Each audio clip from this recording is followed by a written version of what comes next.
The following programs were originally aired live, long before the advent of high fidelity, and they were recorded using a variety of means, from direct recording onto early audio tape and glass records, to simply placing the microphone of a wire recorder in front of the speakers of a radio playing the program.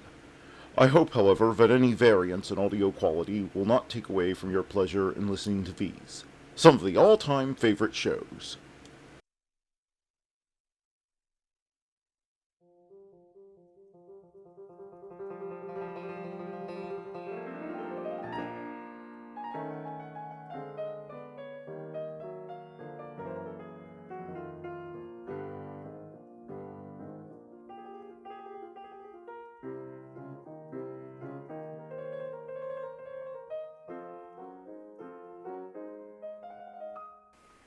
Matt from the past here, welcoming you to the March 11th, 2024 edition of Nightly Old Time Radio Shows.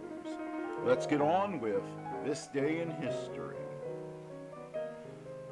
In 843, Icon veneration officially reinstated in Hagia Sophia Cathedral in Constantinople. In 1502, Ismail I, founder of the Safavid dynasty, crowned Shah of Persia, rules until 1524.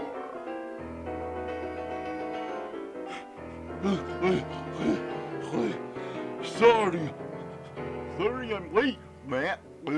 I had to run all the way there. Oh yeah. I'm really sorry I had to start without you. Yeah, I'm sorry I put you through that. Why did you have to run here? Well, with Josh swearing revenge, I didn't dare take the car. He might have planted a bomb. You know, I think you're putting too much weight in this, Sid. How much revenge could an illiterate take? I don't judge people by their race, Matt. I think anyone is capable of revenge when angered. And since I cost him his job, he seems pretty angry. By the way, have you seen any suspicious looking characters hanging around here? Only you. What are we up to? We're up to 1966. I haven't been born yet. Let me see. In 1966, military coup led by Indonesian General Suharto breaks out. In 1985, Mikhail Gorbachev replaces Konstantin Chernenko as Soviet leader. In 2011, 9.0 magnitude earthquake strikes 80 miles east of Sindhi, Japan, triggering a tsunami, killing thousands of people and causing the second worst nuclear accident in history at Fukushima nuclear plant. In 2018, China's National People's Congress approves removal of term limits for a leader. Will allow Xi Jinping presidency for life. In 2020, COVID-19 declared a pandemic by the head of the World Health Organization with 121,564 cases worldwide and 4,373 deaths. In 1957, Charles Van Buren finally loses on U.S. Game Show 21 after winning $129,000, later revealed to be fixed. He fixed it, and that's all he managed to win. In 1851, Giuseppe Vivaldi's opera Rigoletto premieres in Venice. We seem to have been getting a lot of his operas lately. You noticed that, did you? Yeah, it seems to be a running theme here. In 1917, first NHL championship game ever played. Toronto Arenas beats Montreal Canadiens 7-3 in first of two games set. Second game on March 13th. And while I look for somewhere to hide, let's get on with the shows. I really hope Josh isn't listening. I don't want him to know where I am.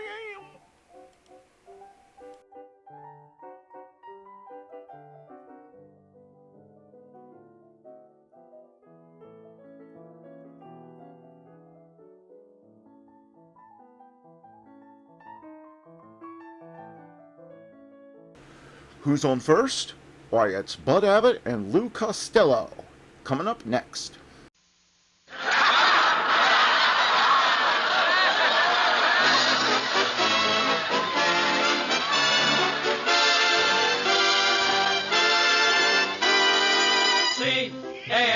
C-A-M-E-L-S.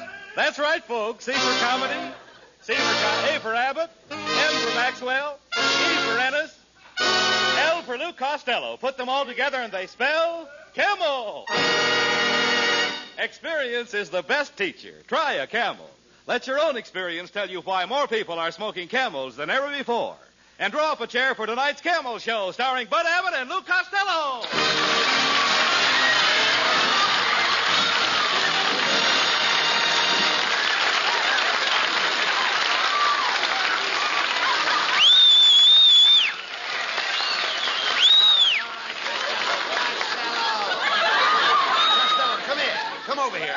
Look at you. Look at yourself. Well, I'm sick and tired of looking at me. You look at me. No, stop that. Your appearance is disgraceful. Wait a minute. Why are you wearing that faded shirt? I've just been made a vice president of NBC.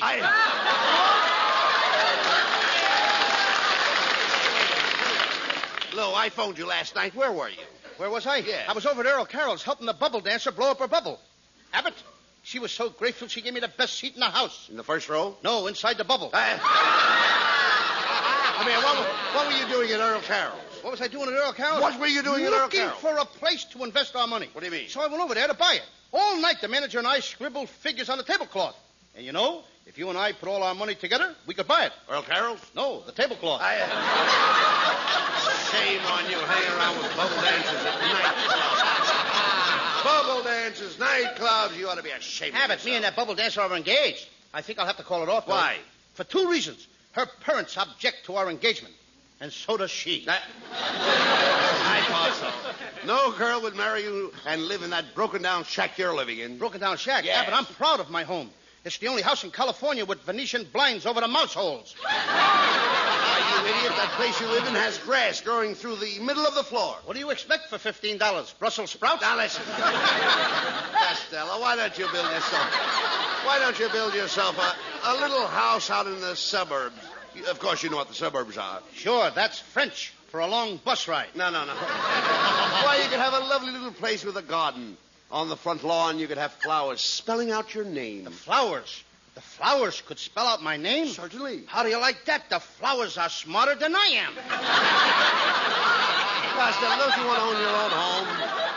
Don't you want to own your own home, Lou, so that you can entertain and have people over for dinner? Abbott, I had a mob over to my house for dinner last night. I served pheasant, turkey, chicken, and caramels. Wait a minute. You serve caramels with pheasant, turkey, and chicken? Sure. Before the guests can get their teeth unstuck, I eat all the white meat. But it's no good, Abbott. I'm too poor to build a new house. Oh, now, wait a minute. You don't have to have money to build a new house. It's easy to finance. It's easy to what? Finance for your home. Why should I finance for my house? My house is loaded with ants right now. And furthermore, the ants find my house by themselves. No. I saw one ant giving directions to another ant. All right, now wait a minute. How to get to my joint. I understand. I'm not talking. Listen, I'm talking about finance. Don't you know how to finance? Certainly I know how to finance. I just look in a sugar bowl and there they are. No. Costello, you don't understand. You're talking about ants. I'm talking about finance. Like you finance in business. Oh, how do you like that? Now the ants are going into business. What do you mean? They must be making chovies. Chovies? Sure, ain't you ever heard of anchovies? Oh, forget about finance. Listen to me, Lou. Just forget about it. You'll need money to build a house, so I'll ask my wife to get you a loan. Get me a loan? Who wants to be alone with your wife? I don't even want to be alone with you. No. I mean, my wife will get you a loan in the bank. Get me a loan in the bank? Yeah. What does she want to do? Waltz through the vaults? No.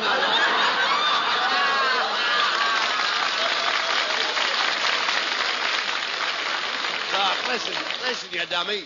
My wife will take you to the bank. She'll fill out the papers and take a lien against your new house. Your wife is going to lean against my new house? Certainly. That ton of stuff is going to lean against my joint? No. Your wife ain't leaning against my house, Take Abbott. it easy now. She's tired. Tell her to go home and go to bed. No, yes. My wife is in the mortgage business. A mortgage is a lien or chattel. Now, down at the bank where my wife, she has an old box full of chattels. Abbott, your wife is an old chattelbox. Now, listen. You nincompoop. You listen to me. I'm talking about chattels. Haven't you ever heard of a chattel? Chattel? Sure, my uncle's got a herd of chattel. He's got a herd of chattel, chows, and chads. He's also got chickens. He keeps his chattel in a chow pasture and the chickens in a chicken coop. No. Listen to me. I'm not talking about cattle. You understand that? I'm talking about... Wait for the laugh! Never mind that. I said chattel. Chattel is a loan. And to get a new house, you'll have to get a loan. And then you'll have to go through escrow. Why can't I go through Glendale? Escrow has nothing to do with Glendale. Then Glendale will have nothing to do with escrow. Look, you nitwit. When you get a new house, you go through escrow to get a guaranteed title deed. Could you drag that last part past me again? Guaranteed title deed. Guaranteed title deed. Guaranteed title deed? Guaranteed title deed. Guaranteed title deed. Guaranteed title deed. Guaranteed title deed. Nope, Abbott, it's no good. What's the matter? It'll never take the place of Glockamora.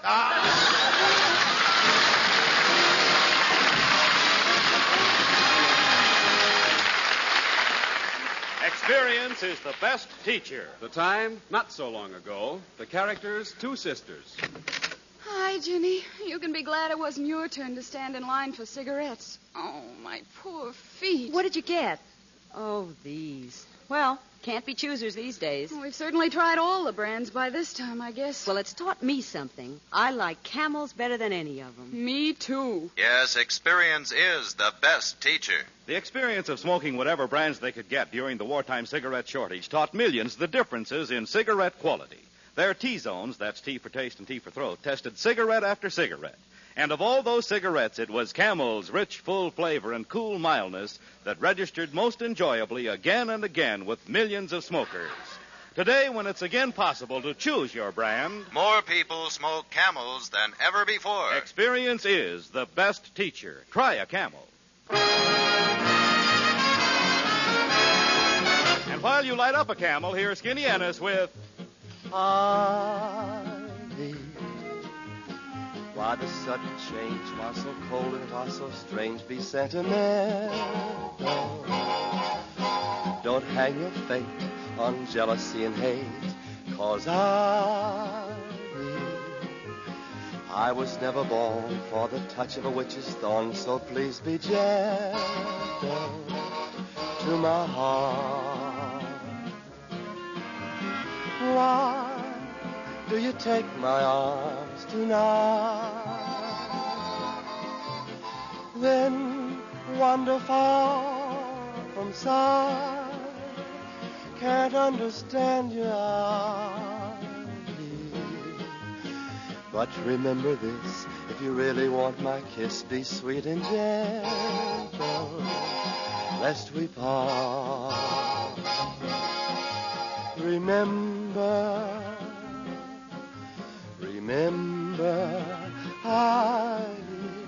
If you love me, then you must be gentle to my heart. Harvey.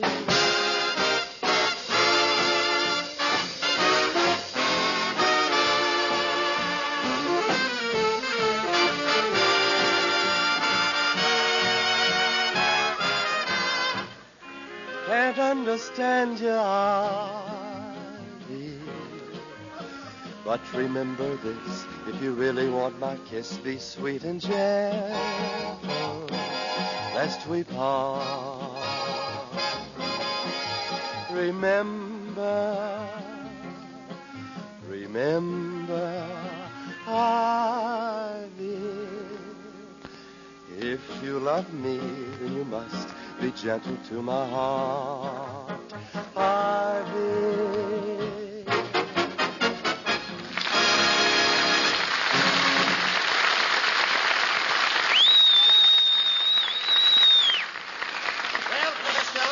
Have you decided what kind of a house you're going to build? Abbott, I'm thinking it over. I think I'm going to build an igloo. Igloo? Yep. Where can you get snow in California? I'll tell you if you'll tell me where I can get lumber in California. You talk sense. How are you going to furnish the house? Well, I think I'm going to put a pinball machine in the living room, a card table, slot machine, pool table in the other room. Oh, you idiot. What about chairs, stoves, and beds? Abbott, all I can afford is the necessities. The luxuries will have to come later. Well, Costello, now that my wife has okayed you at the bank for a loan, the first thing to do is go out and buy a lot. Buy a lot? Buy a lot of what? A lot of nothing, just a lot. If I'm going to buy a lot, it's got to be a lot of something. I ain't spending my money for nothing. Listen, you don't get nothing. You get a lot. You take your money and buy a lot.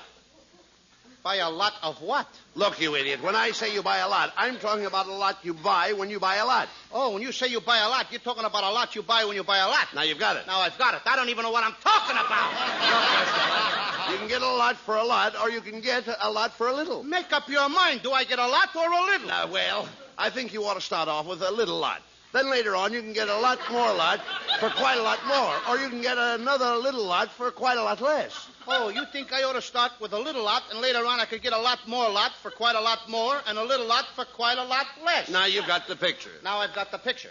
Excuse me for just one moment. Where are you going? I'm going in a dark room and try and develop it. Now, wait a minute. Oh, there's a new subdivision out in the valley. And we can take a look at lots and lots of lots. Come on, let's go. Okay, let's go.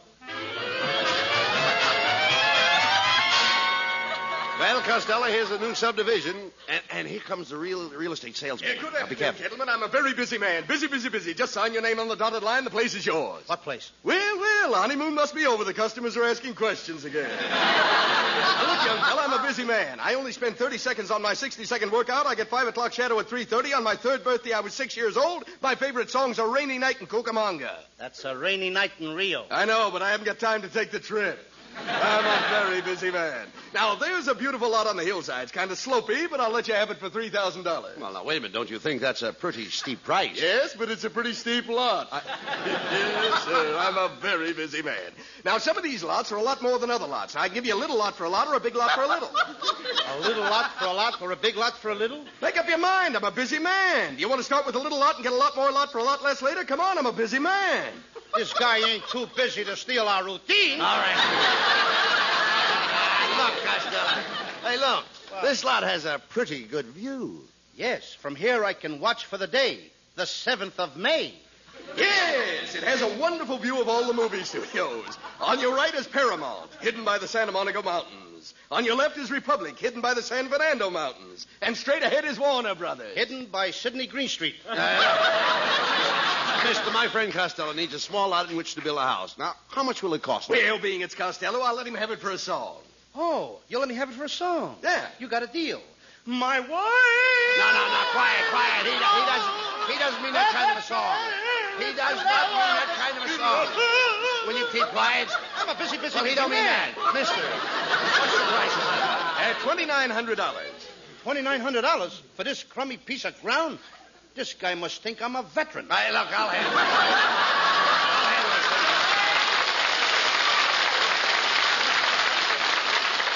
Just let me take over from here. Keep quiet. Look here, you tin horn swindler. Don't try to rob my pal Costello. $2,900 for this gopher's playground. Mr. Abbott, there's 10% in it for you if I can unload this on Costello. Well, why didn't you say so? 10%, huh? Costello, this lot isn't worth $2,900. No? It's worth $3,900. You see, mister? My pal over there. Wait a minute. Just a minute. A minute ago, Abbott, you said this was a gopher's playground. Them gophers must be wearing mink coats. How much ground do I get for the $3,900? Come, I'll show you. We'll walk all around your lot. Yes, sir. Well, there you are. How do you like it, Costello? Fine, but when we walk back, can we take a shortcut? All right, give me your check, and I'll give you the deed. There, that's fine, and I want to thank you. Goodbye. Hey, just a minute. How do we get into town from here? Well, your property's just a stone's throw from the railroad station. Where's the railroad station? As soon as you throw enough stones, we're going to build one. Come on, Costello. We're going into town to see a contractor so that you can start building right away.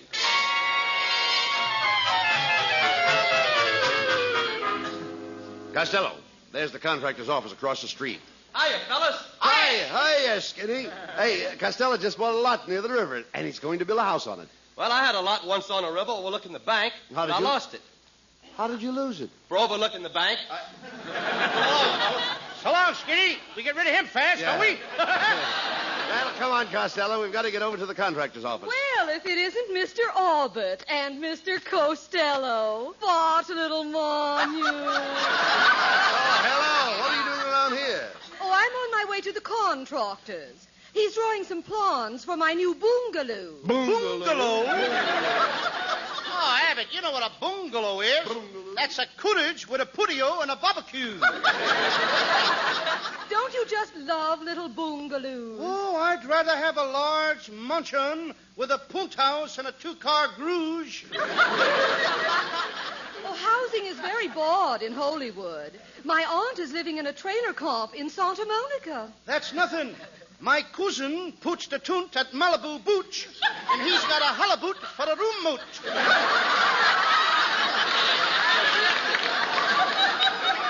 Well, I must be dashing off. As we say in French, la boquette, kem de tom, and la qu'est-ce que c'est to you? And a bucket of Kemptone and a kiss of you too. Well, I do hope you build a house like my old home in Virginia. Oh, I miss that graceful patio, those smooth white pillars, that broad veranda. I know just what you mean. I used to feel the same way about a blonde in Patterson, New Jersey.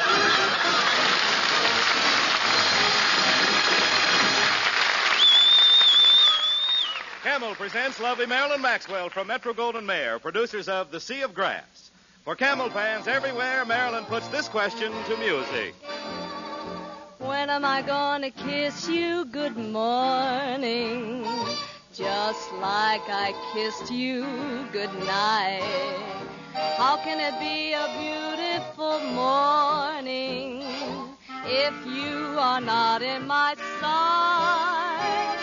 I'm not the kind who goes for all those hit-and-run kisses. I won't be satisfied until we're Mr. and Mrs. When am I gonna kiss you good morning, just like I kissed you good night? It's awful nice to spend the night romancing. It's thrilling every minute I'm with you. But when I leave you now, I'll be so lonely, and the dawning will break cold and blue.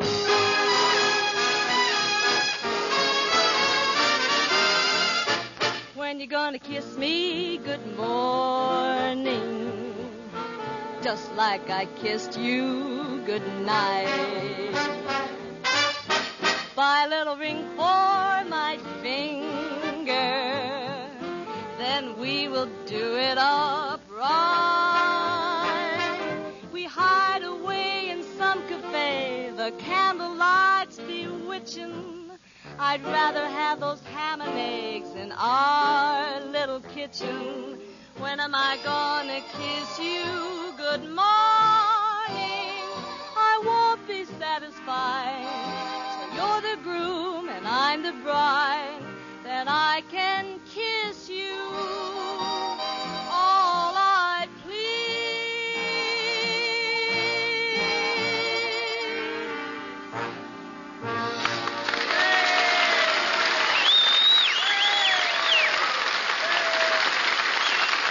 If you're looking for the rich, full flavor of superbly blended tobaccos, if you want cool mildness, too, try a Camel on your T-zone. That's T for taste and T for throat.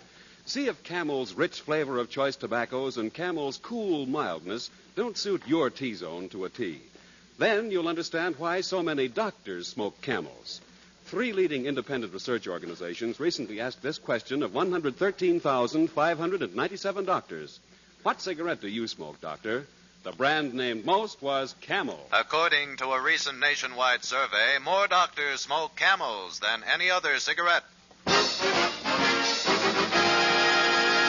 Hey, look, Costello. This is the contractor's office. Oh, how do you do, gentlemen? As Louis XIV said to Louis XV, you're next. Oh, pardon me a second while I answer the phone. Hello? Yes, this is Brown, the contractor. You just built a house in Brooklyn and you want to move it to California? I'll have to check our rates and call you back, Mr. DeRoche. Mr. Brown, my friend Costello would like to talk over some plans with you. Oh, everybody's got plans. They bother me all day. One fella came in, wanted a 3-room house. I threw him bodily out the window. Another fella came in, wanted a 2-room house. I kicked him down the elevator shaft. Now, what can I do for you? Give me a package of Beeman Caps and chewing gum, please. Stop that, Costello, and tell the man what you want. Well, if it isn't too much trouble, I'd like to have you build me a house. Build you a house? Yes, sir. You've got a lot of nerve to stand there and ask me to build you a house when this city is suffering from a shortage of bowling alleys? Mr. Brown, I wish you could see your way clear to build Costello a home. Living conditions are pretty crowded in Hollywood. Crowded? Yes, it's so crowded in Hollywood that John's other wife is living with one man's family. Well, as one bullfrog said to the other bullfrog, let's hop to it. There's no lumber, but I have a glass blower who blows 3-room bungalows. Oh, that wouldn't be bad. Where is the glass blower? Oh, I had to fire him. He was blowing some bungalows and he got the hiccups. Before I could stop him, he made 300 Quonset huts. Are you building any houses for GIs? Oh, yes. GIs are in here every day. They run around saying, gee, I wish I had a bungalow. Gee, I wish I had a house. Gee, I wish I had some place to live. Mr. Brown, what will it cost to build a house for Costello? Well, let me see now. Lumber, $6,000. Cement, $3,000. Nails, $2,000. And, $15,000 for the master plumber. Do I really need that master plumber? Well, certainly. Who else but a master plumber could put the cold water knob on the hot water faucet? Well, that'll make $26,000. Here, just sign the contract. I'll get you a pen. Thanks. I have my own pen. It's the latest thing. It's an Italian pen. Italian pen? Yes, it has a meatball point and writes under spaghetti. Well, now that I have your signature, have you got a co-signer that will guarantee the payment? Co-signer? I haven't got any co-signer. No co-signer? Mm-hmm. Without a co-signer, I wouldn't build a house for the King of Siam. Mr. Costello, I've got to get a house. Please be my co-signer. You've got to be my co-signer. I can't do it. And quit following me around on that white elephant. Who was that? Huh? Who was that? The King of Siam. Talk sense now, Costello. Come on. We've got to get a co-signer. Oh, hello, Mr. Abbott. Hello, Louis, honey. Hello, Marilyn. Hello, Marilyn. Costello's thinking of building a new home. Yes, Marilyn. After the house is built, maybe we could get married and keep house together. Well, would you be a thoughtful husband? Would you wipe the dishes with me? Marilyn, I wouldn't wipe the dishes with you. I'd buy a dish rag. Marilyn, if I marry you, will you let me be the boss and run things? Oh, I'd let you run everything. The washing machine, the vacuum, and all the errands. Goodbye.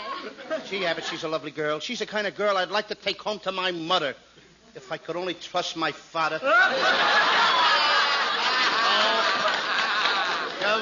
on. We're going in here to Mrs. Whitwash's house and see if she will be a co-signer for your new house. Why, hello, Mr. Abbott. Oh, my goodness, I wonder who left that empty beer barrel on my front porch. Oh, pardon me, it's Costello. I wish you hadn't have said that, Mrs. Whitwash. I was just telling Abbott how you have that 1947 look. Oh, thank you. Oh, do you really think I have that 1947 look? Yes. You act like 19 and you're really 47. Why, how dare you, you pudgy, pin-headed pipsqueak. Why, just look at this picture of me in my bathing suit. It was taken just after I came out of the water. How many days have you been in the water? Quiet, Costello. Mrs. Wetwash, Costello wants to build a new house and he hasn't enough money. Would you be a co-signer? Why should I go signer? If he wants somebody to go signer, why doesn't he go signer himself? Mrs. Wetwash, when Abbott says co-signer, he doesn't mean go signer like you go to sign a thing when you go to sign it. He means co-signer like when you've got a lot of money, you're a co-signer. Oh, you mean co-signer like when you have a lot of money, you're a co-signer. Now you've got it. Now I've got it. I don't even know what I'm talking about. Well, never mind, Costello. I've got an idea. There's some old lumber in my backyard, and you can build a little shack to live in until your house is built. Come on.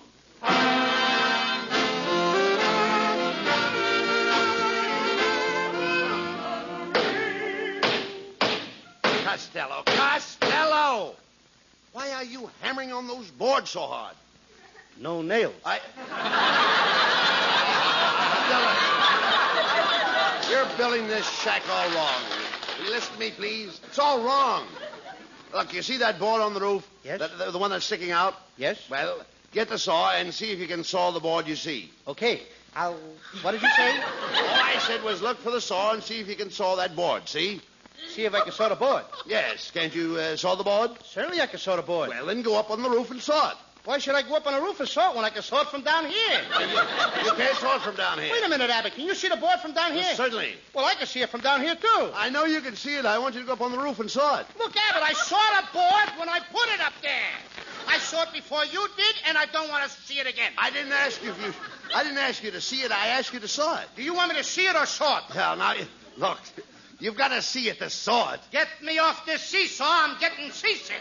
Abbott, never mind all this. I'm going to go out and buy me a prefabricated house. Hey, now, that's a good idea. You come on over tomorrow afternoon and we'll have a housewarming. Okay, Costello. I'll see you tomorrow. Not if I saw you first. Oh.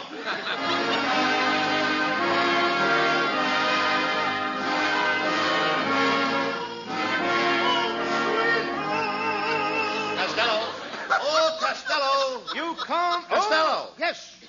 Look, Abbott. What? Oh, here I am, Abbott. Come on in and take a look at my new prefabricated house. I just finished putting it up. Look, Abbott. I've even got a beautiful fire going in a fireplace. Mm-hmm. Pretty, isn't it? Hey, this is a funny-looking house. Only one room, bare walls. Where did you get all that wood you're burning in the fireplace? The company was very, very nice to me. They sent it along with the house. Wait a minute. Let me see those plans. Yes? Mm-hmm. I thought so. What? You idiot. You burned the house and you're living in the packing case. Oh, I'm a bad carpenter.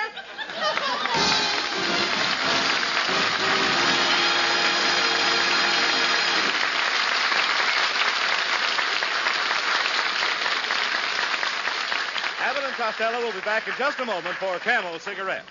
During the war, the makers of Camel cigarettes sent a total of more than 150 million free Camels to our fighting men overseas. Now free Camels are sent to servicemen's hospitals instead.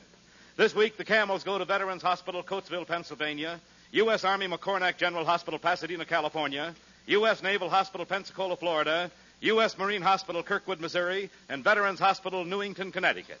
Camel broadcasts go out to the United States 3 times a week, are rebroadcast to practically every area in the world where our men are still stationed, and to our good neighbors in Central and South America. And now back to Bud Abbott and Lou Costello. Well, Costello, you've done it again. Now you have no house. Where are you going to live?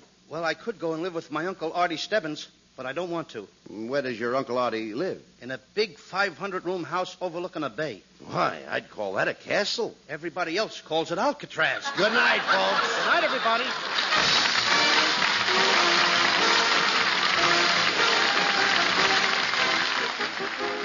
Be sure to tune in next Thursday night to Abbott and Costello when they celebrate the first day of May. There'll be a big festival at Mrs. Wetwash's home, and Costello has his fortune told. Costello is a sucker for Sears. Tune in next week and listen to this Sears sucker.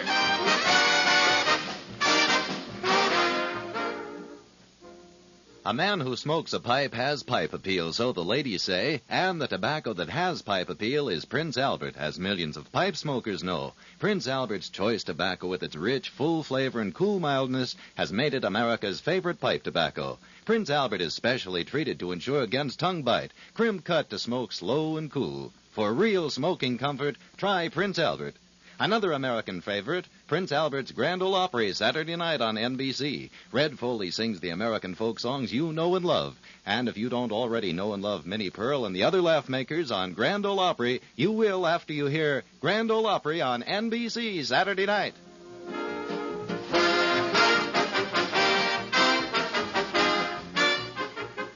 Be sure to tune in next week for another great Abbot and Costello show brought to you by Camel Cigarettes. And remember, experience is the best teacher. Try a Camel.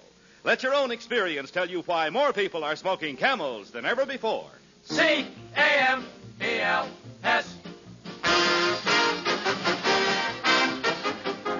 This is Michael Roy in Hollywood wishing you all a pleasant good night for Camels.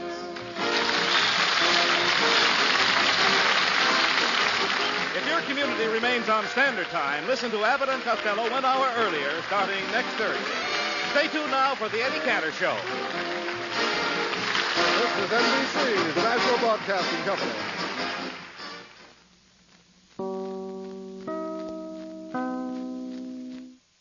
Now let's join a true legend of American comedy who also entertained troops for nearly 60 years, Bob Hope. Hope is here for Pepsodent. Hope is here for Pepsodent.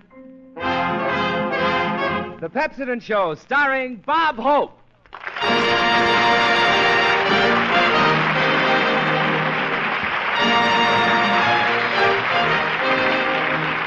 We bid you all hello, and welcome to our show. May we present for Pepsodent a guy you ought to know. Ah, thank you so much. Tonight is the night, and I hope you will tune in on us every Tuesday.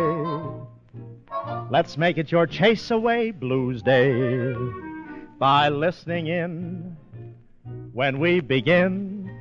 How do you do, ladies and gentlemen? This is Bob Hope. No, not yet, Charlie. But don't leave. Got our signals mixed. Well, here we are with a brand new sponsor, a brand new program, a brand new cast, and ready to tell some jokes. I'm very happy to be back on the air again. I've been very busy all summer working on a few projects. What do they want all those ditches for anyway? But I'm happy. My sponsor is really a very nice fellow. We get along swell. All afternoon here at rehearsal, we were riding piggyback. Playing piggyback. He was riding me. And to show you that I'm up to date this year, I'm starting a pension plan for old jokes. So if you hear me using a lot of old gags on the show, remember there's a reason.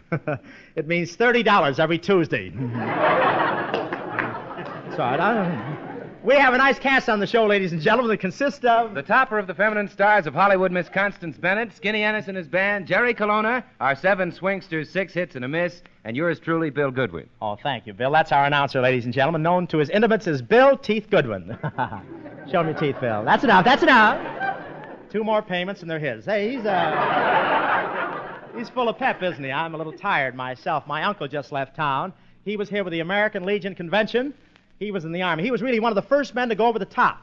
Somebody pushed him. But he's from Florida, and he spent most of his time while he was here dropping ice cubes out of the hotel window to make the people think it was hailing here in California. It was a nice, quiet convention. The second night, the boys at the hotel gave the house detective 24 hours to get out of town. Oh, but really, I want to thank the American Legion for getting me a half day off last week at Paramount. They came over to the set I was working on and took the camera with them as a souvenir. Paramount didn't mind that so much, but they'd be very thankful if the fellow from Texas would please bring back Dorothy Lamour. And the parades were wonderful last week with the convention. The women looked beautiful. One thing I noticed, the women look different this year. You know, the way they're wearing their hair up on top like... Gee, I never knew they had ears. My girl had her hair up so high she had to have the perfume sprayed on by a tree surgeon. Worked on that gag all summer. Too bad I didn't get it finished. You know, I saw a sign, by the way, talking about the new hairdresser. I saw a sign in a beauty parlor today coming down here. Marcel and your ears pinned back for $1. Really, my girl had her ears pinned back so far that when she's on the telephone, she can listen with both ears at the same time. She's sort of a Dracula with freckles. You'd like her. And I hear the girls are going to wear those hoop skirts again. You know what a hoop skirt is? That's a parachute with legs. I don't like to wait for anything. You know, my girlfriend brought one yesterday and took it home with her. She has a canary going crazy. He doesn't know where he lives anymore. I don't know where she got the hoops for her skirt, but every time I take her out, her skirt wraps itself around a barrel of beer. My kid brother told me that joke. Just I'm going to buy him a brain tomorrow. But you know, these hoop skirts are going to save a lot of taxi fare for the men. All they have to do is get a stick and roll their girlfriend home. Good, eh, fellas? No, eh? And now, ladies and gentlemen, I want you to meet our band. Really a swell band. Skinny Ennis and the boys. You ready, Skinny? Okay, 1, 2. No, boys, not the laughs. I mean your sideline. You know the music. Take it, Skinny.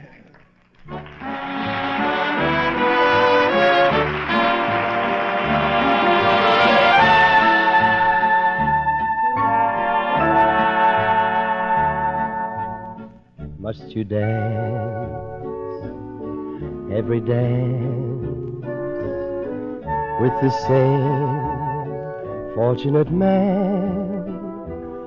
You have danced with him since the music began. Won't you change partners and dance with me? Must you dance quite so close, with your lips touching his face? Can't you see I'm longing to be in his place? Won't you change partners and dance with me? Ask him to sit this one out, and while you're alone, I'll tell the waiter to tell him he's wanted on the telephone. You've been locked in his arms ever since, heaven knows when. So won't you change partners, and then you may never want to change partners again.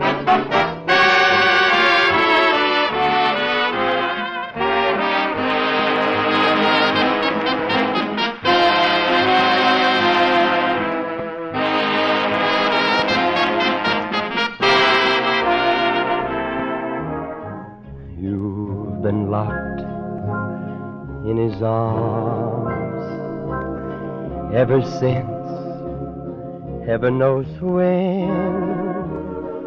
So won't you change partners, and then you may never want to change partners again.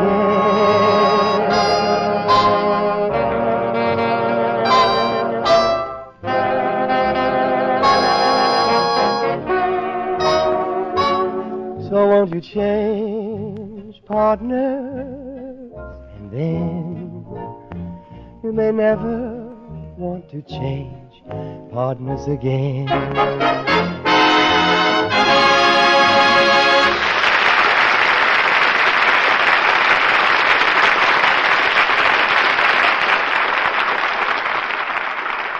Friends, here's a bargain with the capital B. Listen. 1 cent now buys a full-size 50-cent bottle of nationally famous Pepsodent antiseptic. That's right, I said 1 cent. In order to introduce Pepsodent antiseptic to new users and to comply with the flood of requests from regular Pepsodent users who missed out on last year's 1 cent sale, Pepsodent has decided to hold another Pepsodent antiseptic 1 cent sale. And this means that now, for a limited time only, you can get 2 full-size bottles of extra effective Pepsodent Antiseptic for just 1 penny more than the regular price of 1 bottle. So if you've never tried effective, pleasant-tasting Pepsodent Antiseptic, do so now and save. And as for you regular users, here's your chance to get Pepsodent Antiseptic at a rock-bottom price. So stock up for the winter now at about half the regular cost. Use Pepsodent to help fight colds and sweeten the breath. But you'll have to hurry, for this offer holds good only so long as a limited supply lasts. Remember that, all of you who were disappointed last year, and call your nearest drug dealer now, tonight.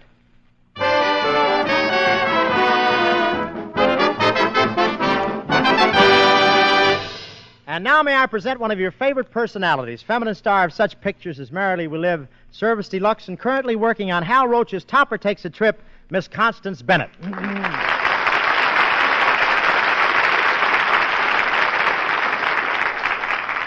Thank you, Bob, for that introduction. Now what can I say about you? Well, there's some stuff written there, I think. Oh, yes, so there is. Bob, you're a swell guy and a very funny comedian. Yeah? Well, I must have written more than that. Say, Connie, you get around quite a bit on the air, don't you? I heard you Sunday with Charlie McCarthy. Did you? I had a lot of fun. Yeah? Charlie sat on my knee and taught me how to talk without moving my lips. Connie, if you sit on my knee, I'll keep my mouth shut, too. Charlie McCarthy, what's he got that I wish I had? Woods are full of guys like him. Bob, one more crack like that and you'll go back to the sticks. Yeah. I'm through. Give up. I like Charlie McCarthy's mouthpiece, too. What's his name, that fellow, the kid with the... Edgar Bergen. Yeah, that's it. Tongue-tied a little bit. Yes, he's very nice. We went over to his house for dinner after the show. Oh, really? I had dinner over there myself one night, Connie. There were so many people there, they had to put an extra leaf on the table. All during dinner, the leaf kept yelling, "I'll mow you down."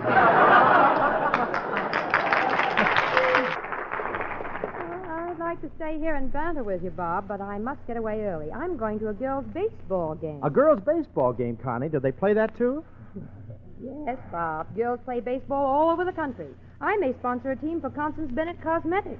This script has so many plugs in it, it reads like a racing form.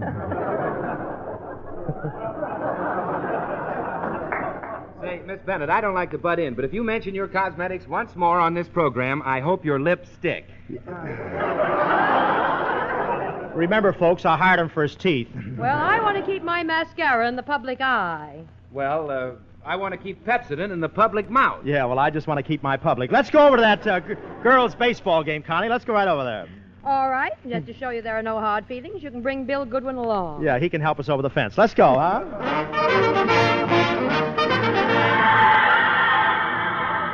Well, here we are at the box office, Bob. Yeah, well, I'll buy the tickets. I'll get it right here. No, Bob. I'll get them. I've got some money. Oh, no, don't go to the trouble of taking your shoe off right here, Bill. I'll get it. I had some money in my left-hand pocket. If I could only get my mittens off, I have it here. Hurry, Bob. It's the fifth inning already. Oh, really? How much are your tickets, madam? All seats, 50 cents and $1. Yeah, what have you got for 20 cents? 2 hot dogs. Are they comfortable?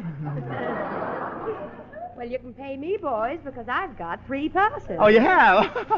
Say something funny, Hope. I can't think of a thing. Let's go in. Say, what a crowd here tonight. Who's playing tonight, Connie? The Brooklyn Debutantes versus the Dead End Girlies. Listen to the cheers. We are the Brooklyn Debbies, a roaring fighting team. And if we do not win this game, I think we'll simply scream. Say! Isn't that wonderful, Connie? Yeah, let's sit here next to the hairdressers union. No, I don't like the bleachers. Oh. Oh, you died with that. Say, there's something wrong with the looks of that baseball diamond. Yeah, the girls changed it to a square cut. It's more stylish, you know. Say, Connie, why are there 3 girls playing third base? Oh, that's the hot corner. Robert Taylor's sitting over there. Oh, is that Robert Taylor? I didn't recognize him without his boxing gloves on. Listen to the crowd roar. Say, Connie, who's that blonde playing first base? Oh, that's the brunette who played second yesterday. Say, she looks familiar. I think I went out with her about 4 checkbooks ago. strike 3, you're out. Sally Rand Fandigan. Popcorn, Potter Puffs, and assorted dresses. Say, that umpire's a thief. I'm going to throw a bottle down there. Madam, may I borrow your bottle? Okay, but leave the nipple with the baby. Slide, Beatrice! Slide! Connie, why did that girl slide into the plate on her face? Oh, it rained on the field yesterday, Bob. She's trying to get a free mud pack. Say, isn't it silly to put a totem pole right there at the shortstop? What is that? That's not a totem pole. That is the shortstop. Really? He had her face lifted too often. Wait, something's wrong over there. It looks like a fight. Oh, they're carrying a man off the field. He tried to sneak over the fence into the 50-cent seats. Half-buck Benny rides again. He'll be back on the air this Sunday, folks. I like to give these newcomers a break, you know. Say, Bob, look at that woman going around and around without stopping at home. Who is that? Oh, that's Mrs. Roosevelt.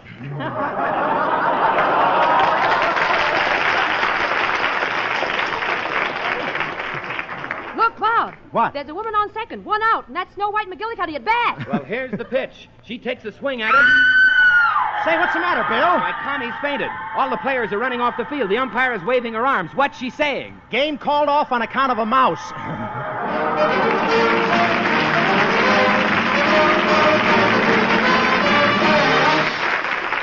Oh, thank you, Connie, thank you. And now our seventh swingster, 6 hits and a miss. Swing out with my walking stick from Alexander's Ragtime Band.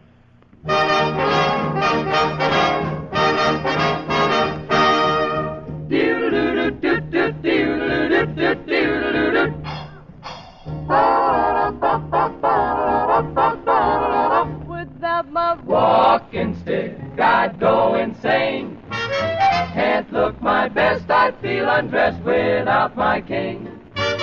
must have my Walking stick, 'cause it may rain. And when it pours, can't be outdoors without my cane.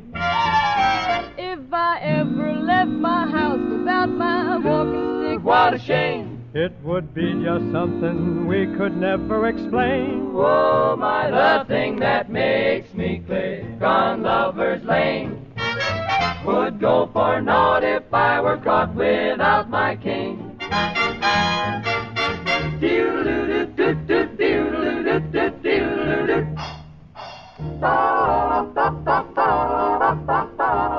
Without my walking stick, I'd go insane. I'd really blow my top. Look my best, I'd feel undressed without my cane. Look out, it's gonna rain, it's bound to rain without my walking stick. When it pours, it really pours without my cane. If I left my house, left without my walking stick, it'd be something that'd be hard to explain. The thing that makes me click, the thing that turns the trick, would go for naught if I were caught without my cane. Without my cane.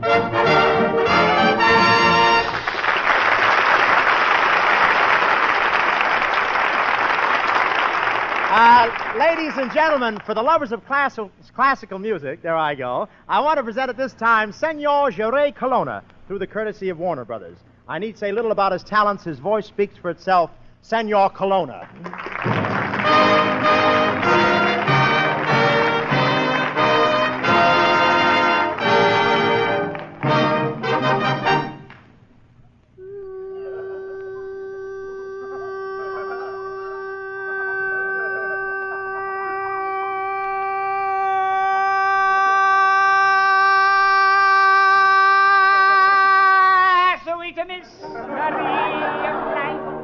At last I found thee.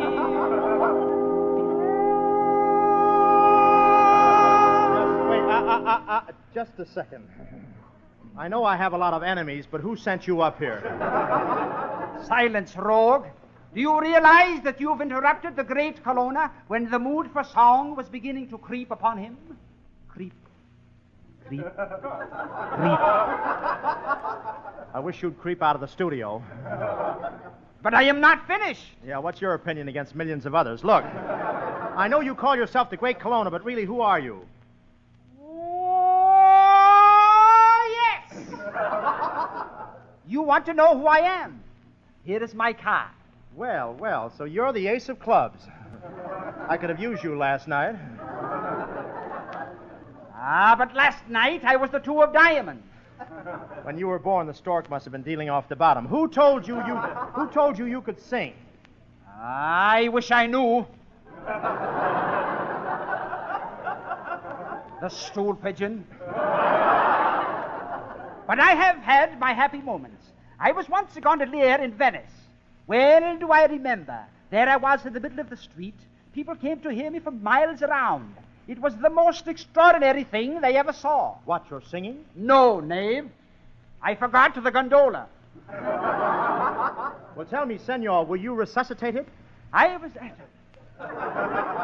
Check. Is there anything else you can do, senor, while we're waiting for the wagon? Oh, yes. A dash of drama. Drama. Never will I forget the time I played Romeo and Juliet. In the first act, Juliet tossed me a rose tenderly from between her teeth. Yeah, what happened in the second act? Very tenderly, I tossed back her teeth. Well, senor, tell me, have you ever emptied any theaters in this country? Ah, yes. My first concert. What glorious memories. 30 years ago at the Trocadero. Wait a minute. 30 years ago, there was no Trocadero. The place was all desert. Ah, no wonder there were 2 camels applauding. Check. Silence, Gate. The great Colonna is about to lift his melodious voice in song. Over my dead body. Goody. Ladies and gentlemen, I'd like to announce that at this time that any similarity between Senor Colonna and a human being, living or dead, is purely coincidental. Check. On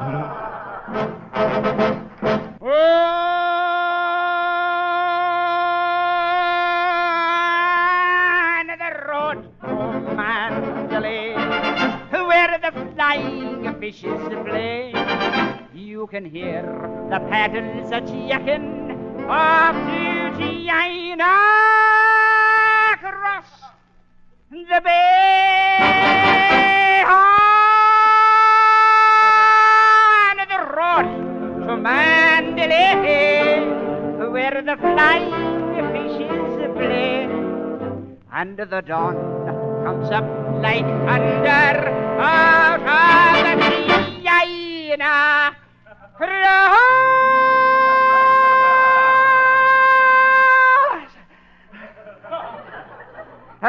the bay.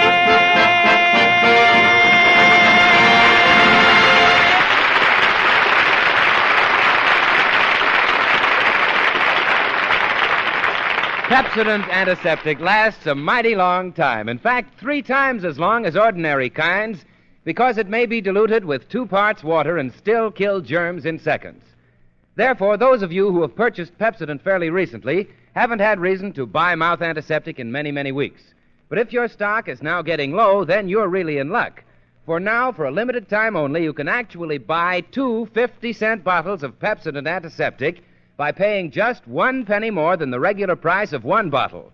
So if you've never tried this finer, more effective mouth antiseptic, do so now. Of course, you regular users of Pepsodent will want to stock up at this record low price. But don't delay. Order your special 1-cent sale combination package now while a limited supply lasts. Yes, act tonight, for this money-saving 1-cent sale may never be repeated.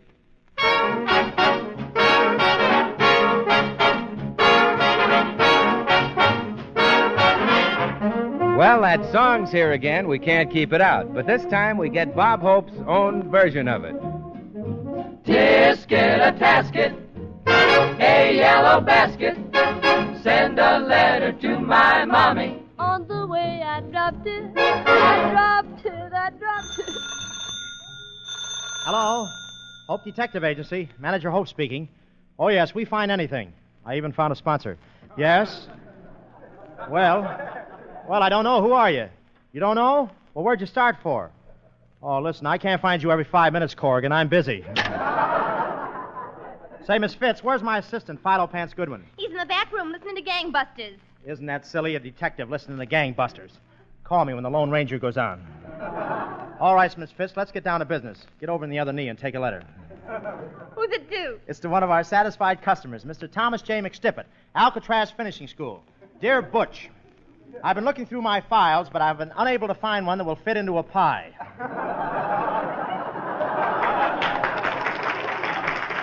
Understand you are having your annual water carnival next week. Good luck in the 100-yard dash.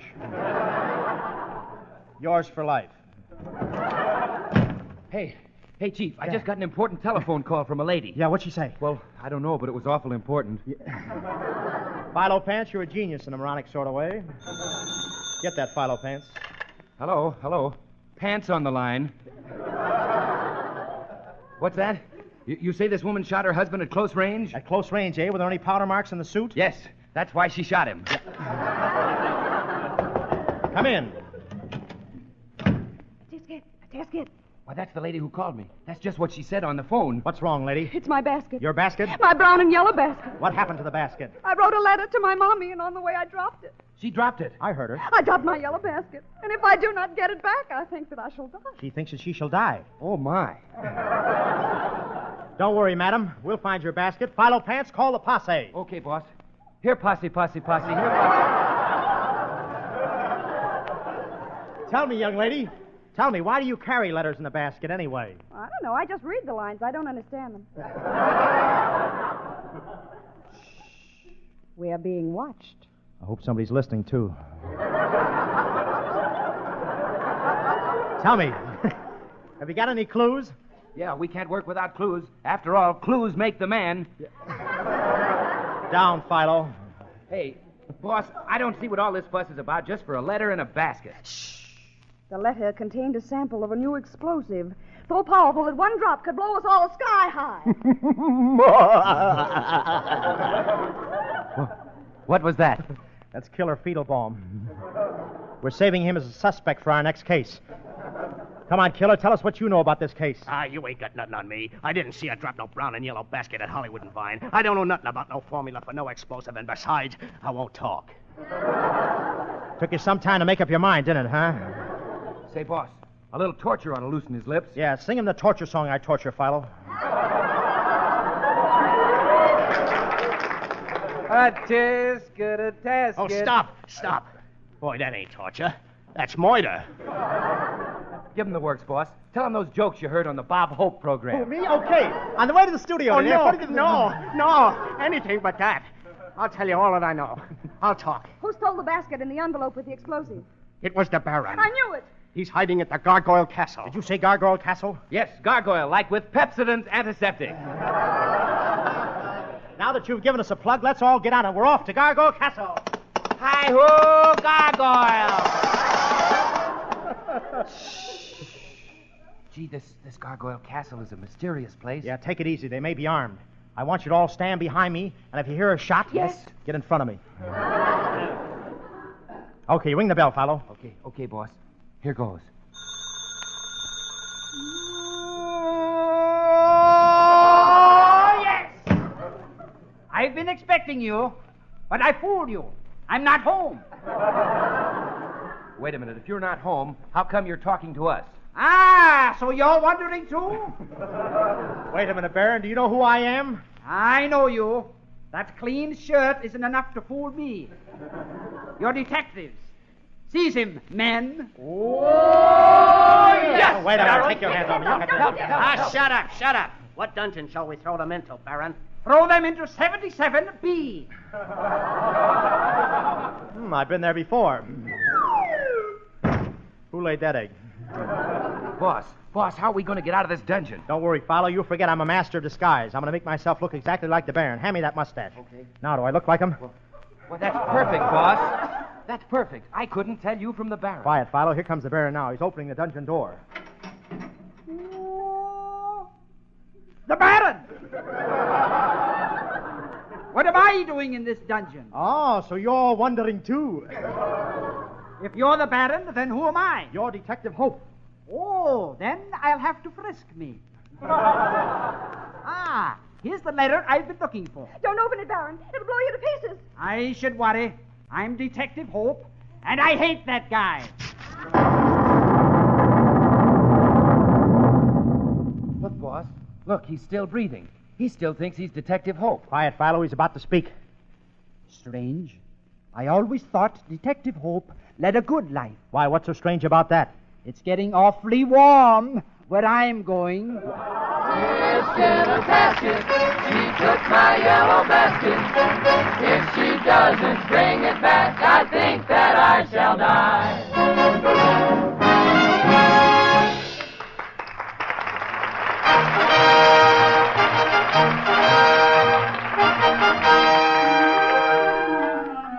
Thanks for the memory of this our opening spot. Say, I practically forgot. You'll love the show next Tuesday. There's a scene where I get shot. You like that so much? And now we are sorry to leave you. It's just for a week we'll be missing to show Pepsodent that you listen. Mail in the doors from 4 drugstores. Say, Bill, Yes, what's on Bob? tap for next week? What Our special guest is Miss Olivia de Havilland. Skinny Ennis and the band will be back. Jerry Colonna. Our swingsters, 6 hits and a miss. And, of course, you. And you. And thank you so much.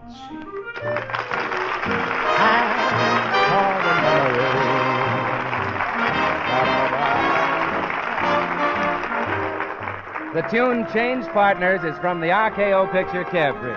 Until next the same time, the Pepsodent Company bids you good night. This is the National Broadcasting Company.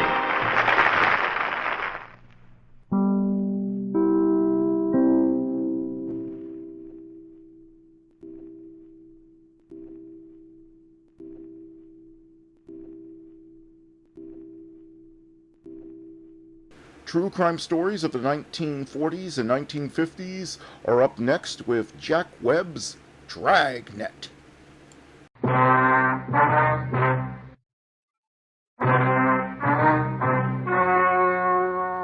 The story you are about to hear is true.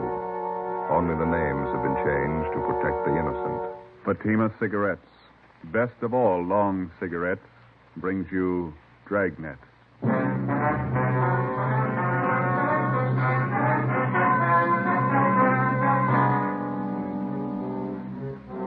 You're a detective sergeant.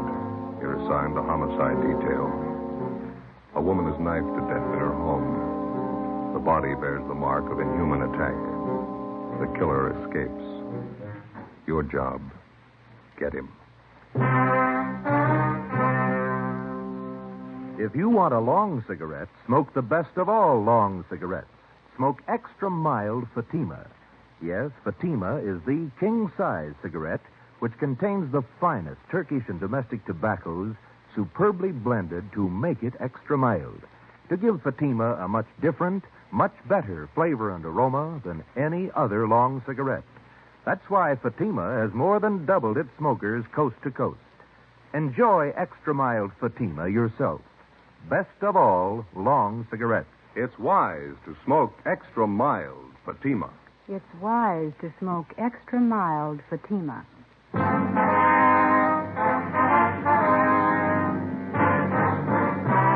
Dragnet, the documented drama of an actual crime. For the next 30 minutes, in cooperation with the Los Angeles Police Department, you will travel step by step on the side of the law through an actual case from official police files. From beginning to end, from crime to punishment, Dragnet is the story of your police force in action. It was Wednesday, September 29th. It was warm in Los Angeles. We were working the night watch out of homicide detail. My partner's Ben Romero. The boss is Captain Blaine Steed. My name's Friday. I was on the way back from the interrogation room. It was 11:23 p.m. when they got to room 42. Homicide. Hi, Lorraine. Hello, Joe. Like type this up for me? Dead body report. Yeah, okay. Thank you. Joe, How you doing? they bring Palmer in yet? He's in the interrogation room. Captain's with him. What's his story? He claims he had nothing to do with it. You contact any of the boys' relatives? Says he hasn't got any in town. It was just him and his mother. You called Juvenile Hall, didn't you? Yeah, they'll look after him for the time being. Pretty big shock for a kid. Yeah. Did you get anything out of him? Harry and I have been talking to him. Just starting to make sense. You want to lend a hand? Sure. We're going to the beach tomorrow, my mother and I. She had a day off and we were going to the beach. That's all I know. That's all she told me. give it a try? Yeah. All right, Robert. Come on, son. It's going to be all right now. We need your help, Robert. Think you could answer a few questions for us? How about a bite to eat, son? Can I get you something? No, I'm hungry. I'm okay. That's the stuff. Well, here, take it. It's a clean handkerchief. Yeah. Well, you're the cop that drove me down here, aren't you? That's right. Not going back to the house. You won't have to, son. I'm never going back to that place. All right. Oh, it was awful. Could you start from the beginning for us, Bob, and just take it easy? Tell us what you know. Okay. Think I could have a Coke? I'll pick up a couple. Be right back. Right here. Thanks, Harry.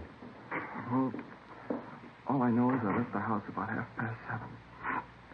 Mom gave me the money to go to a show. Was she alone in the house when you left? Yeah, that's right.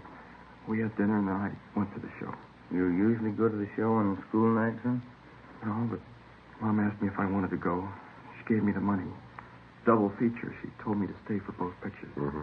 She usually tell you that? No, she always said to just stay for one picture. She didn't want me coming home so late. Was she expecting anybody to visit her? I mean, after you'd gone? She didn't say so. She just told me to stay for both pictures, that's all. What time did the movie let out? Almost 11 o'clock. Pretty late, so I went straight home. Mom was in the bedroom. She was on the floor. There was this knife, this big knife. What'd you do then, son? I ran outside, hollered. Wallace's came over from next door. I went inside and looked, and then they called the cops. That knife you saw in the bedroom. There was blood on it, all over it. It was terrible. Did you ever see the knife before? Yeah.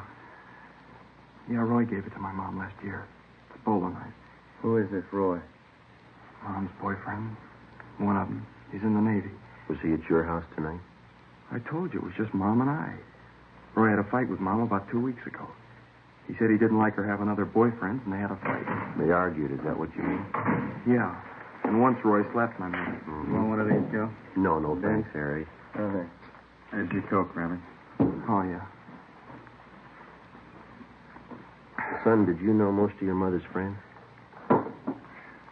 Most of them, yeah. Can you think of any of them who might have wanted to hurt your mother? I don't know. Roy Palmer, maybe. He was mad at her. He's the only one I can think of. I don't know. I don't want to think about it anymore. All right, son. We won't bother you anymore tonight. Thanks a lot. Yeah. Beth. Mm-hmm.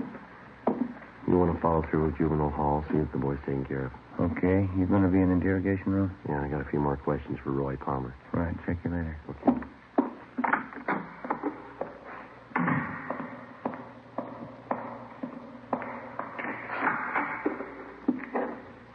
Crime lab back yet, Friday? No, not yet, Captain. Just talked with the Reynolds boy. Joe? Can't believe anything that kid tells you. He's a liar. He hates me. You give him reason to hate you, Palmer? The kid's a liar, that's all. You were his mother's boyfriend. He said 2 weeks ago you had a fight with her. Did you slap her? All right, I slapped her. That don't make it murder. I wasn't near that house last night, and I didn't kill her. We found your knife in her bag. Huh? A bolo knife, bone handle. It's not mine. I gave it to her a year ago for a present. Didn't even know she still had it. Look, why do you have to pick on me? Because you had a motive and you haven't got an alibi. What about all those bums you used to run around with? Why don't you ask them for alibis? When we find them, we'll ask them. Do you know any of them, Palmer? The other men that she went out with? How'd I know them? The only time she ran around was when I was on sea duty. And how'd you know she was running around? Friends of mine. I saw her out with these guys. I get it. Interrogation room, Friday. Lee Jones, Joe. Just got back from the Dixon house. Anything? Off to a fast start. Leighton Prince checked the murder weapon, that knife. Dusted the handle. Yeah? Fingerprints, perfect set.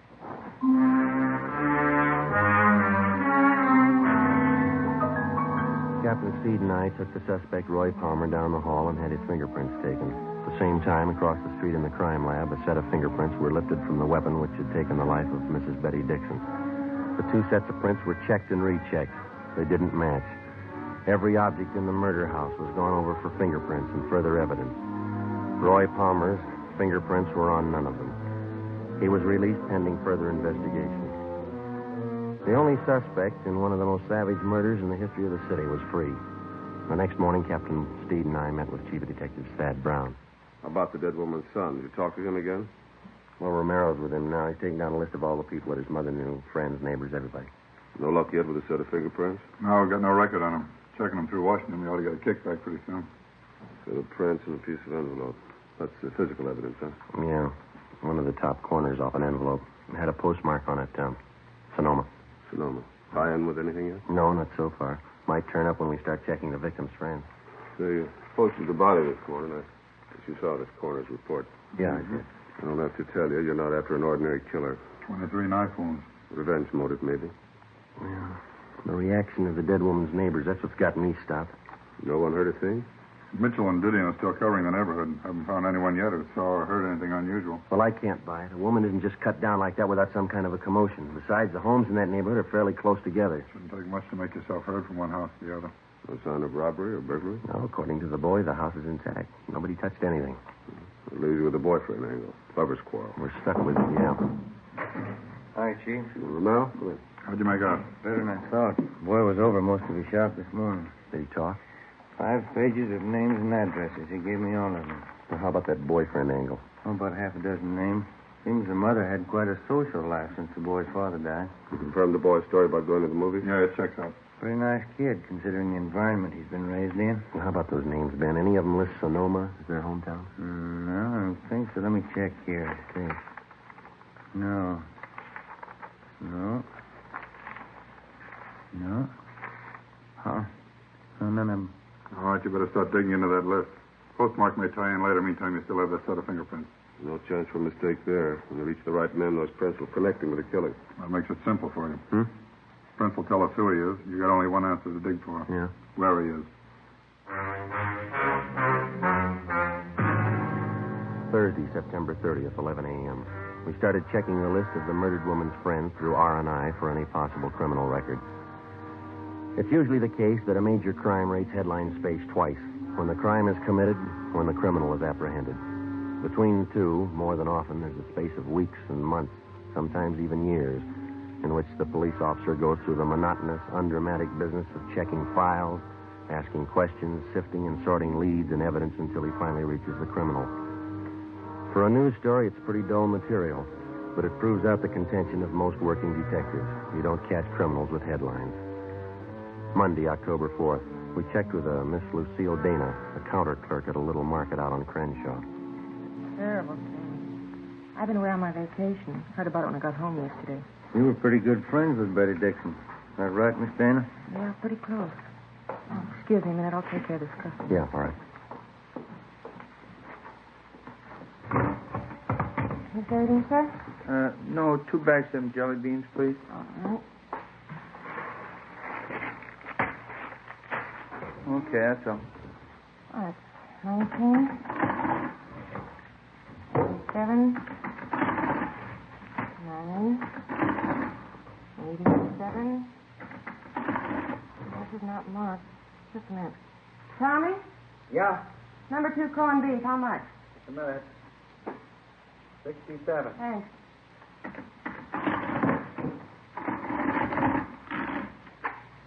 $2.17. Out of 5.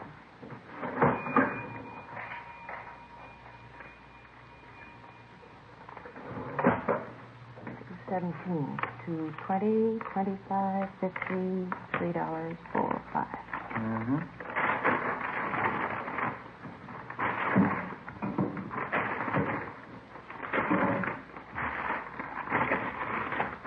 Thank you. Okay. I just can't get over it, Sergeant. Poor Betty. We understand that you used to go out with the Dixon woman, Miss Dana. Do you know most of her close friends? Well, most of her men friends. We used to double date a lot together. Mm-hmm. I wonder if you'd take a look at this list of names that we have here. All right. Let's see. Mm-hmm. Now, does that about cover all her boyfriends, all that you knew of anyway? Yeah, I think so. Let's see. Tony Morris, Jill Brace, Al O'Neill. You don't have Floyd down here. Who was that? Floyd who? I never did know what his last name was. He used to take both of us out, Betty and I. Seemed to like her quite a bit. When's the last time she was out with him, do you know? Oh, 5 or 6 months ago at least. Kind of strange. How do you mean? Floyd. Jealous, you know. Hot temper. Said he was Spanish, but he had a light complexion. Oh, excuse me, please. Sure. Yes, sir? A pack of that mint gum and some lighter flints, please. Yes, sir. 25. Thank you. All right.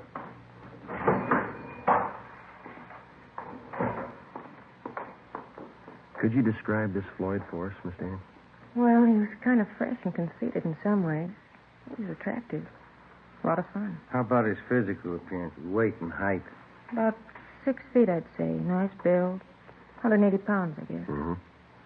Dark hair, dark brown eyes. Good dancing. How do you and Miss Dixon get along? Oh, I don't think he did. Floyd and Betty used to fight all the time, but she used to fight with Roy Palmer, too. I don't think Floyd did. Is he in town now, do you know? No, I don't. As I say, last time I saw him was 6 months ago. Would you know if Mrs. Dixon saw him recently? She did. She didn't tell me. You have no idea then where we could get in touch with this Floyd? Well, no, I don't. He's from up north originally. Is that so? Yeah, Sonoma. Ben and I went back to the office and got up a teletype to the Sonoma Police Department along with a description of the suspect named Floyd.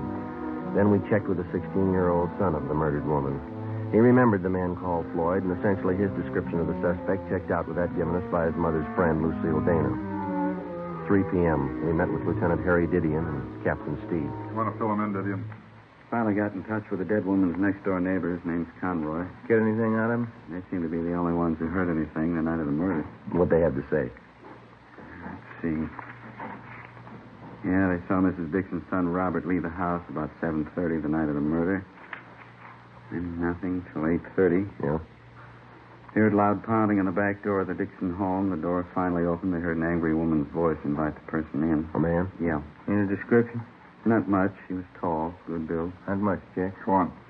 Neighbors said it was quiet then for about an hour. And they heard a woman crying. Said it sounded like Mrs. Dixon. They make out any of the conversation? I got it right here. About 9:30, they heard Mrs. Dixon, a lot of loud talking. She said, "Why don't you kill me then, Floyd? Put me out of my misery." Mm-hmm. Anything else? They said it was quiet between 9:30 and 10. And they heard something that sounded like the thud of a body falling on the floor, a piece of furniture overturned. No screams for help. Funny, but the neighbors say no. The only other thing they heard was Mrs. Dixon.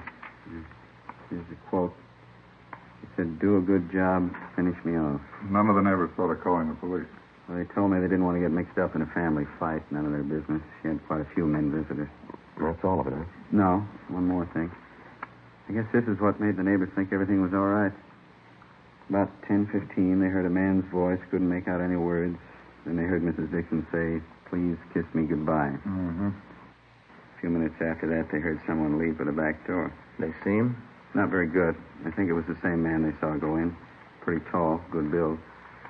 That's it. Where does it leave us? Pretty weird. How by that? Oh, I don't know. She was supposed to be a sane woman. She'd have to be pretty drunk to ask a man to kill her. The man would have to be pretty drunk to take her up on it. Why the killer used that bolo knife on the victim. That piece of envelope we found by the body. Yeah, it was postmarked Sonoma. There's a state mental hospital up there. Just a hunch. Maybe we're dealing with a maniac. 4 p.m., Monday. R&I could give us nothing because of the meager description. Ben and I checked out of the office and went over to the state building to the Department of State Institutions. First, we checked the name Floyd through the files, using it as a last name, then as a first name. We failed to connect. Either the names didn't fit the description of the suspect, or they were elderly men still confined to the institution at Sonoma. We checked through the files using Floyd as a middle name. We came up with 2 recent parolees from Sonoma. Both matched the description almost perfectly. Both had the middle name of Floyd. We checked out the first one, Charles Floyd Johansson. We found out that he'd been returned to Sonoma almost a month before. The second parolee still had his freedom. We took a set of his fingerprints back to the office and had them checked out with a set of prints found on the murder weapon. How's it shape up, Joy? Richard Floyd Coleman. That's the right name? Yeah. Any make? He's your killer.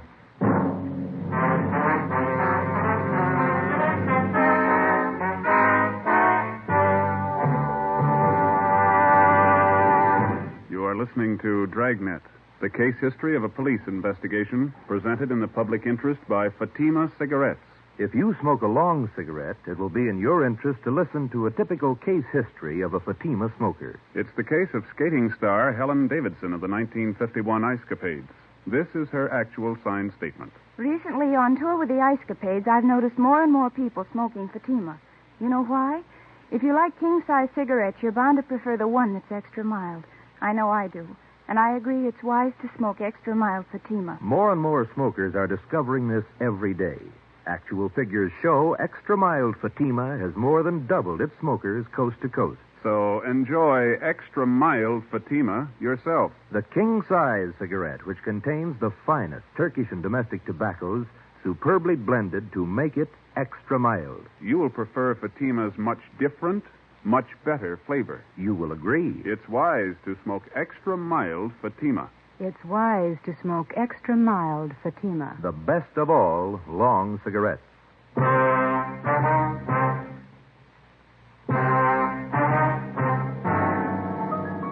Monday, October 4th, 7 p.m. We got on an APB and a radiogram on Richard Floyd Coleman. We checked DMV for possible auto ownership. From his record, we found that he had been confined twice to the state mental hospital at Sonoma. The first time for a period of 2 years, the second time for 14 months. Hospital files showed us that on both occasions he had been committed by his older sister, Evelyn Coleman, his only living relative. Her address was listed as 5640 Upper Terrace, an apartment court in the East Wilshire district. We drove out to question her. In one of her apartment windows was a hand-lettered sign, seamstress, dresses made to order, Evelyn Marie Coleman. She turned out to be a tall, quiet girl in her 30s, gray eyes, brown hair. She worked on the sewing machine while we talked with her. I'm sorry to be so rude, Sergeant, but I have to have this blouse ready by 2 this afternoon. Miss Tyler's coming to call for it. That's perfectly all right, Miss Coleman. Exactly. What was it that you wanted to know? About your brother, Richard. Oh, anything wrong? No, we're just checking, that's all. We'd like to talk to him. Oh, what about? Routine check. We understand he spent some time up at Sonoma. Yes, he did. Richard's had a hard time of it. Doctors don't seem to know the trouble. Poor Richard, he's so mixed up. You're his only living relative? Yes, I am. Folks died when we were both young. Practically raised Richard myself. Have you seen your brother lately, Miss Coleman? No, not lately. Why? You any idea where we might contact him? Well, no, I don't. You see, he travels around the state a good deal. Oh, is he working? No. Well, but he writes from time to time. Oh, what was it you wanted to see him about, Sergeant? It's just routine questioning. We'd like to talk to him. Oh. Where was he when you last heard from him, Miss Coleman? Well, couldn't you tell me what you want to see him about? We'd just like to question him, that's all. Well, what about? You can tell me. Is your brother in the city now? Oh, I don't know. I just got back. I haven't heard from him in 2 weeks. Almost 3 weeks. Does he usually stay here when he's in town? Well, sometimes, yes. Is Floyd in some kind of trouble? Is that the name he usually goes by, Floyd? Well, most of his friends call him Floyd. Why? You think he might be staying with one of his friends here in the city? He might be. I don't know.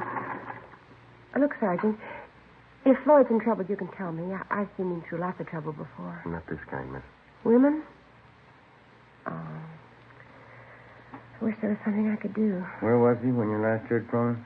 He was in Santa Barbara. He wrote me. Please, Sergeant, why do you have to see Floyd? Excuse me. Yeah, sure. Hello? Oh, yes, Miss Tyler. Uh-huh. Well, maybe just a few minutes late. Would 2:30 be all right? Oh, fine, thank you. All right, Miss Tyler, bye. Have to hurry. Mrs. Tyler's blouse. Sure, you go right ahead. I really don't make much of a dressmaker, but I'm saving up. I'm going to buy a place in the valley farther out. Be fine for Floyd and me. Be awfully good for him. Floyd has to get away from excitement. He's awfully nervous. Say, Miss Coleman, Yes, Sergeant? are those your brother's suitcases in the alcove back there? Yes, they are. They've been there for a month. I keep his odds and ends for him. I'm sure he hasn't been here in the past month. Oh, yes, I'm sure. Please, Sergeant, why don't you tell me the truth? I've been through this before. This trouble with Floyd. What is it this time? It's pretty bad. Well, what is it? We want to ask him about a murder. Oh, no, he wouldn't do that. You sure it was Floyd? We'd like to talk to him.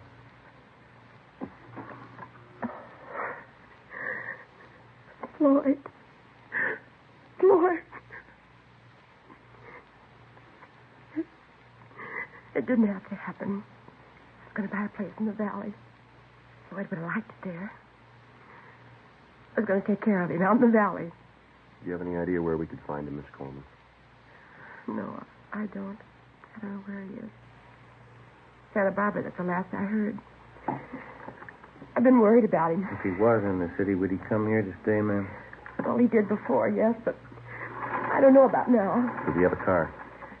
No, not that I know of. No, I don't know what he's living on. He doesn't have any money. Who was the woman? Oh, Mrs. Dixon. Seems to know your brother pretty well.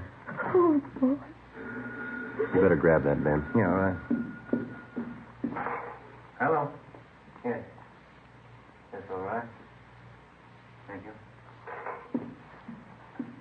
Yeah. Mrs. Tyler, she'll pick up her blouse tomorrow.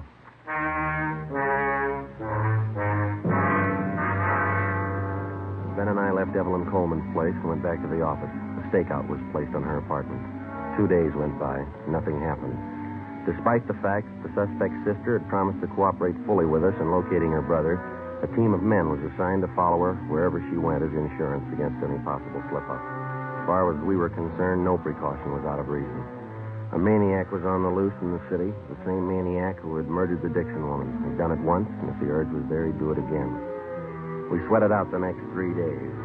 On the afternoon of the 6th day, we got an urgent call from one of the parole officers in the State Institutions Department, a Miss Gertrude Vaughn. Ben and I went over and checked with her. Call came in about 20 minutes ago, Sergeant. Man's voice. What do you have to say? He wanted to talk to me about the Betty Dixon case. Seemed nervous. You say you knew anything about it? I didn't want to frighten him off asking too many questions. I got the idea he had something he wanted to get off his mind. Well, did he mention anything specific? I mean, names, places, anything like that? No, but I got the impression he knew quite a bit about the case. What else? He promised he'd be here by 4 o'clock. Said he'd be ready to talk. Mm-hmm. Well, it's 2:45 now. All right, Ben. Okay. Pull up a chair. We waited. 3:15, 3:30, 3:45.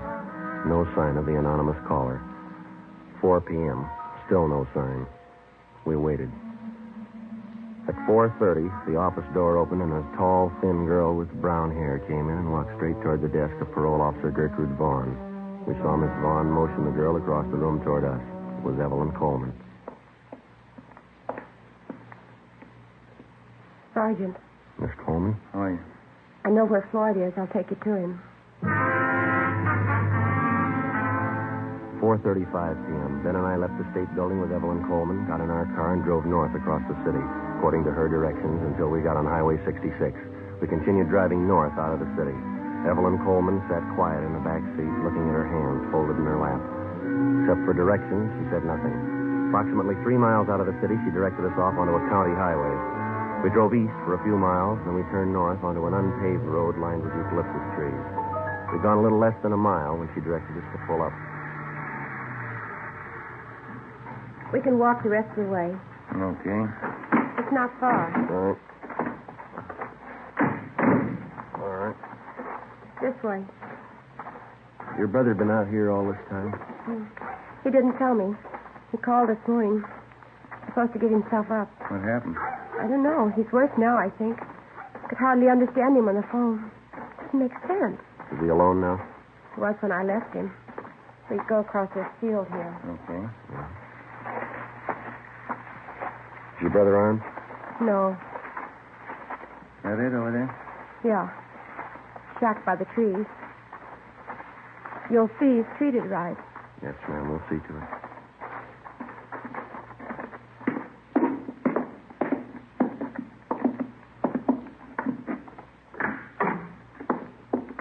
Evelyn? Evie? I brought them in, Floyd. They'll take you back. I'm Richard Floyd Coleman. I want to tell you I killed Betty Dixon. All right, Ben.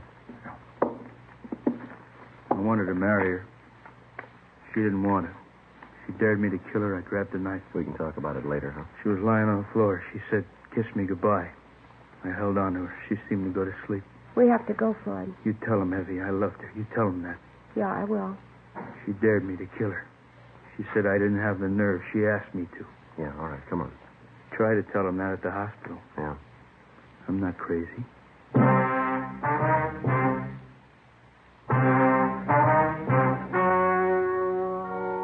story you have just heard was true.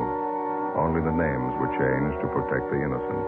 On On December 4th, trial was held in Superior Court, Department 86, City and County of Los Angeles, State of California. In a moment, the results of that trial. And now, here is our star, Jack Webb. Thank you. To prove a suspect's guilt or innocence, as in tonight's case, the working detective spends many a long hour with the man in question. In the interrogation room, the crime lab, with his friends, his enemies, gets to know his man well. And so with a cigarette. If you're a long cigarette smoker like I am, get to know Fatima. Live with it a while. Pack after pack their extra miles. Get to know the best of all long cigarettes. Smoke Fatima.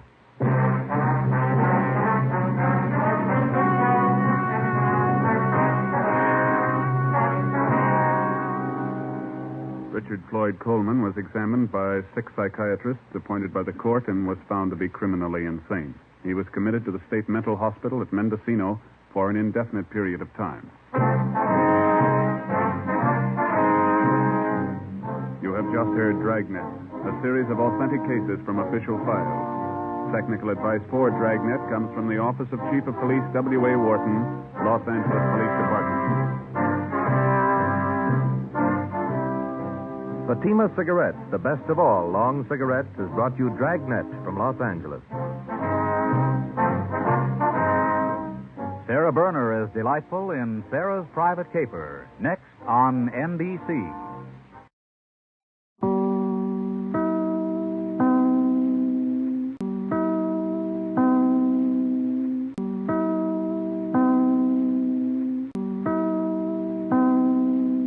Now it's time to pay a visit to Duffy's Tavern.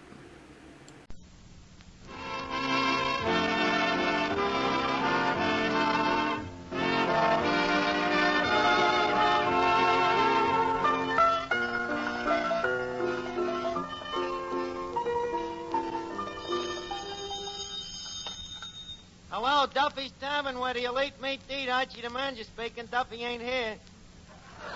Oh, hello, Duffy. Tonight, Gene Tierney. Oh, gorgeous. Got a face that could launch 1,000 ships, Duffy. Yeah, and a pair of legs that'll bring him right back home again. Gene Tierney, you seen her in the movies, Duffy. She's the one your wife once looked like long ago. From far away. Yeah. Of course, the way your wife is built now, you could make 2 Gene Tierneys out of her and still have enough left over for 3 Soapy Tuckers and a Charles Lawton. Huh? Why is she coming down here? Maybe because a certain party here is not repugnant to her. You know the old saying, Duffy, the lodestone is always drawn to the maggot. Look, Duffy, the music is just starting. I'll call you back, huh?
Eddie, you know, there's a movie star coming down here tonight, and, What movie star? As far as I'm concerned, the only movie star, Eddie. The only one that I can truthfully say we was made for each other. Lassie? Eddie, you know who I mean. Jean Tierney. Lovely, beauteous, vivacious, cadaverous Jean Tierney. She's lovely, Eddie. I can just hear him now. Who? Mr. and Mrs. Lovebug. Mr. Lovebug say, honey, what are we having for dinner tonight? And Mrs. Lovebug, she say, Archie. And he say, what, again? Now, Mr. Archie, this Jean Tierney, the big movie star and society girl. All right, rub it in. I ain't society. And you ain't no movie star. And I ain't handsome. And you ain't got no dough. And I ain't got a lot of clothes. You realize this can go on indefinitely. Eddie, you forget that dames like Jean Tierney is fed up with them glamour guys. What they go for is simplicity. You're simple enough. So what? So I ain't got no dope, but I'm gonna be honest with her. I'll say to her, Jean, here we are. You, a star. I, but a simple, rugged man of the people. I'm poor, yes, but not so poor that I'd be too proud to have you support me. You know what could happen if you said that? What? You could be swung on by a star.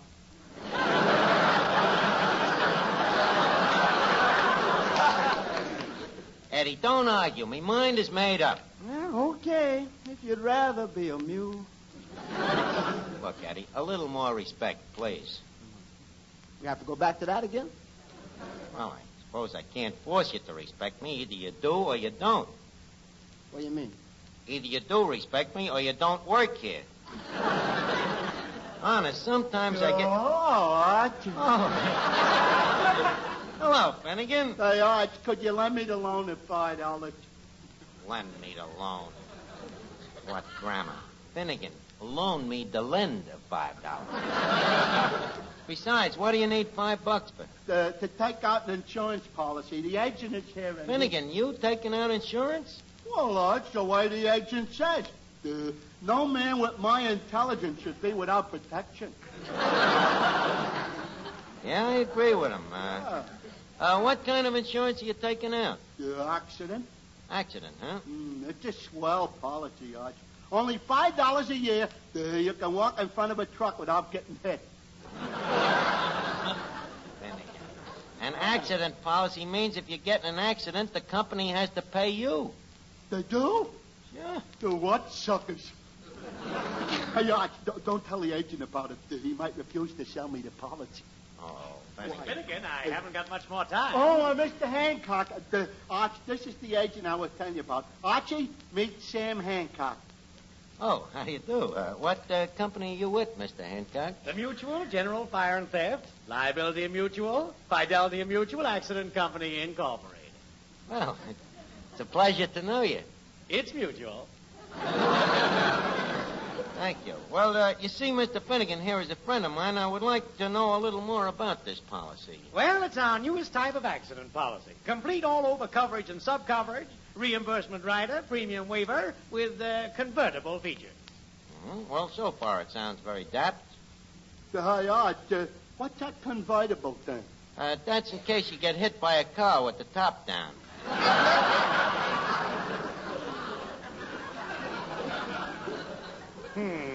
I can see you're a man who really understands a lot about insurance. Oh, no more than any other up-to-date, intelligent guy. Now, tell me, this policy, is it an endowager policy or pari-mutual? In other words, what happens if Finnegan is incapacitated by a fatal accident? Well, if the fatality is caused by the insured getting struck by hailstones or meteors while he is walking in an incorporated village or township, my company assumes all costs of interment and funeral up to 10% of the cash surrender value of the policy.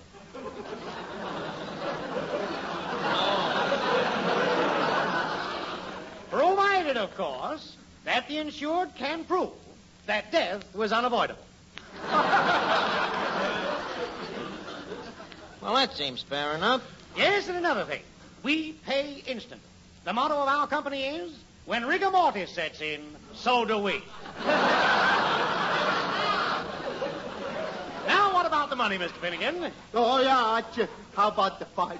The $5? Well, I don't know. I have an idea. Until the $5 is repaid, why doesn't your friend Finnegan make you the beneficiary? Yeah. What's that, Arch? Well, if I lend you the money and I'm your beneficiary, it means, that if you break a couple of legs or get mangled under a subway train, I don't get hurt. Okay, I'll give you the $5. Good. Now, Mr. Finnegan, if you'll just step over here, we'll fill out the paper. Okay. Hello, Archie. Hello, What's Miss Duffy. going on here? Well, Finnegan's taking out insurance. Oh, yeah?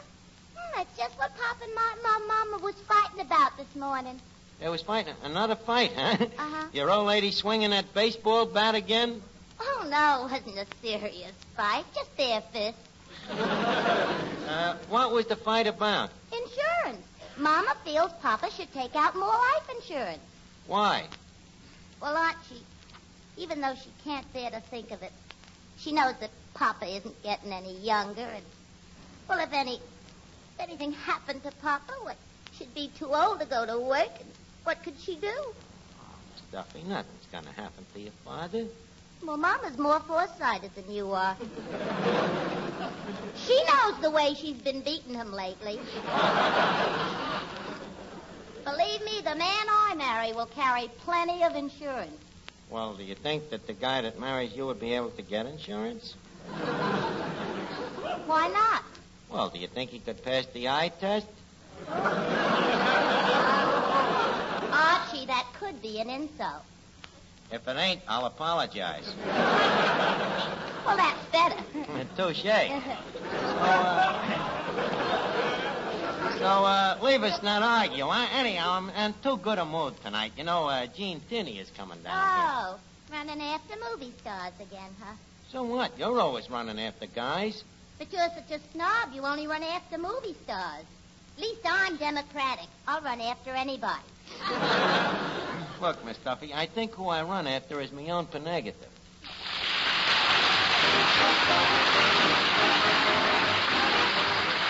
Daddy Malik and his orchestra play the new dance hit, Dance with a Dolly.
Look, did Gene Tunney get here yet?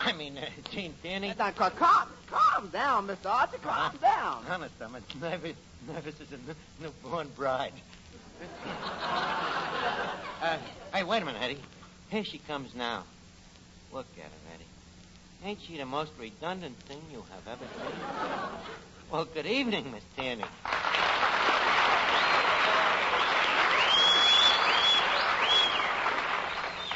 So this is Duffy's Tavern, huh?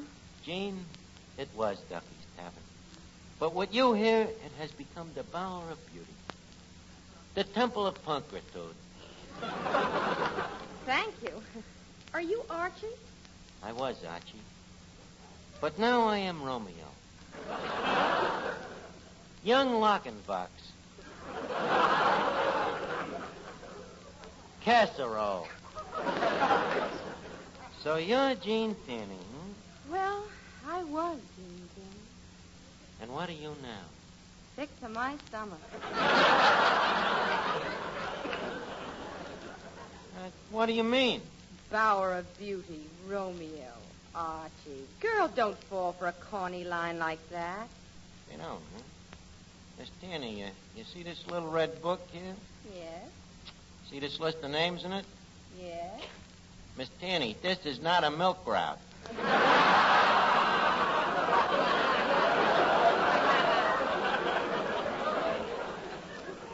However, if you don't like that line, you don't like it. We'll take a breather for a minute and try something else. By the way, would you care to partake of some refreshment? Okay, I'll take a Coke. A Coke, you know. Eddie, a bottle of our very best champagne from the cellar, that Pipesick 44. Sorry, we're all out of champagne. What? Who drunk it up? I don't know. All I know is the last time I was down in the cellar, I saw 3 blind mice. Eddie, please, leave us desist the wisecracks. Miss Tierney is thirsty. How about a bottle of that fine old Napoleon brandy? Napoleon brandy? We got that? That brown bottle on the top shelf. Does that crazy brandy think it's Napoleon again? Look, Eddie, please. Archie, never mind. I'll just take a glass of good old-fashioned aqua pura. Aqua Pura. We got any of that left, Eddie? Yeah, certainly. Uh-huh. There you are, Miss Tierney. Oh, thank you. Well, Eddie, Well, what? Miss Tierney ordered Aqua Pura. You're just going to leave her here with the chaser?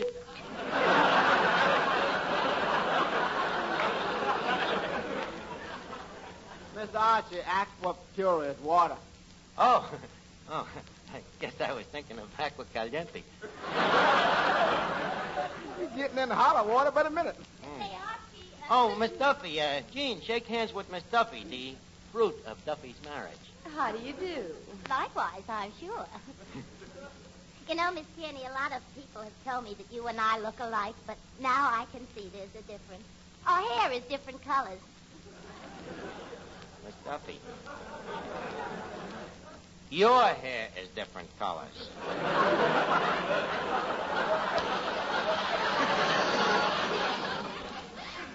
Hers is natural. Archie, you keep your stupid nose out of this.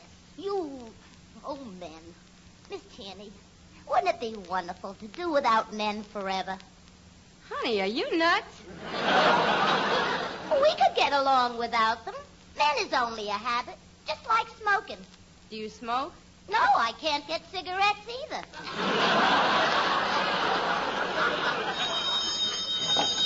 Hello? Oh, just a minute, Miss Duffy, your girlfriend, Vera Fogarty. Oh, hello, Vera. Said you know who's here? Gene Tierney. Mm-hmm. Standing right next to me. Huh? Well, pretty attractive, but I've seen Better. What? Well, I'll tell you the rest of the date when I see you. Huh? Oh, yeah, I'd like to go to the movies. Say, what's playing at the Bijou? Double Indemnity? Oh, I don't feel like 2 pictures. What? Oh, well, okay, dear. I'll be there in a few minutes. Goodbye, dear. Well, Miss Tierney, I have to run along now. Have fun, Miss Duffy. Oh, I'm just going out with a girl. Who could have fun going out with a girl? I could. Good night, Miss Duffy. Good night. Well, Gene, now that we're alone again, how about you and me taking a stroll in the park, huh? Oh, Archie, don't be ridiculous. Cherie. Why don't you give up this pretense of frigidity?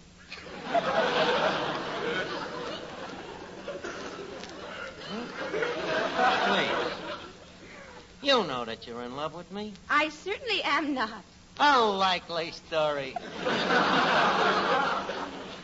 But I think I know what's bothering you. You think that I'm in love with Gene Tierney, the beautiful, wealthy, famous movie star. You're wrong. I'm in love with Gene Tierney, the girl.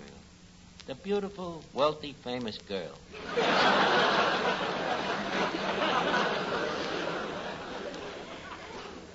Archie, do you ever hear ringing in your ears?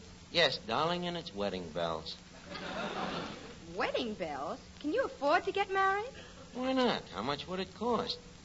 $2 for a license, $10 for the minister, $3 for a wedding breakfast.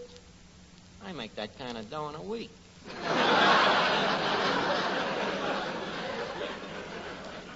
So, what do you say? Shall we take a little stroll in the park? I'll tell you what, Archie. If you want to take me out, I have an idea. Name it, Jean. Just name it. I the potter, you the clay. Okay, instead of the park, we'll go to the Stork Club. The Stork Club. There are storks in the park, you know. Archie, it's the Stork Club or nothing. I'll be with you in a minute, Jean.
We've always been friends. It's up to you to help me out now. I gotta get the dough to take this teeny dame to the Stork Club or I'm dead. Absolutely dead. You're dead, huh? How much you need? $50. How you want it? What do you mean? Large or small funeral?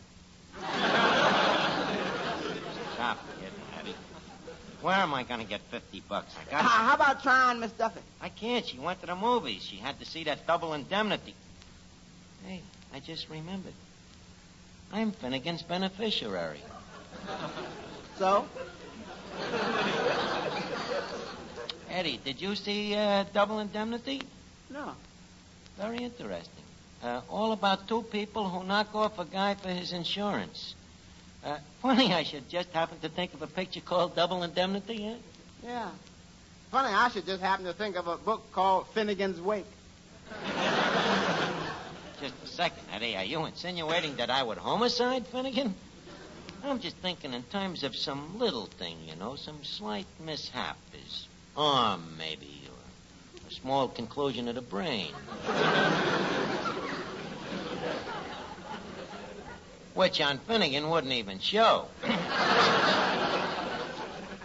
And the agent is still here. I could collect the dough right away. To me, it sounds Alcatraz-y.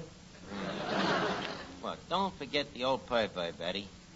Fair play near one fair lady. Now, let's see. What's a good kind of an accident? I read someplace that 60% of the accidents happen in a bathtub. Wonder if I could get Finnegan to take a bath. No, there must be an easier way. Wait a minute. I got it. Eddie, give me that bung starter. Here you are. Okay, thanks. Oh, Finnegan. Yeah. By the way, the accident insurance is all fixed up. So is the accident. Look, Finnegan, would you mind to help me hang that sign over there? Which one? That one, the one that says, "Love thy fellow man." You just hold it up there while I nail it in. Okay. Attaboy. Now hold your hand still. And hold your head still now. Attaboy. Hey, Arch, if you keep hitting me on the head, you're never going to get that sign up.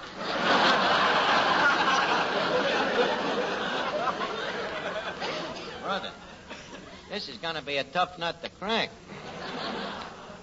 Finnegan, would you mind doing me another favor? What is it, Arch?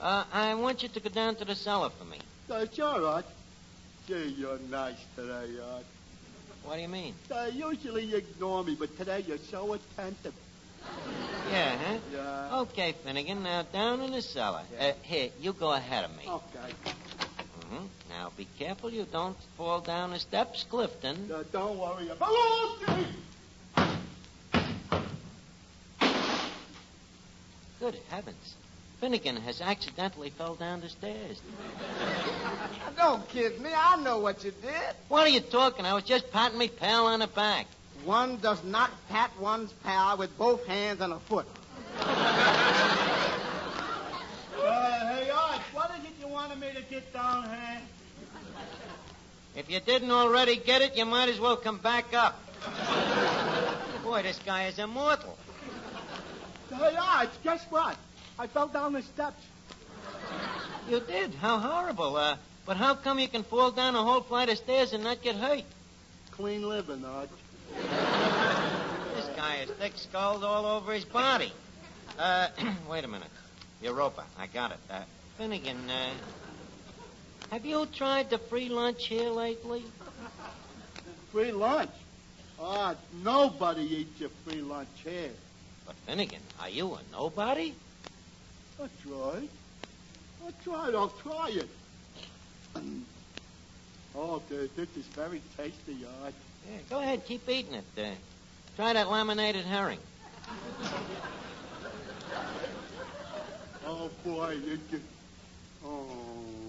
I think we finally got him, Eddie. Oh, Mr. Hancock. Yes? Finnegan here, he's been accidentally food poisoned. By George, he does look pale. Well, I'm the beneficiary. Tell you what, I'll settle for $50. Quick. Okay, but first I'll have to make out a report. Now, where did the food come from? The free lunch. Did the insured eat the free lunch here of his own free will and volition? Yes, sir. Sorry. What's the matter? We do not pay off on attempted suicide. Better luck next time. Good night, sir. But wait a minute, Mr. Hancock. Arch, Huh? it's getting late. Are we not going to the store? Well, you see, I just ran out of a little money. Oh, God. Oh, what a rat I am. Look what I done to Finnegan, and for nothing. What's wrong? Gene, I gotta clean me breast out of this. I ain't worthy to kiss the hem of your shoe. You know what I done? In cold blood, I tried to massacre me best friend. I suppose now you'll never marry me, Right. I thought so. I should never have done it. Archie, it wasn't what you done. It's on account of what I done 3 years ago. You too, What did you do? I got married. Good night, Archie. Oh,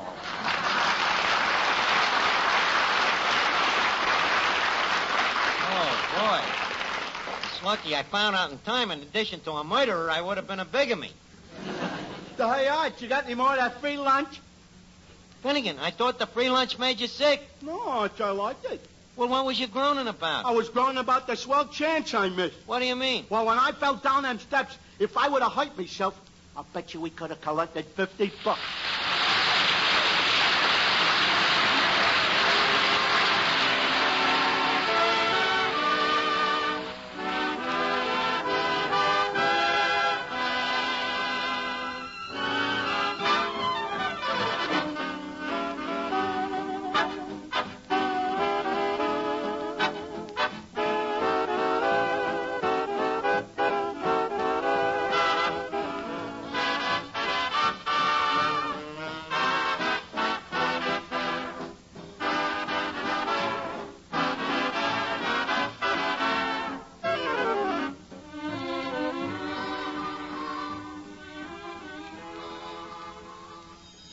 Duffy's Tavern, where the elite meet eat. Archie the manager speaking. Yeah, Duffy, that's right. Next week, Risa Stevens from the opera. Risa. R-I-S-E. Yeah, like their son, Reese's. Okay.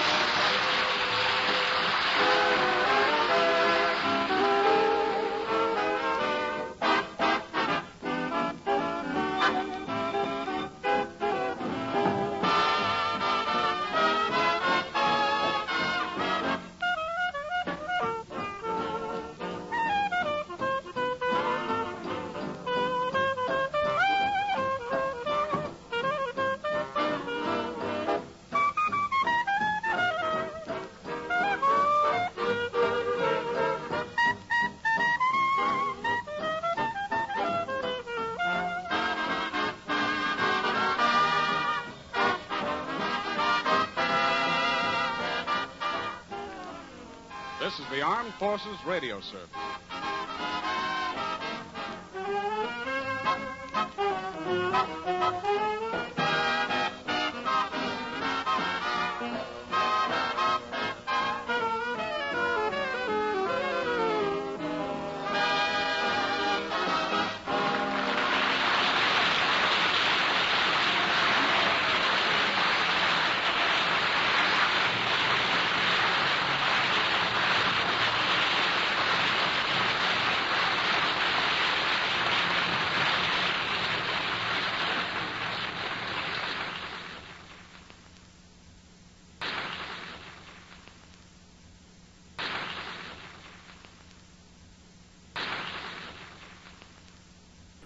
Another exciting tale of escape is up next.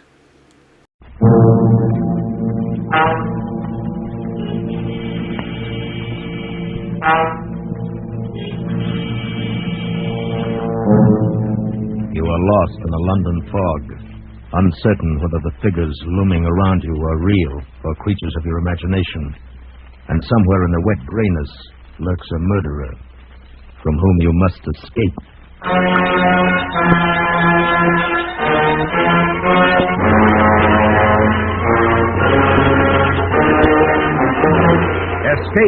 produced and directed by William N. Robeson, and carefully contrived to free you from the four walls of today for a half hour of high adventure. Tonight, we escape to a fog-shrouded city and the terror of a shell-shocked mind, as Algernon Blackwood describes them in his ghostly story, Confession.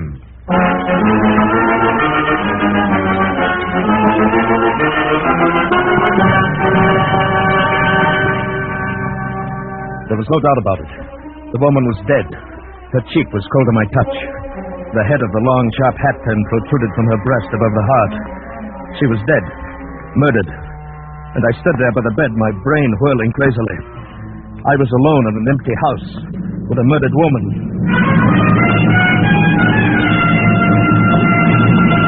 And then suddenly fear flashed across my brain and cleared it. I heard the door below open and close. Footsteps. Someone was coming across the downstairs hall, onto the stairs. Coming up here. In a moment I would be discovered. In a moment someone would walk into this room and see me standing over the body. In a moment my escape would be cut off. Quickly, I slipped across the hall and into another of the empty bedrooms. I leaned against the closed door, breathing heavily, listening to those steps come closer. Would he look into any of the other bedrooms first? Would I be discovered here? He passed my door and went into the room, straight in, closed the door behind him. Then he knew where to come. I waited a moment, waited for some sound, some gasp of discovery. There was none. Then he knew what to expect. I must escape quickly before he came out of that room. I started down the stairs, carefully, to avoid any sound.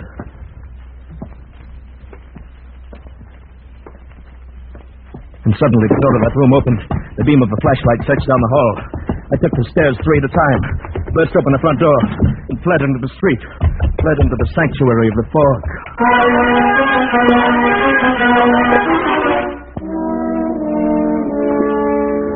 How long and how far I ran, I do not know.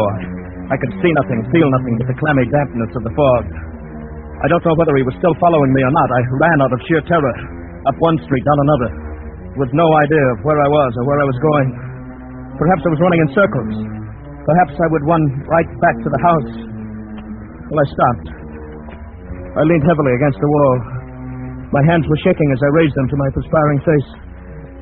I held them there to steady them, ran them through my wet hair. My hat. I didn't have it. I'd left my hat back there in that room, on the bed beside that dead woman. And it had my initials in it.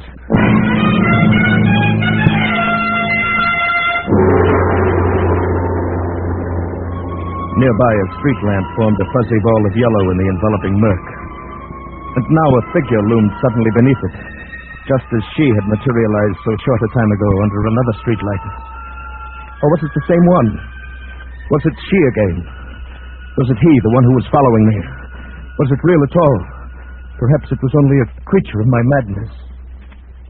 My dear sir, you're ill. Oh, hero, let me help you. Oh, hero, let me help you. Why, you're almost ready to fall. Yes, sir. Thank you. Yes, just lean on my arm. Yes. You are real, aren't you? Real? I don't understand. I say, you're very near collapse, you know. And I happen to be a doctor. Luckily, too, you're just outside my very house. Come in for a moment, won't you? Why, you're very kind. Yes, I will, if it's not too much trouble for you. None at all, my dear chap. Please do.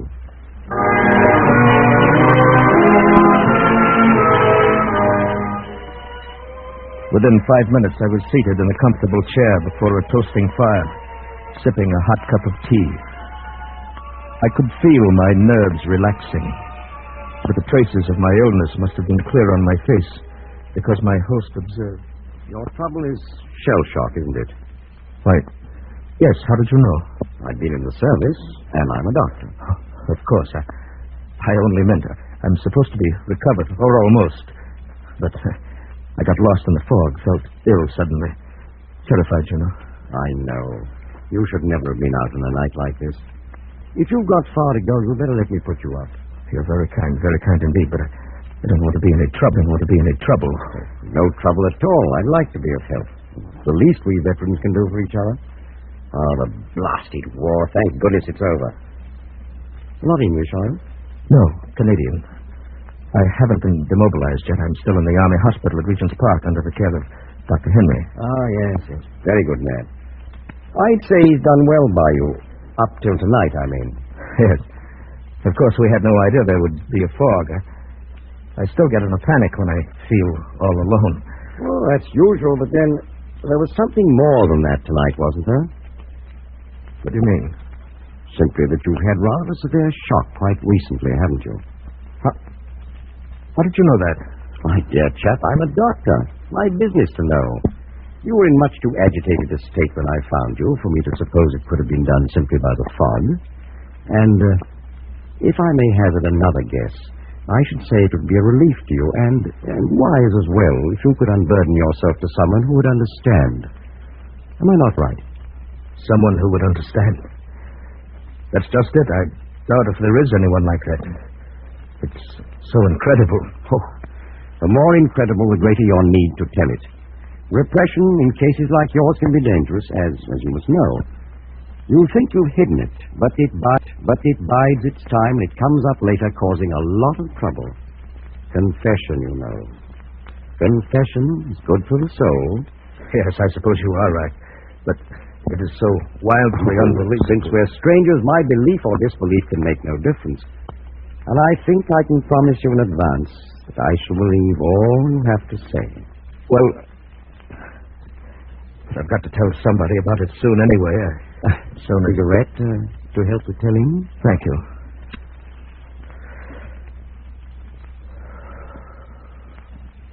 Thank you. Well, I'd better start back at the very beginning of the adventure, then.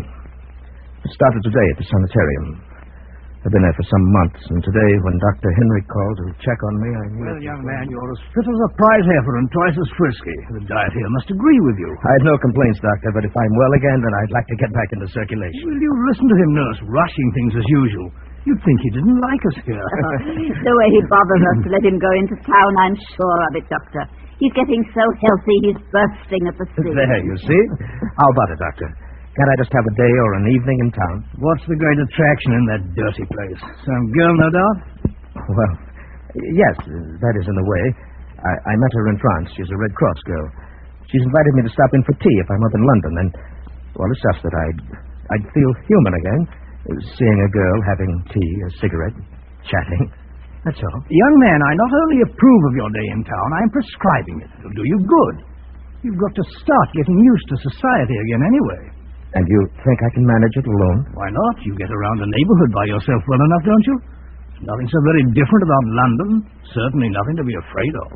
No, of course not. Call the young lady and find out the directions, where to get off the underground, what turns to take, and so on. Go in the daytime, return before dark. No danger of getting lost. Should be simple. Nothing to it. Do you good. Then this means I'm getting better. I'll be able to go home soon? There you go. Rushing things again. But yes, I think perhaps we're on the last leg. That'll be all, nurse. Yes, Dr. Henry. Now, tell me, young man, what about your friends? No, Doctor. I think they've deserted me. I don't see them anymore. No more ghosts. No more dead comrades stopping in for a chat. Good. For how long now? Oh, several weeks at least. I can hardly remember when I last saw one. Thought you saw. Yes, thought. Of course, in the dark room at night, sometimes the That's shadows... not quite the same thing. Lots of well people fancy they see the shadows move at night, especially after they've been reading some penny dreadfuls. Yes, I suppose so. At any rate, you can distinguish between the real people and the unreal now, and that's a big step, considering how you were a few months ago. Well, it's only when I feel completely alone, cut off, that the old panic begins a little, but not as much as before. Many people don't like to feel alone and cut off, but they can fight down that panicky feeling, nip it in the bud. So will you in time. But I must warn you, a severe shock could undo all our work. By all means, avoid shock.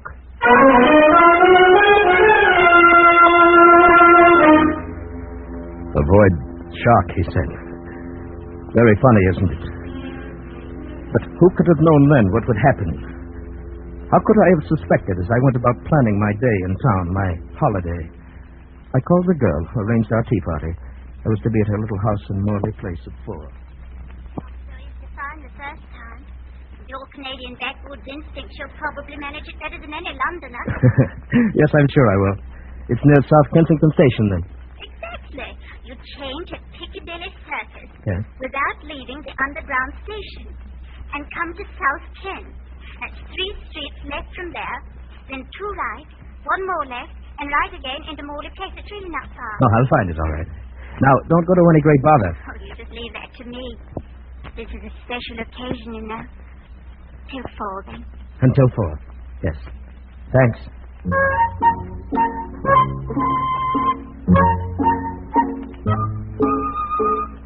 And so it all started out as a cheerful adventure. And everything went well into the city. I made my change underground at Piccadilly, took the local to South Kensington Station. And there I came up at the surface again.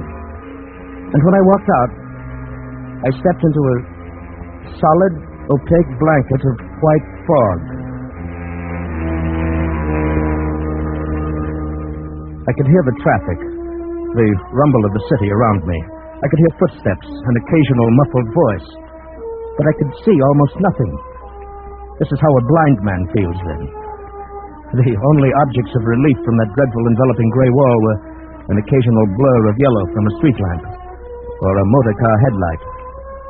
A glimmering patch from some big lighted shop window here and there. And the figures of other people passing by. Dark and floating and indistinct. Or were they people? Might they not be those phantom figures again, just like the ones that haunted me before I went into the sanitarium? Ghostly, blurred figures of dead comrades from Dunkirk and Abbeville and the mud of Belgium. Here comes another one. I can hear his cane tapping.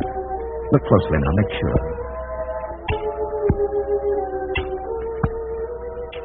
There. He looked real enough, didn't he? They are real, I'm positive of it, and I'm not alone. They're all over. They are real, I'm positive of it, and I'm not alone. They're all around me. But even as I told myself this, the old panic was growing inside. There now, old fellow, you've got to get hold of yourself. Next one comes along, speak up. Speak up to him. Ask him the way to Morley Place. Ask, can you put me on the trail to Morley Place? Just like that. You'll see. Here now. Here he comes. Ask the way. Beg pardon. Can you put me on... Say, is this right for the tube station, do you know? I'm utterly lost. I want South Kensington. Why, yes, I have just come from there. Straight along, I think. Oh, thanks awfully. Oh, but I say, can you put me on the trail to Morley Place? He's gone. Well, no matter, he was real enough. He spoke up like a real person, all right. Maybe the next... Oh, I say, I beg your pardon. Oh, I'm frightfully sorry. I didn't see you and you standing still. I'm afraid I must be lost. Can you direct me to Morley Place? Oh, dear.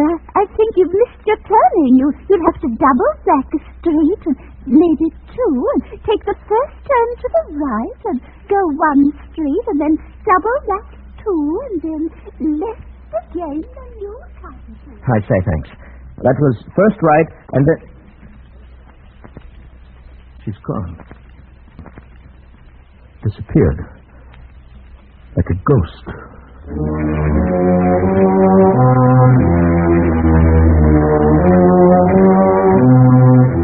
The panic was rising in me. They were real people, yes, but they appeared and disappeared so disconcertingly quickly. And when I turned off down the main street, there were fewer of them. I turned again and again. But I couldn't remember the direction. Suddenly, I knew I was lost. And now I was in some little backwater where passers-by were rare, where no one came, where I was alone.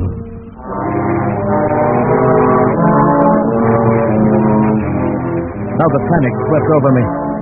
I stumbled on a curve. My cane swept into air. I fell to the icy pavement. I was shaking so that I couldn't rise to my feet. I crawled across the open space of the street on my hands and knees. Only when I crossed the curb and felt a warm wall could I stand up again. And then I stood there, shaken and frantic. Morley Place must be very close, the little Red Cross girl waiting with her warm fire and hot tea. But where? Where?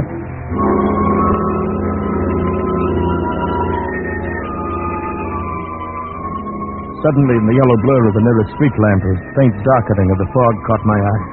It was not a figure this time. Only the shadow of the pole, grotesquely magnified. No, it moved. It came toward me. It was a figure, a woman. It came right up to me. Fear gripped me, and then I remembered the doctor's advice. Don't ignore them. Treat them as real. Speak to them and go with them. You will soon prove their unreality then, and they will leave you. And so I gripped the wall behind me and spoke to her. Lost your way like myself, haven't you, ma'am? Do you know where we are, Tall? Morley Place I'm looking for. Where am I? Well, I say you're more frightened than I am. May I help you? I'm lost. I've lost myself. I can't find my way back. Same here. I'm terrified of being alone, too. I've had shell shock, you know. Let's go together. We'll find our way together, eh? Who are you? Name's O'Reilly, Canadian. I'm going to have tea with a friend in Morley Place. What's your address? Do you know the name of the street here? I came out suddenly, unexpectedly. I can't find my way home again. Just when I was expecting him to... Oh, stay steady, ma'am. He may be there now, waiting for me this very moment, and I can't get back. Have you any idea of the direction, ma'am? Any at all? We'll go together. Listen. I hear him calling. I remember. Wait, ma'am. Wait. Don't leave me here alone. I'm going with you. Wait. She was running fast through the fog. It was all I could do to keep up with her. But I felt I must not lose her or my own nerves would go to pieces. How she found her way in the fog, running so quickly, I didn't know, but I kept close on her heels, running hard. I could smell a faint perfume in the air, trailing behind her. A faintly familiar odor, but not pleasant. And then suddenly she stopped and turned into the gate, so suddenly that I almost bumped into her. Oh, is this in? You found it, then? May I come in with you for a moment? Perhaps you'll let me telephone my doctor. Doctor? Yes, Dr. Henry at the Army Hospital. I'm in his care, you know. My home is somewhere here. I'm near it. I must get back in time. For him. I must. It's coming to me. I say, ma'am. But she turned and walked toward the house. For a moment I hesitated. This woman was acting very strangely. But no matter, she was at least real, and I needed help. Quickly, I followed her up the steps across the porch. The door was ajar. She slipped through, and I followed into the dark house. It was so dark inside, I couldn't see anything at first. I stopped, groping. But she went on quickly, easily, as if she knew the way. She was ignoring me completely. I heard her steps cross the hall, go up the stairs quickly. I waited and listened. She walked along the hall upstairs. Where? Oh, where is it? I must find it. And now the hair on my neck felt as if it were rising. Was she, after all, another of my figures? Was she unreal, too? At last, I found it. I'm home again. I heard her open a door upstairs, go in and close it after her. Then there was silence, profound silence, and I was alone in the dark, unoccupied house. The white-covered furniture in the hallway loomed like ghosts, and there was no sound. I felt my panic coming back, but she was upstairs, and at least she was companionship.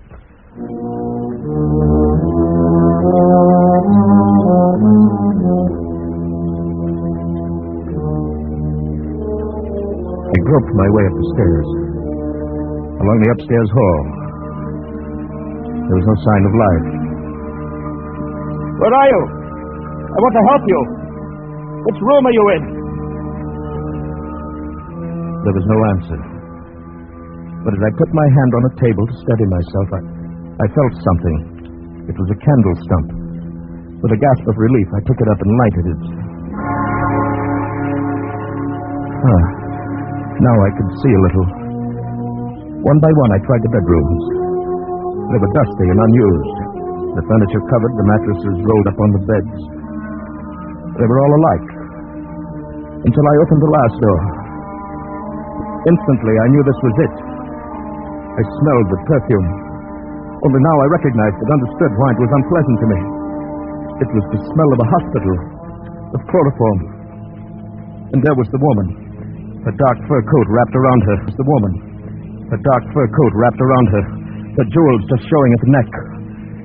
And she was stretched out on the bed, motionless. Instantly, I knew she was dead. In the next instant, I thought I would go mad. The blood on her face was congealing. Her skin was cold.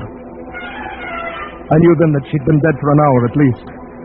And that what I saw in the street was not real. This was the shock that Dr. Henry had warned me to avoid.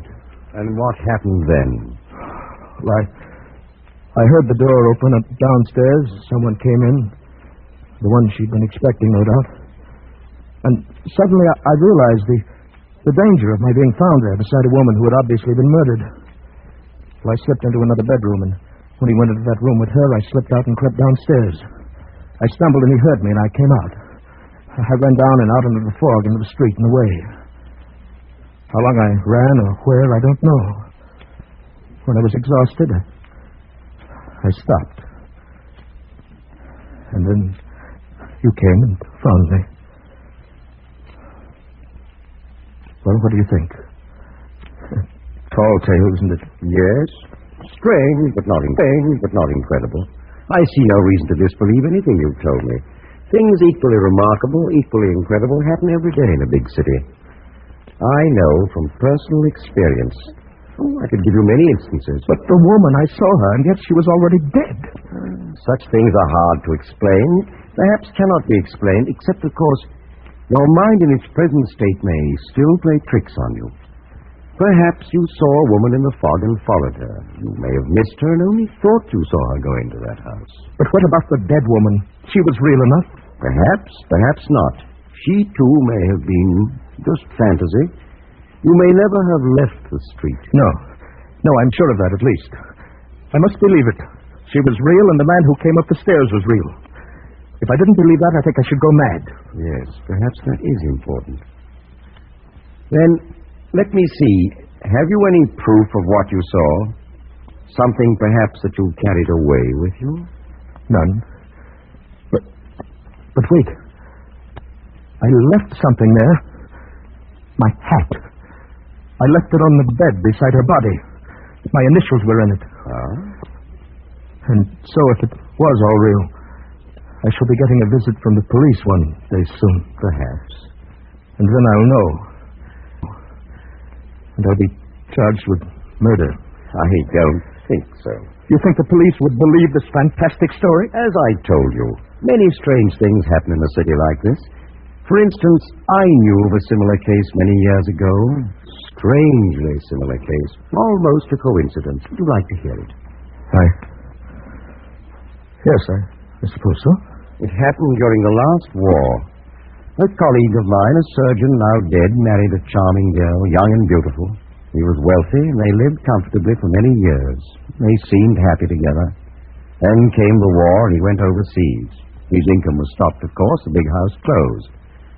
His wife found life not so pleasant as before, and somehow she blamed her new hardships on him. You see, she was devoid of imagination, without any power for sacrifice. But she was still young and beautiful. The inevitable young man came along to console her. He was rich. They planned to go off somewhere. Only by chance, the husband came back from overseas suddenly. Just in the nick of time. Well, he should have let her go. He was well rid of her, I'd say. Well rid of her, yes. Only he decided to make the riddance final. He decided to kill her and her lover. You see, he loved her. He planned the time and place carefully. They met, he knew, in the big house, now closed. He waited for them there. The plan failed, however, in one important detail. She came at the appointed time, but without her lover. She found death waiting for her. Completely painless death. But the lover did not come. The door had been left open for him. The house was deserted, and it was a foggy night like tonight. But he did not come. Instead, a stranger came. And where was the surgeon all this time? Waiting outside, concealed in the fog. He saw the man go in, and he followed in to kill him. But the man was a stranger. He came in by chance, like you, to shelter from the fog. I think that I should... Why, what is the matter, sir? Why, I really must be going. Of course, if you wish. Thank you for your kindness and hospitality. Oh, it's been a pleasure, young man. I enjoyed your story, although I confess I expected one a little different. Your coat? Thank you. I'll walk with you to the door and give you the directions. You're in luck. I think the fog's lifting a bit. Doctor, may I ask, your friend, the surgeon, was he ever caught? That's the part of the story I don't know. He was clever enough so that I doubt it. Unless he told somebody, made a confession. I see.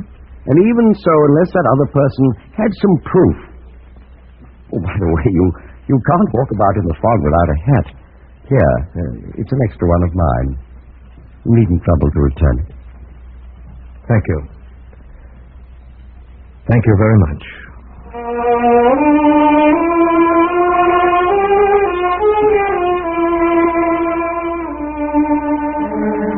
I went out of his consulting room with a hat on my head. In 10 minutes, I was at the tube station. It was only there that I permitted myself to take off the hat and look at it. It was my own. The hat I had left on the bed beside the dead woman.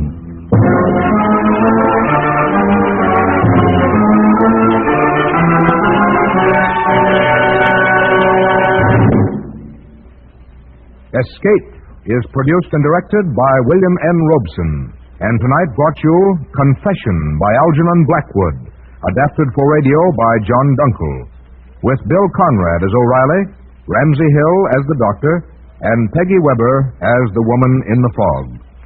Music was conceived and conducted by Cy Fure. Next week, you were trapped in the dark maze of the native quarter of Mozambique.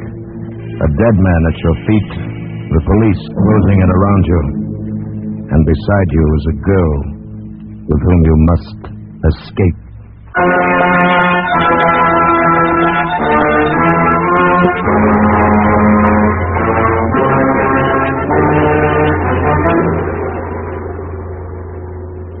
Next week, we escape with Percival Gibbons' fast-moving adventure, Second Class Passenger. Good night, then, until this same time next week, when again we offer you Escape.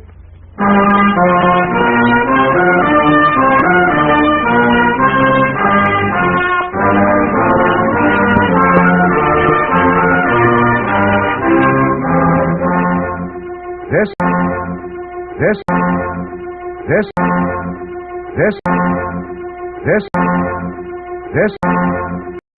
Now let's see what Fibber, Magee, and Molly are up to. The Johnson Wax Program with Fibber, Magee, and Molly.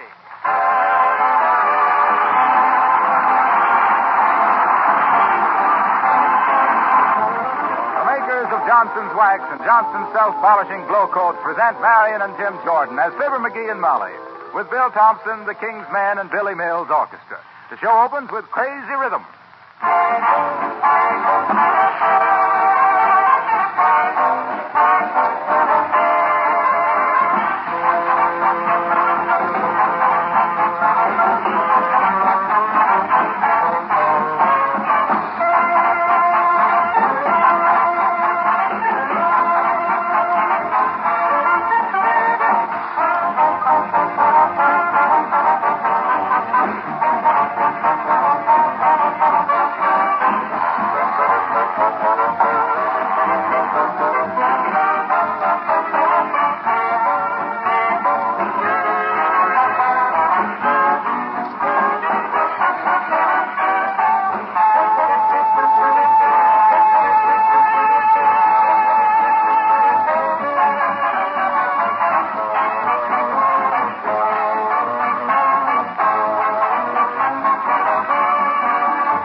And produced for the Woman's Club by Fibber, Magee. It's entitled When Knighthood Was the Stuff, or Who Wants to Wrestle in the Castle. And the curtain has just risen on the third gripping act, where in a gleaming suit of armor, Sir Lancelot is seen talking to the fair Elaine. These two parts, we see by the program, are taken by Fibber, Magee, and Molly.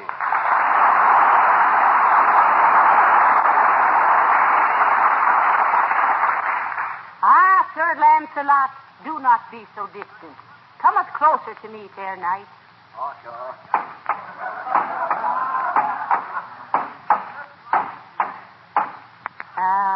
Wouldst that thou didst not have to fight the Black Knight in yon tournament today? I fear me that some harm will perchance cometh to thou. Say not so, fair maid. Methinks I can vest this Black Knight with one eye tied behind me. Verily, Elaine, he is a palooka. A pushover, forsooth. There speaketh me old true Lancelot. Yea. Remember, I am banking on you, my fair knight. Ah, yes. Bank night. Dost thou not get it, Elaine? Thou said thee are banking on me, and I cometh back with a goodly quip. Ain't funny, Mick Lancelot. Gadzooks. I would fain have done better, did not these iron pants cramp at my style somewhat.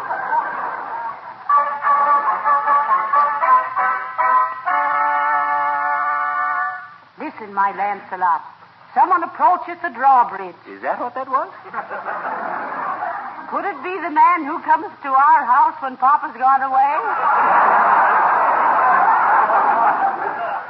Nay, fair maid, it is the Black Knight. And now I must go forth to do battle for thy hand. Hold it now, hold it. For shouldst I fail, must thou perforce be given in marriage to the Black Knight. Ah, these are troublous times when a maid must wed against her will. Merlin the magician telleth me that he hath looked into the future unto the time when the shotgun will have supplanted the broadsword to this purpose. Merlin, bah, a faker, a reader of tea leaves, forsooth. You said it. He is always taking an orange pico into the future. But I must go forth to battle, Elaine.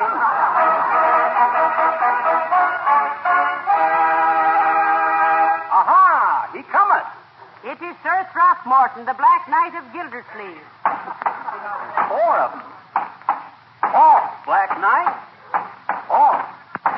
It is I, Sir Lancelot, challenging thou to combat. Oh, yes. Good day, good night. Yeah. Hello, Elaine. Speakest not to the maid of Astolat, Black Knight, until thou hast bested thy opponent, Sir Lancelot, in mortal combat. Yea. Draw and defend thyself, Violet. The word is varlet, Magee. Huh? Oh, yes. Draw and defend thyself, varlet. And may the best man win. To arms, Knave, to arms. Go to it, Lancelot, me bully boy. Try a left jab with thy broadsword. Verily, it sounded like a boiler factory. I fear me this flake is louder than yon armor. None of your tricks now, Gildersleeve. Remember, I'm supposed to win. All right, Magee. We got to make this look good, otherwise we'll... Oh! Cut that out, Magee. You stuck me. Well, I couldn't help it. You're so darn clumsy. Is that so? Well, let me tell you... Oh! You stop that stuff, Magee, or I'll bang your iron pajamas into a wad of tinfoil. All right, you bangy, but don't give me any more of your lip. Heavenly night or day. Look at him go, will you? Now, look here, Lancelot. I've had about enough of this. Oh!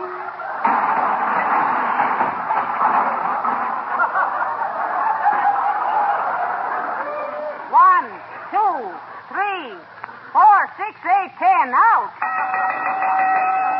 Ladies and gentlemen, the winner and still champion, Sir Lancelot. Now that I have won thy hand in fair combat, Elaine, wilt marry me?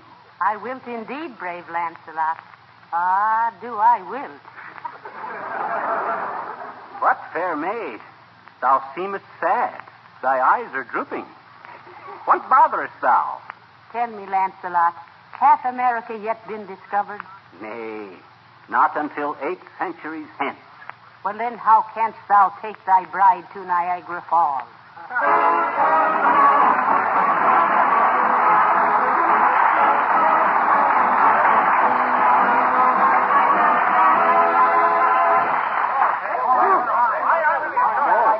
Glad that's over. How'd it go, Molly? Well, I think it was wonderful, dearie. It's the best play you ever wrote, I believe. Mr. Magee, what a wonderful performance, really. Oh, thanks. You were simply marvelous. Oh, sure. And you, Mr. Magee, you were simply perfect for the part. Oh, thank you, Mrs. Uppington. Do you really think so? Oh, I do indeed. The minute I saw you come out on the stage in that costume, I said to myself, how delightfully she portrays a girl of the Middle Ages. So middle-aged, really. Now, looky here, Mrs. Uppington. Excuse me, girls. To lay aside my sword and get sworded, Mrs. Uppington, how about the gate receipts? How'd we come out financially? Oh, splendidly, Mr. Magee. Fine. You know, before we started, the club had a $300 deficit. Now, how's the deficit? Oh, now it's $950. Isn't that wonderful? Oh. The biggest deficit we ever had. Wonderful. Oh, my, I'm so thrilled, really. Well, how was the audience reaction, Uppy? Good? Oh, now, I was extremely disturbed about that for a time during the second act. Why, Mrs. Uppington? Well, the steam radiators were hissing so loudly, and when I ran down to turn them off, there were no radiators. Oh, really, that was very amusing. Oh, well, goodbye now. Goodbye.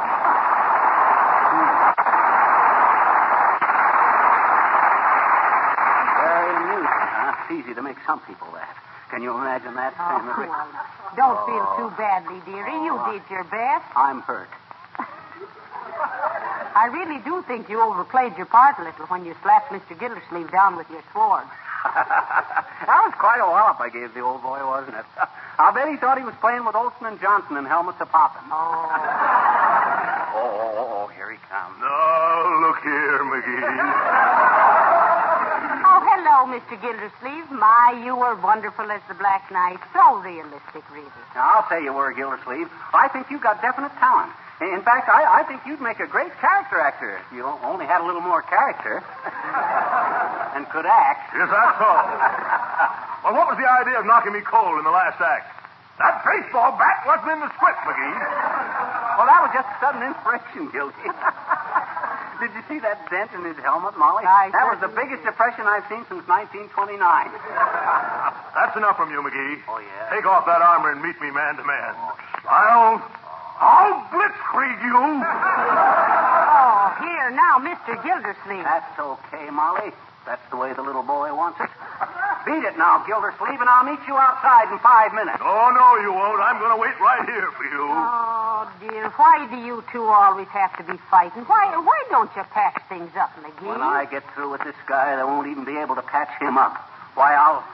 Let me at him. Let me at him. Hey, where's the dingus that unhooks this armor? Here, Magee, let me help you. Don't you dare touch me. Don't you dare touch me. Not while I'm in this condition. I'll get out of this my own way. Now, how'd I ever get into this thing? Can't you remember, dearie? No, I was so busy rehearsing my line. Oh. Maybe this is the way. Don't come off that way. Quit stalling, you little weasel. You quit rushing me, you big nasty sturchum. Now, let me see. Where was that? Dear, you poor lad. Is there anything your Molly can do for you, dearie? I guess not. Thanks. Let me try once more. Take the helmet off first, why don't you? Oh, yeah? Why don't I? How do you get it off? Well, mine wasn't even fastened. Maybe yours screws off like a diver's helmet. Here, let me show you. Hey, cut that out! You're twisting my head around. What do you think I am, a puppet? The word is puppet, dearie. Puppet. Huh? Well, whatever it is, I ain't one of them. Dad, Reddit, let me think a minute. How can I get this dad-ratted thing off? Oh, Magee, what are you going to do? Stand here all evening like a can of tomatoes? There's only one thing to do, Molly. I gotta find a blacksmith. You come with me, Molly, and hold this sword over my head. What on earth for? There's a thunderstorm coming up, and in this outfit, I need a lightning rod.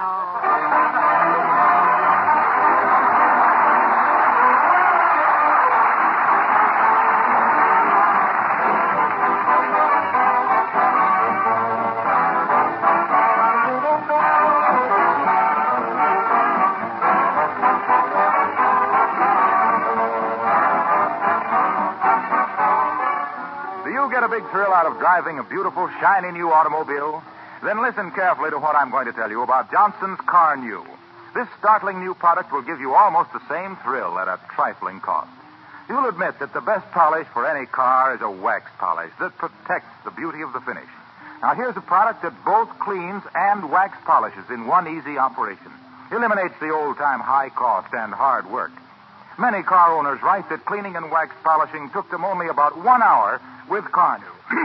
Now, it might take you a little longer if your car is very grimy, but I'll bet you'll end up the job by saying, boy, what a thrill. You just rub Car New over your car finish, it dries to a white powder, and you wipe off the powder. There's a minimum of work. So, buy a can of Johnson's Car New tomorrow from your regular wax dealer, auto supply store, or filling station. You'll agree with me. Your car looks like new when you use Carnew.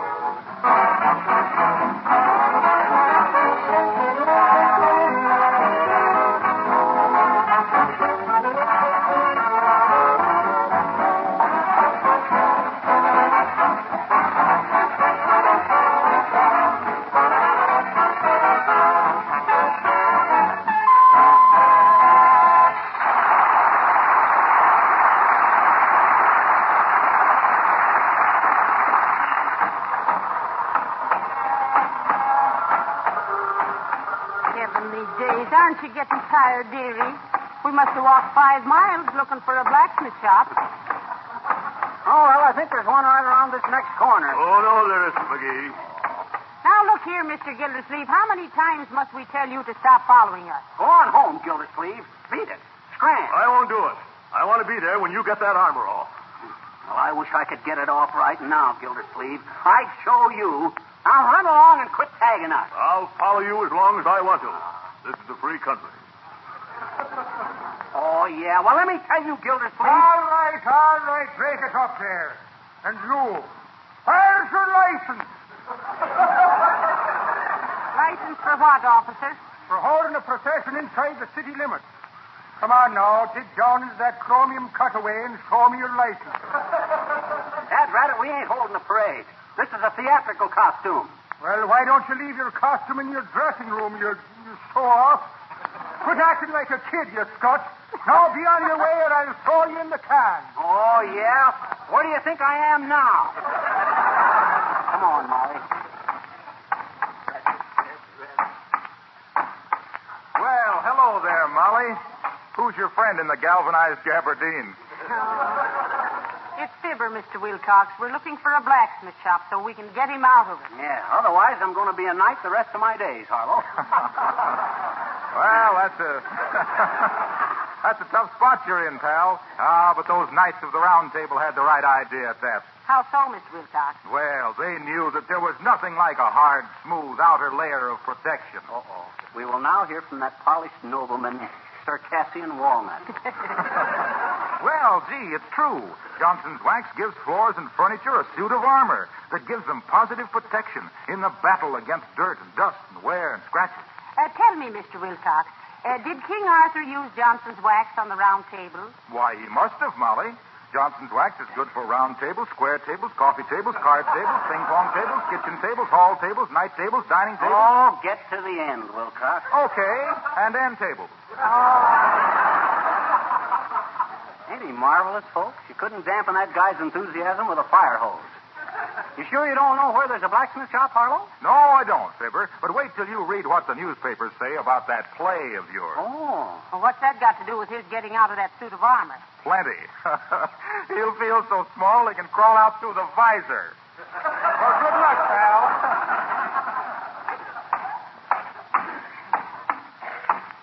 Magee. Huh? Mr. Gildersleeve is still following us. He is? Shucks, if he's got a grudge, why don't he come up to me and fight it out like a man? Oh, now be careful, Magee. Remember, it's his great big bare fist against you and that poor little suit of iron armor. Don't take any chances. Oh, there, my dear. Who's your friend in the noisy knickers? It's me husband, Mr. Boomer. We're looking for a blacksmith to get him out of the armor. Maybe you're the guy we're looking for, Boomer. As Mr. Roosevelt says to Mrs. Farley, how about the loan of your Jimmy for a while?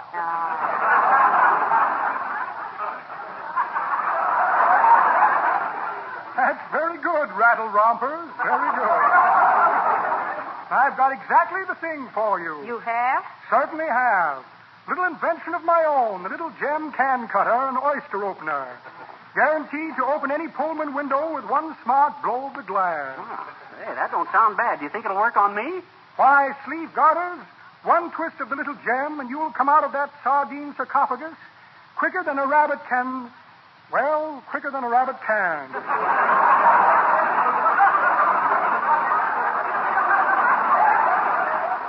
come on, trot it out, Mr. Boomer. Trot it out. This time you've made a sale, I believe. All right, my dear. I have a little gem can opener right here someplace. Now, what did I do with that little gem?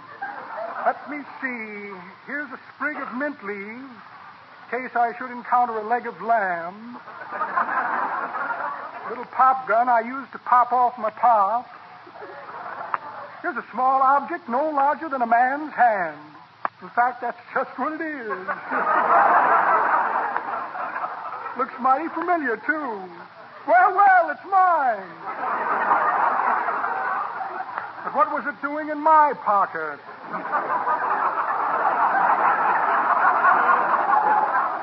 Here's a letter that Louis the Lifer asked me to deliver to the governor.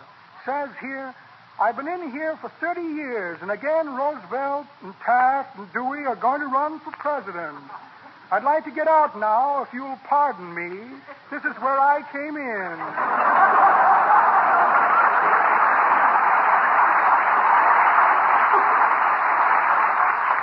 And a check for a small portion of Pilsner.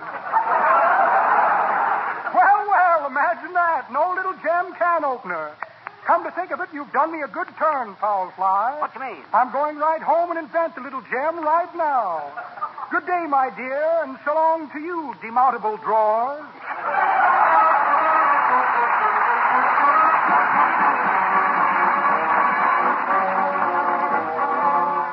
The King's Men sing We Play Hoops.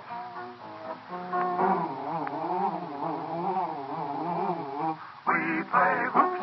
Oh, all the day we run and play. We race and run and roll our hoops along. My name they call Louis. I am the sweetheart of Marie. We live in gay Paris. We're very bourgeoisie. She, Marie, and me, Louis. We nice folks, but folks screwy. Every day we run and run to bring the teacher present. Ooh la la, we're very smart and also very pleasant. After school is over, whiz, we do not give a big cheap way. We play hoops. We run as fast we can. We bump into the big fat man. We play hoops in the park all day. Mama, she scold. She say, no, no, no. You mustn't knock over the gentleman with the whisker. We play hoops. We run like that. We run like this. Right into Nurse and Nancy Kiss. All day long. We play hoops.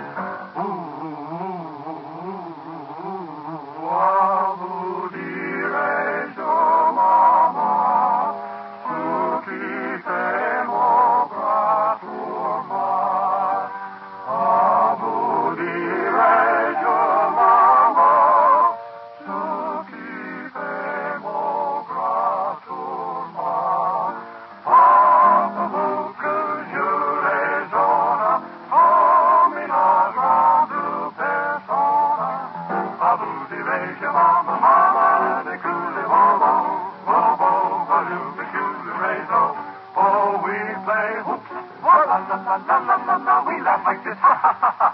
We play whoops in the park all day. Papa, we work at the store. Make love to sweet lady. The lady is not my mama. We play whoops. We chase the cat up in the tree. Marie hits me, I slap Marie. All day long we play whoops. One nut.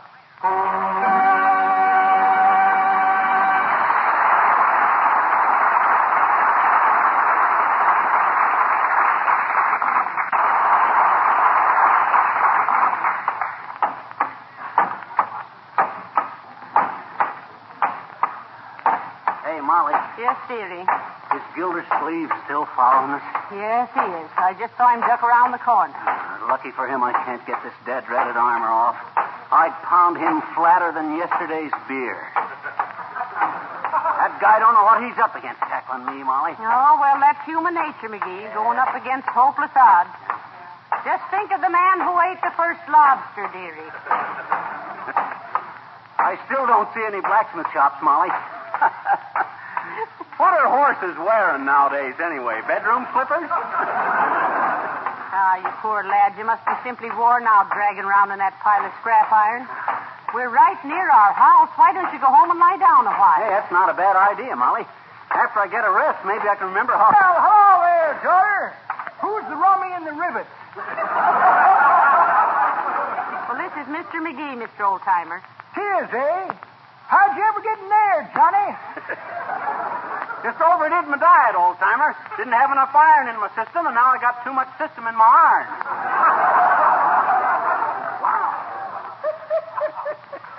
That's pretty good. I don't get it. Well, he had to wear this costume in a stage play, Mr. Oldtimer. He was very much on his mettle, and vice versa. Now, that's pretty good, daughter. But that ain't the way I heard it. Oh, dear.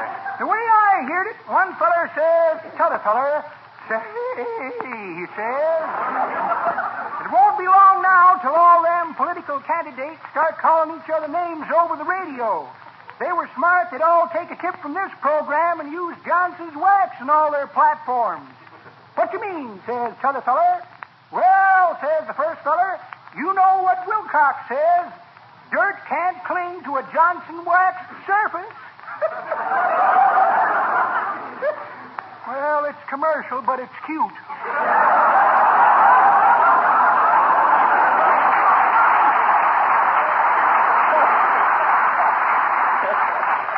Hey, Johnny. Yeah? You gonna be wearing that suit of heavy overwear all day? Well, looks like you'd have to, Mr. Oldtimer. Why? Well, I'm going to make some fudge tonight, and I'll give him 50 cents to come over and roll on the walnuts. You think it over, Johnny. So long, daughter.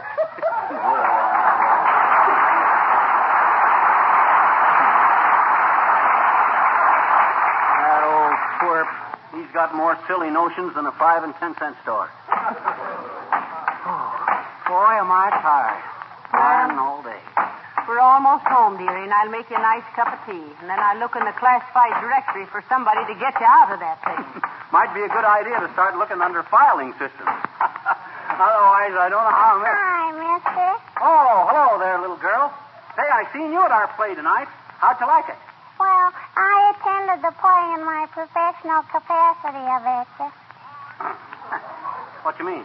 Well, I'm the dramatic editor of our kindergarten paper, and I have to see all the plays, good, bad, and no different.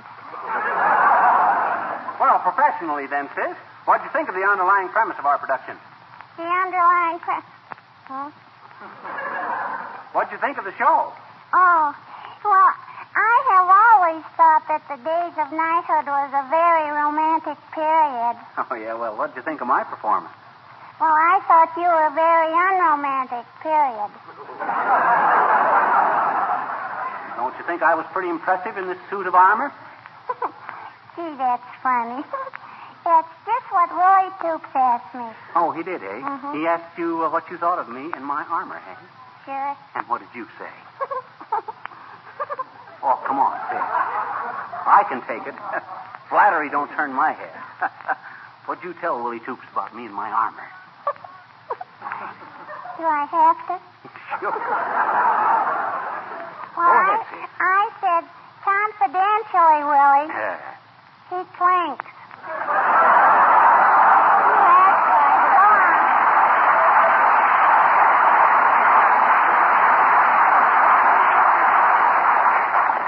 Fresh kid.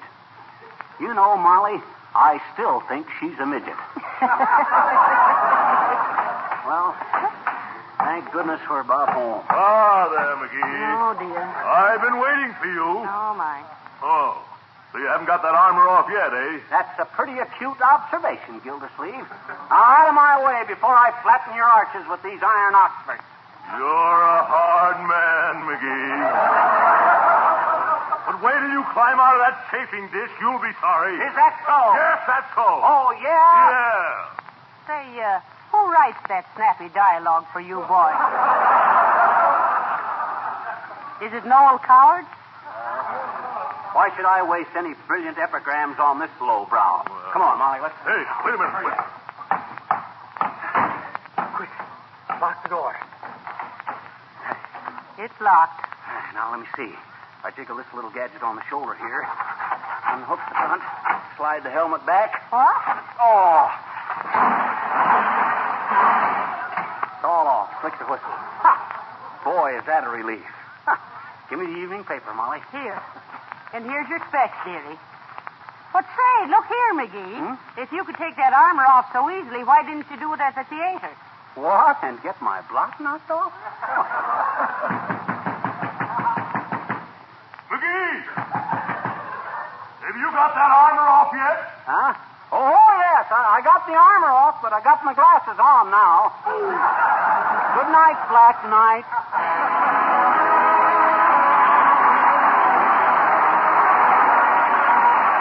Fibber and Molly will be back in just a moment. Which room in your house is used most? Well, it's probably your kitchen. That's where you have to spend a great many hours. It's a room that's mighty important to the whole family. Then shouldn't the kitchen be as bright and cheerful as you can make it? Now, there are many things you can do to accomplish this, but nothing will help more than to keep your linoleum floors glistening and spotless with Johnson's self-polishing Glow Coat. And nothing will save you as much work as Glow Coat. This easy-to-use polish needs no rubbing or buffing at all. You simply pour it onto your floor, spread it around, and it polishes itself in 20 minutes while it's drying. Glow Coat gives a beautiful polish that's long-lasting and easy to keep clean. Spilled things wipe up easily with a damp cloth.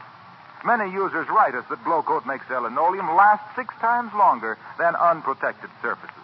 And, of course, Glow Coat does away with old-fashioned floor scrubbing.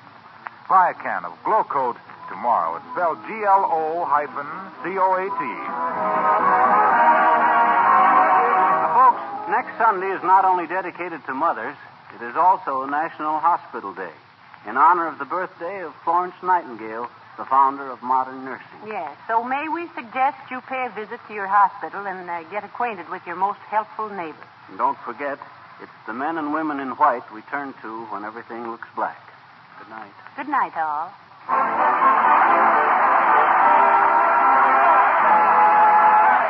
This is Harlow Wilcox, speaking for the makers of Johnson's Wax and Johnson's Self-Polishing Glow Coat, inviting you all to join us again next Tuesday night. Good night. This is the National Broadcasting Company.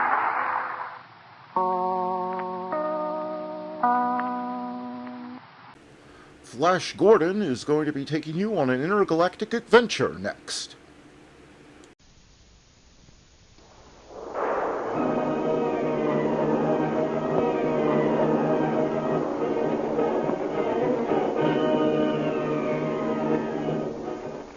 Presenting the amazing interplanetary adventures of Flash Gordon.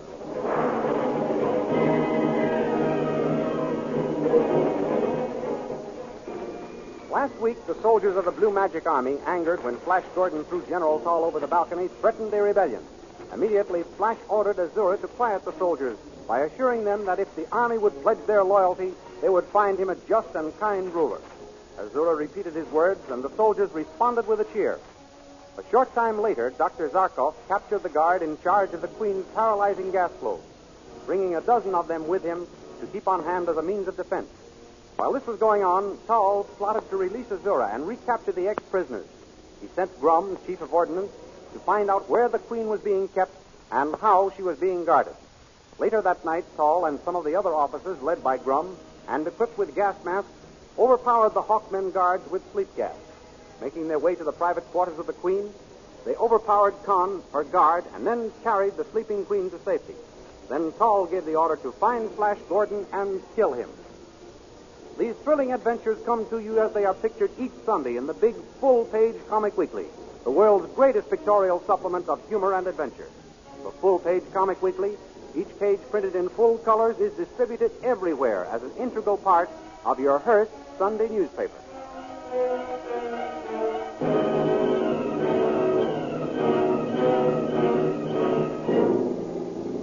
Now we continue the story. Hooded with gas masks and armed with sleep gas rifles, the blue-robed figures steal silently through the halls of the palace, looking for Flash Gordon. Well, Grum, which apartment is he in? I'm not sure, General Tall. Not sure. But I told you to be sure to find out where the enemy was sleeping. I tried to, General. I followed the scientist fellow down this corridor, and he saw me and ordered me back. Didn't you see him enter any room? No, General Tall. He stood and waited until I left the corridor. You're sure it was this north corridor he went down? I'll take my oath on it, General. Very well, let us proceed. But keep a sharp lookout for any signs of that self-styled king. I will, General. General. What's the matter now, Grum? Listen. Flash Gordon and the scientist fellow are coming this way. Quickly, men. Through this archway. We'll see where they go. I think we'd better do it soon. Do you agree with me, Zarkov? Absolutely. You have great foresight, lad. When I have the laboratory at my disposal, I will very Come, men. Follow them. There they go. In that apartment down there. Yes, forward, men. What's that, General Tall? Curses, we've set off some sort of alarm. What shall we do? Do? What is there to do but go on and attack Flash Gordon? Forward, men. Death to the invaders.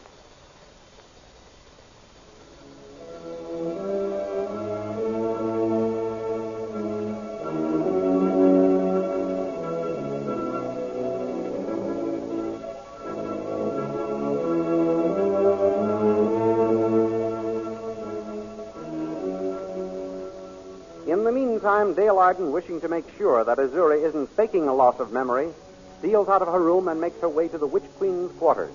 There she finds the door open and Khan drowsily recovering from the effects of the sleep gas. Khan, answer me. What? Where is Azura? What? Who? Khan, what's the matter? Have they drugged you? Sleepy. So sleepy. Oh, Khan, why did you fall asleep and let Azura escape? What's that? What did you say? Khan, listen to me. Listening. Can you hear what I'm saying? Yes. Hear you. Can you understand what I'm saying? Understand. Yes. Khan, listen carefully. Azura is not in her room. Azura has escaped. What? Escaped. No. I left her in there. Haven't left doorway all night. Who are you? This is Dale. Dale Arden. Princess Dale? Sleepy. Oh, excuse me. Hard to wake up. They've done something to you. Oh, what shall I do? I remember. Exercise. Come, Khan. We're going to walk yourself awake. Yes. Walk. Awake, huh? Get up. Here, I'll help you. Come on. That's it. Now then, lean on me. That's right. Now walk. Walk. Why did you sleep so soundly? Did you have anything to drink? No. Nothing to drink. Anything to eat? No, nothing to eat. When Azura retired, I lay down across the door. So she couldn't get by me. Then some of those devils must have given you sleep gas. Sleep gas? Maybe that's why I can't get awake. Oh, I've never had such a time waking up. That's just what they must have done. And then while you were under its influence, they went in and took Azura away. Took Azura away? What do you mean? Oh, I beg your pardon, Princess. I didn't mean to speak so sharply. That's all right, Count. How do you feel now? I'm almost awake now, Princess. A little foggy, but that's rapidly going away. Good. Now, what did you say about Azura being taken away? I said while you were under the influence of sleep gas, they must have gone in and taken Azura away. Oh. I came here and found the door open and the Witch Queen gone. Gone? And I swore to guard her with my life. I said they'd get to her only over my dead body. Oh, fool that I am. You mustn't blame yourself, Con. It wasn't your fault. They got her only over your almost dead body, which was dead with sleep. You're letting me down easily, Princess Dale. Thank you. But she escaped from my charge. It's up to me to find her and see that she doesn't get away again. You ought to be able to do that, Con. They can't have taken her very far off. True. At least not out of the palace. They've probably put her in some other room until they can sneak outside with her. You may be right, Princess. It sounds logical. I'd better start searching. I can't do any good here. No, you can't. We have a saying back on Earth. It's no good locking the barn door after the horse has been stolen. Oh, very good. I like that. But I don't think the Queen would like to be called a horse. You're right. She wouldn't. I'll go and look for Azura. You'd better warn King Flash and Zarkov that she's gone. I will. But I'm sure you'll find her, Tom. Thank you, Princess. I give you my word. I can't stop searching until I do find her.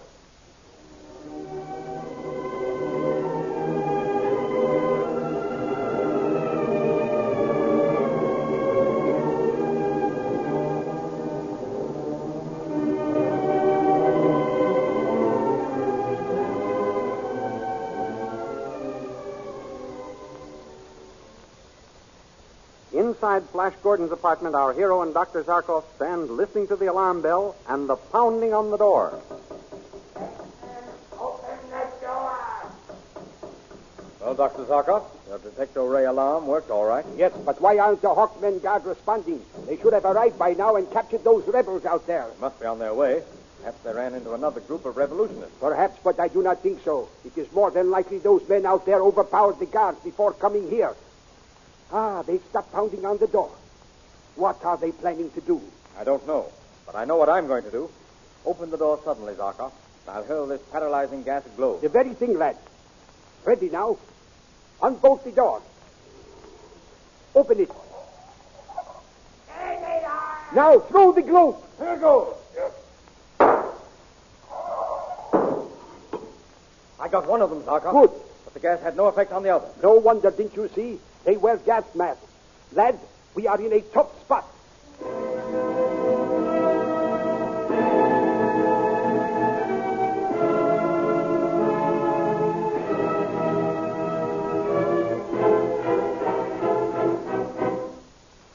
The rebels pick up their dead comrade and retreat to a nearby alcove to plan their next move. Poor Drum. It's too bad they killed him. I had great plans for him after we regained control of the kingdom. It's to Grum we owe our queen's freedom. Yes, he deserves a hero's funeral. See that it is given to him. Yes, General Tall. Grum shall be buried with full military honors. We must capture those ex-prisoners. But how are we going to be able to do it? They have those paralyzing gas globes, and they may have other weapons stored in that room. That's right, General Tall. Let me see. Here, you know this part of the palace. Are there any other doors leading to that apartment which we could break in while the rotation is fixed on that one? No, General. That is the only door to the apartment. Well, there must be a window in it. Couldn't we climb in by the window and surprise them from the back? That is impossible, General. Impossible? Why is it impossible? The window opens onto a cliff with a straight drop of great distance. It ends on jagged rocks. The surface is almost smooth. It would be useless to try to climb up from the rocks. There are no footholds. Then they cannot escape that way. Men, we have them in a trap. What is our next move, General? What is that door made of? Can it be broken down with a battering ram? No, General. That is a special metal door which the Queen had built so she could make that apartment a treasury. It is of tremendous thickness. Those invaders weren't any fools when they picked it for their stronghold. But there must be some way to get at them. Why can't we let ourselves down from the roof on a scaffolding and get in through that window? We could, but for the fact that there is a tower built over that apartment, General. There is no way to suspend a scaffold a distance from the top of the tower to the window. Curses, why couldn't they have picked some other sweet? I have an idea, General. Well, what is it? It may not be much good, but I was thinking we could capture Flash Gordon and his companions if we could cut through that door or melt it down. The very thing. Comrade, you have solved the problem. Remind me to have you made a brigadier general tomorrow. Oh, thank you. Thank you, General Tall. Then, get us into the Arbo ray gun at once. We shall lay siege to that door and melt it down.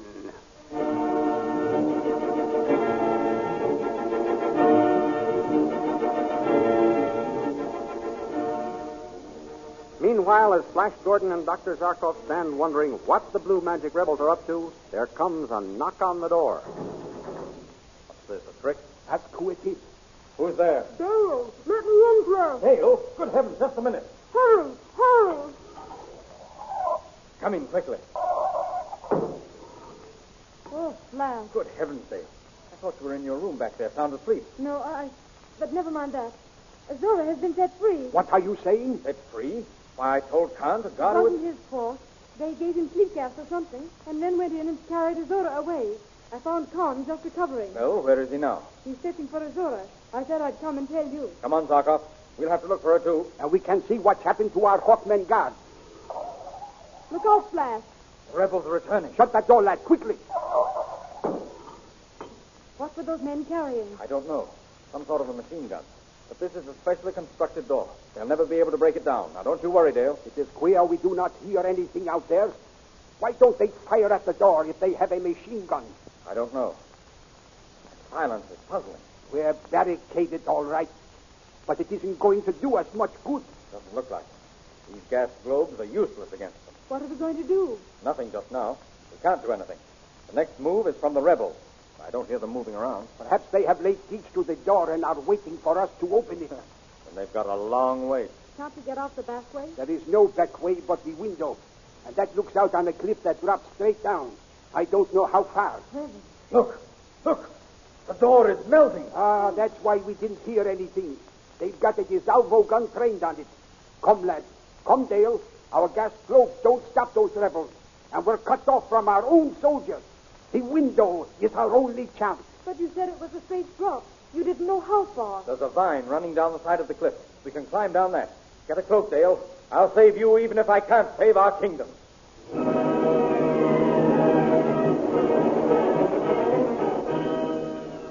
As Flash and Dale and Zarkos start their perilous flight, below awaits a horrible death on the jagged rocks, and above, the same fate from the burning rays of the magic men. What is going to happen to them? These amazing adventures are graphically portrayed in full-color action pictures in the Comic Weekly, the big full-page picture supplement distributed next Sunday with your Hearst Sunday newspaper. Don't miss the Comic Weekly next Sunday, for in addition to Flash Gordon, you will find many other favorite characters of fun and adventure waiting to entertain you. And don't forget our date at this same time next week for the next chapter in the amazing interplanetary adventures of Flash Gordon.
Now it's time to pay a visit to the only man in old-time radio who wrote all his own material, Fred Allen.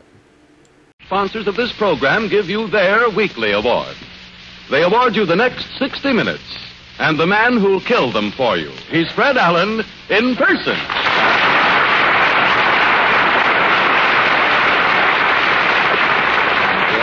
Thank you. And you notice the difference when you come to this broadcast, Harry, and when you go to a Benny broadcast? When I bend down like that, I come up, my hair is still on. I mean, with Benny, he gets two bows. The second one, he picks up his hair. I mean, but thank you, and good evening, ladies and gentlemen. I'm certainly glad, Harry, that you mentioned awards tonight. For this evening, I am making a bid myself for the Brevity Award. The award for brevity, Fred? Yes, Harry. I'm eliminating all of those jokes you thought you were going to tell right here, and I'm turning to the awards, the latest awards in the news of the week. Ipana News presents The World in Review.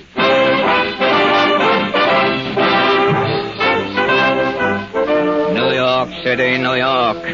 The National Poetry Center at annual meeting awards its Golden Scroll and Medal of Honor to the outstanding national poet of the year.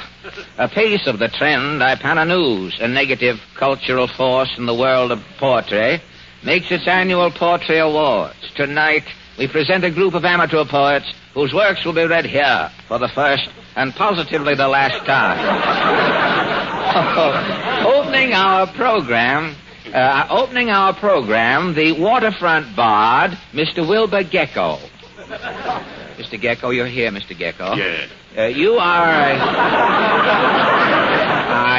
an amateur mini singer, Mr. Gecko.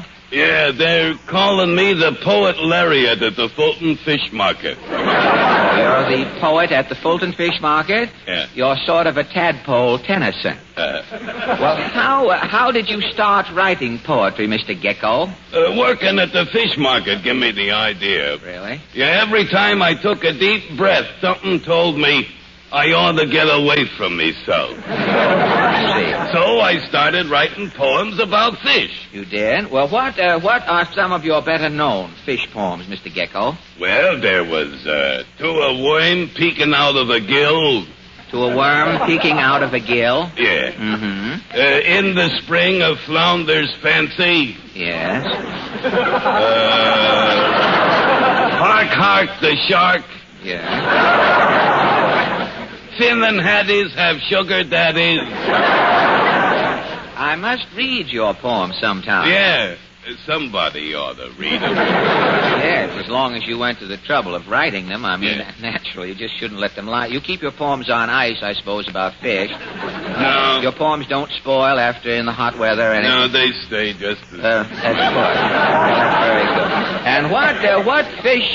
you wouldn't take a fin for a poem now, an old fish. What fish poem are you going to recite for us tonight, Mr. Gecko? The Little Shad's Flower. The Little Shad's Flower. Yeah. Go right ahead. The little shad in the aquarium tank looked out the door of her grotto dank. A big male salmon caught her eye. He winked at the shad as he wiggled by. It was love at first sight, and Cupid, the gammon, with one arrow had shot the shad and the salmon. For years they were happy in their habitat wet. The salmon playing Romeo to the shad's Juliet.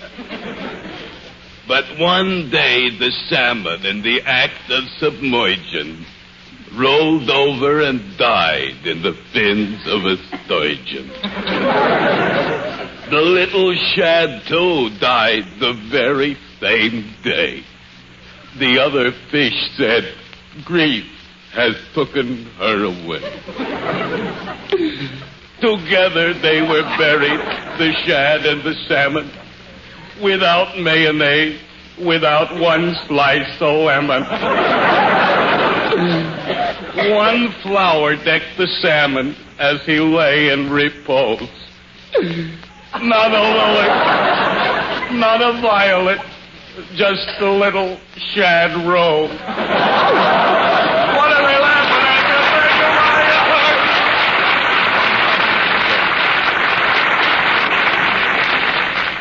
Thank you heaps, which I hope you'll sweep up, Mr. Wilbur Gecko. And now a young man who plucks a melancholy string on his creative lute, Mr. Narcissus Bilge. What is it you write, Narcissus? Mostly pine trains. Poems? Well, what is a pine train? Pine train is half a quatrain. 2 pine trains make a quatrain. Oh, I see. Yeah. Well, are you strictly a commercial poet, Narcissus? Oh, yeah, I write for money. I might let go of a poem for a due bill, but I gotta know you pretty well. Well, fortunately you don't, so I shall get away. Now, have you chosen one of your poems to read for us tonight, Narcissus? Let me see. I got a poem about string. String's a thing. String's a thing? No, I don't. Don't like that. No. I got one about wind. Never tease a breeze. Never. No, how about fearless? Fearless. Now, that sounds good. Let's have fearless. Yeah, okay. Strong men quake at the lion's roar or faint at the tiger's growl. Frank Buck ducks when the buzzard clucks, and he screams at a wildcat's howl.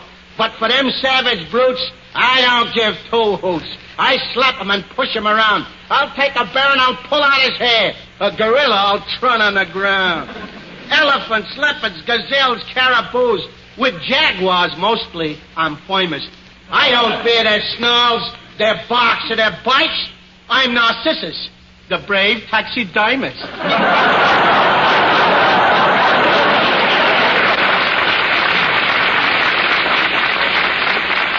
Well, thank you. I ain't finished yet. Oh, you're not? Hey, there's an epilogue here. Oh, an epilogue? Yeah, wait till you hear this. Excuse me. Hey, I ain't afraid to treat him rough. As a taxidermist, I got the stuff. Excelsior! Yeah, that is the finish? Yeah. What do you think of it, brother? Can you think of a rhyme for mink? Yeah. You do, and go away. Narcissus Bilge.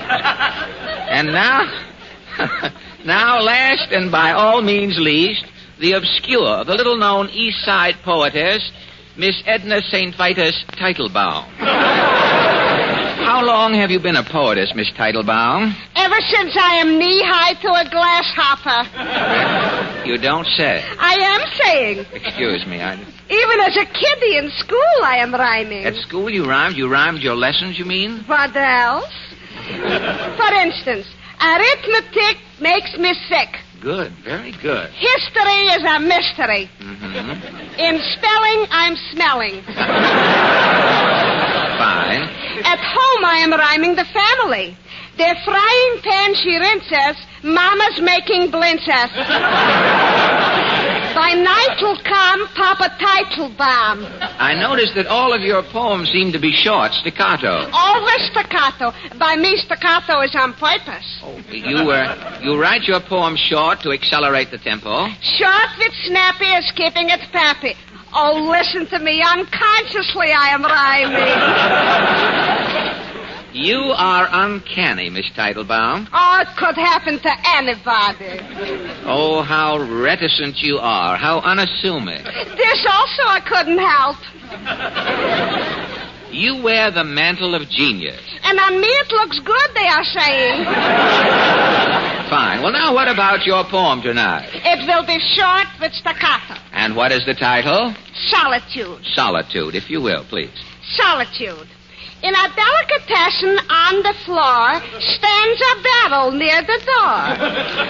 In the barrel, filled with brine, floats a pickle saturnine. Customers come in steady trickle, but not one buys the lonely pickle. Bobbing, pining, floating, sinking, little pickle, what are you thinking? Kiddies playing, dip in the hands, and squeeze the pickle by the end. Dogs is sniffing the barrel nosy. Inside by the pickle, all is rosy. The pickle is leading a life sublime, safe in the barrel filled with brine. If life could be a barrel of brine, and man was a pickle green and fine, man couldn't fight. Man would spread goodwill, and the world could be getting a better dill.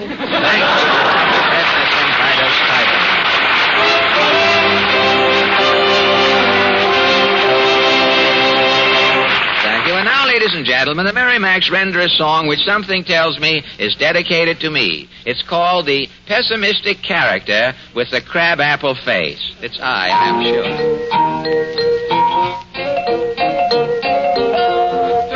The window, he can't stay. How did he get in here anyway? What do we want with him around the place? The pessimistic character with the crabapple face. When he hears a joke, he always cries. When there's any fun, he darn near dies. What do you say we laugh at his sad case? The pessimistic character with the crabapple face. He's never welcome anywhere he goes. Let him stay where he belongs in the... Thank you, ladies and gentlemen. Amidst the deluge of fan letters that pours in on me daily, why, only this morning I had a letter from the federal government and a postcard from my grandfather, these questions occur most frequently. How can I be attractive? How can I be popular? And my answer to all of you is, how can I tell? What? Well, Fred, it isn't often we find you at a loss for a word or two. Well, I wouldn't know what makes people attractive or popular, Harry. Well, what about the way you feel? That has something to do with it, hasn't it? Well... Sure it does. When you feel well, you look well, don't you? Say, I think you've got something there, Harry. Yes, and lots of physicians would agree with that, too, Fred. That's why we pass along to you, ladies and gentlemen, their advice. Thank you. Peter Van Steeden and his decibel desecrators have just completed Too Romantic. That was a sample, the digest version. The author is writing the rest of the chorus. We hope to have it ready for you next week. Now, tonight, ladies and gentlemen, our guest is a surprise personality. Hello? Oh, hello, Portland. Pull up a...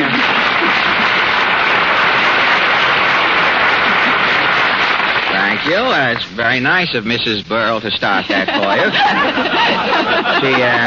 Milton isn't working, and Mrs. Burl goes around applauding other people to keep in practice. But, hello, pull up a lower lip and sit down. Well, I can't stay very long. I've got to meet Mama. Your mother? Where is that 200 pounds of gristle and woe? Mama's in Ripley's auditorium. Got her old job back, eh? Oh, Mama's never worked for Mr. Ripley. What is she doing in his auditorium? Auditioning? No, Mama's in there through an accident. What happened? Well, Mama was waiting for me outside the auditorium. Yes?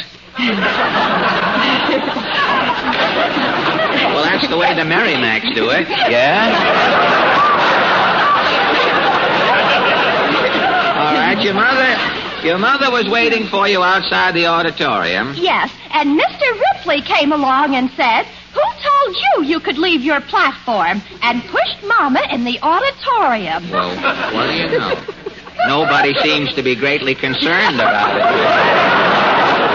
Well, you know that the same thing happened to my father one time. He was standing outside a waxworks. Pa was stiff.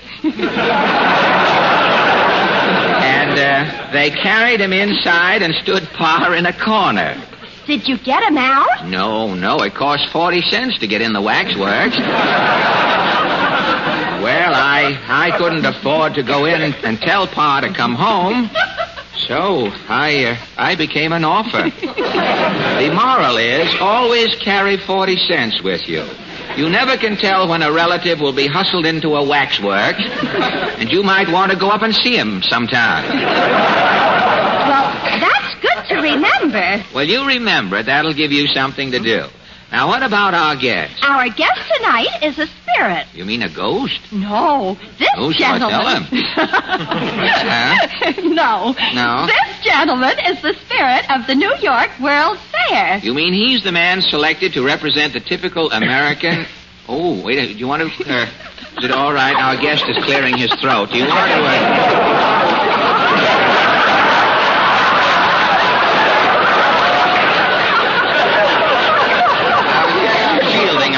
from the microphone with my coat so that he could clear his throat.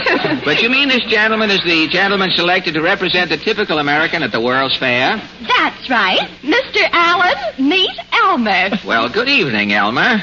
Hello, Fred, and hello, folks. Ah, hello, folks, unquote. That is the official password at the fair. Hello, folks is really the battle cry of Flushing this summer, isn't it, Elmer? That's right, Fred. And as the fair's symbol, Elmer, you represent? Just one of the folks, Fred. An average man who is proud of his country and proud of the fair. Well, is your name actually Elmer? No, Fred. My right name is Ralph L. Bancroft. But until the fair closes next fall, I'm just Elmer. And what are your duties at the fair? What does this Elmering consist of?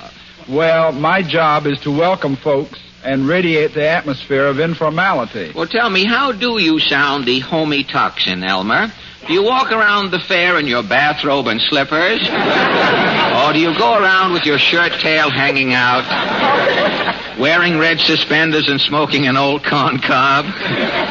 No, Fred. No? Well, you're not informal enough, you see. What I actually do when I'm on the ground is give the visitors a hearty greeting and make them feel at home. We want folks to feel that the World's Fair is just the same as any county fair, and that they can have a lot of fun for very little money. You know, I read a piece in the Sun last week where a girl reporter spent a day at the fair for a little over $4. Yes, and a lot of folks bring out picnic lunches and spend less than that. That's part of the message I take out on the road. On the road? Now, don't tell me there's a number 2 company of the fair. Don't tell me there's a road company of the fair playing out of town with a goldfish bowl for a Lagoon of Nations and a dove dancer using sparrows. No, Fred. I travel around the country alone as an ambassador of goodwill or salesman for the fair. Well, do you have samples? A quart of milk from Elsie the Borden cow? Or a little trial-on or anything with you? No, I just give talks at clubs and public gatherings on the fair and its features. Well, I imagine this keeps you pretty busy. I've got to turn these teeth in. You see that?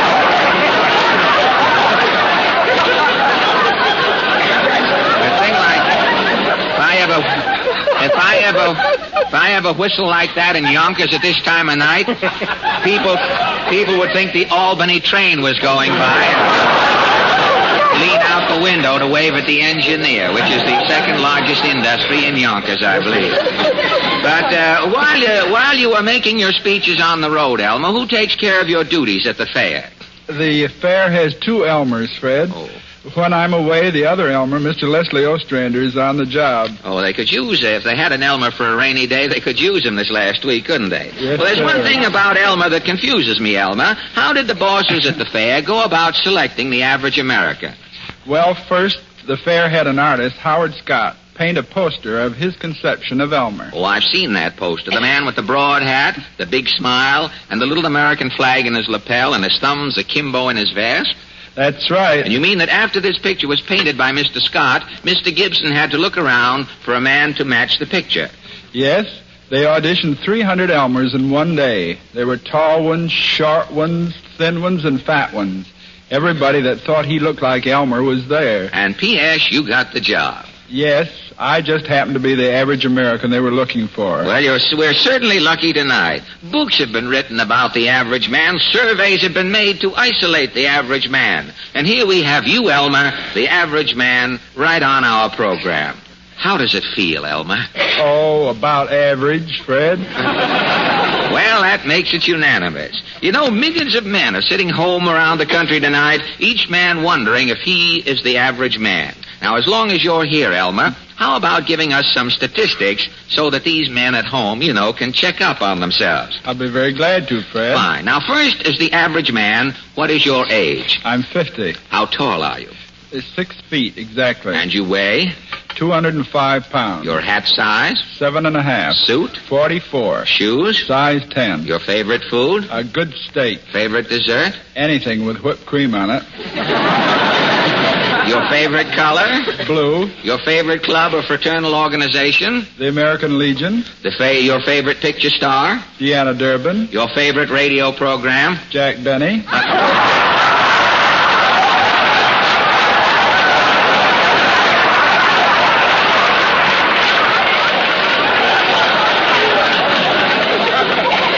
Somebody called in another writer after I got through with this script. That man was in there incognito at rehearsal under the name of Allen. Well, I'm sorry I brought it up. And finally, Elmer, which is your favorite day of the week?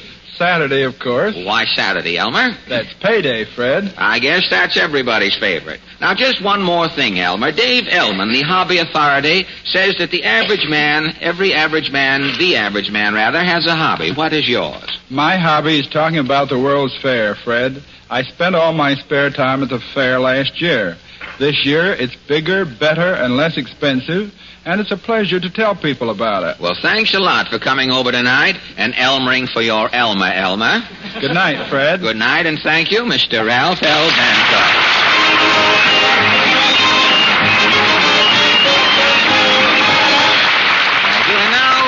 Miss Win Murray, the singing star of American Jubilee at the World's Fair, arrives having trouble with a music stand. Is it all right, Win? Yes, we could put a man on there. It costs $700, but we'd be glad to do it. Man comes out and straightens that. But Win, arriving from the World's Fair, brings regards from Electro, the mechanical man, and a song called Some One of These Days.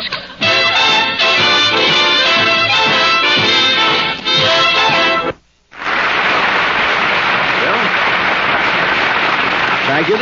This year, ladies and gentlemen, due to a lack of cooperation on the part of the calendar, Decoration Day comes on a Thursday. So what do we, the people, get? 1 day holiday. What can you do in 1 day? It's brutal. Well, if you have a family, you can pile them into the car if you have a car, and go for a picnic if you go for picnics. Picnics kill me. They throw me off my feet, and I feel like the end of a misspent life the next day. Why not just play a little golf or tennis? Not little Charlie. Too much exercise, too much sun. It's brutal. Don't forget, I got to be on the job again Friday. Well, after all, brother, no one can be sure he won't get upset from too much holiday. Well, that's what I'm telling you. It's brutal. What's a fella going to do? A very simple thing, little man. And here it is. Just drink 2 teaspoonfuls.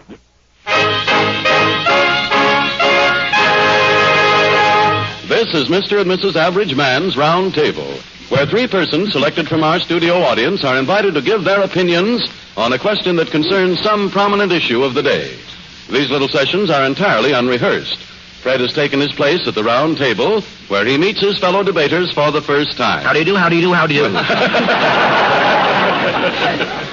All right. All right, the forum open, Harry? Yes, sir. I didn't feel a draft here. Thanks a lot. All right, Portland, if you'll kindly introduce our first member. Yes, Mr. William Harshy from Chicago, Illinois. Well, pardon me. Yes, you have the privilege of greeting me first, Mr. Harshy, if you so desire. How do you do, Fred? Well, how do you do, Mr. Harshy? May I ask, you're from Chicago, are you? Yes, that's right. May I ask, what are you doing in New York? Well, I'm doing a little business here. Business? May I ask what your business is? I'm a public relations counsel. Well, I've got to worm it out of you, I see. What? Thanks to my old days as a vet, I'll get around to the facts here in a minute. But tell me, what business do you represent as a public relations counsel? The Thompson Restaurant Company. Oh, the Thompson Restaurant chain? That's the Thompson Restaurant chain. That was one of the first lunch systems or chains in the country, established in the country, wasn't it? That's right. One of the earliest. One of the biggest. One of the biggest. Does it go from coast to coast? Not a national hookup, no. Oh, it's not on the national. You don't have to have another restaurant alongside of the first one for California, right? But tell me. Now, I was going to ask you, which was the first restaurant outfit to invent the one-arm chair? Put those one-arm chairs in. I believe the Thompsons were. Yes. The Thompsons were. Well, why did they make them all right-handed? Could you ever tell me that? I don't think we have many southpaw lunchers. Well, I'm going to tell you something, frankly, Mr. Harshay. With those right-handed one-arm lunch chairs, I'm left-handed. I ate off the floor for 2 years.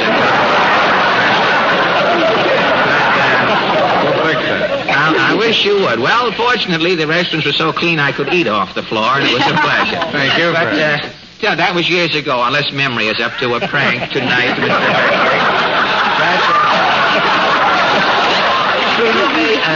Tell me, how many restaurants do you have here in New York? 12 in New York. 12 in New York City. Don't you think there are too many restaurants in New York City at the moment? The Thompson Company believes so, yes. The Thompson Company believes so.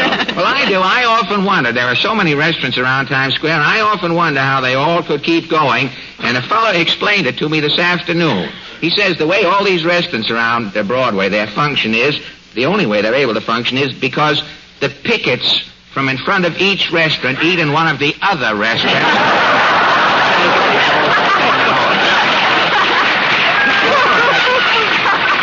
Thank you a lot, Mr. Marshall. And now, Portland? Mrs. Alton Cook from Jackson Heights, New York. Well, good evening, Mrs. Cook. Good evening, Fred. Mrs. Alton Cook. The name Alton Cook sounds familiar. Are you, perchance, related to the famous radio critic and columnist on the New York World Telegram? I'm married to the man, Fred. You're married to Alton Cook? Have you had any good reviews in the column? Never. You haven't? Well, tell I've never me. been able to make it. You've never had your name mentioned in the column? Maybe if your husband reviews the program tonight, you'll find your name in the World Telegram tomorrow. But tell me, I noticed that your husband in his column recently has been writing a lot about television. Do you have a television set at home? Yes, we do, Fred. Do you? Do you enjoy the television telecasts, whatever you call them? They're very good. We like them. What do they offer you for programs now? Oh, you get track meets and horse races and plays. Lots of old motion pictures. Old moving pictures. That's what they do with old moving pictures. I thought they made them up into mandolin picks.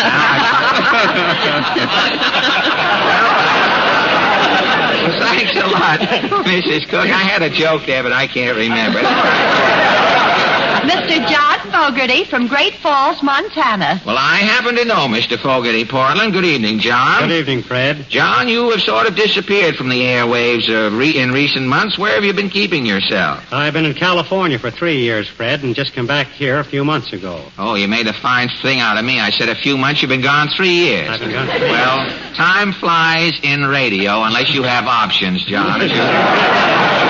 But tell me, aren't you doing any radio work? Are you in another field? Well, I'm going to do some concerts, Fred. I'm going to the coast in June. I'll be in Muncie, Indiana, then in Casper, Wyoming, the 19th. Yeah. And the 24th of June in Great Falls, Montana, my hometown. You're going to play concerts on the way to... On the way to Hollywood, yes. Is your home Great Falls? That's right. You haven't been back there for 20 years? 20 years. You didn't sing there before you left, did you? I did. That had had nothing to do with the length of time you've been away. Well, that's the question, Fred. Well, I hope you get a better welcome at Great Falls, John, than I did. Did you ever play Bozeman, Montana? Yes, I have. I played there many years ago. I played one night in Bozeman, Montana. The Pantages show got off the train and came up the street between the two snowbanks there. And a guy standing in front of a pool room looked at the Pantages show coming out the street, up the street, and he says, "Gosh, Thursday again." Well, that seems to bring us to our question, and tonight we take up a matter that always seems to rear its ugly head when the vacation resorts are about to open. Now, each year, factions in towns that cater to vacationists wrangle about the summer guests who wear shorts, bathing suits, and abbreviated apparel away from the beach. Men and women are condemned for roaming the streets and frequenting the shopping sections on the half-shell. Now, our question tonight is, do you think that shorts and scanty costumes should be worn only at the beaches? Or should the towns that solicit summer visitors permit them to enjoy a maximum amount of comfort and parade the town dressed as they see fit? Now, first, Mr. Harshay, how do you feel about the matter? Well, I believe that the shorter the better, Fred. I believe in more cuticle. Oh, you believe? In other words, you do not go to the summer resorts for the bathing. You go for the peaking. But you are in favor of the short subject. The shorter, yes. I see. All right. Mrs. Cook, how do you stand on this question of the demitasse get-up for the summer visit? I'm very much in favor of it, Fred. You are in favor of it? Yes. We have a boat, and it makes it so much easier where you can just dash right into town and shorts or a bathing suit and not have to worry about getting dressed. Yes, but you just run up the street and run back down on the boat again. I mean, you're not circulating around the town in the shopping district. I never seem to have time for that. Well, couldn't you now? Wait a minute. Couldn't you just get up on the deck of the boat? There are so many A&P stores in town. Couldn't you just back the boat into some harbor and yell, "Hey there," and any A&P man will come out. They get good salaries. It ain't hay, but I mean, if you mention hay in the street, I think they'd come out and service you. But you think, then, that the freedom of the sea should be observed and that people should be allowed to wear comfortable costumes around resorts. And Mr. Fogarty, how do you feel about it? I feel the same way, Fred. I believe that resorts that cater to the summer vacationists should expect that they come down there in shorts and so forth. Well, I see. In other words, you feel there should be no hullabaloo. That's right. And the sun should be given more territory to work on. Right. Well, of course. The results have been tabulated, they tell me. Who tabulated them, I don't know. And our committee doesn't stand at sitting at the moment. It hardly seems possible that our little discussion here tonight can have any great effect on the coming summer styles. We predict that girls this summer will mix their costumes from the standard sartorial recipe. 1 part calico to 9 parts epidermis. And the small-town policemen will only pinch themselves to make sure they stay awake until Labor Day. On this note of sarong despair, our meeting adjourns, and thank you all for your kind cooperation.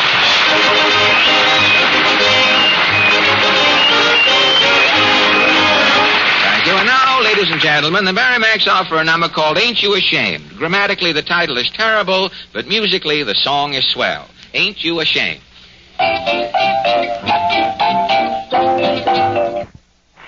Now that things have quieted down and we're practically alone, I'd like to... Oh, come in, I guess. Pardon me, but is this the Fred Allen program? That's right. Well, then you must be Fred Allen. In what is left of the flesh, yes, madam. If you have an autograph book, Oh, no, don't bother. I just want to talk to Mr. Von Zell. Oh, would you step over here, Herschel? It's, you're public again. I just want to thank you, Mr. Von Zell. Oh, well, it's all right. What for? For what you say about an attractive smile. I know I don't look like one of those glamorous picture stars and can't have beautiful clothes or go to expensive hairdressers, but you made me realize that I can have an attractive smile, so I want to thank you and Ipana. Oh, well, of course, all I do is to try and point out the importance of an attractive smile. All your thanks should go to Ipana toothpaste and gum massage.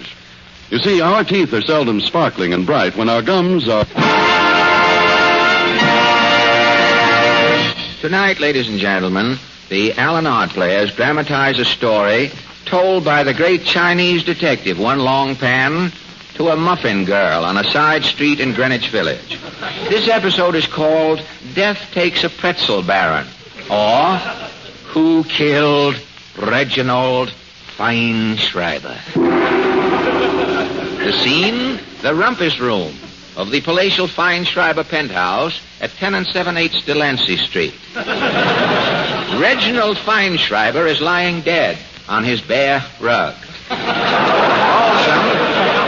Balsam, Feinschreiber's butler, enters the room. Your zombies are dead. Mr. Feinschreiber's dead. It's murder. Who done it? Yes, I know who done it. Who done it? We know who done it. What is this? Quiet, please. Go on, keep going, Balsam. Yes, sir. Gad, Mr. Feinschreiber's dead. It's murder. Who done it? Hey, we told you. We know who done it. Who is that heckling in the front row there? And it's me. Yeah, me too. Well, what's the idea of interrupting our drama? Who killed Reginald Feinschreiber? We know the solution to the mystery already, Mr. Allen. Yeah. The man who killed Reginald Feinschreiber is the guy who discovers him. Balsam, the butler. Right, Irma? Right. Uncanny. Yeah. How did you two ever guess the solution of this baffling mystery? Who are you? I'm Fenton O. Wilt. I'm your fan, Mr. Allen. My fan? Yeah. I'm president of the Fred Allen Fan Club. The Fred Allen Fan Club, eh? Yeah, I'm the club. You're the... Yeah, this is the wife, Irma. The full handle is Mrs. Irma Wilt. Yeah. Well, I'm certainly glad to meet a Fred Allen Fan Club in toto. But however, this baffles me. How did you folks solve the Feinschreiber mystery? All the mysteries in radio is the same, Mr. Allen. All the music is the same. That's the trouble with radio. It's all the same. Well, I'm sorry, folks. I haven't time to discuss radio with you now. I'm sorry. Somebody ought to discuss it. Look, I can't. I have a sketch to do here in the next 10 minutes. Listen, Mr. Allen, give Irma and me them 10 minutes, and we'll tell you a few things about radio. Yeah. You mean that you, as two radio fans, want to tell the world what's wrong with radio? Yeah. The present company excluded, of course. Why don't you go to Whole Hog, Fenton? Well, the guy's right here, right? Well, don't mind me, folks. I mean, after all. Well, look, now, thinking it over quickly, maybe you have something. You two. If it'll only take 10 minutes to find it out, I think I'll give you the 10 minutes. That's swell. Introduce us, Mr. Allen. Ladies and gentlemen, tonight a couple of average listeners have asked for 10 minutes to tell radio off. Presenting Mr. and Mrs. Fenton O. Wilt. Hold it now. There's something that's wrong with radio right here, Mr. Allen. What? That applause. And nobody like me comes to the microphone and the house falls down. It can only happen on radio. Well, after all, you're on the air, Fenton. You're entitled to a reception. Why? Why is it? Yeah, who am I? Fenton O. Wilt. I'm not only a slob, but I'm an unknown slob. What are people applauding me for? Well, I don't know. They like to do it. Stimulates the circulation. But never mind.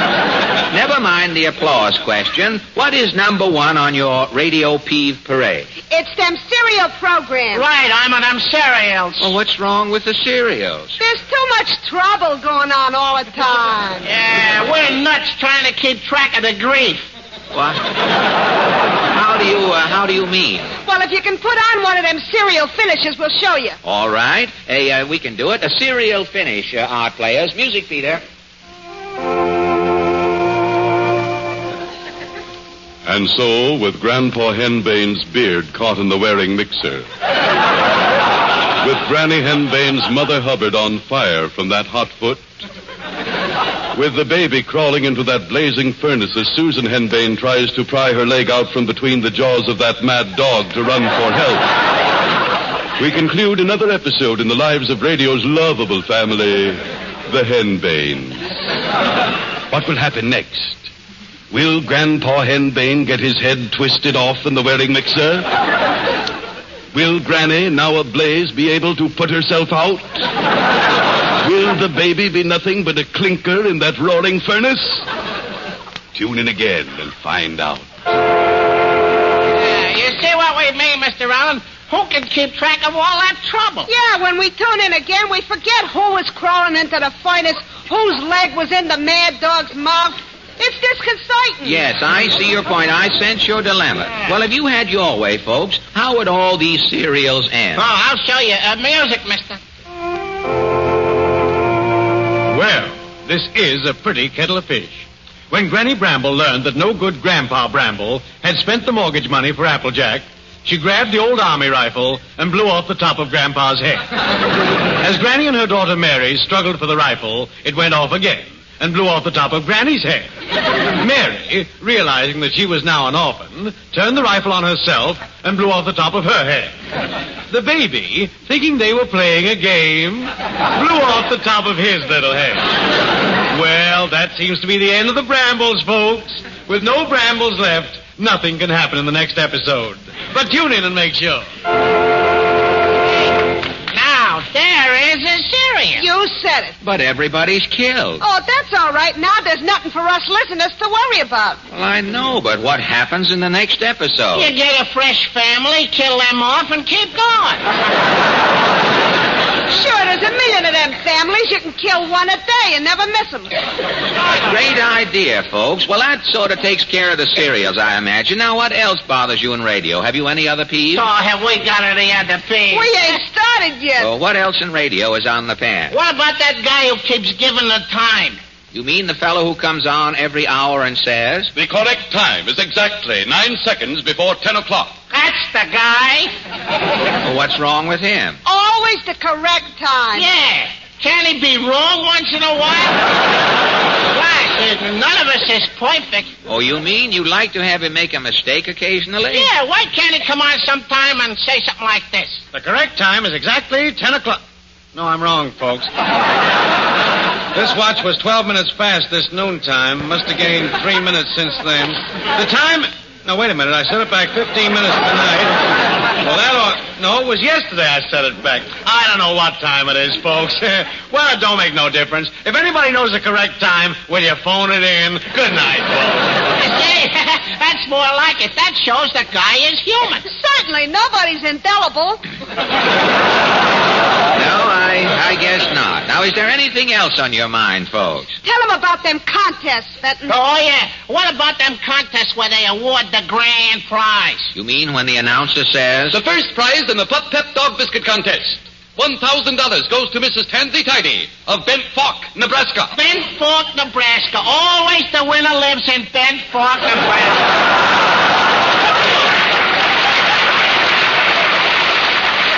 Or Toenail, Arkansas, or Plum Duff, Mississippi. Yeah. If you had your way, folks. The announcer would say... The grand prize, $1,000 in the Zippo Cone Plaster Jingle Contest, goes to Mr. Horace Twine of New York City. Right. Yeah. Let somebody in the city win something sometime. Them's my sentiments exactly. Well, I guess that about cleans up everything. Hey, are you kidding? What about them women who are always writing letters into all our programs? Oh, you mean when the program starts and then the announcer comes in and says... Mrs. Waldo Claw of Throgsmouth, Vermont writes, quote, I have been serving Puffo, the instant gelatin dessert, for years. My husband is a bank robber. Whenever a posse drops in for dinner, I'm never stuck for dessert. I simply put 1 spoonful of Puffo into 7 gallons of hot water, chill and serve. Puffos, the stuffle.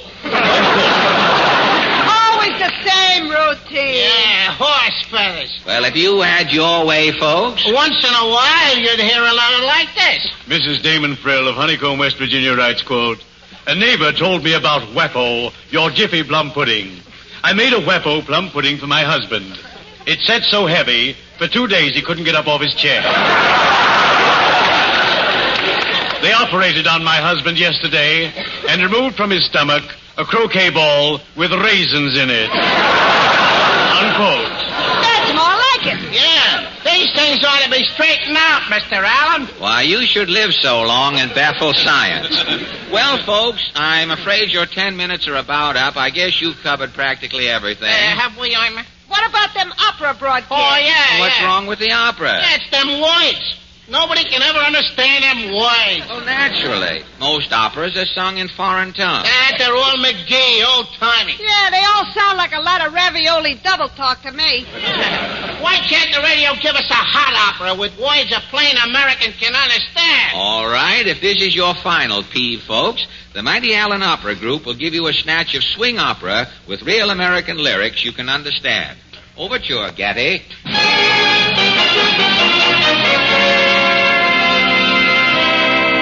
Oh, the Jim Jam Jump is the jumping jive. Jumping jive.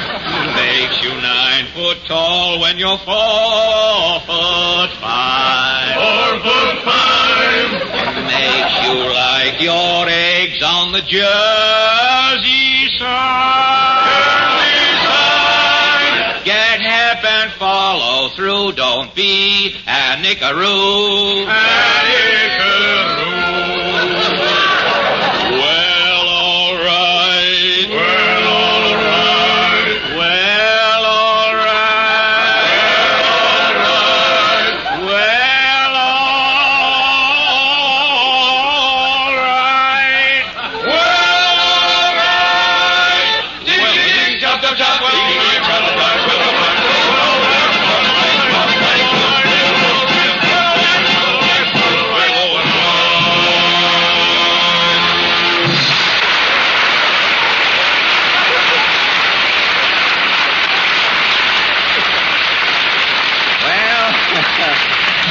Well, all right. I had one left over.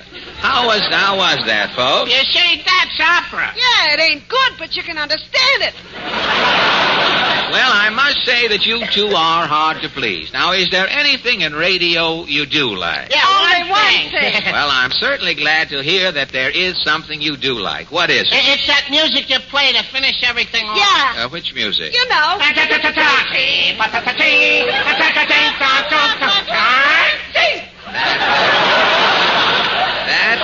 That you like. Yeah, I like that. That you like, that you get. Peter.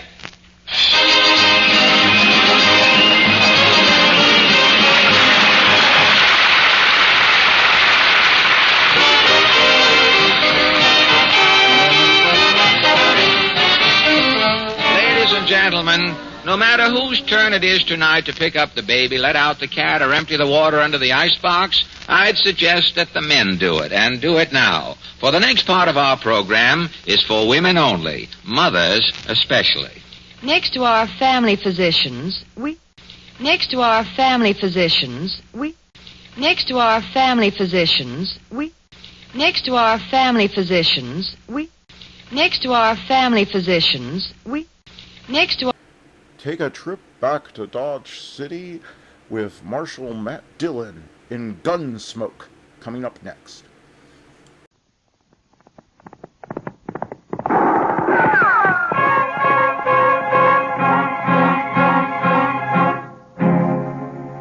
Around Dodge City and in the territory on West, there's just one way to handle the killers and the spoilers, and that's with a U.S. Marshal and the smell of Gunsmoke.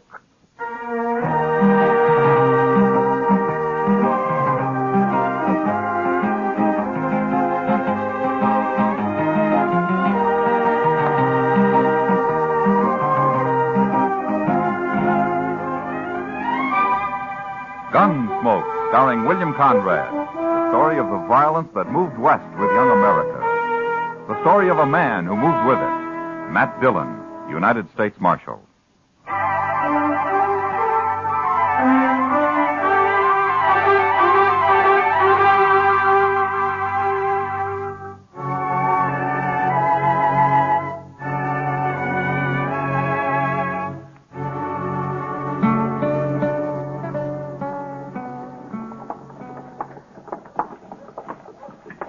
It's a long time since I've been in Dodge, Pa. Yeah, it's just as well you stay out of Dodge, Will. Man's a whole lot better off on a ranch than in a town. He's a whole lot lonelier, too. Then get married. Place needs a woman anyway. I got my eye on the Sutter girl, Pa. But she won't be old enough for another 2-3 years. You'll settle down, Will. It's your brother Prince worries me. He ain't as steady as you. Prince headstrong, that's all. Yeah. Now, you go get the wagon and load it up at the store. Our stuff's all ready. I've got a little business here in the lawyer's office, and I'll join you. Okay, Pa. But keep your eyes open with that Rab. I hear he's a sharper. I can handle him. You go along now. Sure, Pa.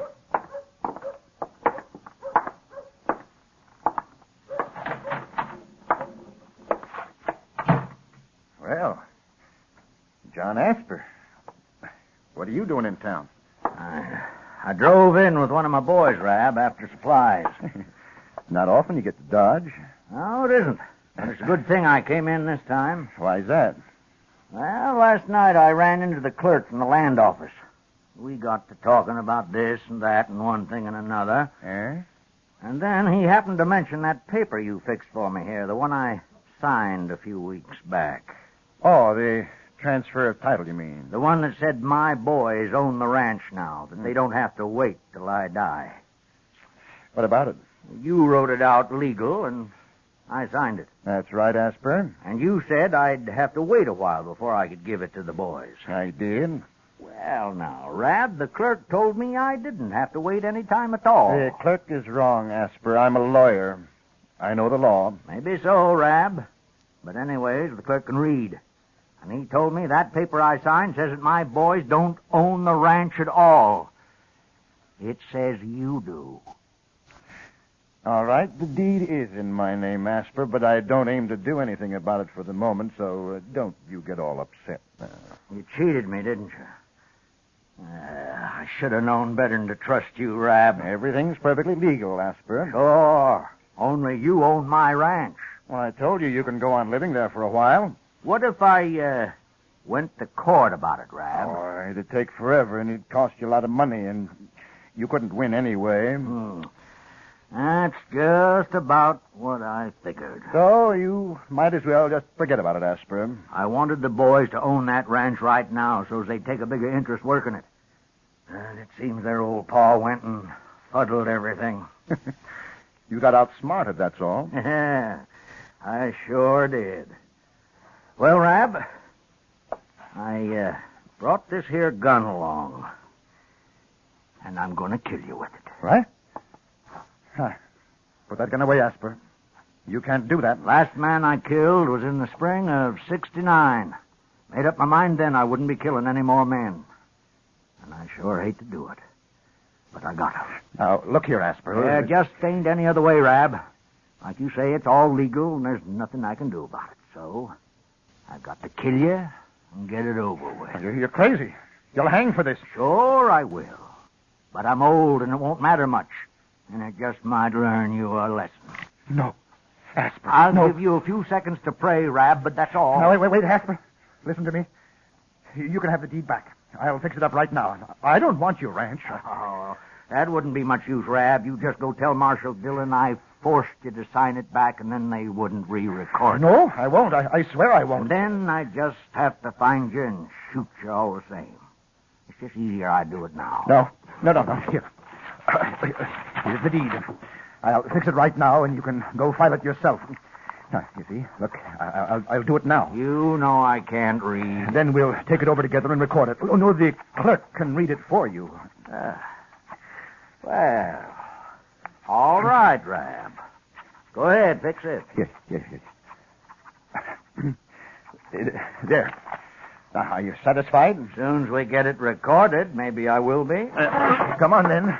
We'll do it right now. You're a pretty smart lawyer, Rab.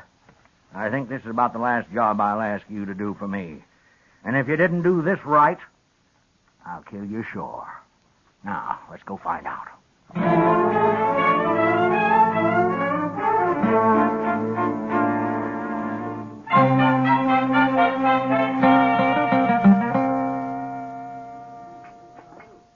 Where have you been all week, Matt? We've missed you around here. Yeah, Dodge's been peaceful enough, Kitty.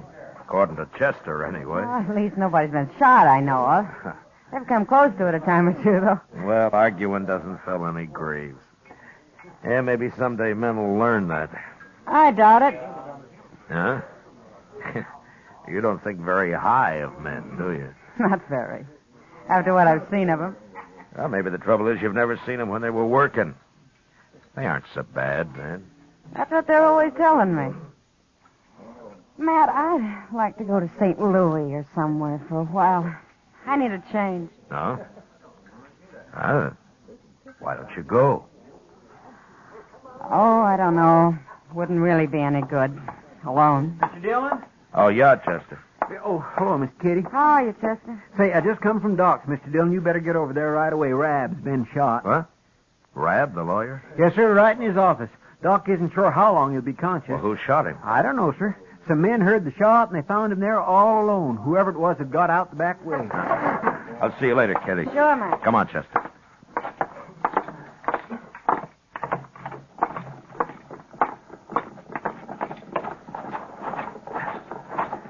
Can he talk, Chester? Yes, sir. But Doc told him not to waste his strength until you got there. Ah, good. I came right away, Mr. Dillon. Yeah, sure.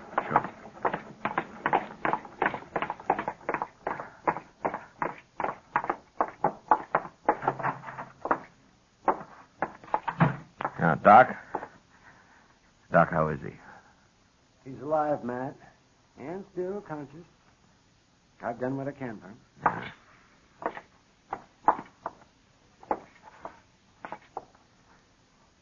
The marshal's here, Rab. You feel like talking now?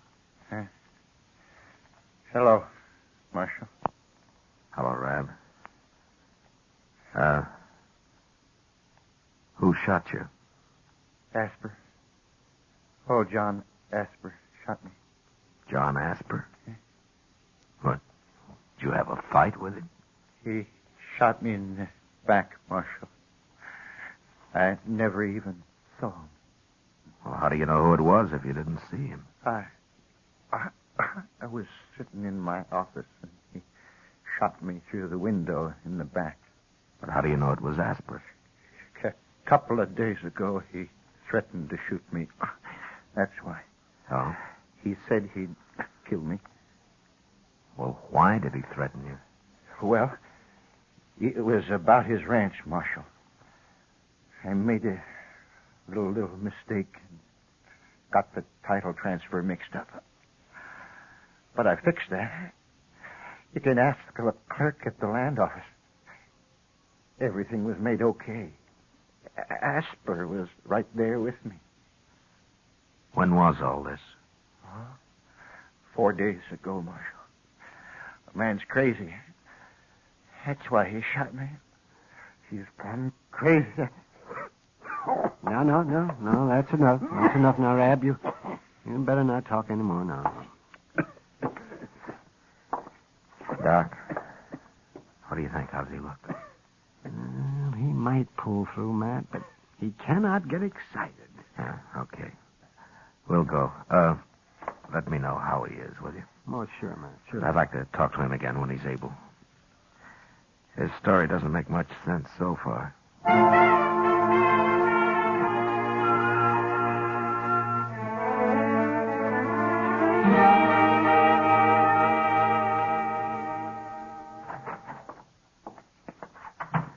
I found him, Mr. Dillon. Oh? He was just closing up the land office. For a clerk, he works pretty late. Yes, sir. What'd he say? Well, sir, he said the same thing Rab did, only it wasn't no mistake. What? Rab didn't make any mistake. Somehow he got old Asper to sign the deed to his ranch over to him, all clear and legal. Then 4 days ago, they came in again and signed it back to Asper. The clerk thinks Rab fooled the old man somehow on the first one. He can't read, you know. Then maybe Asper did threaten him after all. Yes, but if everything was made okay, why would Asper shoot him? I don't know. Maybe we better ask him. We going to ride out there tonight, Mr. Dillon? No. I know John Asper. He's not going to run. Anyway, I'd like to talk to Rab again first. Yes, sir.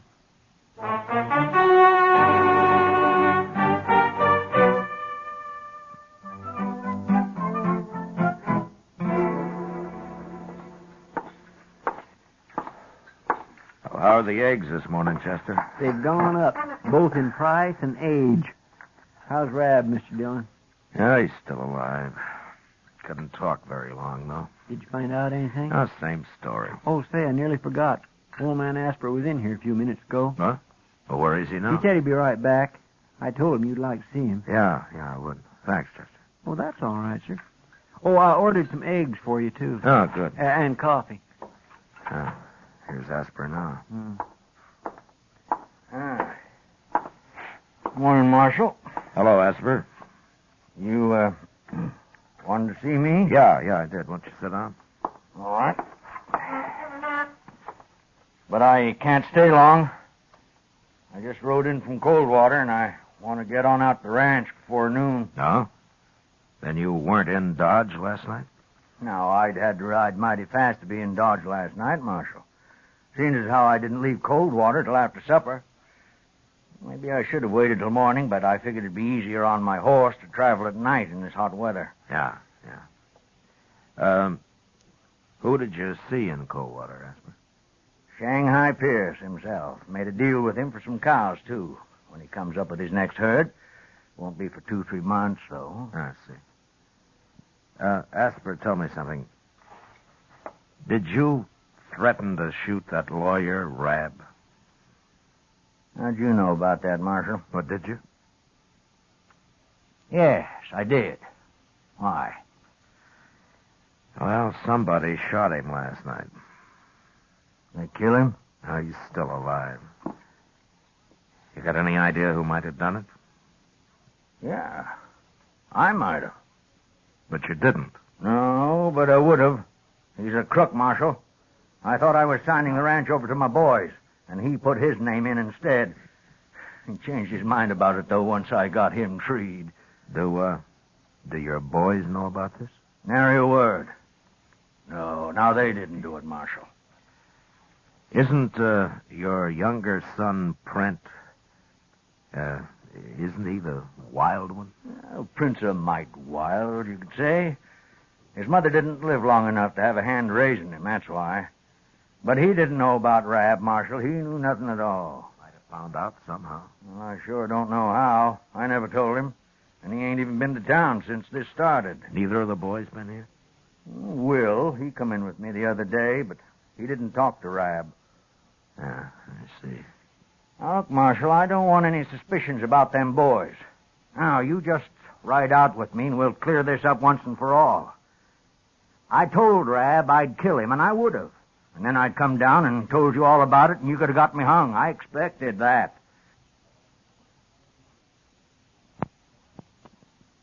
But the boys weren't in on it, and I don't want anybody thinking they were. Now, you come talk to them. All right, Asper. All right. I'll ride out with you. Sure you will. And I'll tell you about Rab. If he pulls through this time, somebody'll just shoot him again. That man's no good at all, Marshal.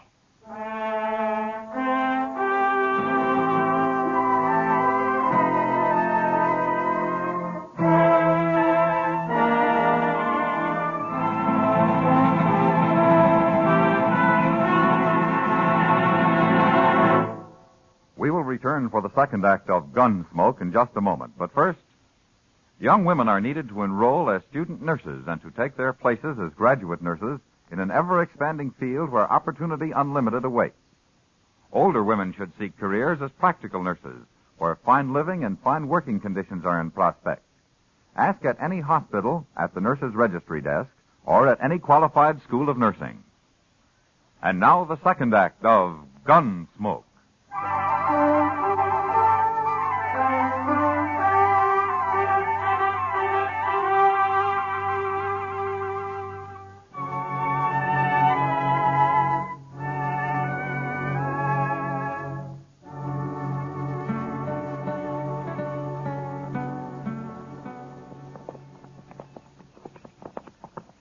You've done a lot of work on this place since I was here, Asper. It's coming, Marshal. It's coming. I don't blame you for not wanting to be cheated out of it. Well, life's always uncertain, full of boils, Marshal. Never did have it easy on this ranch. Yeah. Well, I don't see the boys around. Maybe they're in the house. Come on, we'll have a look. All right.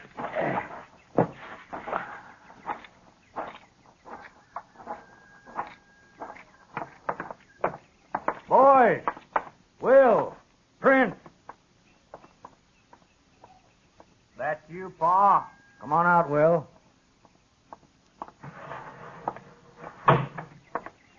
We got company. Hello, Will. Marshal? Where's Print? I want both of you here. He'll be around later, maybe. Well, go get him, Will. I got some coffee on the stove. Would you sit down for a cup, Marshal? Will. Yes, Pa. You know where Print is? No. When did you see him last? Yesterday. Morning. All right, we'll find him later. Will, Rab got shot last night, and the marshal here is looking for the man who shot him. Did you do it? No, I didn't shoot him. You're telling the truth. I ain't been off the ranch. That's the truth. Satisfied, Marshal? Yeah, I'm satisfied. But what about Print? Think Print might have done it, Will? Ask him. You know more than you're telling me, don't you? Yeah. Well, I'll be. Now, what do you know about me and Rab? Tell me now, Will. I know what I heard. I was curious, so I went around back and listened at the window while you and Rab was talking. I heard you say you went and fuddled everything, and then I left. I told Print about it, too. And why didn't you listen some more since you were snooping around? I was going to shoot him all right, but he fixed everything up. This is your ranch now, yours and Print's. You understand? That's so? But now it looks like Print got hot-headed and rode to town. Doesn't it, Marshal? That could be. Anyway, I think we better find him. I'll find him. No son of mine's going to go around shooting people. You just said you were going to shoot that lawyer yourself, Pa. Sure I was. It would have been the first time I've killed, but that's different. You boys wasn't raised that way, and you ain't going to start now, do you? Now, wait a minute, Asper. Wait a minute. We don't know that Print did it. I know dang well he did now. But if he shows up, I'd like to talk to him, but I'm not going to go on a hunt for him unless Rab dies. You can find me in Dodge. I'll bring him in if he comes back, Marshal. All right. Well, so long, Will. Bye, Marshal.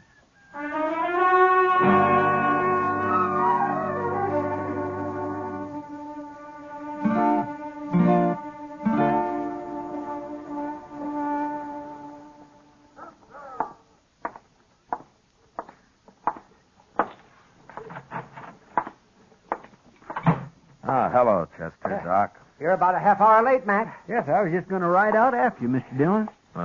Why? What's happened? Rab got shot all over again. What? He's dead for sure now. Yeah, right in Doc's office, Mr. Dillon. We were sitting down here, me and Doc, when we heard it. But by the time we got upstairs, he'd gone, whoever done it, and Rab was dead. Shot him right on the couch and jumped out Doc's back window. Nobody saw him that I could find. Well, he sure was determined, wasn't he? Chester, go see if you can find out if Print Asper's been in Dodge in the last couple of days. Old Asper's youngman? Well, he's 18, Doc. Oh, well, yes, you're right. Oh, yeah, he's old now. Get going, will you, Chester? Yes, sir. And Chester, I'll be at the Texas Trail, huh? All right, sir. Doc, you've known John Asper for a long time. Oh, ever since I've been in Dodge, man. Yeah, well, so have I. I just hope for his sake Print didn't do this. Oh, yes, Matt. Asper's a crusty old buzzard, but he's straight as a come. Yeah, sure is. Well, I'll see you later, Doc. Yeah, sure, Matt.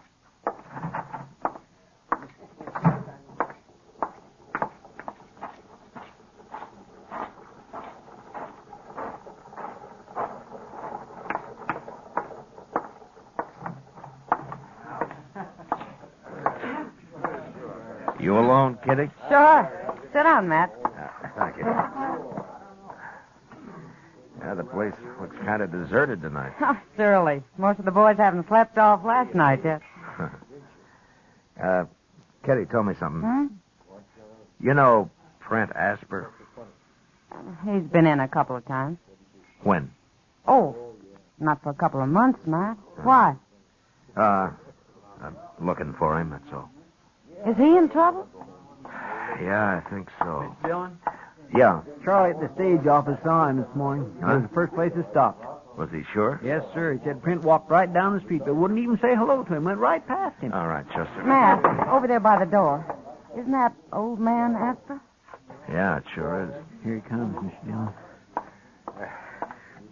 Doc told me I'd find you here, Marshal. Yeah. He's going to ride out to take care of Will. I want you to go after Print with me. Take care of Will. Well, what's happened? Just about a half hour after you left, Marshal. I was out at the barn, and then I heard Print and Will arguing, and I started for the house. But before I got there, Print pulled a gun on Will and shot him. Then he rode away again. I did what I could for Will, and then I come for the doc. Well, is Will hurt bad? I don't know, Marshal. But Doc can fix him if anyone can. Let's go now. We'll get fresh horses at the ranch. Yeah, all right. Chester, go get our horses, huh? Yes, sir. I taught Print everything I know about the prairie, Marshal. It's gonna be a long ride.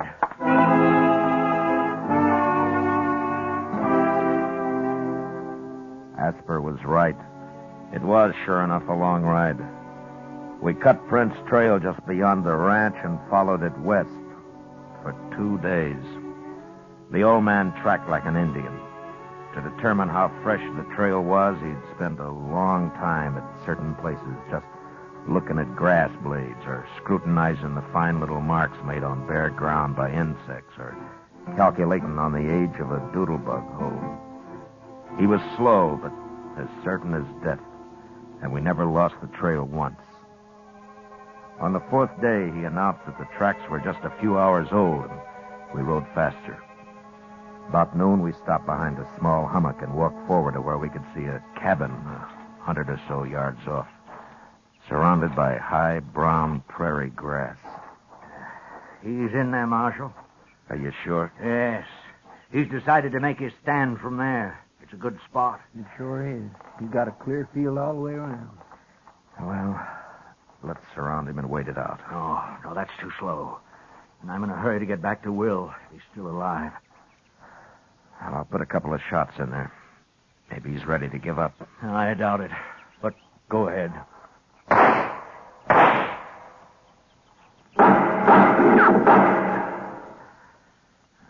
He'll never give up.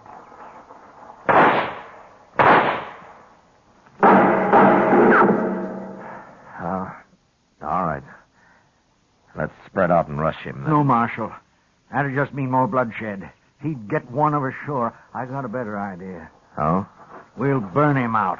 What? Look at that grass. It's as dry as tinder. All we have to do is fire it and take him when he comes out. He'll come out shooting. I know. I'll be waiting. Look, Asper. Chester and I will stay here and starve him out, huh? Oh, why don't you ride on back? No, I don't figure it that way, Marshal. Thank you just the same. All right. Oh, the cabin's downwind. We can fire it from right here. Okay. You and I'll move out a little, Chester.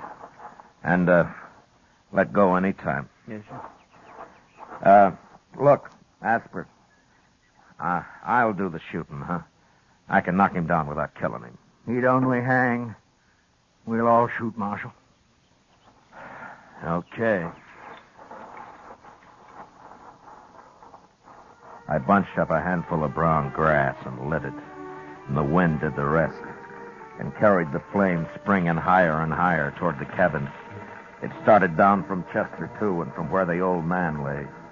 It was 4 or 5 feet high when it reached the cabin, which caught fire at once and was soon burning fast. No man could live in there for long. And after a minute or two, Prent ran out the door and came toward us past the flame. Throw down your gun, Print. You're caught fair.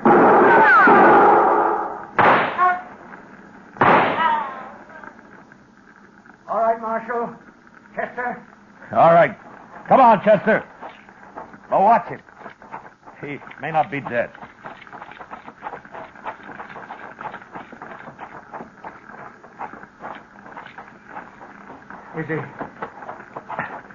Is he dead, Marshal?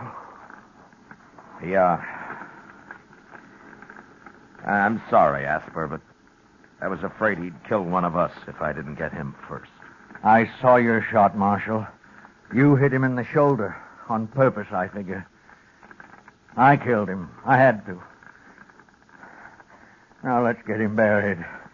I want to get back to Will.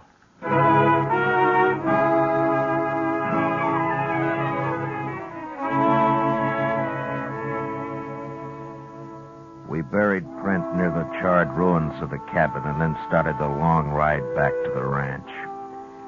On the way, the old man never mentioned Prent, but talked endlessly of the prairie and his long life on it. He knew the land the way a preacher knows the Bible, and he accepted it and its ways with the same mixture of faith and fear. When we finally reached the ranch, Chester and I waited outside the house while the old man went in alone. After a moment, Doc appeared on the porch, smiling. And then the three of us rode back to Dodge.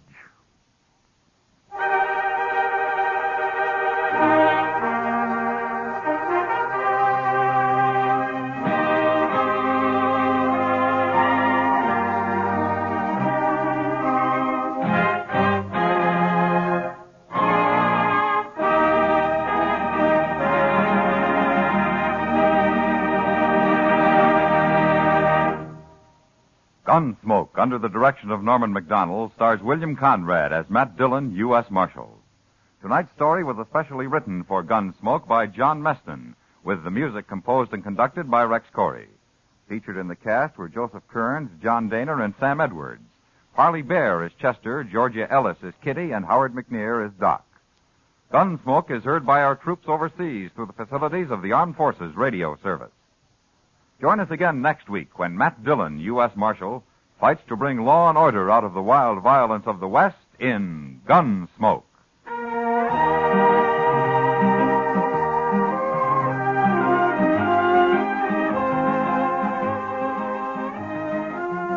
Next Monday night, The Lure of the Wilderness will be your Lux Radio Theater feature attraction, starring Gene Peters and Jeffrey Hunter in their original screen role.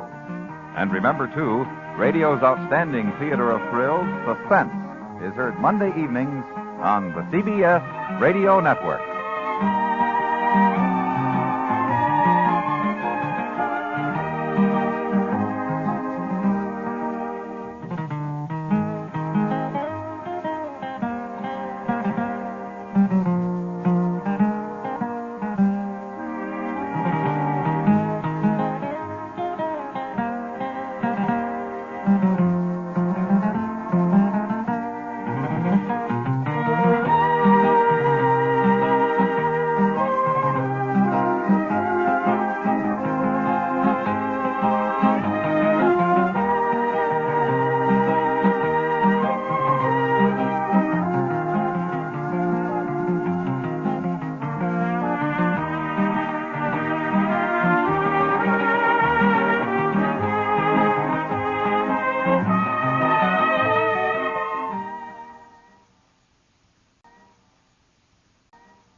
America's Favorite Miser is coming up next. It's the Jack Benny Program. J-E-L-L-O. The Jell-O Program, starring Jack Benny with Johnny Green and his orchestra. The orchestra opens the program with At the Codfish Ball from the picture Captain January.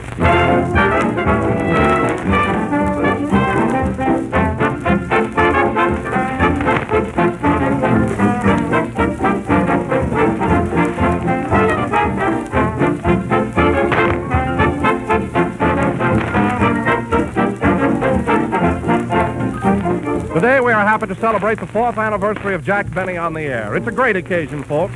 So here's to Jack Benny, here's to Jell-O, and here's to the merry month of May, to bright, colorful days that bring us the first hint of summer. But you needn't wait for summer to enjoy the lively goodness of its most popular fruits and berries. You can anticipate that pleasure right now with Jell-O. For Jell-O brings you the ripe fruit taste of cherries, raspberries, and strawberries all year round. Jell-O, and only Jell-O, knows the secret of capturing that extra rich fruit flavor.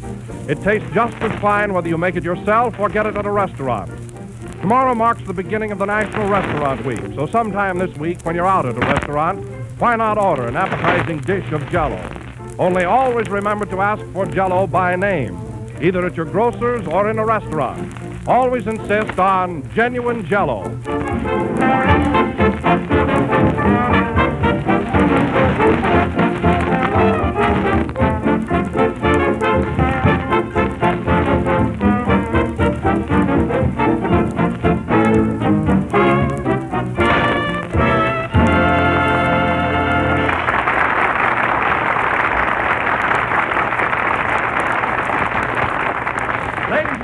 Tonight marks Jack Benny's 4th anniversary on the air. Radio marches back. 1932. Hello, National Broadcasting Company. This is the President of Canada Dry. Who's going to be the master of ceremonies on my program? Jack Benny. What, that punk? 1933. Hello, NBC. This is the president of the Chevrolet Company calling. Who'll be the comedian on our program? Jack Benny. What, that punk? 1934. Hello, NBC. This is Mr. O'Neill of the General Tire Company. Who's going to be the funny man on my program? Jack Benny. What, that punk? Radio marches on. And now, ladies and gentlemen, Jell-O brings you that punk, Jack Benny.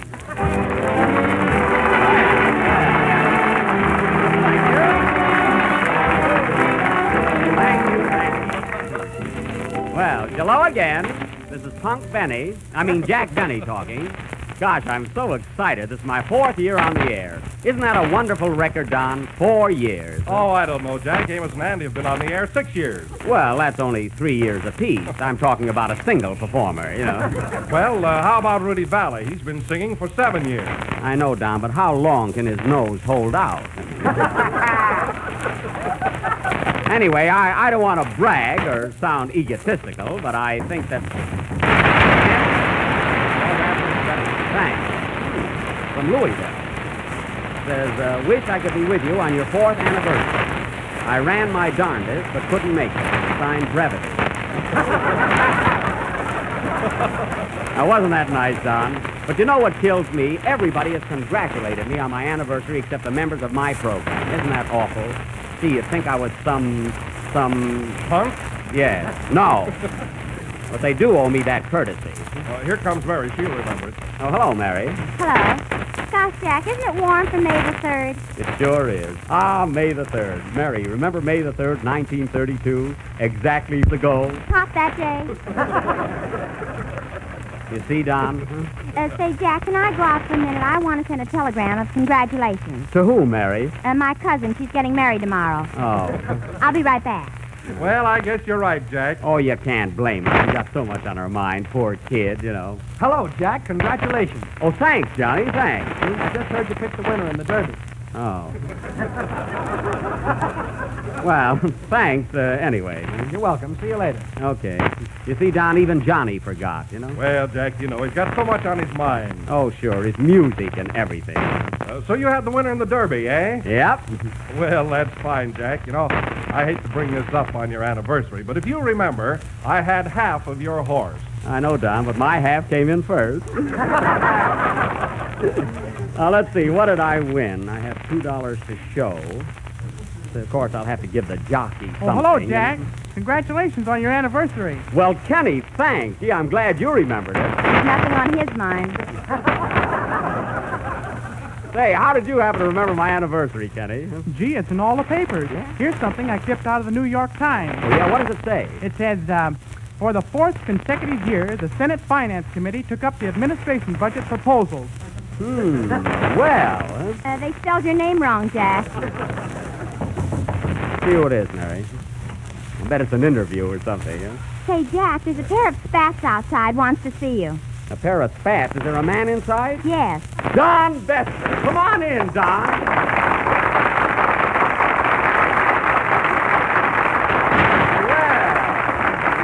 Well, look who's here, fellas. Good old Don. Well, gee whiz. Jack, I just thought I'd drop up and offer my congratulations. Well, this is some surprise. Mary, here's Don. Hello, Mary. Hello, Don. I guess you received Jack's wire all right. Say, Don, you're looking like $1 million. Gee, you're one of the few who remembered me. I'll never forget you. You did last Christmas. Well, that wasn't my fault. Say, why didn't you hang up your stocking when you went to bed? What, and take off my spats? Same old Bester. Gee, it's good to see you again. Huh? Say, Don, how are the wife and kiddies? Kiddies? How many kiddies do you think I have? I don't know. I thought you were keeping score. Mary, Don has only one child, and it looks just like him. What's the difference as long as they keep him in the house? Fine. A guest star, too. Say, Don, you remember Wilson. Oh, sure. Hiya, Don. Hello, Don. How do you feel, Don? Fine, Don. Well, that's Don. And this is Kenny Baker. Hello. Oh, glad to meet you. And this is Johnny Green, our orchestra leader. How do you do, Mr. Green? Very well, thank you, Mr. Besser. Old friends, You've got a great orchestra, Mr. Green. What size baton do you use while conducting? Well, I formerly used a 7-inch baton, but now I get much better results with a 9-inch one. I use a 15-inch stick myself. Oh, why? It's easier to hit the musicians. Mary. Mr. Besser, we're just about to start our next number. Would you care to assist me in directing the boys? Oh, I'd love to. Very well, then. Play, Don. Play, John. Remember, no fencing.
That was They Shall Have Music, played by Johnny Green and Don Bester, and it sounded great too, didn't it, fellas? You know, I got to pay you two boys a compliment. Oh, really, you both have swell orchestras. I don't know, your music is so soothing and restful. It never gets in your hair. Your what? Hair. What's on your head? My nose. I had my face lifted. Frank Parker, for heaven's sake.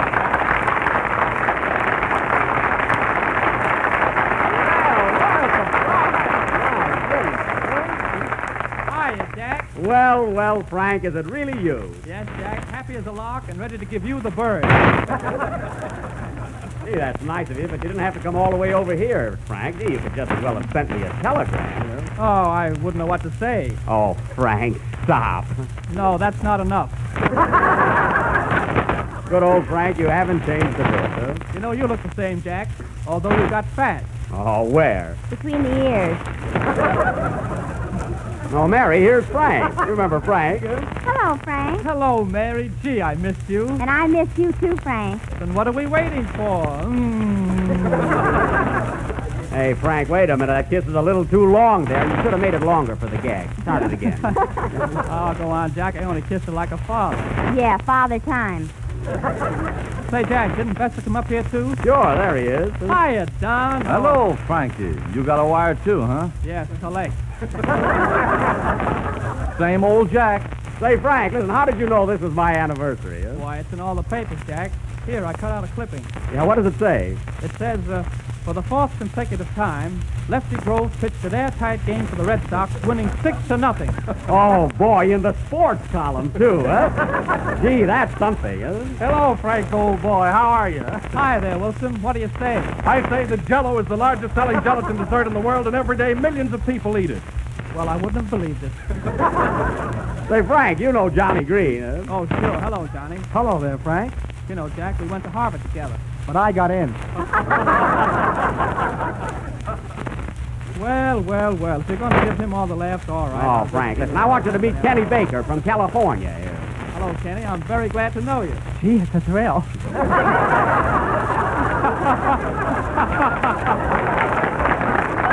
And now that we're all here and acquainted, we are going on with our feature attraction. Tonight, ladies and gentlemen, we are going to offer an original drama of the backwoods entitled The Code of the Hills. This will go on immediately after the next number, which will be sung by Kenny Baker. Hey, Frank, John. Yeah? Stick around. You know you're going to play in this, too. Sing, Kenny.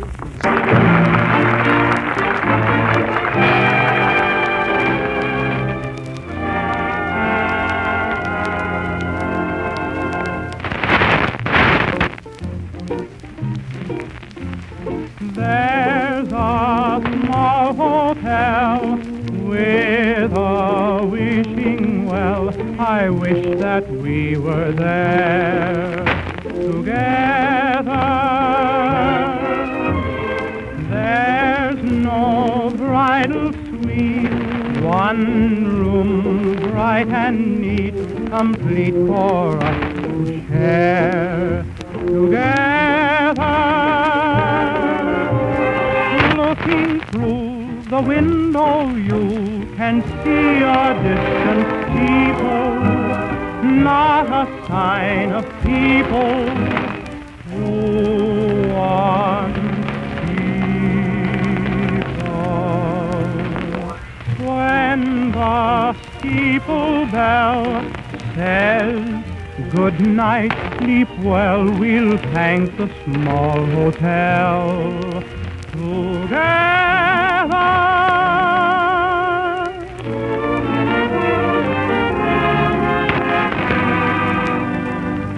I'd like to get away, dear, somewhere alone with you. It could be all so gay, dear. You'll need a laugh or two. A certain place I know, love, where funny people can have fun. That's where we two will go, love, before you can count up 1, 2, 3, 4. Looking through the window, you can see a distant steeple, not a sign of people who once people. When the steeple bell says good night, sleep well, we'll thank a small hotel.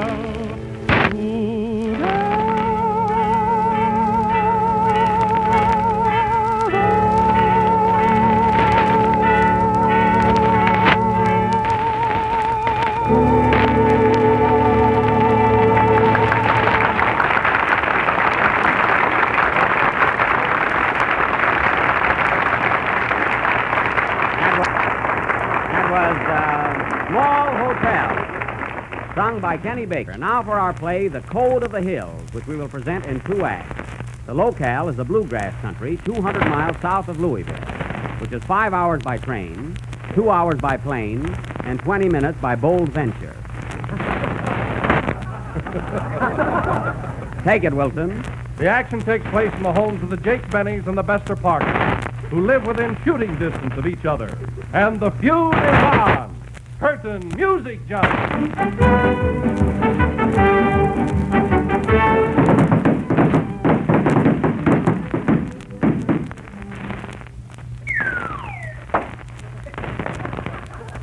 Put that gun away, Jake.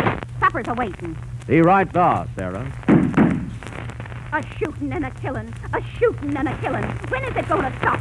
We ain't a-going to quit till those Bester Parkers are wiped out. By gum and by jello. There ain't no room in these hills for both of us. You said it, Pappy. Get away from that door, Ken. Say, Paul, what have you and got again the Bester Parkers? That's just it. I never did get the Bester Parkers. Remember when he-uns and we-uns was a-working on the same program, eh? Yes'ns. Yes'ns.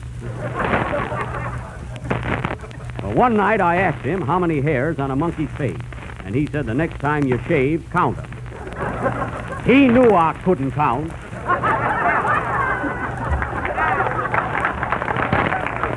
Well, I ain't a-cheering for that kind of city talk, and I ain't never forgetting. Reckon he ain't neither. But the Bennies and the Bester Parkers have been a-swapping for 200 yards. Yes, Sarah. 200 yards of a fighting and a scratching and a killing each other. Looks like it's leading up to a feud. Wouldn't be surprised. Hey, Ken, barricade that double door. Oh, Pappy. Son. They got me, Pappy. They got me. What was that, Pa? Sarah, they got our boy Ken. Got him right through the door. I didn't know he was a-wearing them. Oh, I'm a-going, Pappy. I'm a-getting weaker and weaker. Goodbye, Pappy. Goodbye, Ma. Goodbye. Poor Ken. He had such a nice tenor voice. Yeah. You reckon I ought to take him out and bury him? Better have your supper first. It's a-getting cold. So is Ken. Shucks, I'm so hungry right now I could eat a horse. Well, that's what we got. Filly of soul, eh? Oh, I'm a-going, Pappy. Still a-going. Take your time, son. I'm a-dying, Pa. Shucks. And I wanted to be president. Now, don't worry, boy. You can be vice. What do you mean? You're a garnet.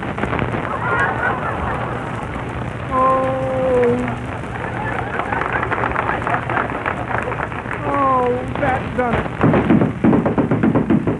Well, Don, reckon we got them Bennies scared now. Looks like they're afraid of us. Say, Frank, what have we got against them, Benny? Nothing. We just naturally hate people in these hills for no reason at all. It's just a wreck. Well, I'm a-willing to stick to you, Frank.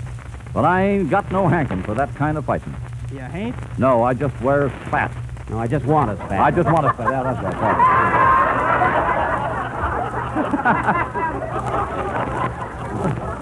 Well, I guess Fine guest star. Well, Don, I guess that's one for the Bennies. Getting cold feet, huh? Say, how did we make out today, Don? We got 3 Bennies and a skunk. Oh, 4 Bennies, huh? Good thing I didn't hear that. Look, Frank, there's Jake standing by the window. Why don't you let him have it? Shucks, can't waste a whole bullet on one Benny. I'm a-waiting until someone gets behind him. Oh, there's Sarah now. Land's sake. There goes that jug of corn liquor. That's a-going too far. There ain't nothing sacred. Howdy, Uncle Jake. Hello there, John. Where you been? You shouldn't be a-walking around with your left arm shot up like that. I've been a-seeking some cord for to tie it up with. It keeps a-falling off. You know, John, I don't like the way that arm of yours keeps a-dropping off. It might be ailing. What's that you got under your other arm? My right leg. Oh. Well, put it in the umbrella stand and come to dinner. Be right there, Aunt Sarah. Doggone it, I wish those Parkers would hold off till we get through eating. Where's our daughter, Mariah? She went down to the village to buy a toothbrush. Got her heart set on it. Toothbrush? What's that? Oh, one of them things you rub on your teeth. They were using them in the city. A toothbrush. Bog gum, what'll they be thinking up next? Here comes Mariah now. I'm shooting high, got my eye on a star in the sky. Shooting high. Hello, Kathy. Hello, Ma. We ain't been a-worrying about you, gal. You shouldn't be out of doors with weather like this. That's all right, Kathy. Who's that on the floor? That's your brother, Ken. He was a-standing by the door, and they uns up and killed him. Killed him dead. Your poor brother. Yeah, I'm hungry. Don't take it so hard, Mariah. I know you love him. Yeah. What do we got for supper, Ma? Nothing fancy, just a horse. I hope I don't get the leg again. Say, Pappy. Yeah? As I was coming up the hill, one of them Bester Parkers stopped me. He did? Yeah, said he just heard about your 4th anniversary. What else did he say, gal? Said he was surprised you lasted that long. Give me my rifle. I'll show him. There they are now, sitting on the porch. Oh, Pappy, be careful. They're meaner than skunks. And trickier. Take that, you ornery polecat. Watch out, Uncle Jake. They missed me. That's all right. They got Penny again. They got me, Pappy. They got me. I told you we should have buried him. Well, I'll make Zayans pay for this, or my name ain't Jake. If this shot gets you, your name was Jake. Take that. Missed me again. Oh, yeah? Where's your ear? Doggone it, and I wanted to hear Phil Baker. Hand me that other gun. Come on, John, let him have it. Okay, Jake.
I guess Zayans are getting tired, Sarah. They stopped the shooting.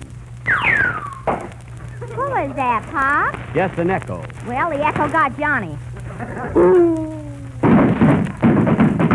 Hey, Don. Yeah, How's our ammunition holding out? getting pretty low. I reckon I'll have to borrow some. They may be Zayans who are willing to stop this feud. Not Jake Penny. He's the feudinest man in these hills. I wonder what makes him so feudy. Well, I don't know. Ooh, they got me, Frank. Too bad. See you later, Don. Look, Mariah. Look, I hit Fester. Got him right in the foot. You hit the sack. Da-da-dee-da-da-da-dee-da-da. Who's that?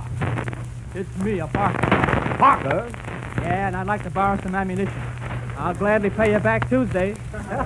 Go over just to keep this feud a-going. How many bullets you uns need? How many left in your family? 3, but you better take an extra one. I'm expecting company. Here you are. When'll I get these bullets back? 2 minutes if my aim is good. Well, thanks, Jake. So long. So long. I'll be shooting you.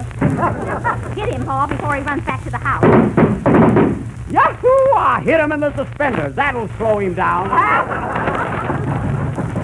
Come in. Hello, Friendsville.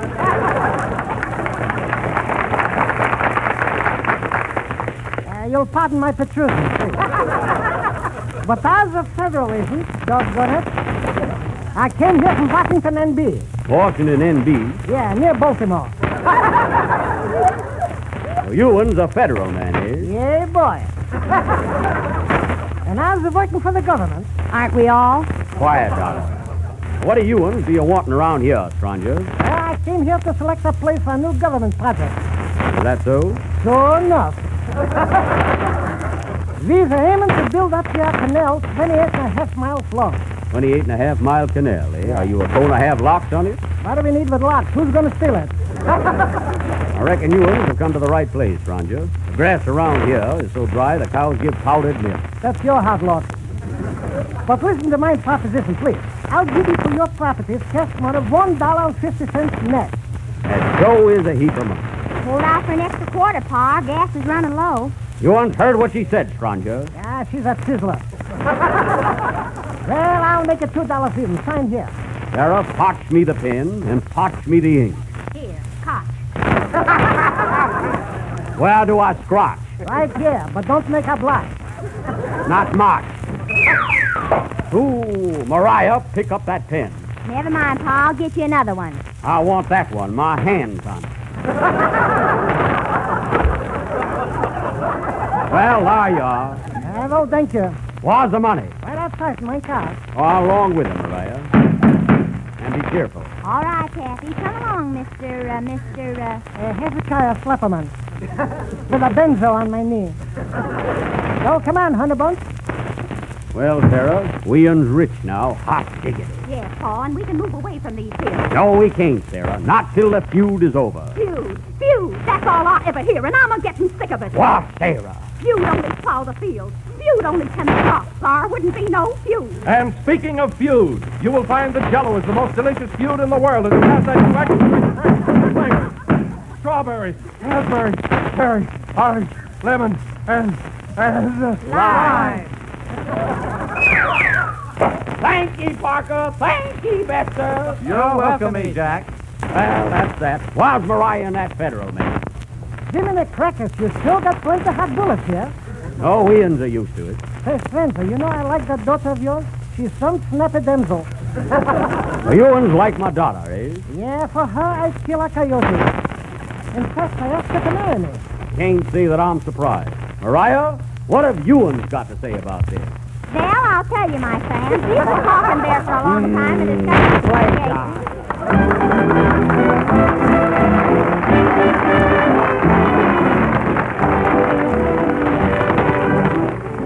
Stand by now for grand good news.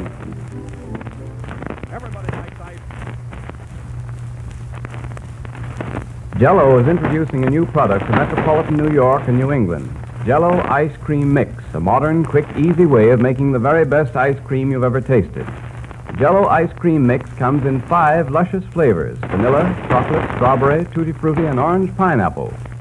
The 3 fruit flavors are real, cut-up fruits in their own sweetened juices. The vanilla and chocolate syrups are deliciously mellow.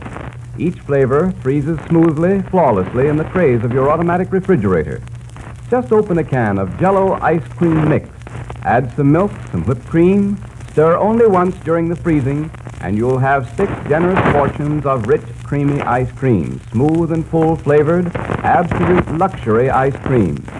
See your grocer tomorrow and get some Jell-O Ice Cream Mix. If he hasn't put it in stock yet, be sure he orders it for you. Never accept any substitute for Jell-O Ice Cream Mix, because nothing else will give you the same fine results. Remember the name, Jell-O Ice Cream Mix. Thanks, Frank, for coming up here tonight. It was darn sweet of you. And you too, Don. That's all right, Jack. I'm glad I came. And I enjoyed it, too. I hope to see you soon again. 23 Skidoo. Who wrote that? I did. Good night, folks.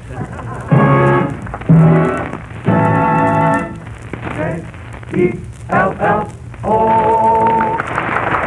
Our music included Love in Bloom from She Loves Me Not, and There's a Small Hotel from On Your Toes. This is the National Broadcasting Company. Lux Radio Theater brings you another classic story coming up next.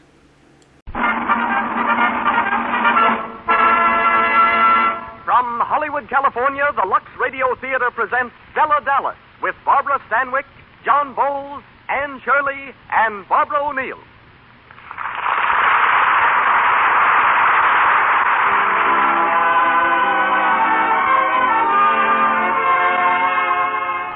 Lux presents Hollywood. It is your loyalty to Lux Toilet Soap that makes this program possible, which tonight stars Barbara Stanwyck, John Bowles, Anne Shirley, and Barbara O'Neill in Samuel Goldwyn's superlative screen production, Stella Dallas. You will also hear T. Keith Glennon, operations manager of Paramount Studios, and music under the direction of Louis Silvers. And now, the producer of the Lux Radio Theater. Ladies and gentlemen, Mr. Cecil B. DeMille.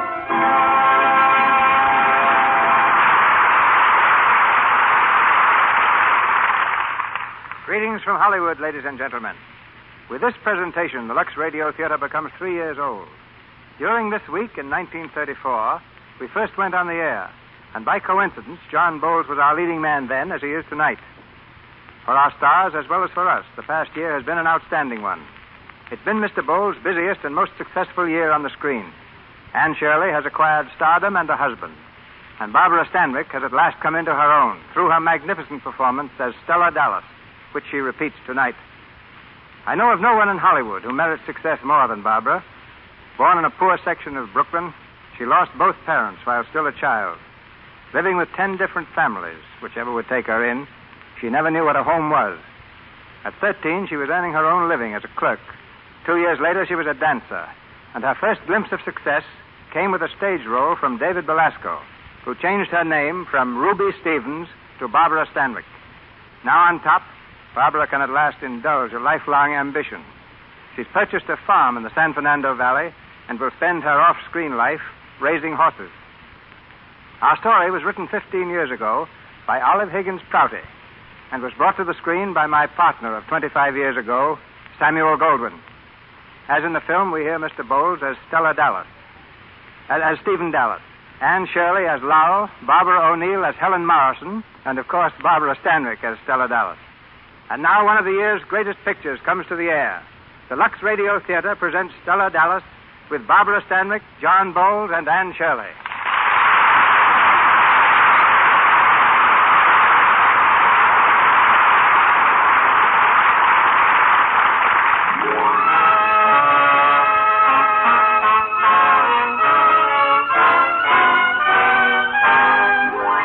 The year is 1919, and our scene is Main Street, in the little manufacturing town of Millhampton, Massachusetts. It's 10 o'clock Sunday evening, and the picture at the Bijou Movie Palace has just finished. In the crowd, drifting out through the lobby, is Stephen Dallas, assistant manager of the town's factory. And at his side, walking as close to him as she dares, is Stella Martin. Stella looks happy and very proud as the mill hands greet their young executive. Evening, Mr. Dallas. Evening, Joe. Hello, boss. How are you, Harry? How do, Mr. Dallas? Hello, Stella. Hello. That's the second time this week I saw them together in the drugstore the other night. You mind your own business. Oh, dear. I'm sorry, Mr. Dallas. Oh, come on now. You've got to get home.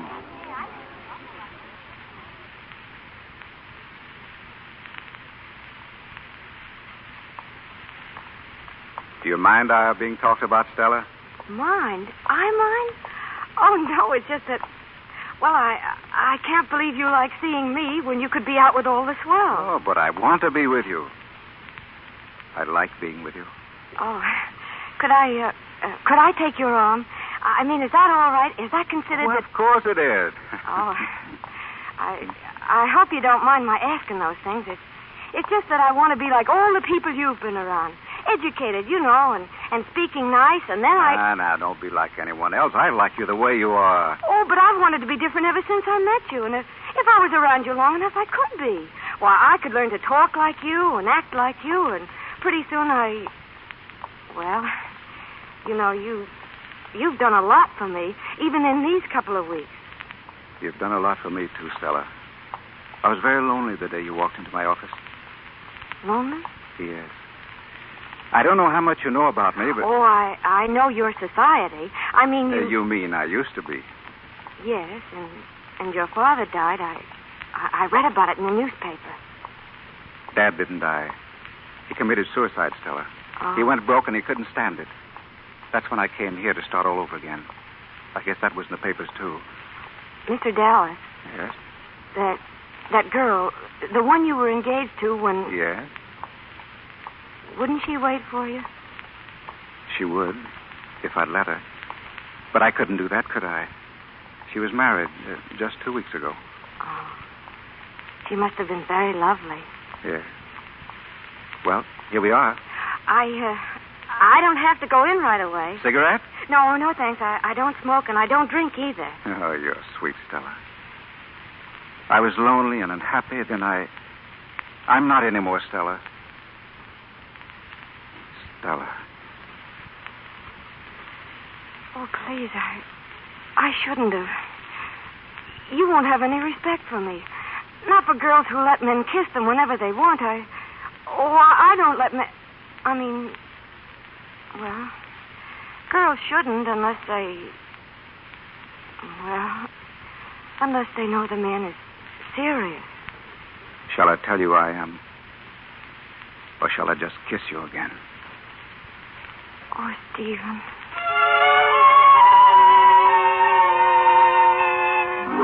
Here it is in the paper. Stephen Dallas weds Millhampton girl. Gee, wouldn't you just know she'd hook the thing? What do you know about this? Mr. and Mrs. Stephen Dallas were just admitted to membership in the River Club. Flying kind of high. Going to the Mill are congratulating the Stephen Dallases on the birth of a new baby girl. Well, the popular new manager and Stella Martin were married a year ago.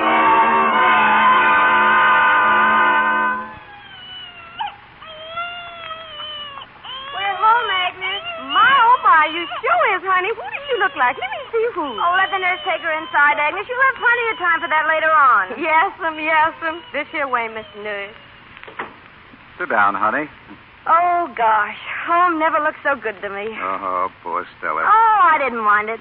It was just the hospital got on my nerves. And that darn doctor trying to make me stay another week. Oh, but Stella, he just thought it would be better if... Better for who? It was just to get your money. Stephen, what's all this on the table? Mail, honey. You had a lot of friends who wanted to congratulate you. Oh, Stephen, why didn't you bring him to me? The days wouldn't have seemed half so long. Oh, gosh, and I thought everybody had forgotten me. Stephen. Yeah? Look at this, an invitation to a dance at the River Club tomorrow night.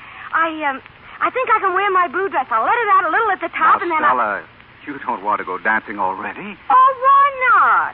Before I went to the hospital, I was stuck in this house for 4 solid months without going anywhere. And we just got into the River Club. All my life, I've just about died to go to the real places and get in with the right crowd. And just when I get a chance and get started, I have to give it all up. Oh, we'll go next time. Well, I don't want to go next time. I want to go this time. Oh, Stephen, I won't dance much, I promise. Gee, I just want to get a wave and a manicure and get all dressed up again and go hear some music and forget all about doctors and hospitals and nurses. And babies? No, but...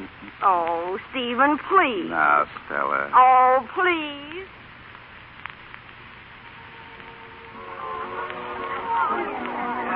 Who is that dancing with Mrs. Dallas, Stephen? I really don't know. He's very good. Who is he, Joyce? His name is Munn. He has something to do with horse races. The girls invite him over for golf, and he gives them tips. Oh, I see.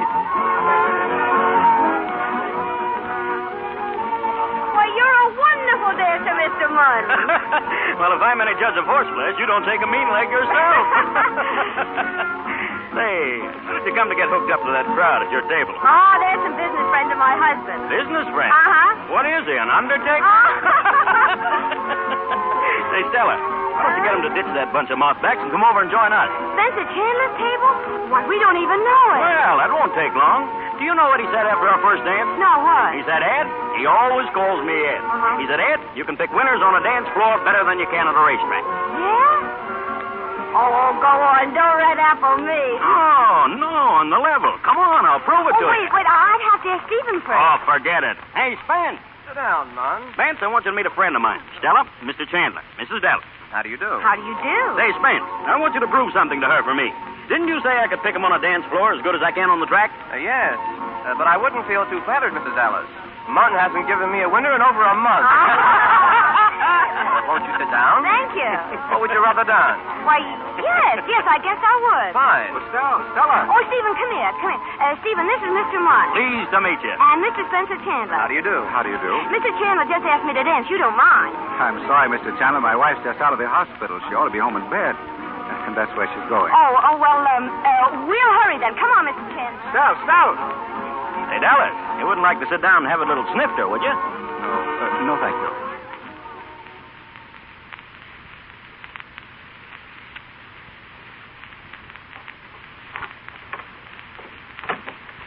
Go ahead, dear. Thank you. Well, you can start the lecture now that we're home. What have I done this time? Go ahead, begin. Stella, I asked you not to wear those earrings and that cheap imitation necklace. You took them off, you agreed, and after we got there, you came out of the dressing room. Now, Stephen, I'm perfectly willing to let you tell me how to act, but please don't give me pointers on how to dress. Allow me at least to know more about one thing than you do. After all, I've always been known to have stacks of style. You should have heard Ed Munn, and he's been around a bit, too. He's traveled further, and he's a... Al. All right, then, Father, whichever it is, I don't care. Gosh, I have to think twice every time I open my mouth. And Spencer Chandler didn't seem to have to turn the other way either. And he only happens to be one of the Chandlers. Stella, please, don't say things like that. Remember, you're my wife now. Oh, and can't look at another man. That isn't the point at all. Oh, that's a laugh. An affair between Spencer Chandler and I. Well, I am coming up in the world. Stella, won't you try to understand? The fake jury's not important. None of these things matter in themselves. But what's to become of us? That is important. Yes, Stephen. Stella, why did you marry me? Oh, because I was crazy about you, silly, and I still am, only you just don't seem to ever Once, a long time ago, you said you were crazy to learn everything, become someone, didn't you? Yes, Stephen. Please listen to me. I'm only telling you this because I love you. Stella, the firm wants to send me to New York to handle the sales department there. I want to go, and I want to take you with me. But I want you to make an effort. I want you to try to be, well, what you wanted to be. Give up a few things for me and try to adapt yourself. Adapt myself? Give up a few things? Well, what have I been doing ever since I met you? And I'm getting a little sick of it, too. How would it be for you to do a little adapting for a change? I don't see you giving up anything. And I'll tell you one more thing. I'm not going to New York. I'm certainly not going to leave here just when I'm beginning to get in with the right people. Now, Stella... You go on and go to New York. I'm going to stay here.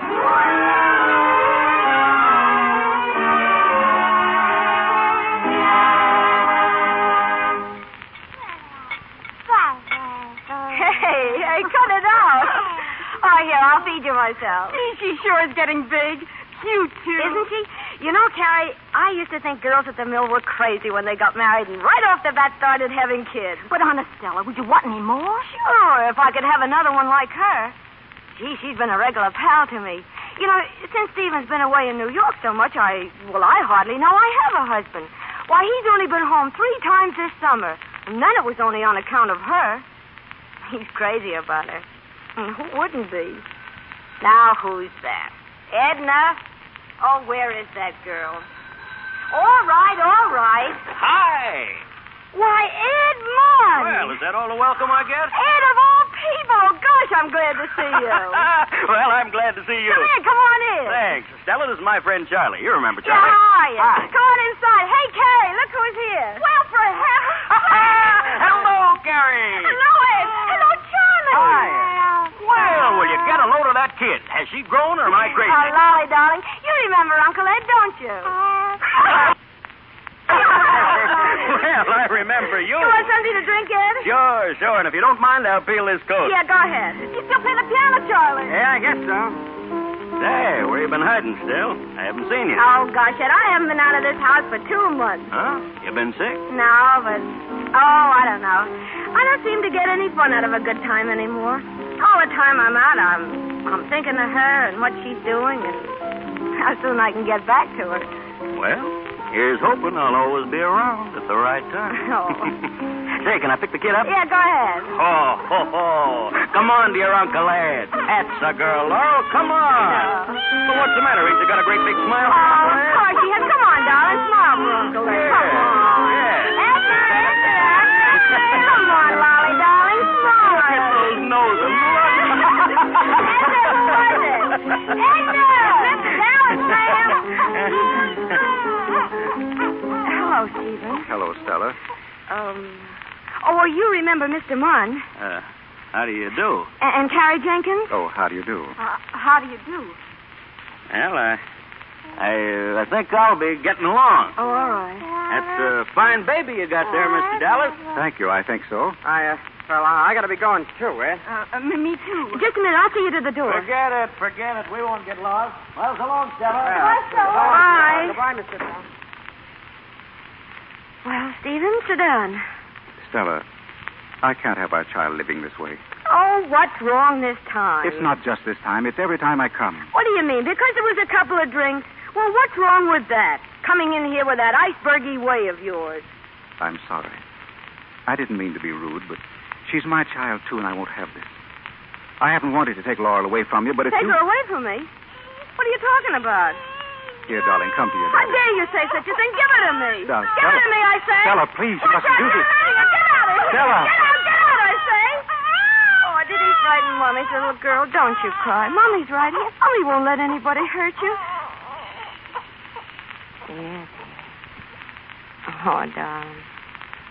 You're here with Mommy, and nobody in the whole world is ever going to take you away. Nobody. Nobody.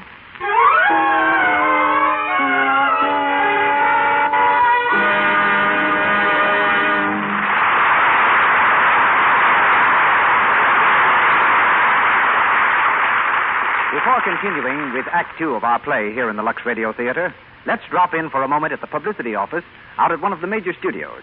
A publicity man is in conference with a very charming young lady, one of Hollywood's leading fashion editors. You mean girls are going to look more girlish than boys this year? Yes, that's it exactly. For instance, they're using richer furs, and the lines of coats and dresses flow more. They're more graceful. The whole idea is to create a softer effect. Oh, I think that's a lot of rot. Men don't want women to be soft anymore. They want them to be able to take it. That may be so, but they do want them to look soft. They want women to wear pretty clothes, keep their hair nicely waved, and to have lovely, soft skin. You men are very demanding, you know. Well, you're certainly right on complexion. I saw a woman around here yesterday. She had beautiful clothes. Even the hat wasn't bad. But I couldn't go for that complexion. I feel awfully sorry for a woman like that. If she'd only known about Lux toilet soap. You hear plenty about Lux soap around here. Most all our stars use it. Evidently, you think it's pretty good, too. I certainly do. It's the best way I know of to guard against cosmetic skin. You know, actually, lots of women ruin their own looks. They don't remove dirt and stale cosmetics from their pores thoroughly. Well, we use that soap out home. You know, it works up a swell lather even in hard water. I know, and it's an active lather that keeps pores from getting choked. And if 9 out of 10 screen stars say that, well, that's the way to keep your complexion soft and lovely. That's all the recommendation I need to use Lux toilet soap, too. Now, Mr. DeMille. We continue Stella Dallas, starring Barbara Stanwyck, John Bowles, Anne Shirley, and Barbara O'Neill. 12 years have passed, during which Stephen Dallas and Stella have been living apart. A few days before Laurel's 13th birthday, Stephen is standing at the book counter of a New York department store. Nearby, a well-dressed woman and her 3 small sons are examining the contents of the toy counter. The woman is Helen Morrison, the girl to whom Stephen was once engaged. She turns toward him suddenly, and their eyes meet with a look of pleased recognition.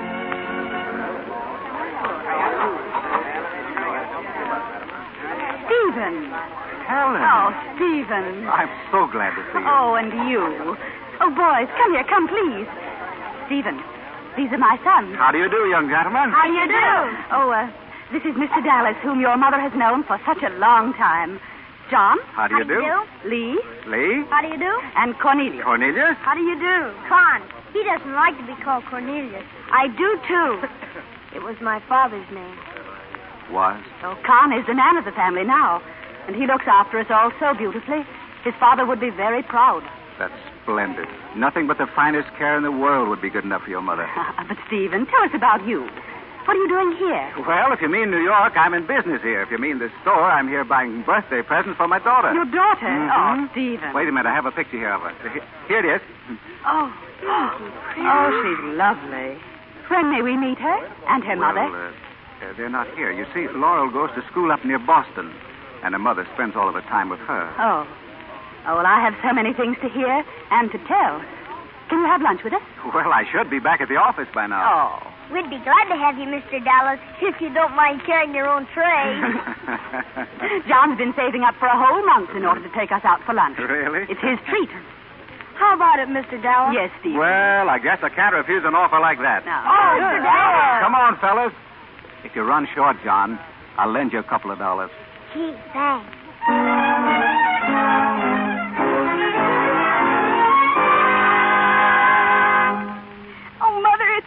Careful now, don't mash the ruffles. Stand still so I can fit it to you. Oh, I love the color. It's a beautiful dress, Mommy. Yeah. Now, I forgot this goes here on the waist. Flowers? Oh, no. Oh, yes, it gives it some snap. Oh, please. Oh, Lolly, for heaven's sake, you're just like your father. You want everything as plain as an old shoe. Plain with all these beautiful handmade ruffles. Oh, just you wait till Dad sees them. He always notices my dresses. Yeah? Oh, what did he say in his letter? Anything? Just that he's expecting me during vacation, and we're going to have more fun than last time, he says, because we're going visiting. Where? Oh, I guess you know her, too, an old friend, Mrs. Morrison. Morrison? You do know her.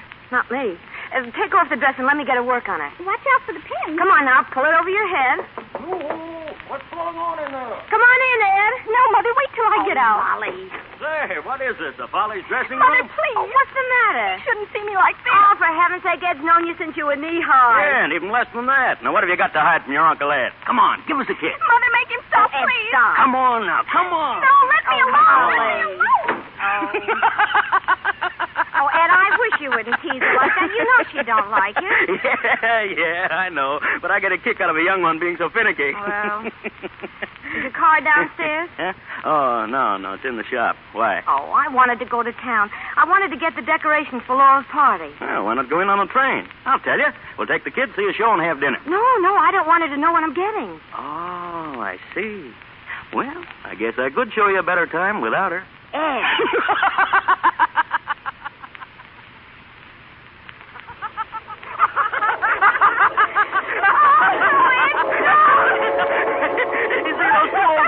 Put the itching powder on. Stop it, Ed. You're killing me.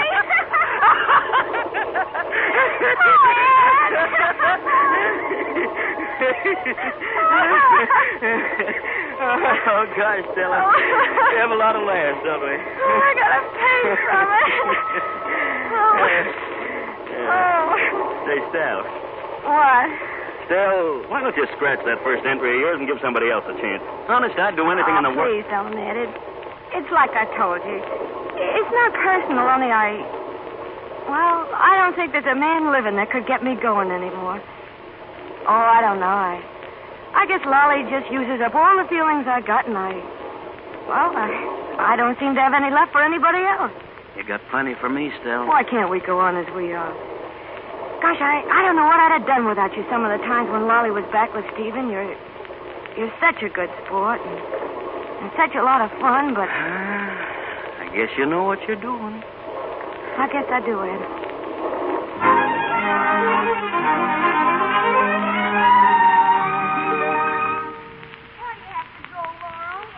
Let's go back to school, dear. The car's waiting, Laurel. I'm ready. Let me have Laurel's bag, John. You'll drop it. I will Oh, not. now, don't argue, John. She'll miss her train. Oh, goodbye, Laurel. It's been fun, hasn't it? Oh, yes, Mrs. Morrison. We'll be looking forward to your next visit. I've had such a lovely time. I don't know how to thank you. Oh, goodbye, dear. Goodbye, Helen. Goodbye, Stephen. Goodbye, boys.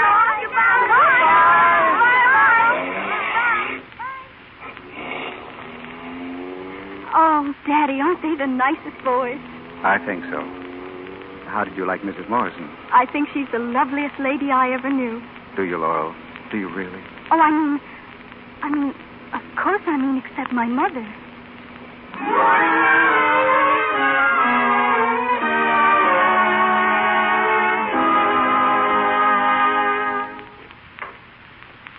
Come on, Lolly. Oh, gee, it's good to have you home again. Oh, I missed you too, Mom. We'll leave the bag here for a while. Oh, Gladys will take it. Gladys? Oh, she's not here anymore. I let her go. Mother. Well, what did I need with a maid around? Mommy, you shouldn't have. Besides, I was glad to have something to do to help pass the time away. You know what I did, Lolly? What? I saved enough money out of her wages to pay a deposit on a fur coat for you. Mother, you didn't. Uh-huh. Well, you're just going to get it right back. I don't want a fur coat, Mother. Besides, none of the girls I met at Mrs. Morrison's are allowed to have them yet. Oh, no? Uh-uh. Oh. Can I help you fix dinner, Mother? Oh, sure. Come on. I'll get an apron. Say, tell me about this Mrs. Morrison. What's she like? Oh, Mother, she's lovely. She's sort of, well, she reminds me of a flower that grows up in Maine. All pale and delicate, strong, too. I don't know what you call it. Oh, gracious, Lolly, I don't care what kind of a flower she looks like. Is she tall or short, dark or light, fat or thin? How old is she? Well, she doesn't seem to be any special age. You know, she's like one of those goddesses in my mythology book that way. Oh, come on now. You can tell whether she's 20 or 40. Oh, she's not 40. No. Well, I guess maybe she's about 25. And, how did your father happen to meet this goddess? No, Mother, it's like a story. Con told me all about it. Con? Uh-huh. Is that her husband? Oh, no, he's dead. Dead, is he? Well, that's convenient. Oh, no, it isn't. It isn't a bit convenient. Because when Mr. Morrison died, he left a whole lot of houses and horses and lots of money and things, and Mrs. Morrison has to look out for them all by herself. You know, She said she wouldn't know what to do without Father to help her and advise her. Yeah, I can just imagine. Oh, I just remembered. I've got some snapshots of her. Oh, no, Lolly, I just want to look at you. Oh, but, Mommy, I want you to see her. She's so beautiful. Oh, Lolly. You'll be crazy about Oh, it. not now, Laura. We'll look at the snapshots after. And this is one of me and Con. Yeah, hand me that bottle of hair bleach, will you? Here. And look, this is Mrs. Morrison. You know, the funny thing about her is she's not only beautiful when she's all dressed up, but even when she wakes up in the morning. Yeah? Well, with her money, she don't have to worry about her looks. Say, are those real pearls she's got slung around her neck? Mommy, look what you're doing. What? You're getting the bleach all over her picture. Oh, I didn't mean to, Lolly. I'm sorry. Oh, give it to me. Give it to me. Lolly, I'm sorry. Oh, Mother.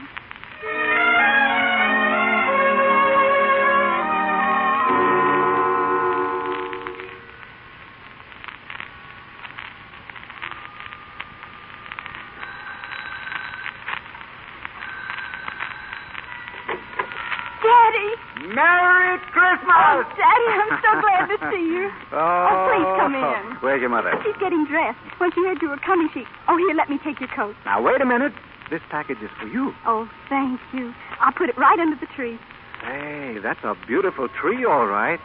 And a very beautiful young lady. Do you like my dress? Mother copied it from one we saw in the window of a shop in Boston. Mm-hmm. You can hardly tell the difference. It is pretty, isn't it? It was my best present. Oh, Till you came, Dad. You darling. Stephen. Well, Merry Christmas, Stella. Oh, Merry Christmas to you, Stephen.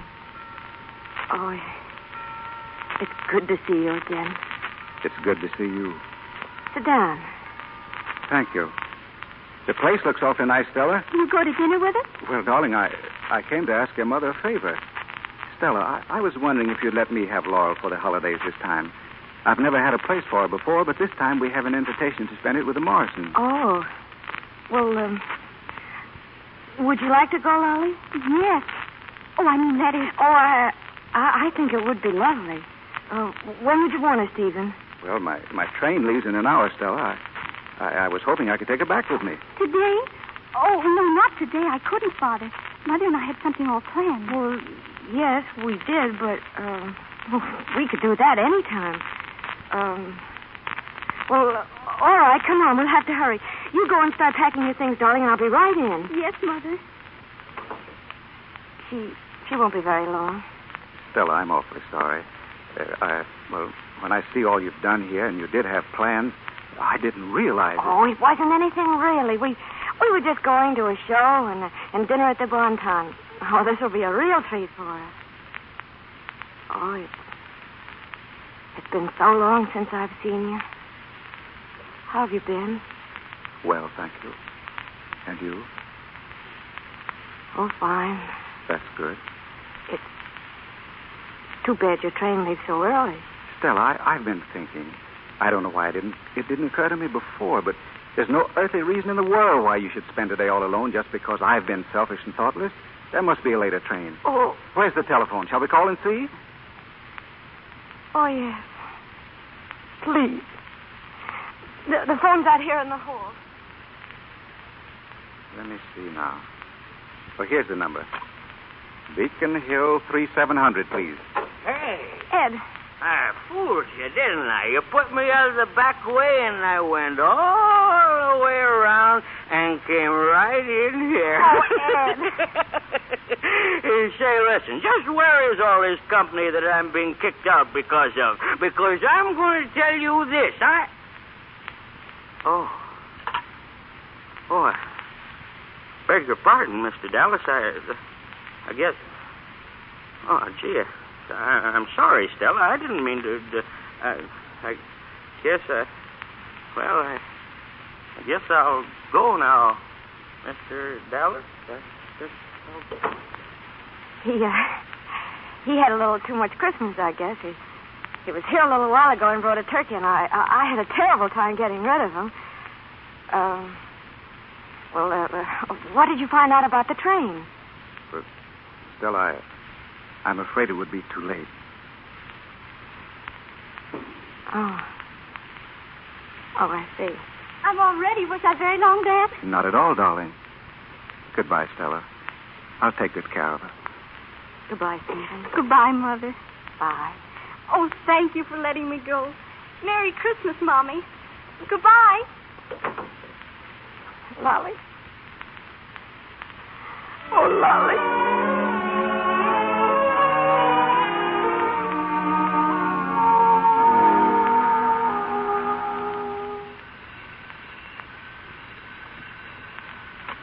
Hello, Morley and Morley. One moment, please. Excuse me. Yes? I got an appointment with a Mr. Morley, a lawyer. He wrote me, Stella Dallas. Oh, yes. This way, please. Mrs. Dallas, Mr. Morley. Oh, come in. Won't you sit down, please, Mrs. Dallas? Yeah. Mrs. Dallas, I wrote you a letter, and in it I stated... You don't have to tell me what you stated. Just tell me what you meant. Mrs. Dallas, it's only natural to suppose that you should wish to legalize your position. Legalize my position? Well, I've got our marriage license. Look here, Mr. Morley, what are you trying to give me? Your freedom. A divorce. Mr. Dallas feels, and I can readily understand why, that you might wish to remarry. Remarry? Listen, Mr. Morley, let's get down to brass tacks. I haven't the slightest idea of ever remarrying. Now, it don't happen by any chance to be Mr. Dallas who wishes to remarry, does it? Well, assuming for the moment that it does, surely you could have no objections. Your allowance would be the same. As a matter of fact, Mr. Dallas might even be able to increase the amount he's sending you. I don't want any increase. Let him keep it and let me keep my daughter. Mrs. Dallas, Mr. Dallas has no intention of any change regarding your daughter. Oh, he hasn't. Then what's he been trying to win her away for? Taking her to fine hotels, country places, townhouses, making her dissatisfied with the kind of things I've been giving her. Does he think I don't see what he's after? Well, he'll never get away with it, and I'll tell you why. Because I'm going to give her the same things. Everything her heart's been set on. Fine hotels, fancy friends, she's going to have them all. Only I'm going to give them to her, and he's going to pay for them. And if he's got any extra increases, he can just hand them over. And if he don't, maybe I'll get a lawyer and bring in the name of that highfalutin widow. But, Mrs. I won't keep you any longer, Mr. Morley. Thank you very much. Just see that the check is mailed to the same place. That's all the benefits I want.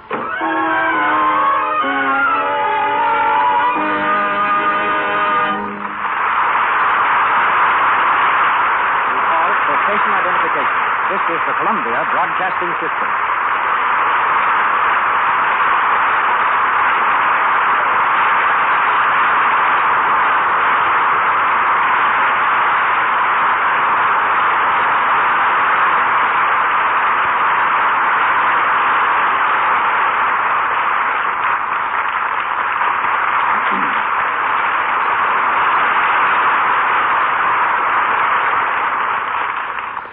In this pause between the scenes of Stella Dallas, we take our weekly glance into things intimately Hollywood. This week, we're going to catch a glimpse of the workings of a motion picture studio. As operations manager of Paramount, our guest is chief of a studio police force of 55 men. He supervises the building of scenery for every Paramount picture. He has charge of the restaurant where the stars eat and controls an army of 2,000 craftsmen representing 125 different trades. It's his business to see that a script girl gets a new pencil or Frank Lloyd an 1870 steam engine. He'll order the construction of a fleet of battleships one week and the erection of a carnival set the next.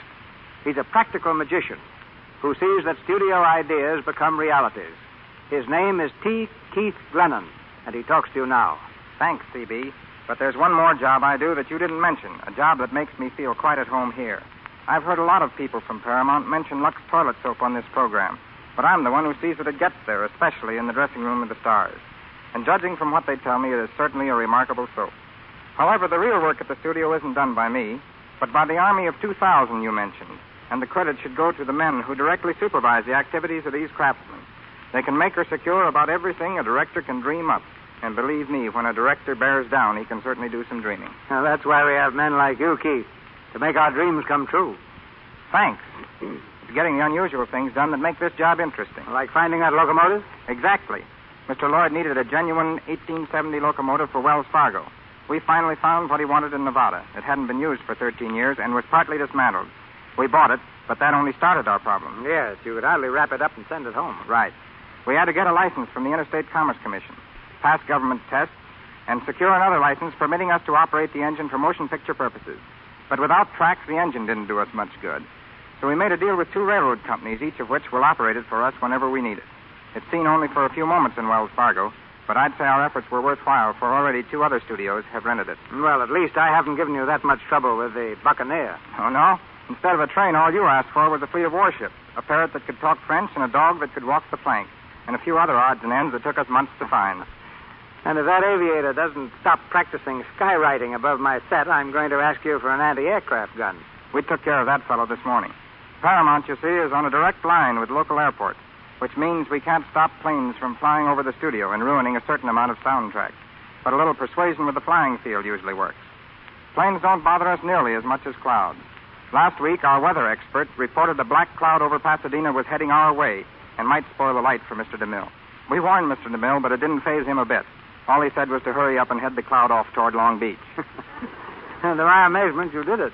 Yes, the only request we haven't been able to fill in recent weeks is that of W.C. Fields. We had to supply him with a kiddie car for the big broadcast of 1938, but we couldn't comply with his wish that we carve the wheels out of Charlie McCarthy. Good night, Pete. Good night, thank you. Barbara Stanwyck, John Bowles, Anne Shirley, and Barbara O'Neill in Stella Dallas. Determined to give her daughter everything her father could, Stella took Laurel to a fashionable summer hotel. But Stella's gaudy style and her unpolished manner soon became the subject of amused comment. Laurel asked to leave. On the night train bound for Boston, the unsuspecting Stella lies awake in a lower berth, listening to Laurel stirring restlessly above.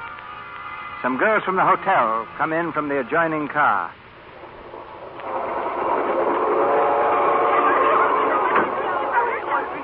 You know, we didn't think you were going to make the train at all. Did you have a blowout? Yes, I'm sleeping. I met Ethel. Oh, I gotta get my breath. Here, sit down. I want to tell you what Ethel told me. You remember that funny-looking woman parading around the grounds this afternoon? No, I didn't see her. Well, if you didn't see her... No, they described. Dressed up to here and painted in shit. Really? And bells on her shoes that tinkled all the time. Bells? And bracelets up to her elbows. She never saw such a sight. Well, anyway, do you know who she was? No. Tell us. Laurel Dallas's mother. Laurel Dallas? I can't believe it. You mean that pretty little girl that had grown up in Russia? But are you sure? She seems so lovely and sweet. I know it. Isn't it weird to have such a common-looking creature for a mother? Poor thing. Poor nothing. She's wearing the Grosvenor fraternity. But you won't be wearing it long, I'll bet. Not when Mrs. Grosvenor hears about it. No. But your berth is ready, ladies. Oh, thanks for it. Tell us more about it.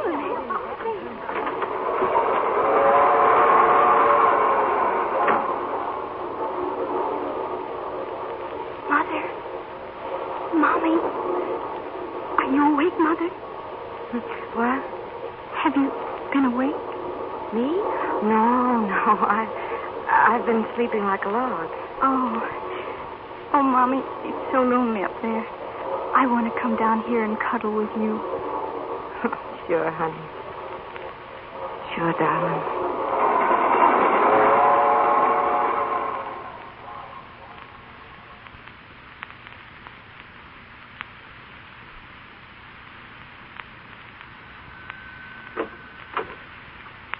Yes? I'd like to see Mrs. Morrison. What's it in reference I couldn't to? say it's private. I'd have to see Mrs. Morrison. Who is it, Brooke? Oh. Are you Mrs. Morrison? Yes. I'm Stella Dallas. Mrs. Stephen Dallas. Oh, come in, please. We can talk in the library, Mrs. Dallas. Thank you. I'm sorry to bother you when you're home, but Won't you sit down? No.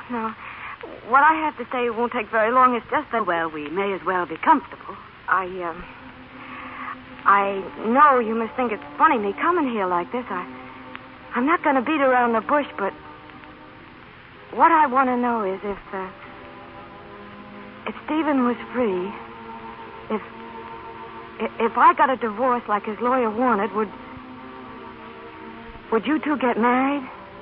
Yes, we would. Well, I'm sorry if it's unpleasant, but I'd rather that you knew the truth. Yeah.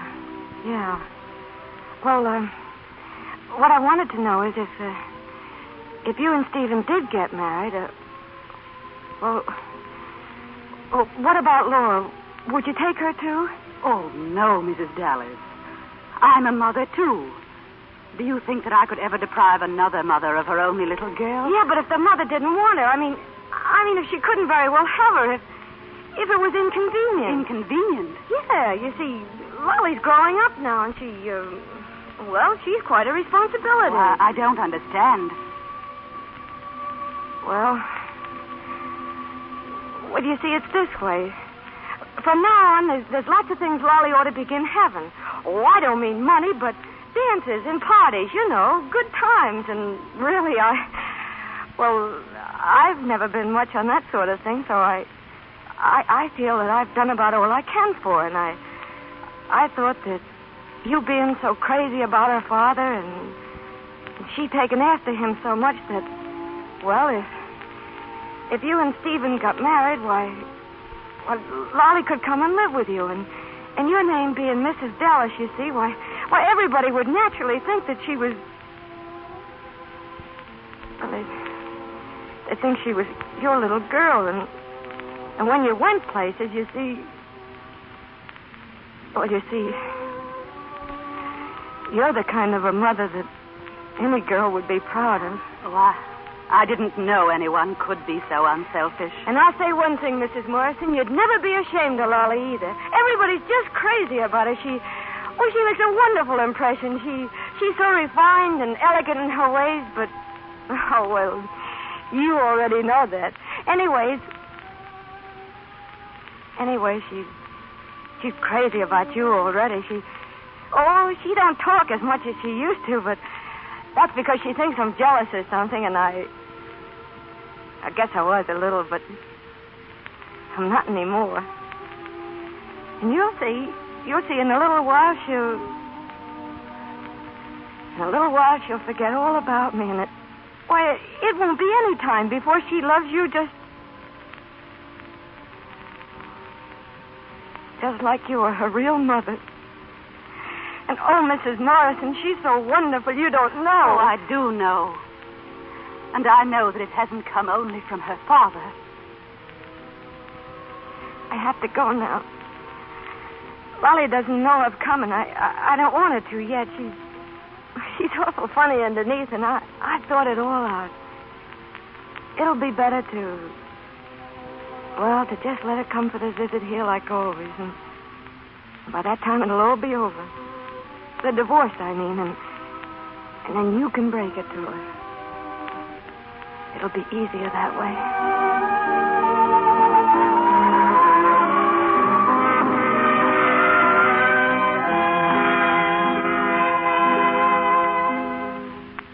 You ready for bed, Laura? Almost.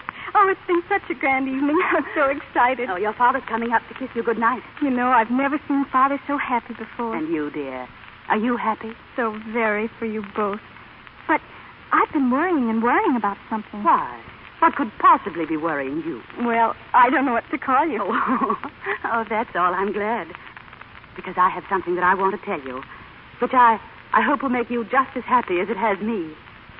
From now on, Laurel, you're going to be one of us, really, dear. You're going to be a member of this family like Con and Lee and John. They're your brothers, and this is going to be your home as much as it is theirs. This my home? Yes, dear. You're going to live with us. Live here? Yeah, the house in town, wherever we are. Does it make you happy, Laurel? Oh, yes. It makes me very happy to know that you want me because, I do love you all so very much. But I couldn't leave my mother. Oh, you won't be leaving her, Laurel. You'll visit her whenever you like. Oh, no, I couldn't. Thank you ever and ever so much, Laurel, your mother, your father, all of us who love you, feel that now that you're getting older, there are many advantages that we can give you. I know, and I do thank you, but I'm sorry. Father. Yes, dear? Father, you don't mean you thought that I could ever live anywhere without Mother? Well, darling, you lived without me. Your mother and I are just changing places for a while, that's all. Isn't it fair for me to have a little of what she's had all these years? But that's different, Father. You know it is. I've been with Mother all these years because I needed her, and now she needs me, and you need me less than ever. Oh, Laurel, don't say that. I'm sorry, Laura, if you don't see that what we've planned is for your good. We thought it would make you happy. Your mother and I have decided upon what we thought would be best for you. My mother, does she know? We both feel that this should be your home for a while, at least. Oh, I'm sorry, Father, but please understand. My home will be with my mother as long as I live. No, darling. Stephen. Laurel, you don't understand, dear. This was all your mother's idea. She planned it herself. She came to see me, and we talked it all over. My mother came to see you? Yes, dear. When did she come? Well, I don't know. Was it just after we got back from the hotel? Well, I believe it was, but... Oh, my poor mother, my wonderful mother. Oh, she wasn't asleep. She heard what those girls said. Oh, I must go to her. I must go to her at once. Darling, tell us about it. Daddy, please help me. I can't make my visit here. I want to go to my mother. Don't, dear, don't.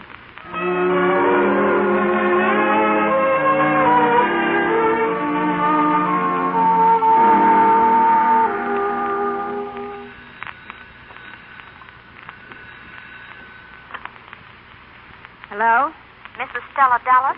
Yeah, that's right. We have a telegram for you. Shall I read it to you? Telegram? Yeah, read it, will you? It's from Helen Dallas. It says, Laurel is on her way back to you. When she was told your unselfish plan, she refused to accept it. She loves you very much. Oh. Will there be an answer to that? Huh? No, thanks.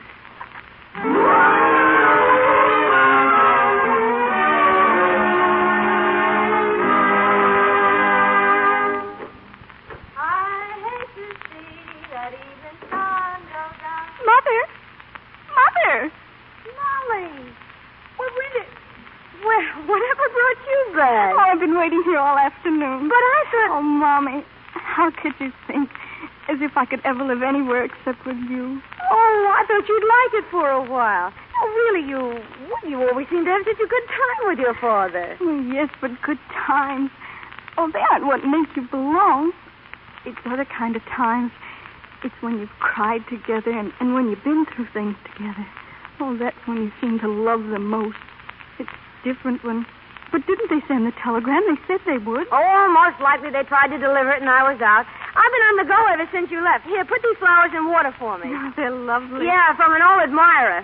Edmund blew into town. I've been stepping out with him for a change. Edmund? Yeah, now put him in water. I want him all fixed nice when he gets here. Mommy. Well, are you going to do it or aren't you? You don't mean that you and Edmund? Oh, Lolly, give him to me. What's the matter with you? You stand there like you was watching a funeral or something. I got a couple of new records after you left. You want to hear them? Oh, boy, that'll like that one. Oh, Mommy, stop it. Lolly, what did you do that for? Oh, Mommy, don't you remember? A long time ago we said... And you promised about him... Oh, Lolly, I know what you're driving at. Now let me tell you something. I've spent the best years of my life on you. A woman wants to be something else besides a mother, you know. Well, you will know when you get grown up. You can't explain everything to a child. Now go on, run along. Well, what are you waiting for? Go on. All right. All right. Lolly. Oh, God.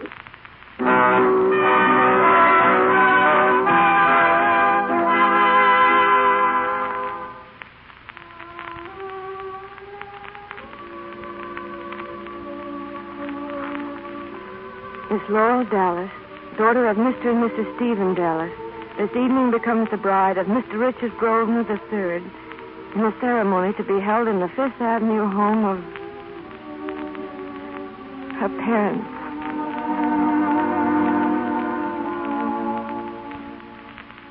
Brooks, is everything ready? Yes, ma'am. Oh, but those curtains, Brooks. I told you they weren't to be drawn. Open them, please. I beg your pardon, ma'am. But if the wedding is to be held in this room... Well? It makes it a bit public, ma'am. Perhaps. But I want those curtains open, please. Very good, ma'am. Helen, Yes, dear? is that for her? Yes. She'll be out there, watching from the street. I know she will. You're sweet, Helen. I've got to go see Laurel.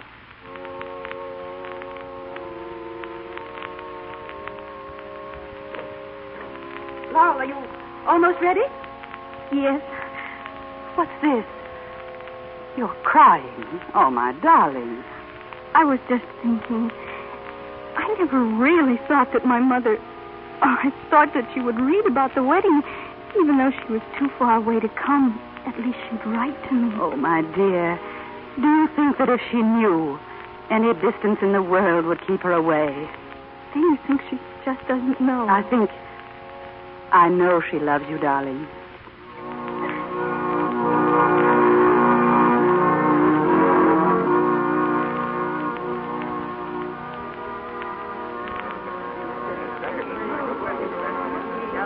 Look, there's a window. You can see the whole thing. Front row seats, huh?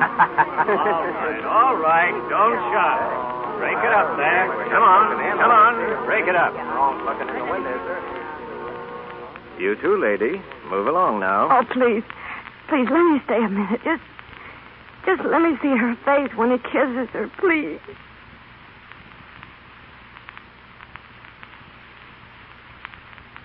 Oh. All right. Now you've seen it.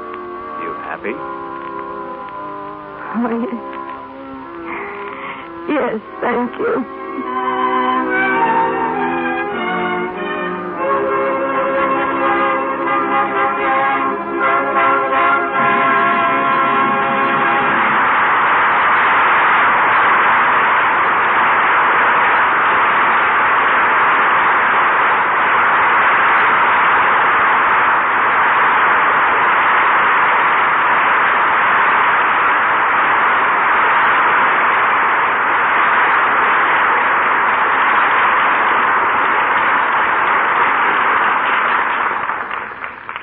Ladies and gentlemen, our play has ended, but our stars return with Mr. DeMille in just a moment.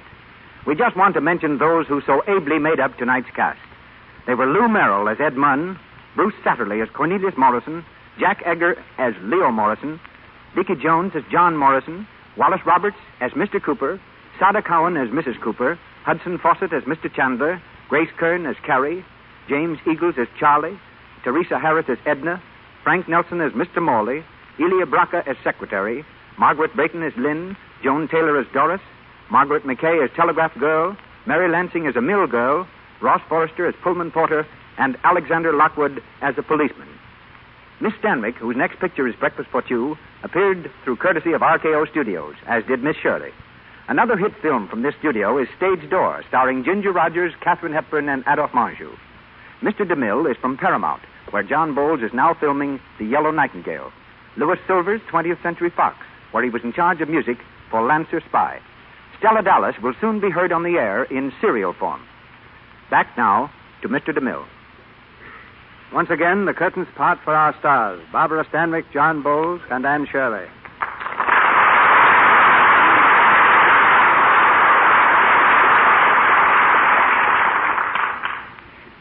Ladies and gentlemen, I'd like to say congratulations to the Lux Radio Theater on his third birthday. As for Stella Dallas, the picture in the radio play, I'm very thankful indeed to have been in it. But the real honors belong to Barbara and Anne. Barbara had to grow 20 years older and really look it. And Anne had the job of appearing as a 13-year-old girl. And I think even Anne will admit she's a little bit more than that.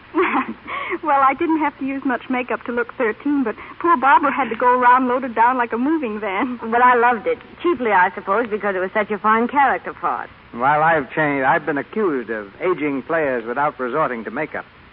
I think our listeners would like to know, Barbara, just what we do to add 15 or 20 years to a player's appearance.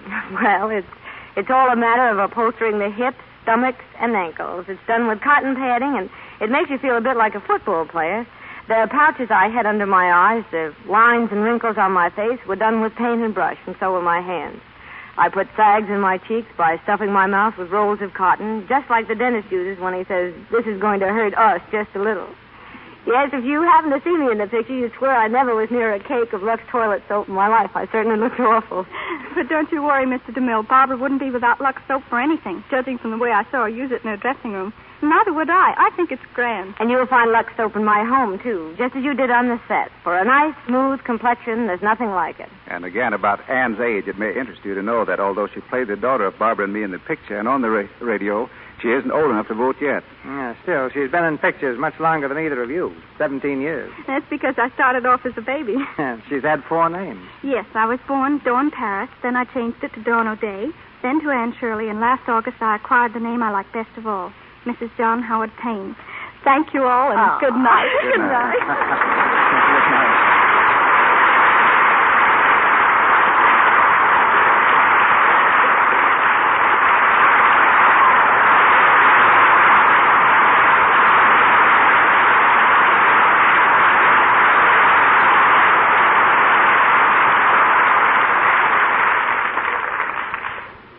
And now a word about next Monday night.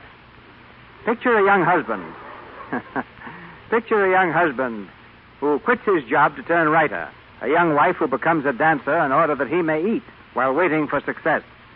Then you have the premise of that sophisticated comedy of modern times, Up Pops the Devil. One of our brightest hits when it played on Broadway, and a great success on the screen. The play comes to our microphone next Monday night, starring Fred McMurray and Madge Evans.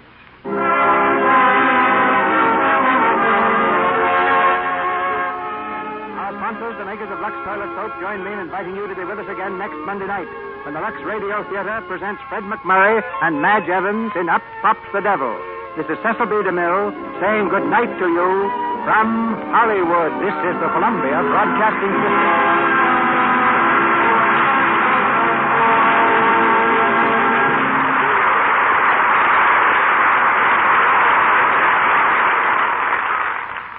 The Warrior of the Woodland, Ranger Bill, is coming up next.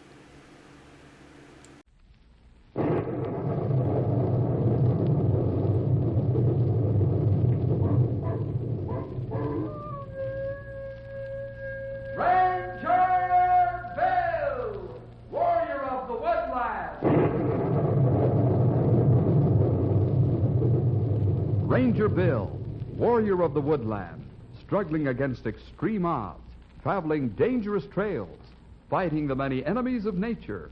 This is the job of the guardian of the forest, Ranger Bill. Pouring rain, freezing cold, blistering heat, snow, floods, bears, rattlesnakes, mountain lions.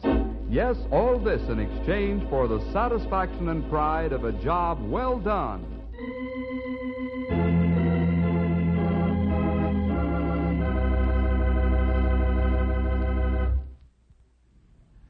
In the book of Romans, the 14th chapter, in the 4th verse, we read, "Who art thou that judgest another man's servant?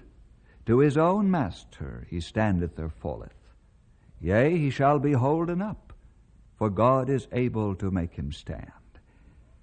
Have you ever heard Christian folks criticize one another about what they did or didn't do in their service for the Lord? Of course you have. And so have I, I'm sorry to say. This very thing became a serious problem in Knotty Pine not too long ago. Oh, it's all cleared up now, thanks to the Lord working in his usually strange and wonderful ways. But how did all happen? Well, you'll have to listen to the story. The Man with the Limp. I don't care what you say. I still think we ought to have that. I don't care what you say. Those men aren't happy, as you probably guessed. It's been my privilege to serve on the board of directors of the Board of Missions at Knotty Pine and also the local orphanage. The Board of Missions is supported by the churches in our half of the state, and the orphanage is a community work. Unfortunately, a great deal of dissension developed in each of these organizations that concerned me. I attempted to stop the bickering and failed. So I felt personal calls should be made by me on the chairman of the two organizations. Why, Bill, come in, please. Thanks, Harold. Sit down. Make yourself comfortable. Okay. Yeah, this one looks easy on the back. I expected you to call. And you have an idea why I'm here, huh? Yes, and I'm still of the same mind as I was last night. Was a pretty angry mind then, Harold. It still is. You know, this isn't good among Christian gentlemen. It's not good any time, but especially with the men of the board. Well, I'm still not changing my opinion. Then you're sitting in rash judgment of Steve, even though he's faithfully served the mission board for a number of years. What do you call faithfully served? Wearing out the knees of his trousers while others are working themselves to death. Steve's gift from the Lord is the power of intercessory prayer, Harold, although I'm sure he'd just as soon not have it publicized. But there'd never be a thing done if all of us were like Steve. That's true. The Lord's given each one of us different talents just to avoid a calamity like that. Well, he's wasting his time. Harold, are you leading me to believe that you, a Christian, are not a man of prayer? Oh, I believe in prayer. But a man can pray while he's walking to and from his job, or take a few minutes in the morning or evening. Is that all the prayer you think is necessary in this world? Yes. The rest of the time should be spent working for the Lord. Well, it's the workers in the hive that get things done, not the drones. And I firmly believe that Steve is using these hours and hours he spends praying as an excuse to get out of work. Harold, have you ever spent hours and hours on your knees before the Lord in real compassionate prayer?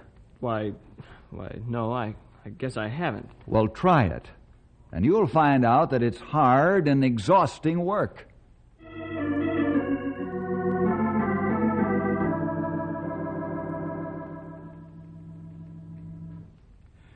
John, Steve served faithfully on the orphanage board for several years now. I honestly don't understand why the rest of the board members are so critical of him.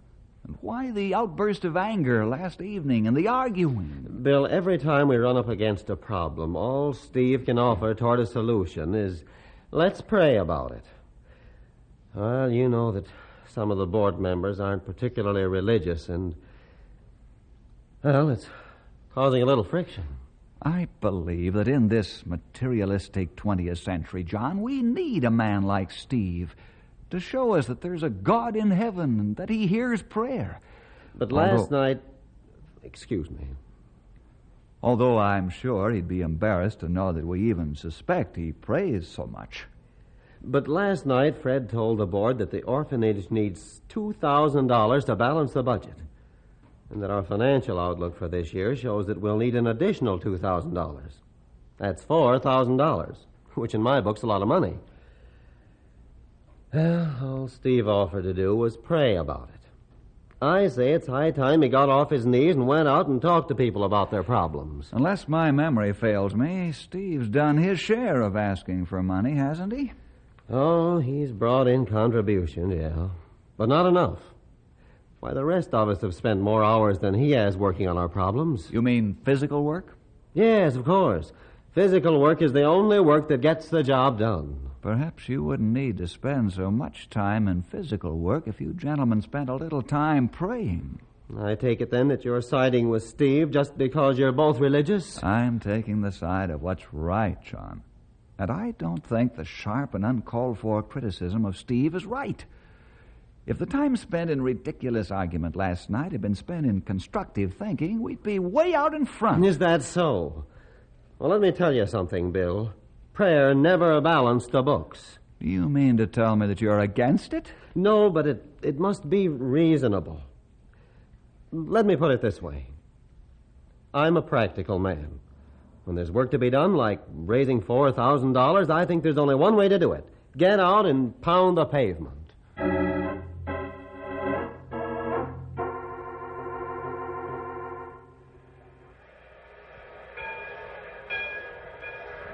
Cab! You want a cab, mister? Yes, I do. Which is the best hotel in your town? Well, there's only one big one, mister. It's a pretty good place. Everybody that comes to Knotty Pine stays there. Very well. Take me there. I'll take your bags. Cab's at the curb. Thank you.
I'm here at the hotel.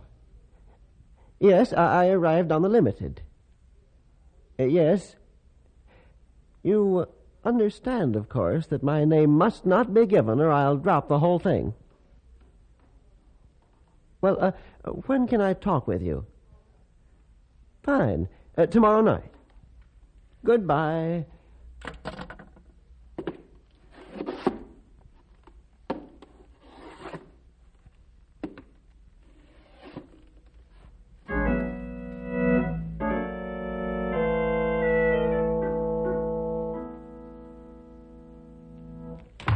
Hiya, fellas.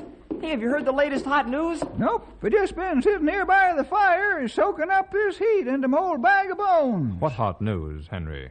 There's a very unusual stranger in town. Oh? What's so different about him? Well, I didn't see him, but some of the fellows were talking, and they said he's dressed to a T. Why, he's immaculate.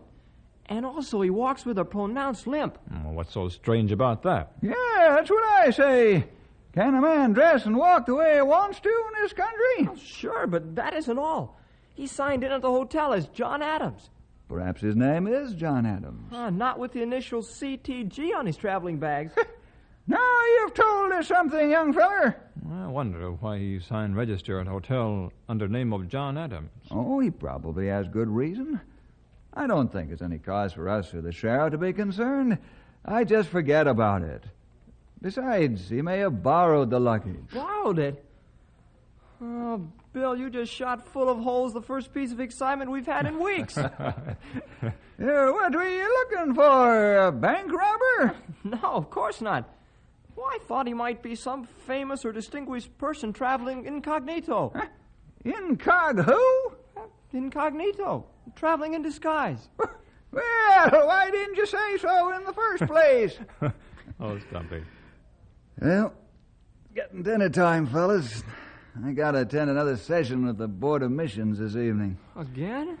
Yeah, with the Orphanage Board again tomorrow evening. Wow. Sounds like things are really busy to call another meeting so soon. There are some pressing problems, pal. Say, by the way... By the way what? Don't let the town gossips throw you a left-handed curve. Huh? What do you mean by that? Cabbies and hotel clerks are famous for jumping to conclusions before they know all the facts. Most of the information they put out is fiction. Our boys are famous for that. I get the point. I won't pass along what's been told to me. Good boy. That's the quickest way to kill a rumor.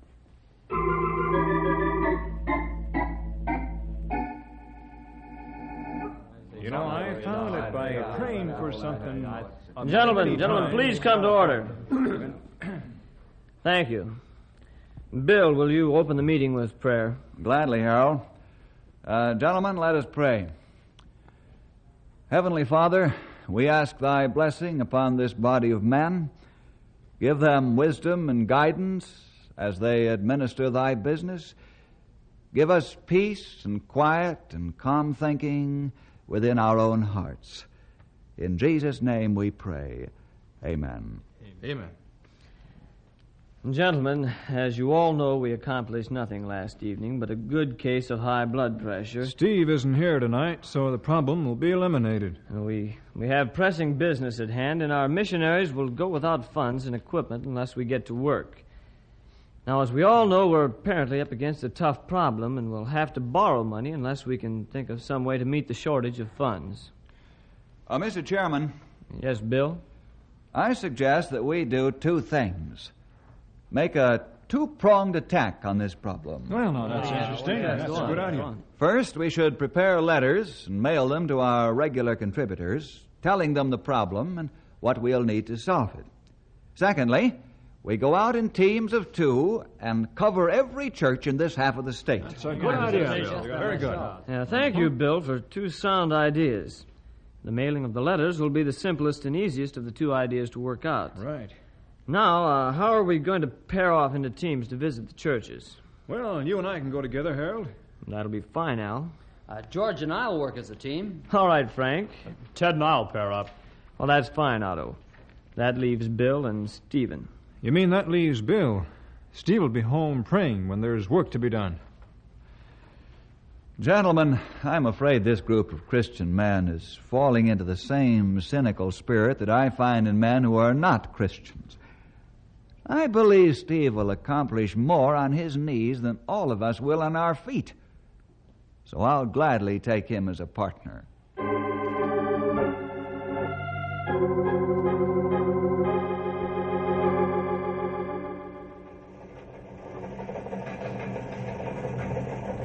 What does the teletype have to say about the weather, Stumpy? Well, wait till this gadget stops jumping around like a minnow dodging a trout, and I'll tell you. Okay.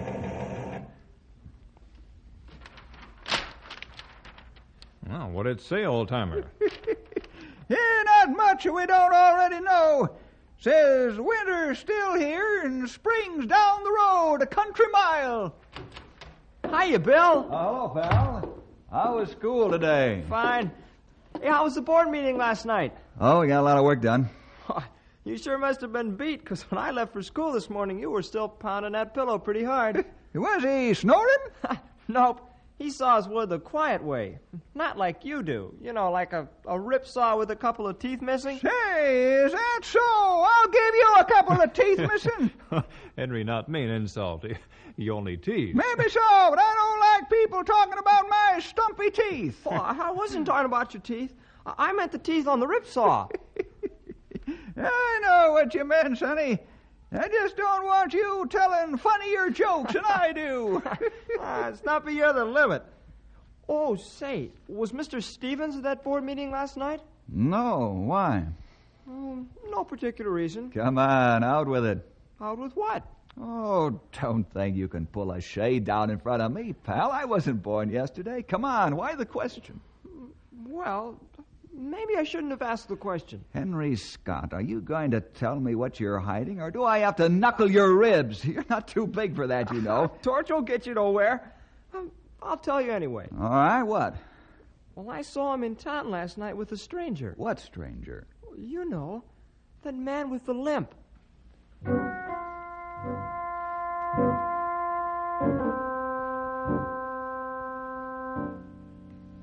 Well, I think we'll accomplish quite a bit at this meeting tonight. We got to get this stuff, you know. Bill, do you know why Steve isn't here? No, John, I don't. Didn't he call? Well, his wife called to say that he wasn't coming. Well, that's that, isn't it? Well, I guess it is. Only I hope someone might know why he didn't come. If it was for some unimportant reason, I'd call him. We haven't a quorum this evening because Joel and Brad came down with a flu today. Oh, I'm sorry to hear that. Well, we'll have to go on without Steve. Yeah, we'll have to. Our voting power will be limited because we haven't enough members present. And, Bill, we've got some urgent business. The children in the orphanage can't wait. Perhaps we can talk with Joel and Brad on the phone when we get to the voting point. If they approve, we can pass the item, and they can sign the papers tomorrow. Say, I never thought of that. Well, I feel better now. I'll call the meeting to order. Just a moment, John. Yeah? What did you mean about Steve having nothing important to do? Well, nothing. Nothing at all, Bill. You mean you thought he might be home praying, isn't that right? Well, yes, that is what I had in mind. And you think that's unimportant? Yes, I do. He should be here attending to the business of the orphanage. He's a Christian, isn't he? Shouldn't he fulfill his obligations? Did it ever occur to you that Steve might help this orphanage by prayer? And if so, he's done just as much as the rest of us? No, I'm a practical man, Bill. I can't afford to spend hours and hours praying. I have work to do.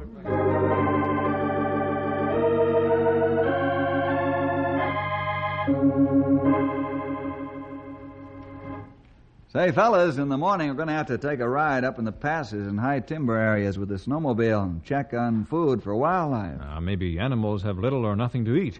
Maybe we have to put up feeding stations. Could be, Sonny. Them fellers get hungry same as we do. Say, Bill, how was that there board meeting last night? Quiet as the other one? Yes, old-timer it was. Quite a bit was accomplished. Was Steve there? No, he wasn't. Maybe he let himself in for more criticism. You think he stayed away on purpose? You mean because of the insults that were thrown at him the other evening? Oh. I don't think so, Grey Wolf. Steve's not that kind of man. Even so, I think he got himself into a bad place. Yep, I agree. The worst thing he could have done was to stay away. The men'll think he's pouting like a spanked child. Yeah, I can see your point, fellas.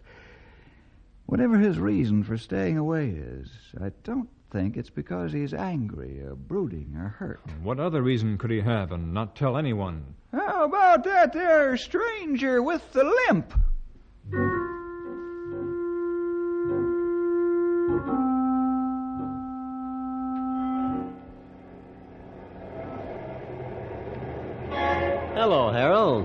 Oh, good afternoon, John.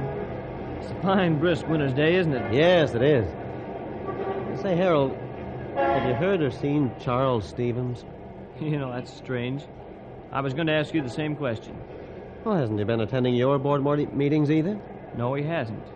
And no one seems to be able to get a hold of him at his home or place of business. Harold, if that man doesn't shoulder his responsibility, I'm going to throw him off the board. Well, we wouldn't be quite that blunt, but I was coming to the same conclusions myself. For our board has become a little too impractical with his religious emphasis. And I think there's something going on that we don't know about. Maybe we've got the answer right now. What do you mean? Look across the street. Why, it's Stevens. And he's with that stranger that came into town a week or so ago. Yes, the man with the limp.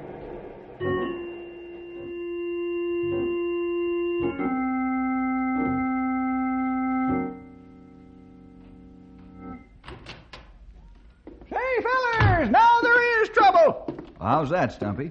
John and Harold saw Steve with the stranger this afternoon, and boy, is Harold in a storm. How'd you find out? I was overseeing the pastor for a moment, and Harold called him about it. He wants him to find out what's going on. What do you mean, what's going on? That stranger hasn't touched a hair on anybody's head yet. No, but he's suspicious of him. Men always suspicious of something they not understand. You hit the nail right on the head, Grey Wolf. Well, what's to be done about it? I'm almost sure that Harold and John are ready to throw Steve off the board. They wouldn't. I don't know about that. From the conversation I heard the pastor have with Harold, it looks like that's what's in the wind. What does this mean for Steve? I'm not sure yet, but I intend to find out. Where are you going, Bill? To have a talk with a couple of chairmen. But what about Steve? Don't worry about him. I'm sure he can explain what he's up to when he's ready. A praying man isn't an enemy or a criminal. And certainly his association with a man with a limp is no indication he's sinning.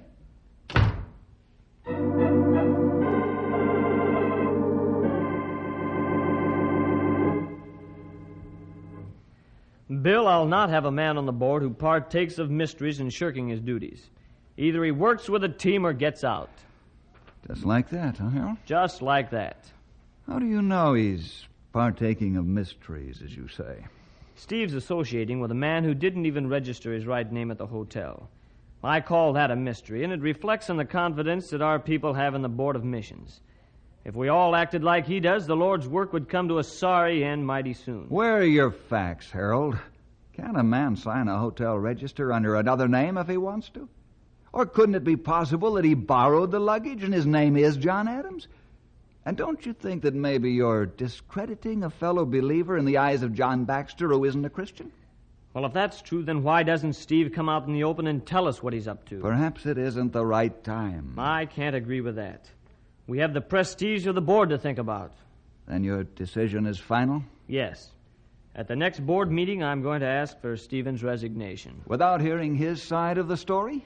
Apparently, he's not interested in giving us his side of the story by the way he's avoided us.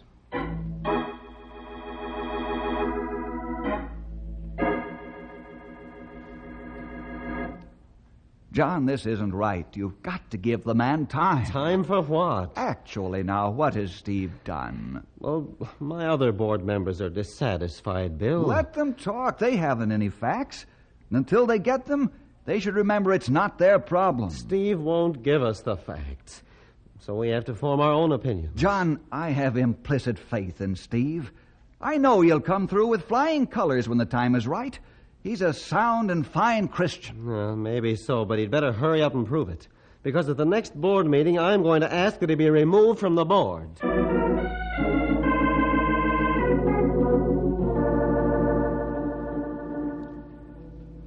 What do you intend to do now, Bill? Yeah, what now? I don't know yet, fellas. In some respects, Harold and John are right. What you mean? You believe them too? Now, don't jump to conclusions. A man in Steve's position can't go around creating a stir among folks. But you're letting down a friend. No, I'm not letting him down.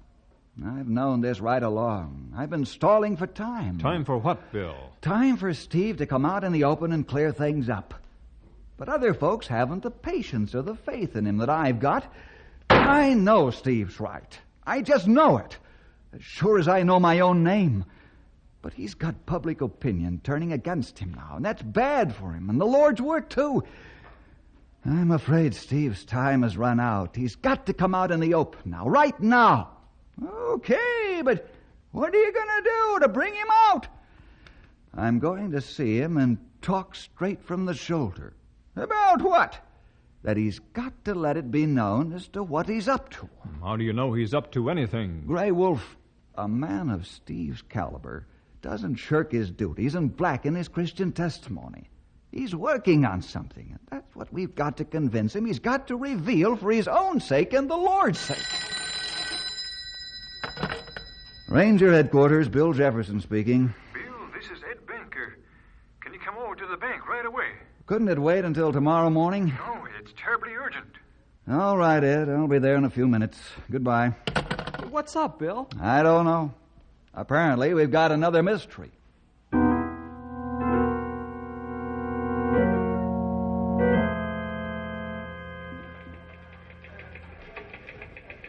Bill, this sealed envelope has been entrusted to me to give to you. What's in it, Ed? That I can't disclose. You'll know what to do with the contents after you open it in your home. In my home? Why there? Well, those are my instructions to pass on to you. I know you'll honor them. Oh, yes, of course, but... Well, who gave you the envelope? A client. Can't you give me his name? No, absolutely not. He insists that his name be unknown. Well, then I'll never know who this is from, huh? I can say this much, Bill. The man who gave me this envelope is the stranger. You know, the man with the limp.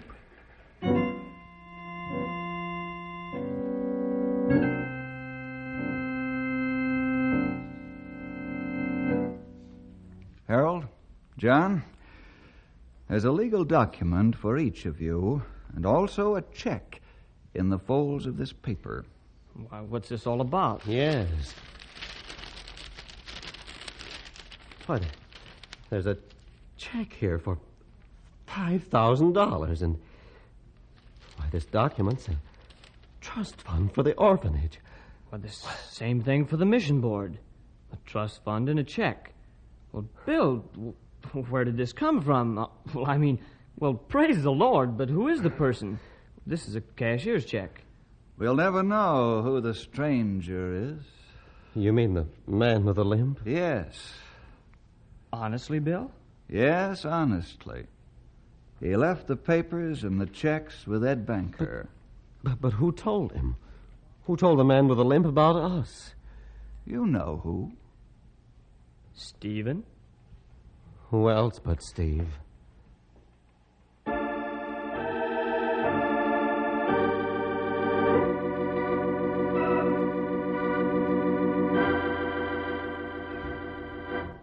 Hey, Bill, the man... Oh, I'm sorry for interrupting. It's all right, pal. What were you going to say? I was going to say the man with the limp is gone. Oh, yes. I expected as much. Bill, who do you think the man really is? I don't know, John. Really doesn't matter what his name is. Because to us, he's a symbol. He's more than a symbol. He's a sign to us that God answers prayer. He's a sign to us that the fervent prayer of a righteous man is effective with God. The Lord has shown us through this man that he who fights the battle of life on his knees is just as strong a warrior as the man who uses his muscles. Prayer is a mighty weapon, and to talk with the Lord is the greatest privilege and honor on earth. Steve prayed, and God heard, and sent another of his servants as the answer to Steve's prayer.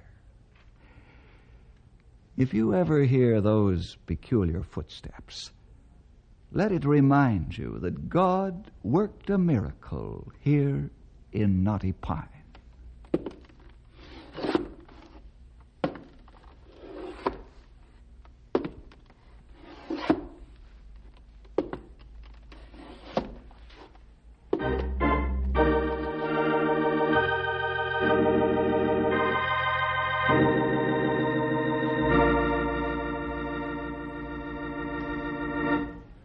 Well, we'll be back again next week for more adventure with... Ranger Bill!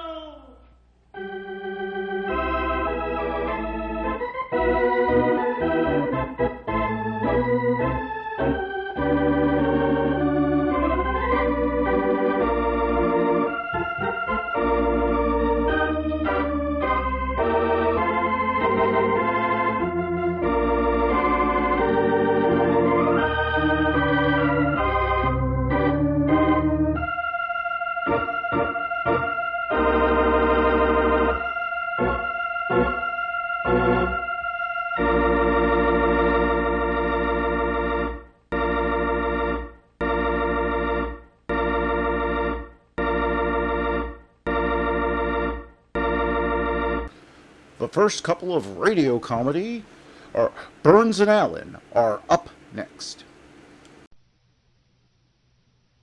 Another cup of Maxwell House coffee, George? Sure. Pour me a cup, Gracie. You know, Maxwell House is always good to the last drop. That drop's good, too. Yes, it's Maxwell House Coffee Time, starring George Burns and Gracie Allen.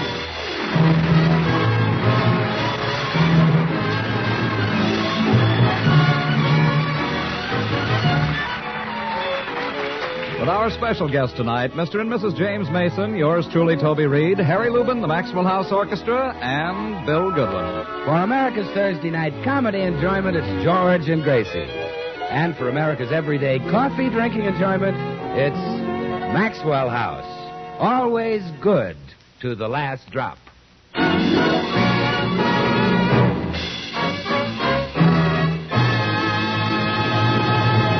Well, as we join the Burnses today, Gracie is just giving George a bit of thrilling news. George, I just found out the most exciting thing. Guess who moved from England and lives right here in Beverly Hills? Who? James Mason. No. Yes, and his wife, or as they say in England, his old fruit.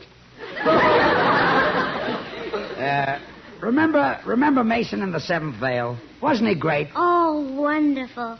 And just think, now he's our neighbor. We're almost close enough to hear his wife scream. Well, why should his wife scream? Well, it must hurt when he beats her with that cane.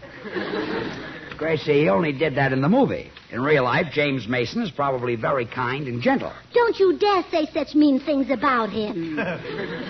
Mean things? Kind and gentle. That's a fine way to talk about that magnificent monster.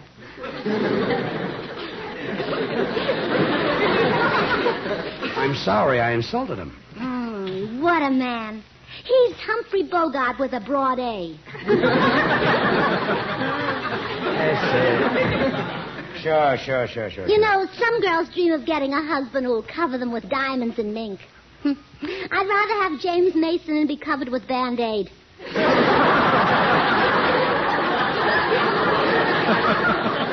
You would? Sure. Women love to be dominated. But in all the years we've been married, you've never struck me once. You're very selfish, George. Yes, I'm a mess. Well, please try to act rough and rugged when the Masons get here. I'm going to invite them over for a visit. Gracie, you can't do that. They're reserved English people, and they won't accept an invitation from a stranger. Oh, my goodness, I feel like I know Mr. Mason. I've been using his jars for years.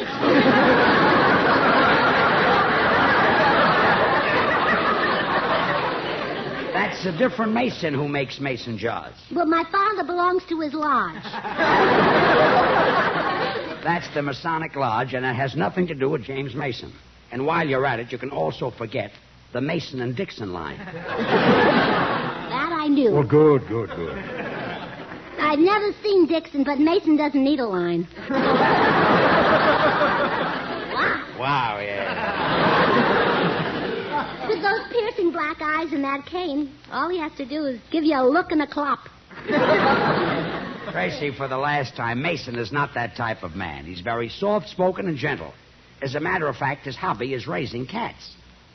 You mean pussycats? No, sandcats, Balaban's partner.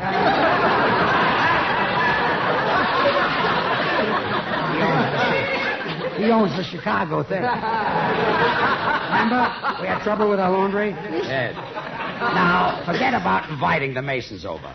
We have absolutely nothing in common with them. No? No. They're British and we're Americans. They're in the movies, we're in radio. Their hobby is raising cats. Ours is raising a hooper. I hope. So, their hobby is raising cats. Sure, they've written a book. The Cats in Our Lives. I see. Well, goodbye, dear. Where are you going? Out. Just a minute, young lady. If you don't tell me where you're going, you're not leaving this house. Oh, George, how thrilling. You ordered me not to leave the house. If you keep it up, you'll be just like James Mason. Yeah, I'll go get my cane. Yeah. So, dear, practice while I'm gone. I'll practice, Goodbye. yes, goodbye.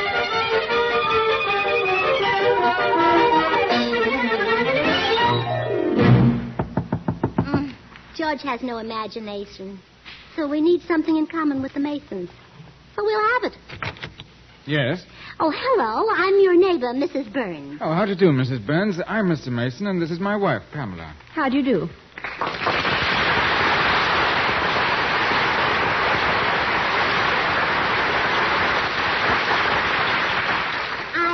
I just dropped by to ask you if you've seen anything of a stray cat. No. Did you lose one? Yes, my husband has a rare and valuable collection, and one of them disappeared. Really? It so happens that Mrs. Mason has quite a collection of cats. You don't say. Yes. In our family, my wife is the fancier. Oh, I don't know. You're pretty cute yourself. I meant she's an expert on cats. Oh, you mean like my husband? Yes. How many do you have, Mrs. Burns? Oh, only one. That's all the husbands they allow in this country. I believe she was asking about cats, not husbands. Well, we had 15 when I left the house. Of course, there may be more when I get back. See, our mother cat is very popular.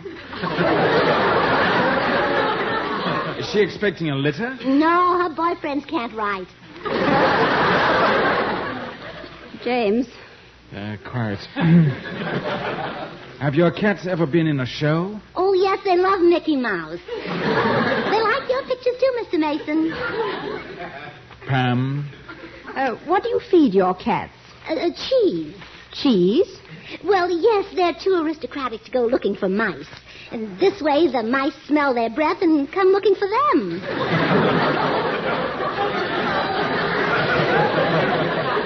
James. No, thank you, dear. I've had enough. Mrs. Burns, we'd like very much to have a chat with your husband. Oh, wonderful. Here's our address. Come right over. Thank you. Now we can see for ourselves this wonderful collection of cats. Oh, yes, the cats. Well, you better wait for about an hour or so. I don't think they're home right now. I suppose your husband has taken them out for an airing. Oh, I love that English accent. He doesn't take them out for an airing. They eat airing and halibut at home.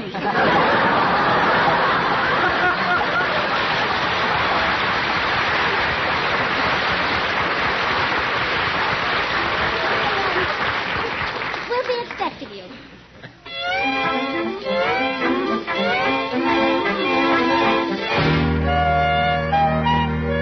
Well, having told the Masons that her husband has a collection of cats, Gracie now has to produce them. So she has slipped a sardine into George's coat pocket and has talked him into walking through an alley with her. Gracie, I don't get it. Why walk through an alley? We've got sidewalks. Oh, but this is so quiet and romantic. Only you could think an alley is romantic. Rita Hayworth thinks so, too. That's a different kind of an alley. And another thing. Oh, go away, Kitty. Go away. Go away. And another thing. I keep smelling fish. Oh, well, that's just the wind blowing in from the Pacific Ocean. It's blowing the opposite direction. Oh? Oh, well, then it's the wind from the Atlantic Ocean. That's the other side of New York. We're in Los Angeles. I know. Think how it must smell in Kansas City.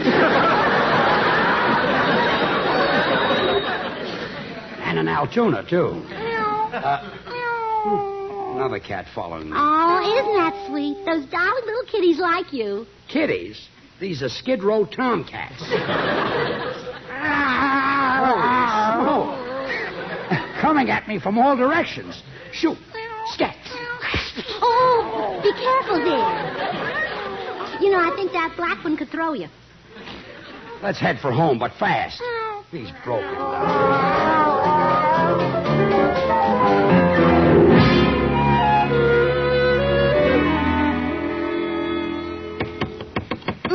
There's someone at the front door, George. Will you answer it? I can't get up. There are 10 cats on my lap. They're swarming all over me. Oh, all right. I'll go to the door. Oh, how do you do, Mr. and Mrs. Mason? Come right in. Thank you, Mrs. Burns. We're so anxious to meet your husband. Oh, you'll love him, Mrs. Mason. He's the same type as your husband. Beats me all the time. What? Your husband beats you? Oh, he's so British. Well, step right this way.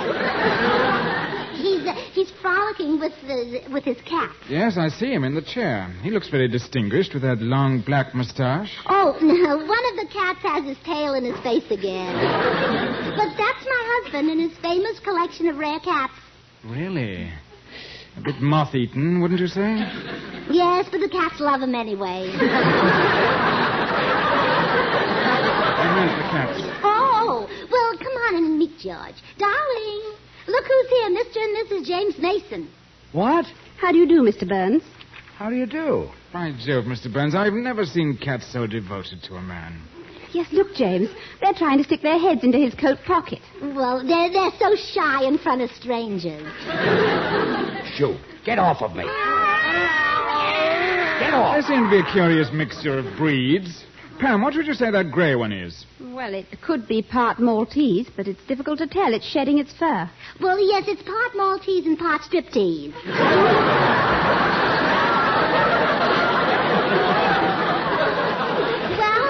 Mason, how do you like the collection? They're real cats, aren't they? I'm trying to decide. Mr. Burns, your wife told us about your cat collection, but we never expected anything like this. You must have tamed these creatures with a chair and a whip. Wait a minute. My wife told you I collected cats? Gracie, I want to speak to you in the next room. Yes, dear. Excuse me, please. Certainly. Come on. Oh, stop. Stop hanging on to me. Get away. Get away. Well, Pam, isn't that the oddest collection of cats you ever saw? Yes, but they fit in nicely with the people. Ah. Mrs. Burns is a bit eccentric, isn't she? Quite. Of course, you can't blame her. That cologne he uses would drive anyone nuts. Yes. It must be called Evening on a Live Bait Boat. Strange people, these Americans.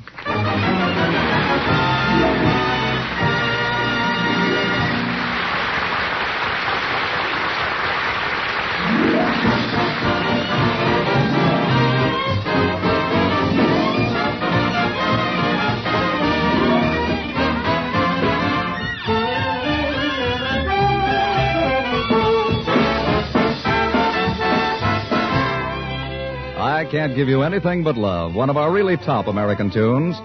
Why, back in 1928, when it was first introduced, folks bought more than 1 million copies. What's the secret of a hit tune? Well, it's not one, but many things. Melody, rhythm, harmony, and they must all be expertly combined. Now listen a moment. Here's another great song from 1928. It's still a top favorite today. But can you name it when you hear just this mellow harmony?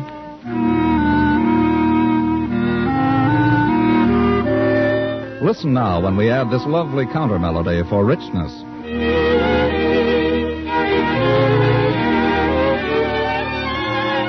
Well, you still need the vigorous rhythm.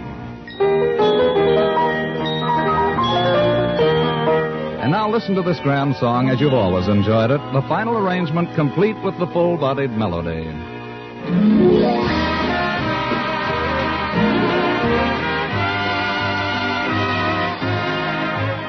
I'll Get By. Truly a great song, isn't it?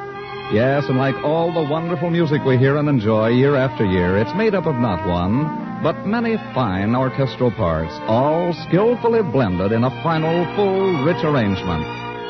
And friends, it takes this same skill in blending to bring you the famous brand of coffee that most Americans drink and enjoy. Delicious Maxwell House coffee. Its flavor, rich, satisfying, good to the last drop flavor, that has made Maxwell House America's favorite brand of coffee. And to create this superb flavor, our Maxwell House experts combine not one, but many choice coffees from the highlands of Latin America. First, they select premium grades of Manizales coffees for mellowness.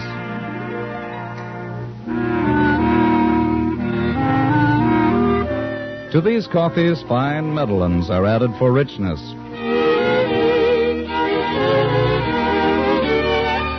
Next, other choice coffees are added to the Maxwell House blend for vigor.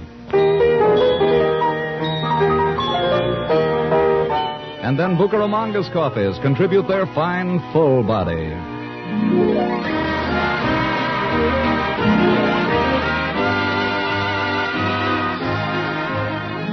This perfectly balanced Maxwell House blend is then radiant roasted to flavor perfection and brought to you vacuum-packed and roaster fresh. It's a winning combination, friends, that's superb flavor plus wonderful value. For today, you can enjoy superb Maxwell House for just a fraction of a penny more per cup than the lowest priced coffee sold. So tomorrow, discover all the extra flavor that's yours in every cup of America's favorite brand of coffee, famous Maxwell House. Always good to the last drop.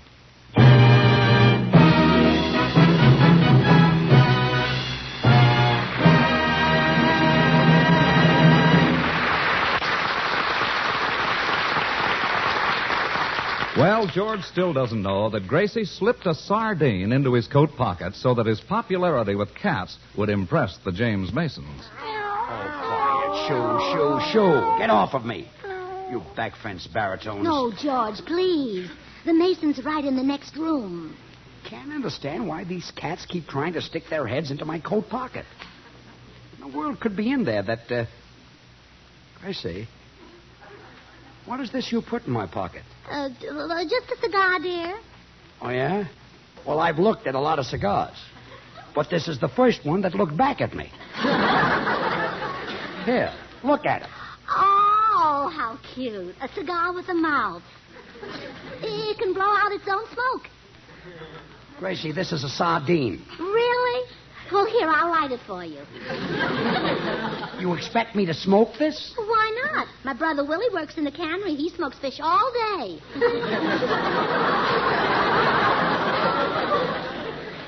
So that's why these cats followed me. You stuck this fish in my pocket. Well, darling, I wanted to make a good impression on James Mason and his wife. They're crazy about cats. Well, fine. They can have these as a present. Come on. Excuse us for being so long, folks. Oh, that's quite all right. Oh, Mr. and Mrs. Mason, my husband has decided to give you his rare collection of cats. What? It's a gesture to welcome you to this country. We should have stood in England. That black one might be useful, James.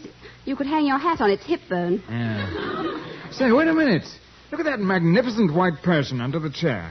Oh, he's a splendid fellow. I didn't see him before. I think he's been hiding from the others. Mrs. Mason, if you like him, he's yours. Oh, Mr. Burns, do you mean it? Certainly. Oh, I could just kiss you. Well, you better not kiss my husband. If you do, I'll kiss your husband. I didn't really mean it, Mrs. Burns. No, come on, please kiss him.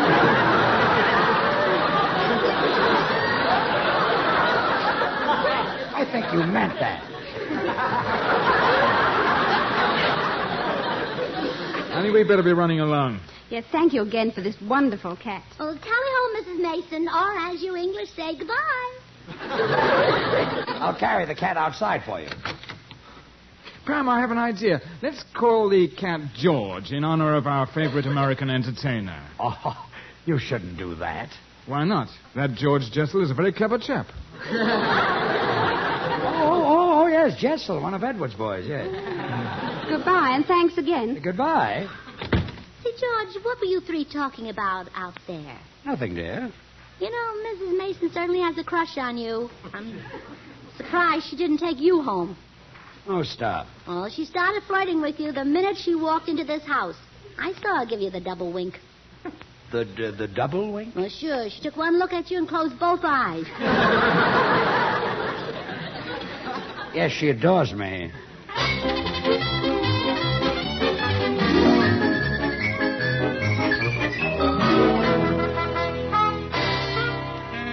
Say, George, I just dropped by to tell you that you're in big trouble.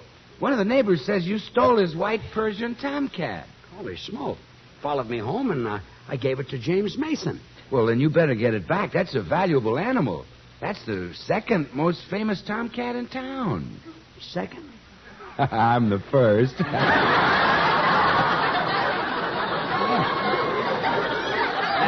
That's it. Gosh, Bill, I'm ashamed to ask for that cat back. You do it for me. Oh, okay. Gee, I never thought the day had come when I'd say I wanted George Burns' puss.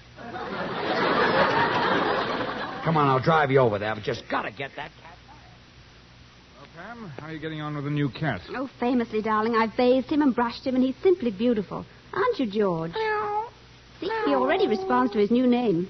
Strange that Burns should have one thoroughbred among all those mongrels. You know, I'll wager it was Mrs. Burns who collected all those battered old veterans. Why should she do that? Well, having acquired Mr. Burns, she wanted a matched set.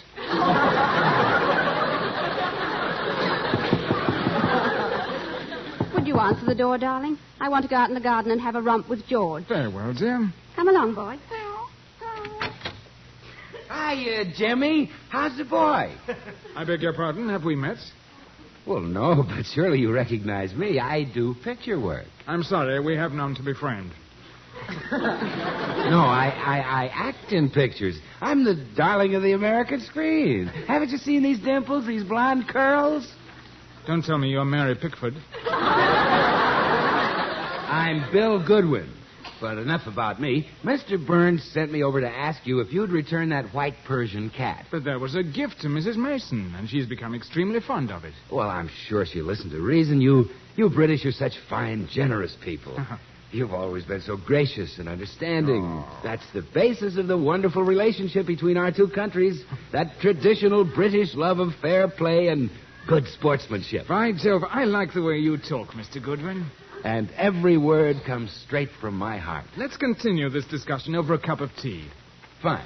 Well, as I was saying, you British... Tea! How dare you insult me like that? I drink nothing but Maxwell House coffee. Offering me tea. Can't you British take a hint? We dumped that stuff overboard 200 years ago.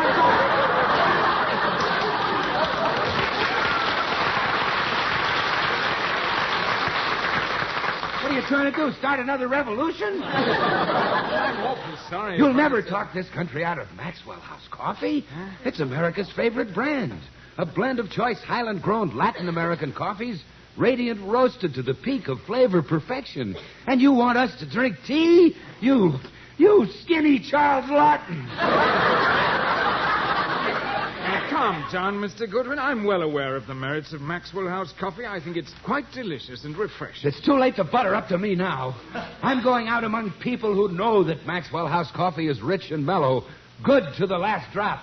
Goodbye. Bill, where's the cat? What did Mason say? Oh, George, I'm too mad to talk about it. I'm going over to the golf course and cool off. Okay. I'll talk to you over there. I'll meet you on the first tee. Tea? Take that! Oh. Goodbye, you traitor. I wonder why he slugged me. I'm his boss. I give him a salary. Why, every week I pay him... Maybe I better give him a raise.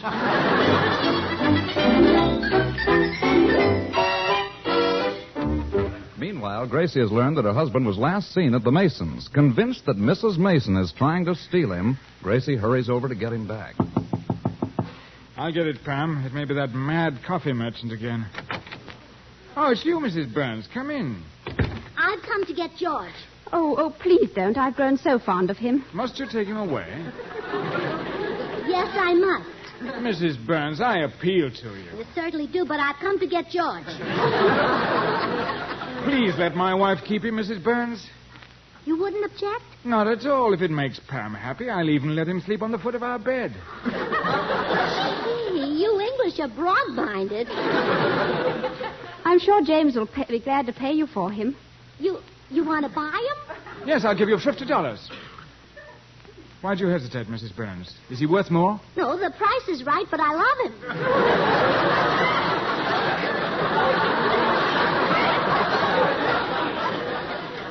I don't blame you. He is adorable. He has such a shiny coat. Well, if you think that's shiny, wait till you see his pants. What a cute way to describe his little fuzzy legs. You've seen those? Certainly. When I gave him his bath. You gave him a bath? Yes. Well, if he lets you do that, I've lost him. He's yours, Mrs. Mason. Oh, thank you. Oh, but be kind to him. Remember, he's getting old. You'd never know it. He acts quite frisky around me. Well, it's your first day together? He was frisky on our first day, too. Any particular diet we should give him? Oh, no. Just to help him to the table and put a napkin around his neck so he won't spill food on himself. You think of him almost as a man, don't you? Well, yes, and you must, too, no matter how people laugh. Any other instructions? Well, he's used to having a clean nightshirt every week. He sleeps in a nightshirt? Always. Well, it's a sweet idea, but aren't they rather bunchy around the tail?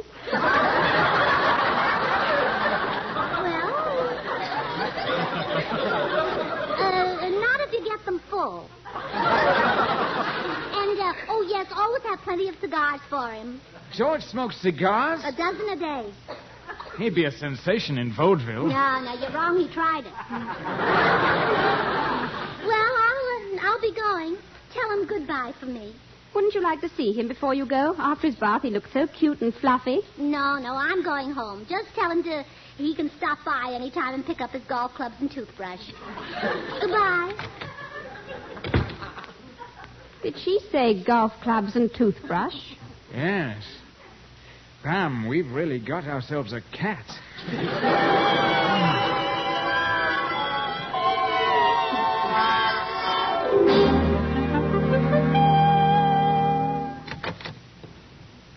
Hello, Gracie. I'm home. Well, decided to come crawling home to me. Eh, Fluffy?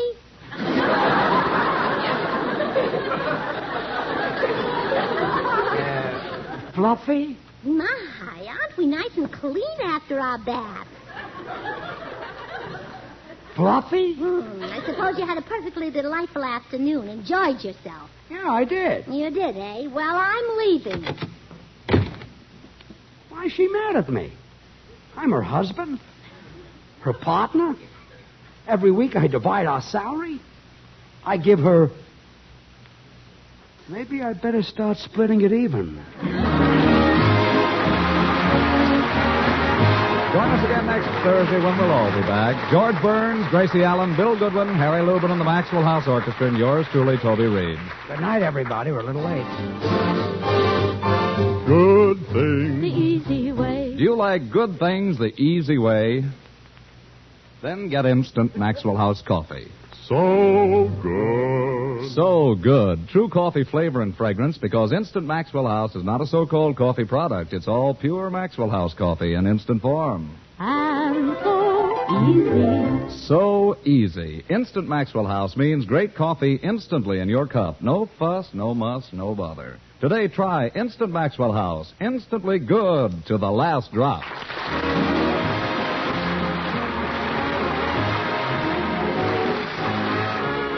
Until next Thursday, good night and good luck from the makers of Maxwell House, America's favorite brand of coffee. Always good to the last drop.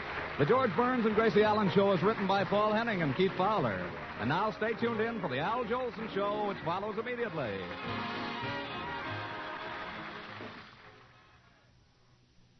Next, hunt the biggest of all game with the Green Hornet.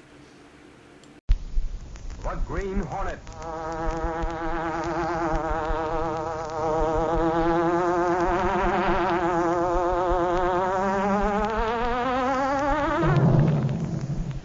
He hunts the biggest of all game, public enemies who try to destroy our America.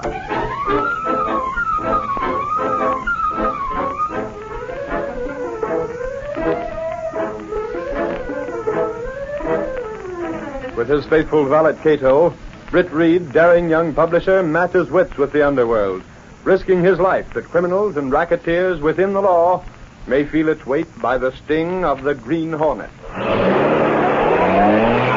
Ride with Britt Reed as he races toward another thrilling adventure. The Green Hornet strikes again. Hurry, Cato! Here's where we smash a murder ring racket.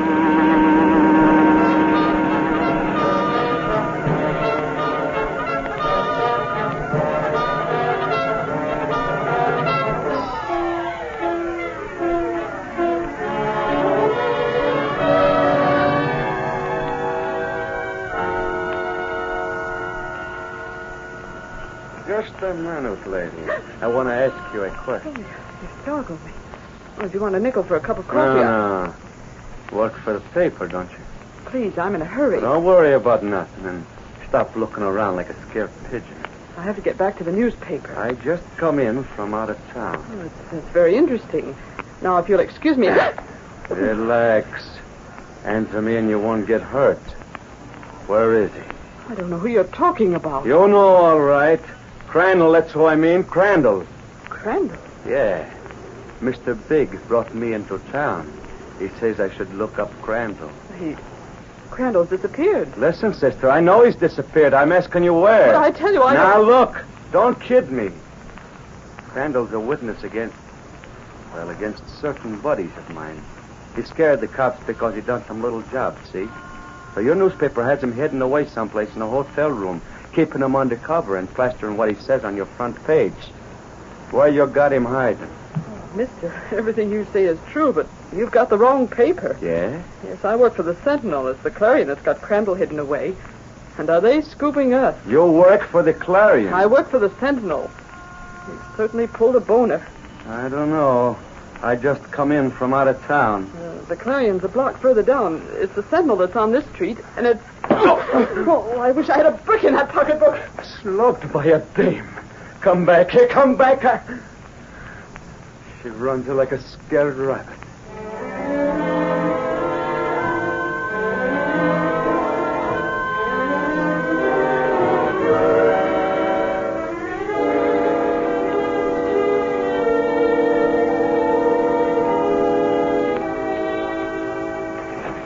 Here's that picture you wanted to read. Dug it out of the file. Oh, let's see it, Gunnigan. He's the baby the police have been told to watch for. A tough-looking gorilla, isn't he? According to police, he's been imported into the city to do a job on some of those witnesses the police are trying to get against the racket. The police know he's here? Yeah, I got a teletype from the city he came from. They got a general alarm out for him now. I don't know. The city's a big place, Gunnigan. Men have stayed out of sight in it before. Yeah, plenty of rat holes and plenty of rats. Heard anything more about Crandall? Don't mention that name. Every time I hear it, I see red. When I think that the Clarion has got that guy hidden away, scooping us on his story... I can't understand why Crandall didn't give himself up to the police, Gunnigan. Oh, he's one of those small-time crooks. Their minds work in circles. And besides, one of those smart apples of the Clarion must have worked on him. I wonder how much the Clarion is paying him for that exclusive. His story's been in the Clarion 2 days running. Yeah. How long do you think they can get away with it? Well, they're open to a contempt charge. That wouldn't stop those babies. All they care about is sensational stories. They haven't put out anything sensational yet. Yeah, give them time, Reed. They're going to stretch it out as long as they can. Feed Crandall's story in little pieces. Yeah, the Clarion ought to think more of the public and less of yellow journalism. What they're doing is against the public interest. Yeah, tell them that. Suppose this out-of-town trigger man should locate Crandall. How can the Clarion hope to protect him? Search me. But that the Clarion should beat us on a yarn, that hurts, Reed. Good gravy. Casey. Case, what's the matter? I ran all the way. He stopped me in the alley. Oh, now take it easy. Just sit down. Oh, you look like... I don't know whether I'm tired or scared. I guess both. Well, who stopped you? Oh, some awful-looking man. He wanted to know where Crandall was. Huh? What's that, Crandall? He made a mistake. He thought I worked for the Clarion. He said he'd come in from out of town, and some friend of his wanted to take care of Crandall. He looked like a gunman. Jumping catfish. No wonder you're scared. Wait a minute. Case, is this the man you saw? Huh? Here, take a look at this photo. Is that the man? Wait. Well, yes, I think it is. Where did you get that? Miss Case, you ran into something. Gunnigan. Yeah, Reed. Get the police. Tell them he's been spotted. Hello? Now, get me the Clarion. Yes, the publisher. Oh, if he's not there, make it the managing editor and ring me back. Reed, they won't listen to you. Never mind that. Now, get going. Miss Case, tell Gunnigan all you know. Okay, Mr. Reed, but you're not going to try and make the Clarion give up their pet witness just because... Just because his life is in danger? I certainly am. Even the Clarion has some respect for human rights.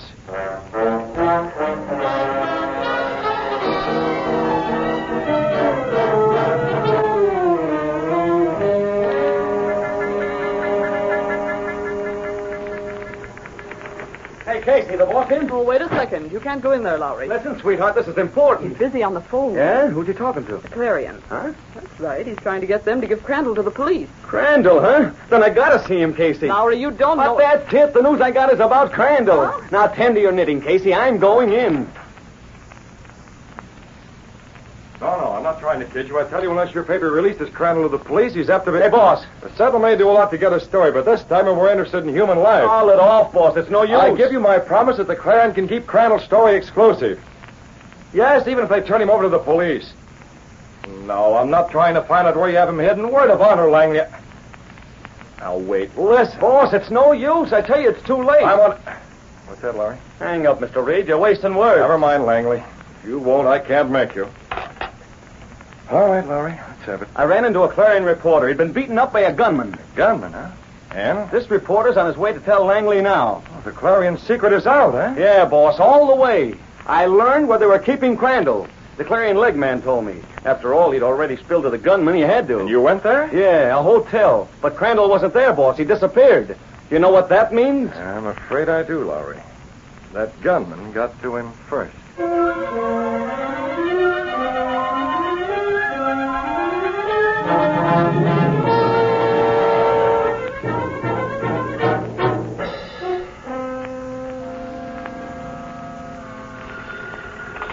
Yep. It's outside, huh? Sure, send him in. Send him right in. Let's see, better put this note onto a newspaper. There we are. Hello, Buckner. Come in, Triggy. I come to collect my dough. I took care of Crandall. Yeah? Yeah, I got to skip out of town. The bulls are looking for me. So you want your dough? Yeah, 10 G's. That's what you brought me into town for. Now give me the cash and I'll blow. Just a minute, Trig. Sit down. I ain't got time. I got to... Sit down. Okay. But make it snappy. So you done your job, huh? You rubbed out Crandall. It's right there in the papers. Yeah, I can read. Witness disappeared. Police sent a Clarion newspaper for holding him secret. Claim newspaper caused witnesses loss indirectly. You don't say he's killed, Trig. What do you want me to do? Leave him there? Where's his body? Where? In the river. Yeah. Trig, I've been running this murder ring for a long time. Things got hot and the cops were checking up. So I had to bring in a hood from out of town to close Crandall's mouth. I brung you in. I told you Crandall's dead. Just checking that. 10 G's is 10 G's. Listen, I can't hang around. Give me the story. Huh? Come on. How you located Crandall? It works. Oh, well, you know this newspaper, the Clarion, they had Crandall hid away in a hotel under phony names. Go ahead. Well, I found out where he was. Grabbed one of the Clarion reporters and beat him up till he told me. And then? Well, then I go to this hotel. Say, what is this, a third degree? Go ahead. Well, I sneaked into the hotel, grabbed Crandall, made him come with me at the point of a gun, took him down to the river, bumped him off, and tossed him over. Simple as that, huh? Yeah. All right, Trig, now I'll tell you one. I don't get it. Oh, yes, you do. You didn't rub out Crandall. Huh? You're just trying to collect that dough from me for a job you never pulled. I tell you, I went to the hotel. Sure you went. But Crandall was gone when you got there. Well, He was gone when you got there, wasn't he? How did you know? Yeah. So your job ain't done, Trig. If you want that dough, you gotta close Crandall's mouth. I'm giving you another chance, and you better find him. How did you know I wasn't there? How did you know I was giving you a phony setup? It wasn't in the papers. Because I got a note, Trig. What? Just came in. It says Crandall left the hotel before you got there. Does it say where he went? No. Just that he left. This guy's got him? I don't know. Maybe I'll hear from him later, but... Hey, wait a minute. Maybe it's a bum stairs. I doubt it. You mean you believe some guy who sent you a note and not me? Not some guy, Trig. Not just any guy. This note is from the Green Hornet.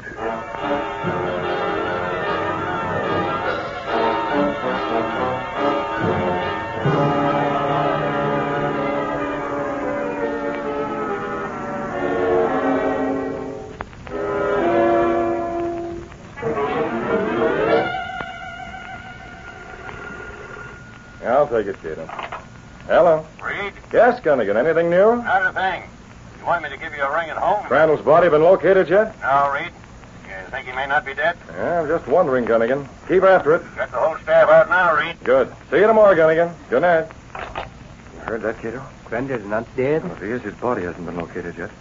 That may mean Crandall's wife got the Green Hornet note I sent her and acted on it before that trigger man located Crandall. You think so? Well, Crandall's a peculiar duck, Cato. A small-time criminal who's afraid to go to the police because he's mixed up in some minor crime. Yet he holds the key to the exposure of Buckner's murder ring racket. That is true. Well, the Clarion had him bottled up. I sent a Green Hornet note to Mrs. Crandall, a threat which I thought would make Crandall go to the police. Apparently, it had a different effect. What is that, Mr. Bates? Well, assuming that Crandall is still alive, that Hornet note may have made him seek another hiding place. I see. But the note you sent to Buckner. We'll go into that later. Right now, we're calling on Mrs. Crandall. Mrs. Crandall? Yes, if Crandall isn't dead, she must know where he is. Got the Hornet gun on the mask. We're taking the Black Beauty.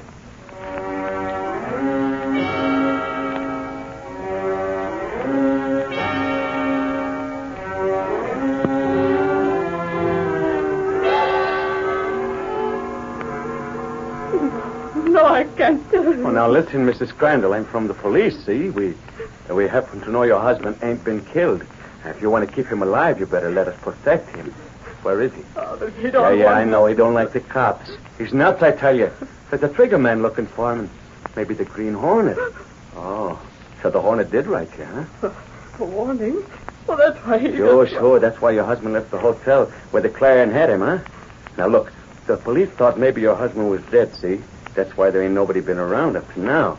Then we got other dope. Now, where is he? Your police? Oh, sure, plainclothesman. That's why no uniform, but you've seen my badge. Now, where is he? Well, that's more like it. This address. Room 34. I'll take that paper. I got it. Room 34, huh? Okay, lady, you don't have to worry. I'll take care of him. So long.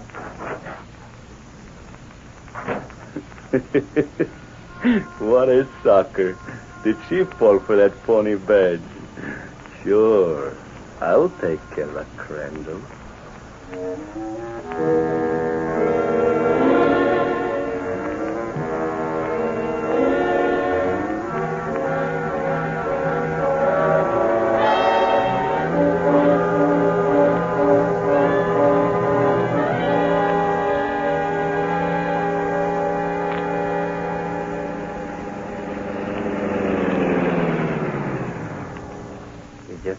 Yes, Cato. I'll get out. What is it? Something's wrong, Cato.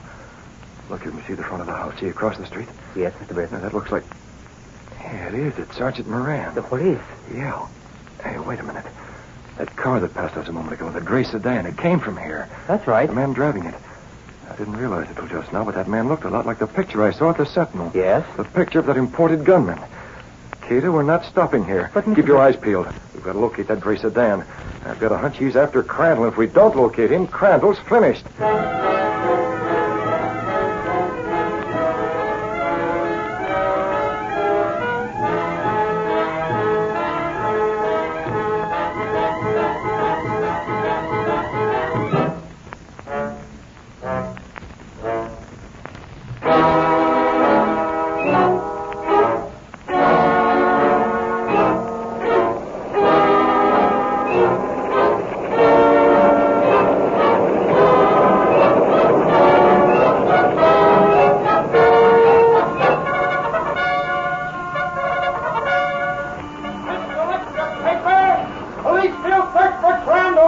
Green Hornet, no leads, no clue. Read all about it. Wife received Green Hornet warning. Sentinel extra paper.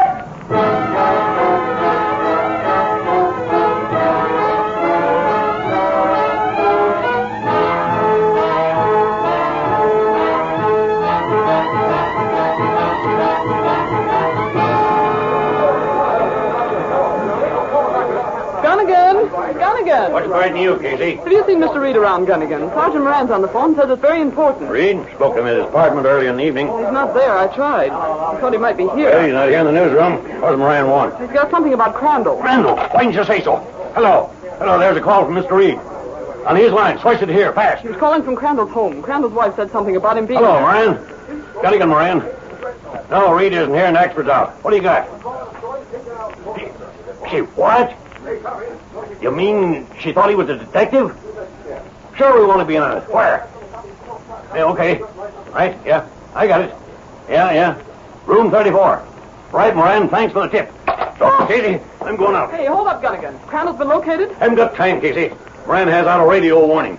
This Trigger man made Mrs. Crandall believe he was a cop. She spilled. What makes women so dumb? You can't go. There's no one else around. Lowry's out. What about me? You, a dame? This may be dangerous, sister. I'm covering this myself. Okay, Gunnigan, but I'm going with you. You? But Casey... Save your breath. You may need it to climb stairs.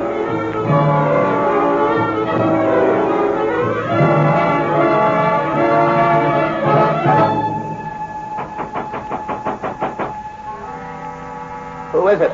Come on, open up. I got a message from your wife. Oh. Message from my wife? Inside, Crandall. Oh, hey, now, wait a minute. What's the idea of the gun? So you were spilling to the newspapers, huh? Who are you? Buckner's had me to take care of you, Crandall. Oh, now, wait, you can't. I'm trying to put a...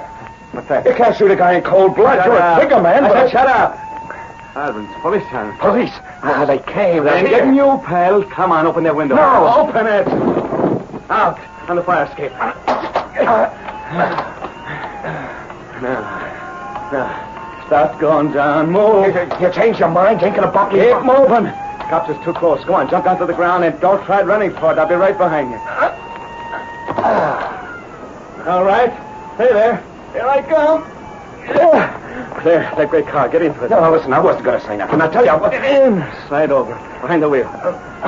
Okay, stop the car and get going. You and me ain't hanging around for the cops, Crandall. We're taking a little drive, see? Yeah, that's right. Head away from the sound of them sirens. Please, you can tell Buckner. I won't do any talking. Yeah? What have you been doing up to now? Sign language? I didn't tell them Clarion guys nothing. Nothing real important, honest. You gotta believe me. Sure, I believe you. We're taking a little ride. That's right, Crandall, all three of us. Hey, what the devil? Who are you? I was sitting here in the back seat waiting for you. Who are you? You got a mask. A mask? Hey, that must be the Green Hornet. The Hornet? Why, where's that gun you're at? The one I'm holding will go off first. What a spot. A Trigger man and the Green Hornet. That's right, Crandall. It is a spot. And you're on it. Keep driving.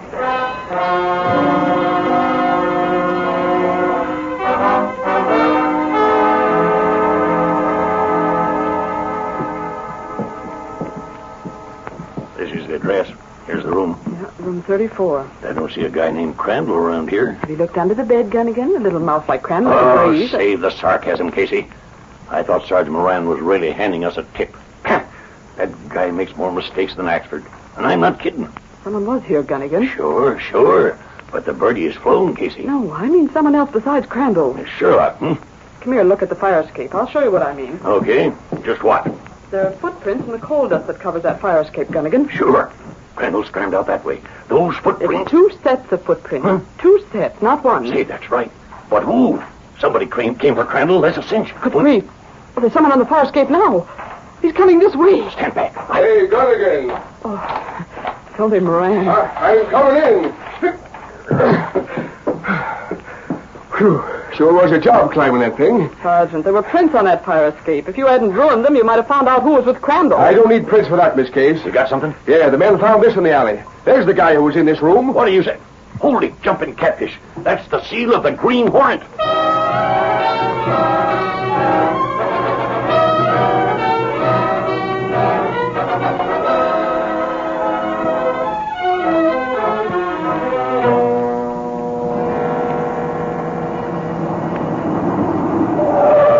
Crandall, turn off your motor, give me the key. That's fine. Now get out, both of you. Keep your hands high.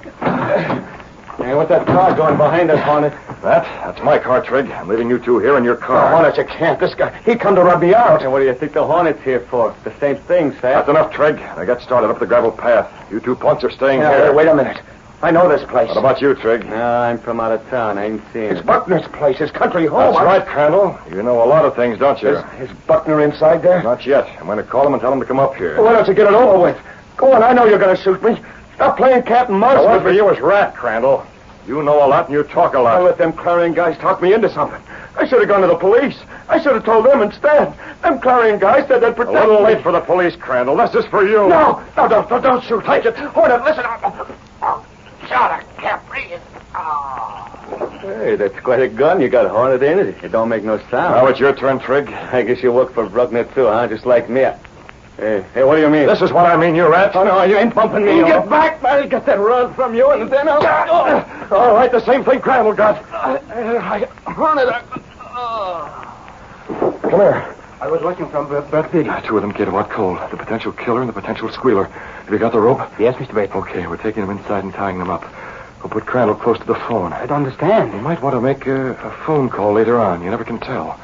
And don't forget to remind me. I have a phone call to make myself soon. Your Trig, can you carry Crandall? I think so. Good enough. In the house with him.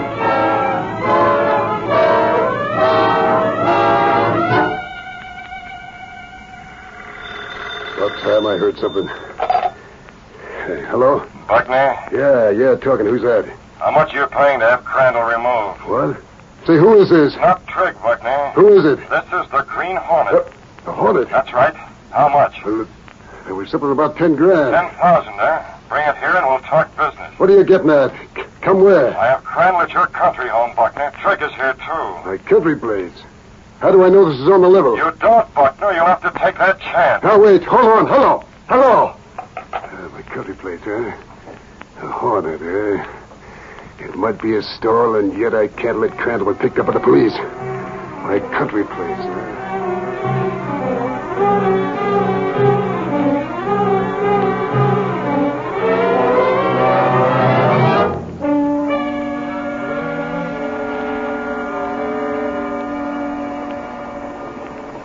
So this is the police station where you hang your hat, Sergeant Moran. It's cozy, isn't it? I don't mind it, Miss Case. And this is where you figure out how to catch the Hornet, huh? That guy. Listen, if I ever get my hands on him, You've been waiting a long time. Come on, Danny. The Hornet's got Crandall someplace. If Crandall ain't dead already. Yeah. How long is Gunnigan going to be on that phone? He's keeping in touch with the sentinel. And I suppose if he had a couple of more hands and another voice, he'd be using more than one. He often has. Aren't you going to answer that one? Yeah. If I can hear with Gunnigan alongside me. Okay, Danny, that lead sounds all right. Run it as is. Play up the horn. Pardon me, Gunnigan. Headquarters, Sergeant Moran talking. Hello, police. This is Crandall. By the way, Danny, I'm busy here. Please. Shut up, will you, Gunnigan? I can't hear. Yeah, police headquarters. Hello, this is Crandall. What's that? Danny, Crandall. I'll call you back. Is this Crandall? Come on, answer me. I'm tied up at Buckner's country place, the Green Hornet. The Hornet? Yeah. Moran, is that Crandall? Did you say Hornet? Shut up, both of you. Shut up. Hello. You gotta come out here. You gotta save me. The Hornet's tied me up, but he got one of them free so I can phone. He's around someplace. You got it. No. Crandall. Get down that phone. Crandall, what's the matter? Who? Buckner. Who are you talking to? No, nobody. What's this about? You tied up, Trig tied up? Is he dead or what? I don't know. The Hornet shot me. I must have been... Was it you who called me, you little muzzler? Did you call me and say you was the Hornet? Oh, no. I just come to. I phoned you, Buckner. The Hornet? Stand right there. We can discuss things this way. You don't need a gun to Did you bring the 10,000? Well, I would have told Did you bring it? Yeah, I got it. Hand it over. Crandall, he's still alive. Hand it over. We'll discuss terms later. It's Trig. He's coming through. Don't let him Quiet. touch. Don't show, don't I guess I passed out. Don't struggle, Trig. You're tied up. Oh, you're still around, huh? I demand to know what this is all about. All right, Buckner. Your hired gunman is tied up, and the man whose mouth you want to shut is tied up. I paid you. Why don't you take care of him? I think I'll first take care of you. Pick up, Buckner. Shot me. You plugged Buckner. All I gave him was a shot of gas. That's the same thing you two got. Now get this. Crandall called the police. No. Don't lie, I heard you. You're tied up, Crandall, so's Trig. The police will be here soon. And I'm going to leave you just as you are. Now, you screwy Buckner paid you. I've got the money, that's all I want. I don't get it. Suppose the cops get here before I get untied. In that case, you'll take care of Crandall. No, he can't do that. Tie him up tight. And another thing. Crandall, if Buckner recovers from that gas before the police come, you'll be finished off that way. Oh, you can't leave. I am leaving you, all three. You're a small-time crook, Crandall. Before this, you were afraid to talk to the police, and now you'll be praying that they'll get here. No, wait. Better start right now. If I get out of these ropes, you punk. No, you can't. I'll get out first. Why don't they get here?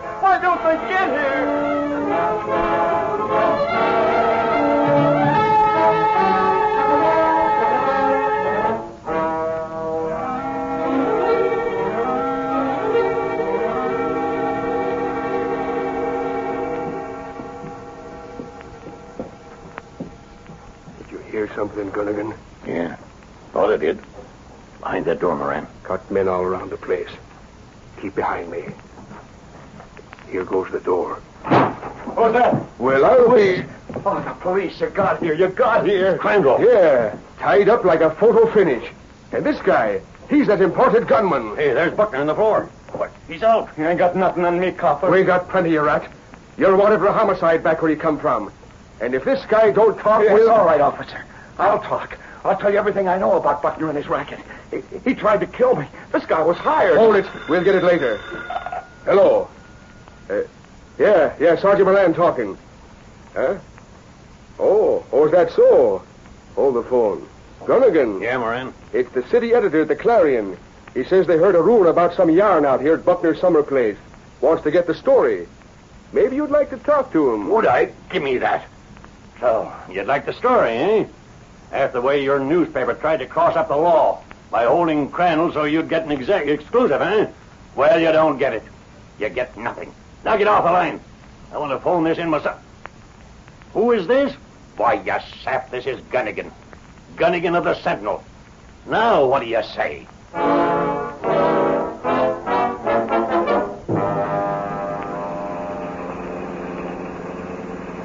Head for the hideout, Cato. Yes, Mr. Brett. We stayed around until the police showed up. And by this time, Crandall is spilling everything. You're sure he was tied? Of course. Both he and Trigg tied so tightly neither could get loose. I just wanted Crandall to realize what a spot he was in, and he did, Cato. He did. Oh, by the way, do you know a good charity that would like to receive an anonymous gift of $10,000?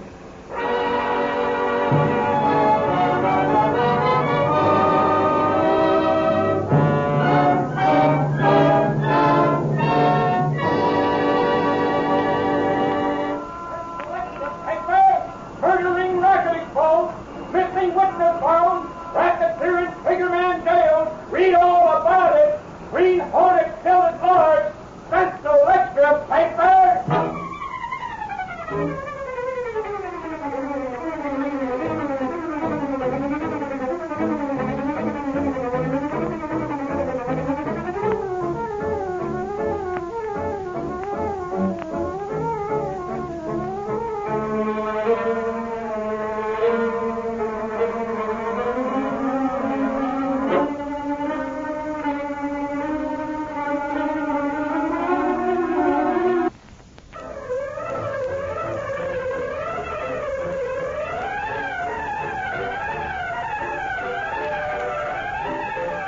These popular radio dramas, created by George W. Trendle, are a copyrighted feature of the Green Hornet, Incorporated.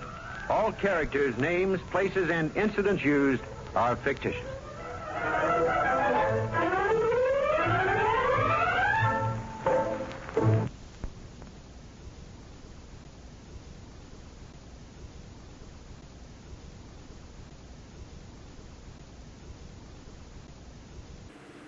Hi-ho, Silver! Away to those thrilling days of yesteryear with The Lone Ranger.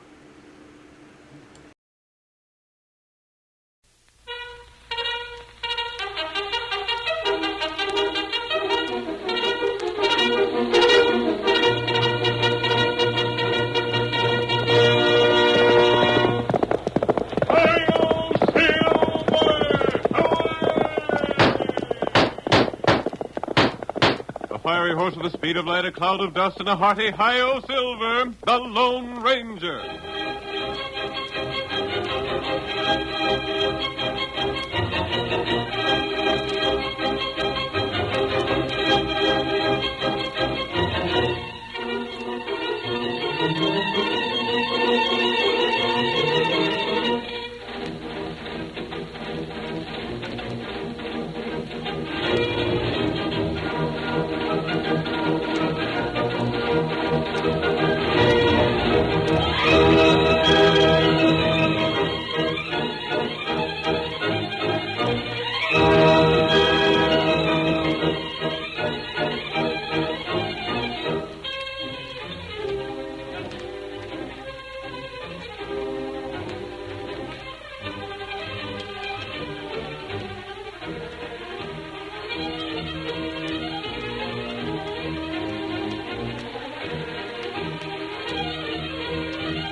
Throughout the western United States, the career of the mysterious phantom figure of the plains has been told and retold until the present day.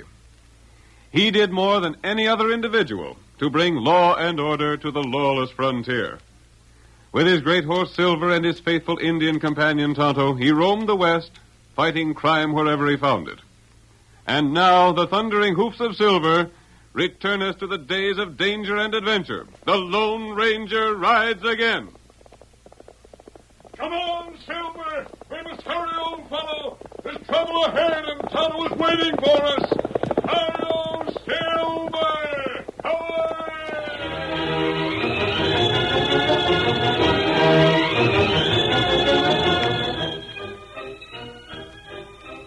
As the Lone Ranger and his faithful Indian companion Tonto came to the top of a small hill, they heard the distant chant of Indians rising from the valley.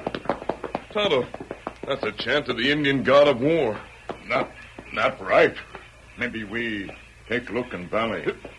Get the horses back out of sight in case those Indians have scouts out watching. Come, Silver. Come, my boy. Come, Tonto. Stay there now. You see Indian? Look down there. That's a war dance. Oh, those fellers, bad Indian. You know who they are? Me take good look. That means trouble for someone. Trouble for white people. Oh, this bad. Tell me. That leader, Geronimo. The Fox. And those Geronimo's men? It's going to be even worse than we thought. But who are they planning to attack?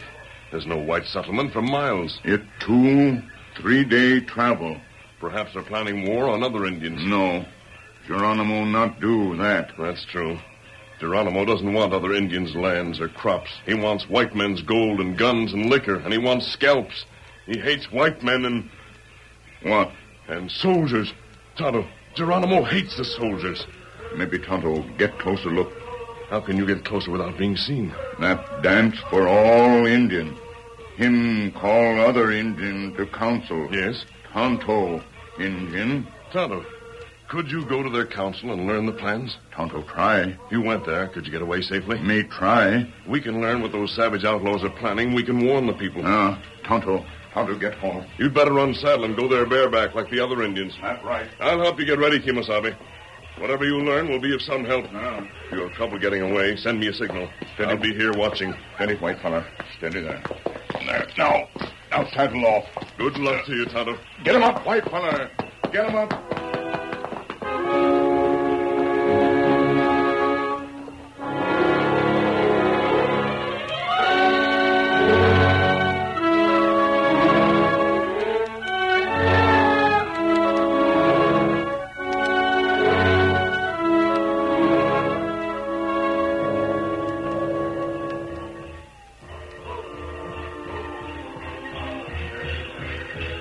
The savages continued their war chant far into the night. No one noticed Tonto as he joined the other Indians who came from many surrounding hills in answer to the call of Chief Geronimo. When the moon was high overhead, the leader raised his hand. The chants and dancing stopped. Only the throb of the tom-toms continued. Many time white man drive Indian back. Many time red brother fight. But war God smile on white man. Thunder gun of white man better than arrow of Indian. That why white time man all time win. Us red brother better fortune head. I lead to white man fort. You get gun like white man. Geronimo, who speak? Me. Tonto, speak. What say? How you get white man gun? You think Geronimo fool? Geronimo called Fox. Red Fox, with plenty cunning. Soldier in fort many time drive red man back. This time, red man go with peace pipe. Ask soldier counsel. 50 men go with Geronimo. Under blanket, knife, tomahawk. Once inside fort, we fight. You go as friend with peace pipe? You break oath. Oath? Who you, Tonto, speak of oath? Geronimo want gun of thunder. Geronimo get thunder gun for braves. We're fighting. Inside fort, gates open. Other braves come in. We win. Great victory. No white man live. All red men win 2 feather of eagle. We be favored children of Thunder God. We win great victory. Much food, drink, much gun, powder. Red brother then rule valley. Not white soldier.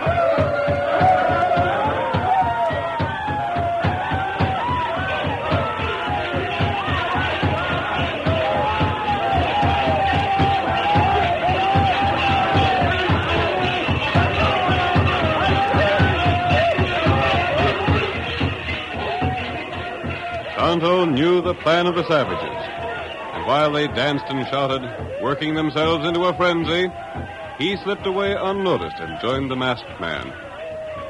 Then, while the shouting and stamping was at its peak, a familiar cry rang out in the night.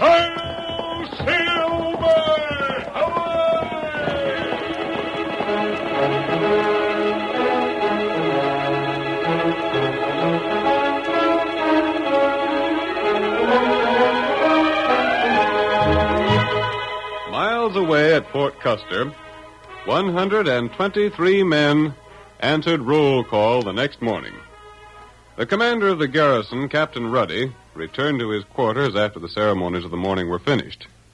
He turned to his aide and said, Peterson, think we've heard the last of those confounded redskins? I wish I could feel convinced of that. What? Any reason why you can't? Been over 6 weeks since we repelled them the last time. Yes, sir, I know it. Prior to that, they raided every few days. Took quite a lot to convince them that our guns were mightier than their arrows. True enough, sir. Their arrows were worthless against the stockade. Well, then, what more do you want?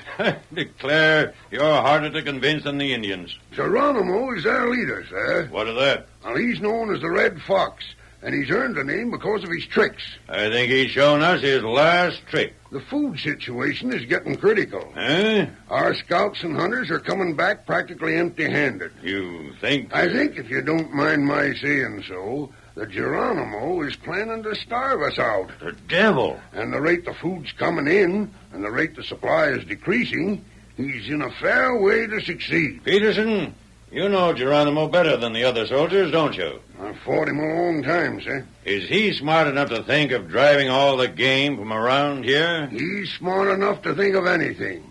And he's smart enough to want our guns real bad. Suppose we sent a messenger to find him and tried to make some terms of peace. He'd agree to anything, but he wouldn't keep his word. No? Not as long as he can benefit by breaking it. Geronimo hates white men. He hates soldiers in particular, and he loves fighting. He's the most treacherous skunk alive. I know, sir. I've seen Geronimo in action at close range. What's the trouble? I don't know, sir. I'll go see. What's this mean?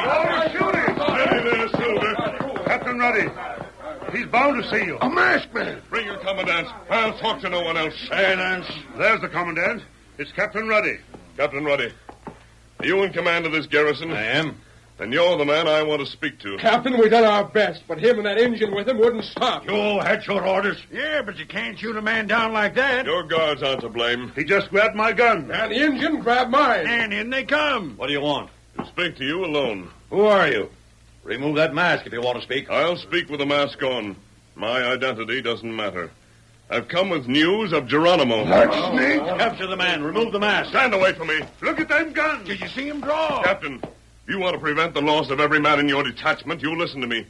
This Indian is a friend of mine. I don't care for Indians, no matter who they are. What's that got to do with it? Why, Tonto had just come from a meeting of Indians in a valley quite away from here. Geronimo is calling them together. So he's still making plans, huh? I know what his plans are, and I came here to give them to you, Captain Ruddy. Do you want them? What are they? Come into your quarters. I'll tell them to you there. Tonto, you take care of my horse. Come in, then. Peterson, stand at the door and keep your hands on your guns. You men guard the Indian. Watch the two horses. Thank you, Captain Ruddy. Sit down there. I prefer to stand. Very well, stand. Now start talking. I've tried to come to you as a friend. Then remove your mask. Geronimo is planning to attack you with men enough to outnumber you 10-1. Let him. He's tried that before. We've been able to repulse him each time. But this time he's coming forward and leaving his savages a short distance away from the fort. He's going to bring only about 50 men with him. And he'll carry a flag of truce. Geronimo? Quiet! Yes, sir. You say Geronimo's coming here with a flag of truce? That's his plan. Not to surrender? No. Or talk terms of peace? No. Then what? He plans to get inside your garrison with 50 men, coming here under the protection of the flag of truce. At his signal, each man will draw a knife from beneath his blanket. They'll attack your soldiers and take them by surprise. Why, that's violating the flag of truce. Yes. While your men are fighting with the 50 savages, the gates will be opened so the entire force of Indians can enter your fort. So that's his plan. Knowing of it, you could, of course, refuse to accept the flag of truce. And merely postpone the fight that's bound to come. Exactly. And stay here until we're starved out. Are you short of food? Yes.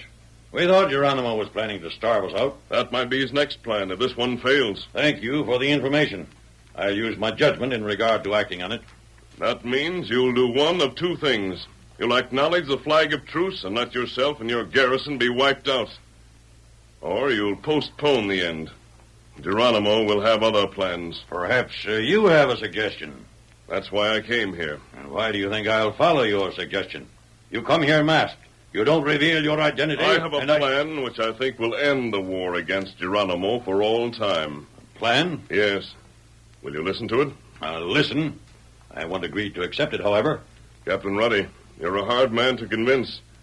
I don't know how long you've been in the West or what messages your scouts have brought to you. I've been in the West for a long time. My scouts bring me news of what happens. Very well. Then look at these bullets. Bullets? Examine them. These are not lead. No, they're not lead, Captain Ruddy. Silver. This looks like silver. They're made of silver. Then you must be... I begin to understand. Suppose you outline your plan to me. Thank you, Captain Ruddy. Sit down. Sit down there and talk. Peterson. Yes, sir? Leave us here alone. Alone, sir? I said to leave us here alone. I'm going to listen to the plan of the Lone Ranger. The curtain falls on the first act of our Lone Ranger drama. Before the next exciting scenes, please permit us to pause for just a few moments.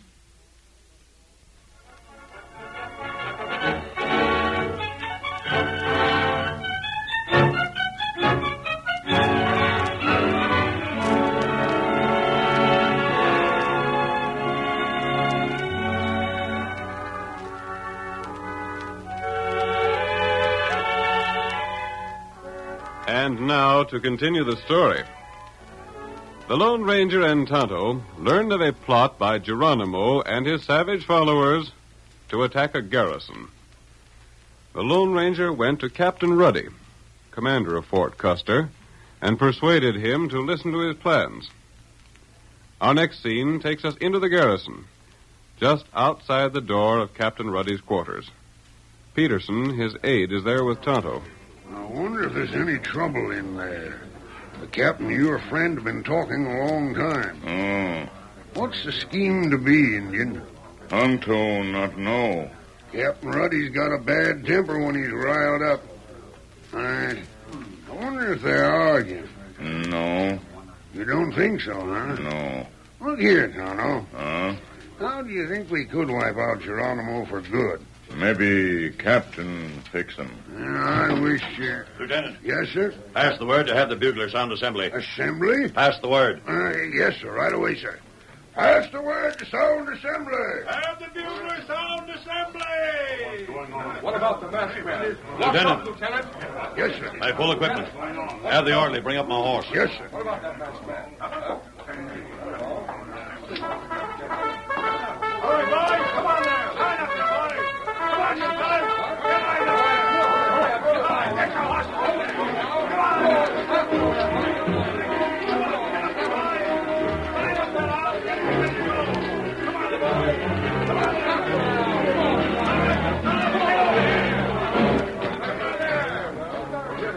When the men were lined up, there were expressions of surprise and wonder in their faces. Finally, Captain Ruddy spoke. Men, we're threatened with starvation if we remain here. If we can drive out the outlaw savages under Geronimo for good, we'll have no further trouble. We're going to make a move that will accomplish one of two things. It will either hasten our finish or make this country secure for all time from the massacres of Geronimo and his followers. I'm not asking you to make a choice. I've already made it for you. We're going to leave the garrison behind us.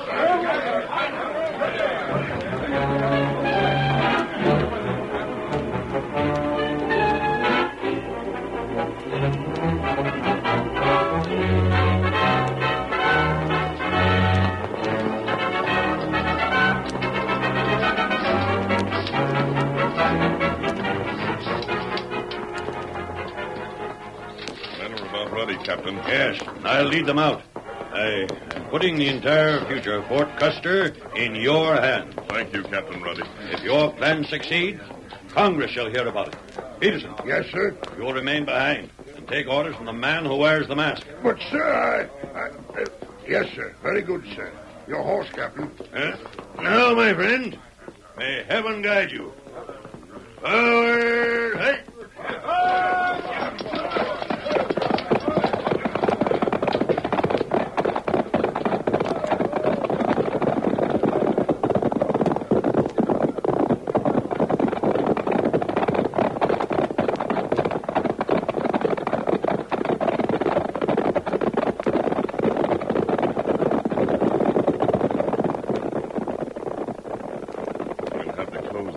Behind them, Peterson. I wonder why he left me behind. Because he trusted you.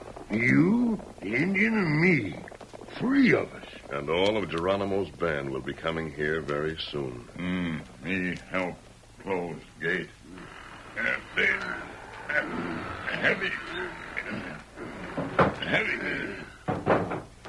There. Barred and set tight. Now, what's orders, sir? Now, Peterson, we have nothing to do but wait until Geronimo arrives with his false flag of truce. I don't think we'll have long to wait.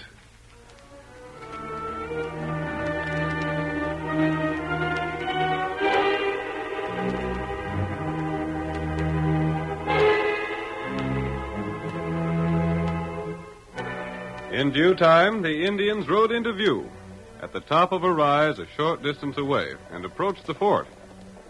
210 of them, with blankets draped from their shoulders, reined in their Mustangs while Geronimo himself rode a few paces forward, carrying the flag of truce. Captain, your red brother would speak of peace. Answer him, Peterson. You think he sees me? Yes, he's looking right at you. What do you want? It is Geronimo who comes. What do you want? I come talk of peace. Who are those men with you? They come unarmed. You guarantee they don't carry weapons? I give word. Open gates. We come make terms. Shall I tell him to come in? Yes. We'll open the gates. Come in single file. Leave your horses outside. We obey command. There. I reckon the next few minutes will see things happen. Yes. Now to get that gate open. Tonto helping you. That way. Now we hit. Yeah. Not too wide, Tonto. Just enough for one man at a time to slip through. I told you what to say, Peterson. Yep, I understand. I'll do my best. I'll keep in the background where they won't see me at first. There they come. Come in single file, Geronimo. You first. The others right behind you. We're going to let you in one at a time, understand? I come flag of truce. That's all right. Just step right inside here. All right, close the gate. This trick. The rest of your men will be admitted just as soon as we've looked beneath that blanket you're wearing. Me come flag of truce. Search him. Here, knife. You. All right, Geronimo. You violated the flag of truce by coming here armed. We took the right to search you. You not trust We don't Geronimo. trust you at all. All right, Tonto. Let the next man in. You come. Look beneath this Indian blanket. I've got him. Here's a knife. All right, Redskin. Get over there beside Geronimo. I'm holding a gun on you. Not a word of warning from you, Geronimo. At the first outcry, you'll die. Now let the rest of the men in one by one. We'll find weapons beneath every one of their blankets.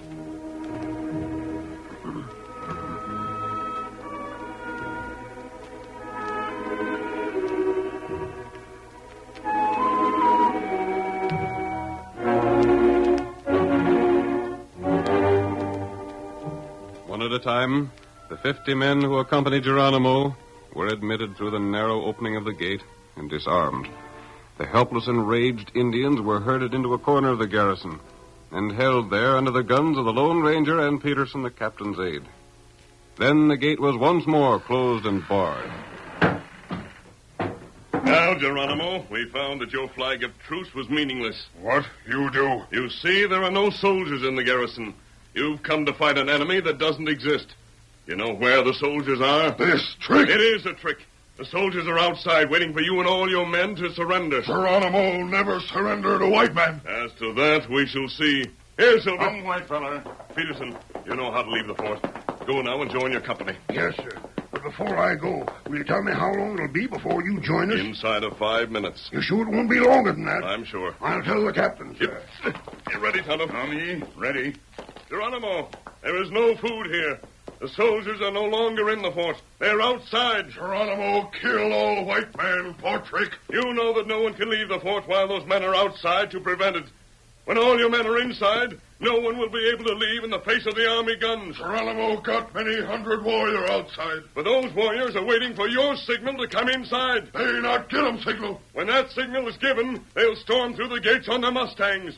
Once in, there'll be only one way for them to leave, and that is by surrendering to the army. Geronimo will never give signal. You'll not need to give the signal. Get the gates open, Tonto. Just a little. The braves will open them wide when they come. Gate open. Now, Geronimo, do you still refuse to give the signal for your men? Me not give 'em it. Very well, then. Tonto will give it for you. Tonto, the signal. The battle cry of Geronimo. Quiet! Listen! There they come!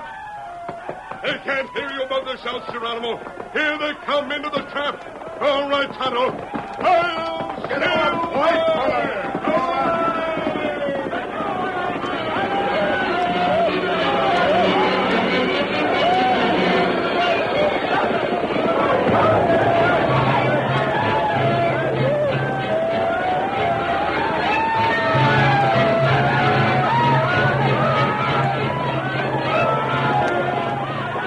The Lone Ranger and Tonto rode out through the gates of the fort as the savages rushed toward it. The Indians, intent on the massacre and the eagle feathers that would reward them, paid little attention to the 2 white horses that dashed away. Meanwhile, Peterson joined Captain Ruddy and the cavalry. What do you report? Stand ready, Captain. The first part of the trick worked. What of the masked man? He sent me out the rear gate. Is he safe? I don't know, sir. If he's trapped inside the fort, we'll have to attack. Try to rescue him. But, sir... Stand ready, men. Yes, sir. The Redskins must have discovered the trick by this time. Why don't the masked man show himself? What's happened to him? He must be... There he comes. Look, he's got away. Look at him riding down here. He's safe. He's away from the Indians. And there's the Indian with him. Come on. There's no sign of pursuit yet. Good for him. Steady. Captain Ruddy. Wheel those cannon around and hurry. Hear that, men? You give the orders. My men will obey. Is the cannon loaded? Yes, sir. Aim for the main gate of the garrison. Are all the savages inside? Yes. Send a detachment to guard the rear gate. Lieutenant Carter, take charge. Take the 1st and 2nd troop with you. Keep those Indians inside the fort. Don't let them get out. Come on, men. This way. Hey, they're opening the gate. Look. Drop a shot beside the gate. Are you ready? Fire! A perfect shot. Right alongside the gate. They've slammed the gate shut again. There, Captain Ruddy. You can keep them from leaving by the main gate. Indefinitely. The lieutenant and his men can keep them from leaving by the rear gate. You've taken all the food from the fort. It's all with us. Then you're in full control. Those Indians will surrender or starve. And I don't care which they do. Your hunters will be able to get food now and bring it to you. Geronimo and his men are defeated for all time. And by the simple means of giving them what they were ready to fight for. I never heard the like of this. Sir, if you'll give me your name, you'll be cited by Congress for what you've done. We go now. Hi-yo, Silver! Way!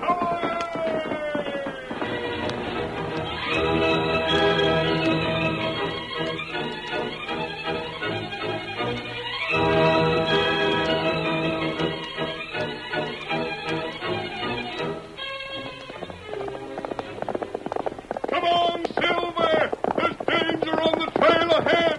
Hi-yo, Silver!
The story you have just heard is a copyrighted feature of the Lone Ranger Incorporated.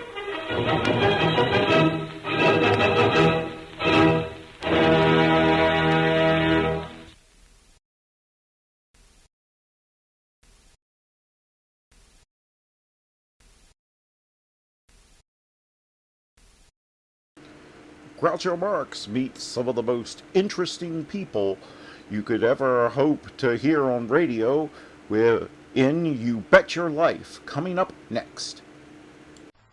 Ladies and gentlemen, the secret word tonight is door. D-O-O-R. Really? You bet your life.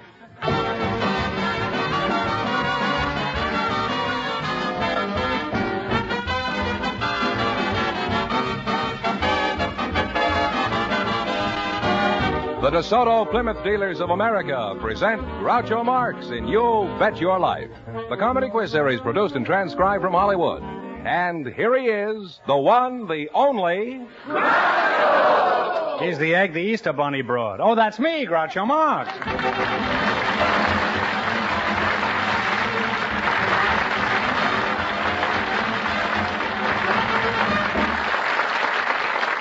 Thank you. Well, here I am again with $1,500 for one of our couples. George Fenneman, who gets first crack at all that money? We invited some steel workers and some icemen to the program tonight, and just before we went on the air, our studio audience selected Iceman Ray Morgan and Steelman Dan Daniel. Gentlemen, meet Groucho Marx. Welcome, boys, for the DeSoto Plymouth Dealers.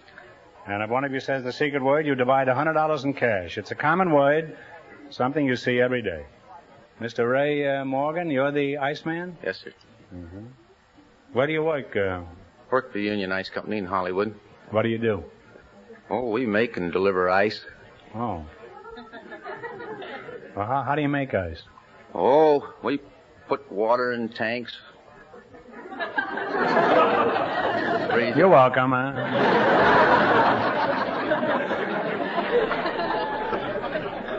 You're sort of an American institution, aren't you? How many housewives still look forward to the Iceman every morning? Oh, thousands of them. Thousands? What's so?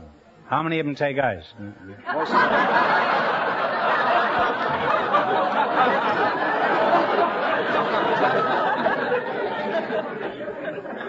Now, Mr. Daniel, what sort of work do you do? Steel worker.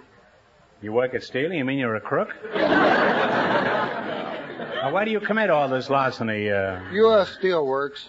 U.S. Steelworks? Yes. Are you married? Yes, sir. How'd you meet your wife? Did you steal her, too? Or? Well, I met her on a blind date. I had a date with her sister, and I went out, and the fellows had me tingled up, and they tingled the girls up, and they tingled the girls up, and I get the one I was supposed not to get, and the one that I got. I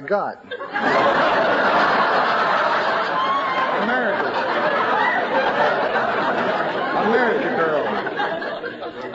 You could work for the State Department. What is your job as a steel worker? I'm an open hearth operator. Open hearth? I up the melter. You help the melter, huh?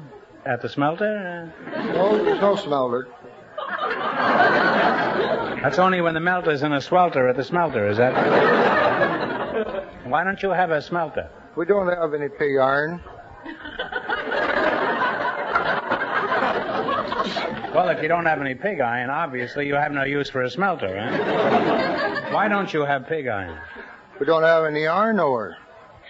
Iron ore what, huh? Iron ore hogs, or... Now, what do you do? How do you help the melter? I up in charge of furnace. Why does he charge the furnace? Why doesn't he pay cash for it?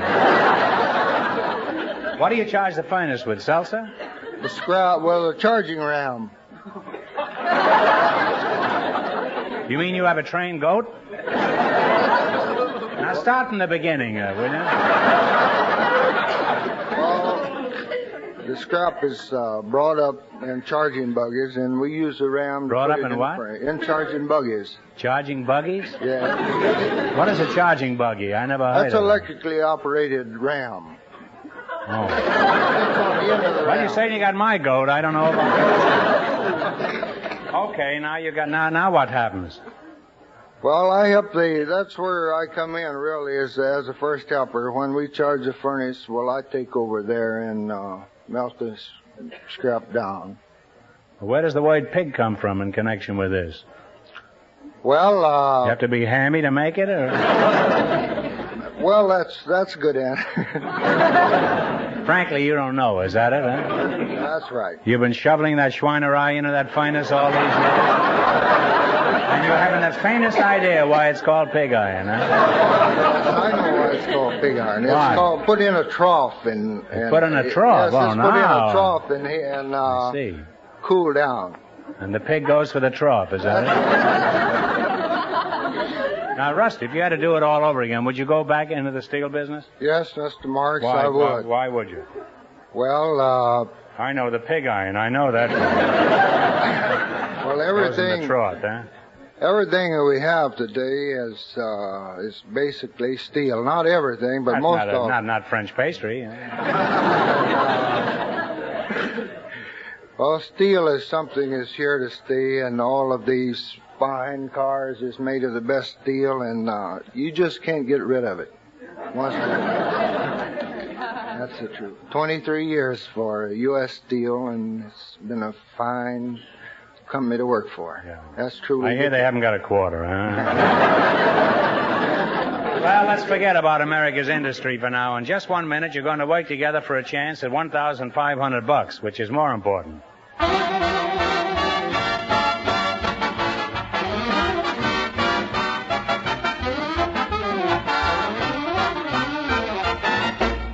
When you stop in at any of the more than 3,000 DeSoto Plymouth dealers, it makes no difference how big or how small the service job to be done.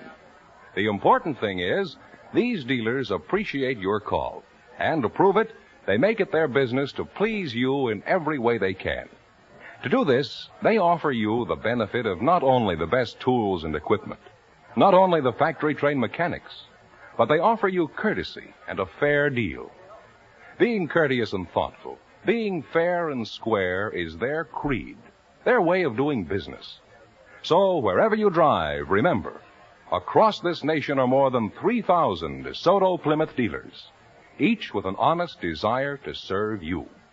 And remember, all dealers who sell DeSoto also sell Plymouth.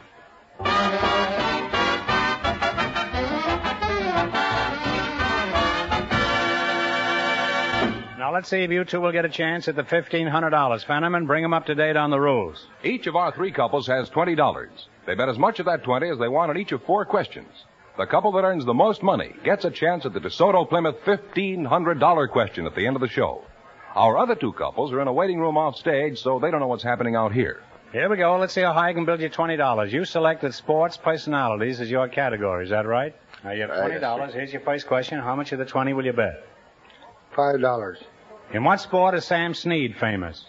Golf. Golf is right. They have $25 now. Remember, you're going for $1,500 tonight. How much of the 25 will you try? Let's take 15 this time. Okay. 15. Doesn't agree with him. He's liable to hit him over the head with an ingot. In what sport is Jack Kramer famous? Tennis. Tennis is right. They're climbing, Groucho. They have $40. All right, you got $40. Here's how much you going to bet on this one. Here's your third question. How much of the 40? $30. $30. In what sport is Johnny Longden famous? Horse racing. Horse racing is right. They're really climbing now. They have $70. All right, now you got $70. Now, how much of the 70 are you going to try? Sure. $70. $70 The whole you're going works. to bet? In what sport is Ralph Kiner famous? Baseball. Baseball is right. And they wind up with a grand total of $140.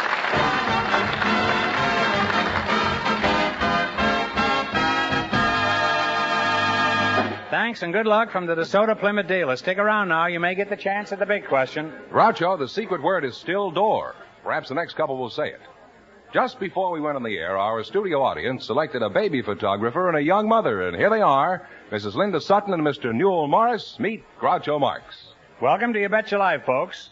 And if one of you says the secret word at any time, you divide $100 between you. It's a common word, something you see every day. Well, let's see. Mr. Newell Morris, that must be you, huh? Baby photographer, huh? Where are you from, baby? I'm a native. How many babies do you photograph on an average day? Oh, I snap around 10 or 15. You go around snapping at babies? Well, at least you're a candid photographer. And Miss Linda Sutton, huh? A very pretty name and a very pretty girl, huh? Have you always been this pretty? Ask my mother. Well, drag her out, I will. Where are you from, Mrs. Sutton? I'm from outside of Boston. Where is outside of Boston? Well, I'm just on the edge of the Cape. Well, look out you don't fall off, huh? You're a young mother, is that right? That's right.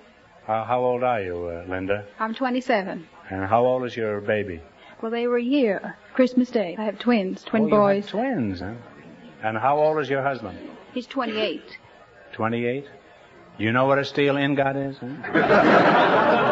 You say your husband is in the steel business? No, he's a lineman for the telephone company. Which phone company does he work for? Well, there's only one. No, that's not true.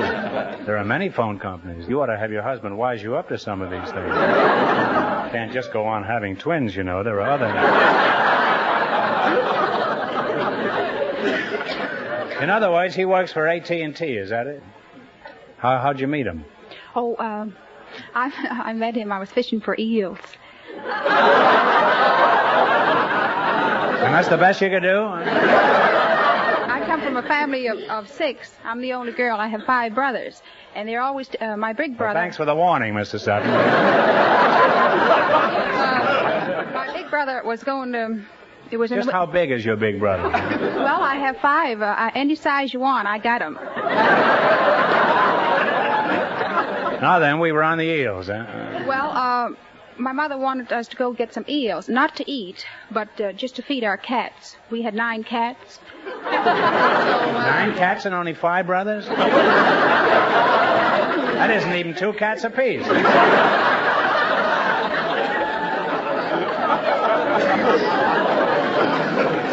Well, anyway, my brother took me along so I could watch my little brother. Because as soon as I got there, my big brother went away. I think he went talking to some girls or something. So, Really? Then my other brother... You mean he preferred girls to eels? Can't be much of a man, that fella, right? And he came back in a little while, and he had this other fellow with him. And he says, hey, sis, this is Sutton. So he reached into the bucket that he had, and he pulled out this great big long eel, and he threw it at me. And I guess he meant me to catch it. But anyway, it hit me right in the face. Is that considered romance in Massachusetts? Has strange customs in New England. Slapping a girl in the kisser with an eel, I never thought was just the right way to get introduced to a girl. Huh? Do you work, Mrs. Sutton? Well, yes, I do. I have a part-time job as a chocolate dipper. I beg your pardon. What did you say? What did you say you dip? Chocolates. You dip chocolates? Dip them in what? Chocolate. I work with nuts. You take 3 nuts.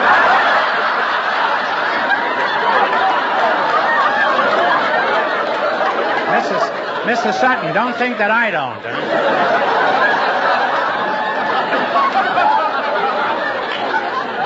I've worked with more nuts than you'll ever see. Huh?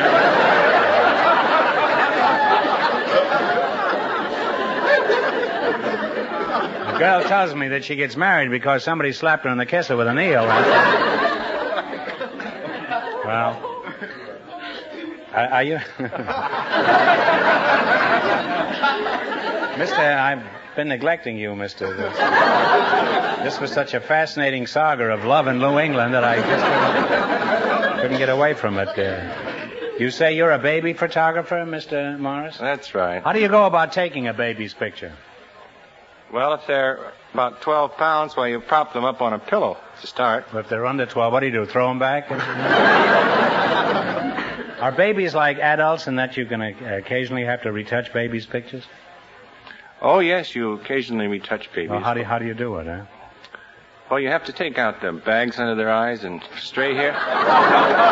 You mean those kids have bags under their eyes? That's what they get for staying up all night, huh? Getting the bottle. A lot of those kids are old soaks. Who takes the pictures in your family, you or your husband? Well, I take them of him, and he takes them of me. Well, that's the only way you can do it, huh? Unless you have arms 8 feet long. Well, who takes the best pictures, you or your husband? Well, I do. The pictures he takes, they don't look like me. What do you... Mark is right. And they wind up a grand total of $250.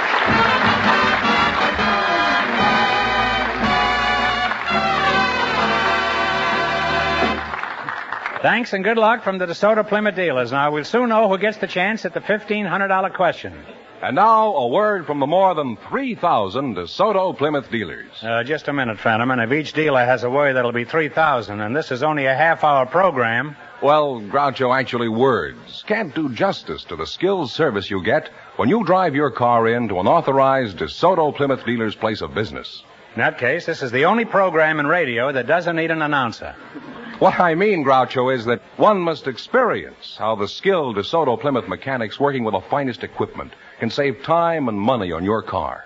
One must experience. Shouldn't we try to get a few more people into the DeSoto Plymouth dealers? Maybe 3 or 4? Oh, you know what I mean. So does everybody else. So on with the show. Who's ahead in the battle for the $1,000? The housewife and the baby photographer are leading with $250, and the secret word is still door.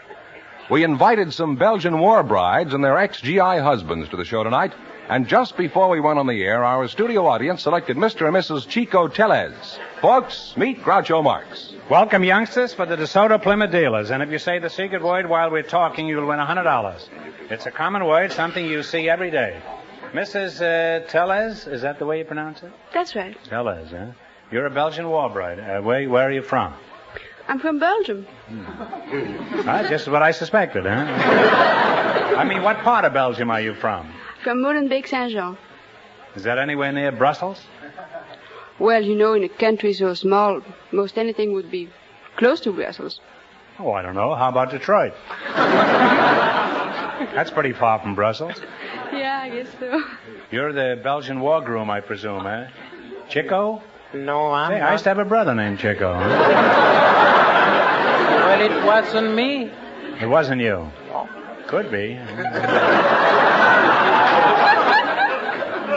Chico Telez, huh? What kind of a name is that? That's not a Belgian name, huh? What nationality is It's it? a Spanish name. Where are you from? Mexico. I suppose you were married in Hungary, huh? What kind of work do you do, Chico? Are you in love happy? I'm a student at Art Center, and I'm a photographer.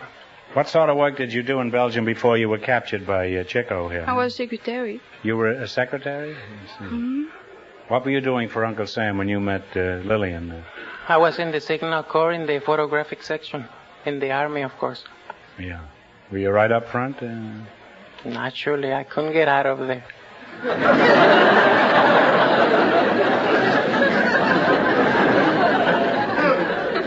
Do you have any little Brussels sprouts, Lillian? Brussels. No, not yet. Not yet. You have a delightful accent, Lillian. You speak English very well for a Thank you. How long did it take you to learn it? About 3 years. 3 years. You're very quick to learn. Do you speak any other languages? Yes, French and German. I speak a number of languages myself, you know. Should we have a little conversation in Belgian? In what? In Belgian? Just you and I, yeah? In Belgium? That would be impossible. Don't you speak Belgian? Nobody speaks Belgian. There isn't such a language.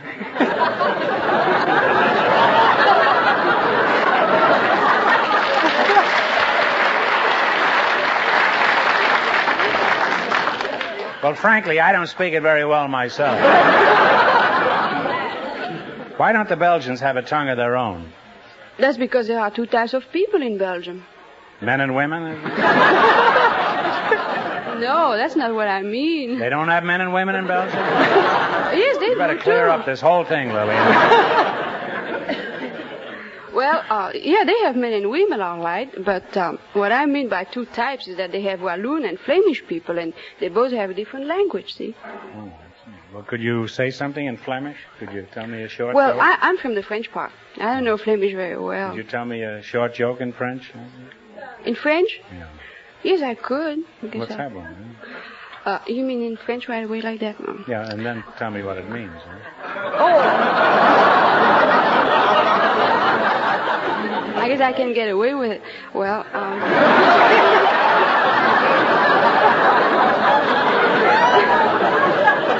Well, clean it up a little, will you? Connaissez-vous l'histoire du monsieur qui fut réveillé à 3 heures du matin par le téléphone à 3 heures du matin et il se rendit compte que c'était le mauvais numéro. Alors le monsieur à l'autre bout de la ligne s'excuse de ce que ce soit le mauvais numéro et de ce qu'il est dérangé. Alors il dit, oh, ça ne fait rien, de toute façon je devais me lever pour répondre au téléphone.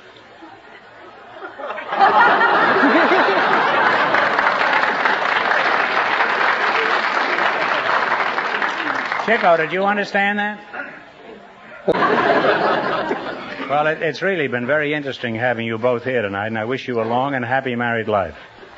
Now, you're going to try for a chance at the $1,500 question. Beat the other 2 couples, and you win the chance at all that money. I can't tell you how much our other 2 couples won, but Fenneman's going to remind our listeners. The housewife and the baby photographer are ahead with $250.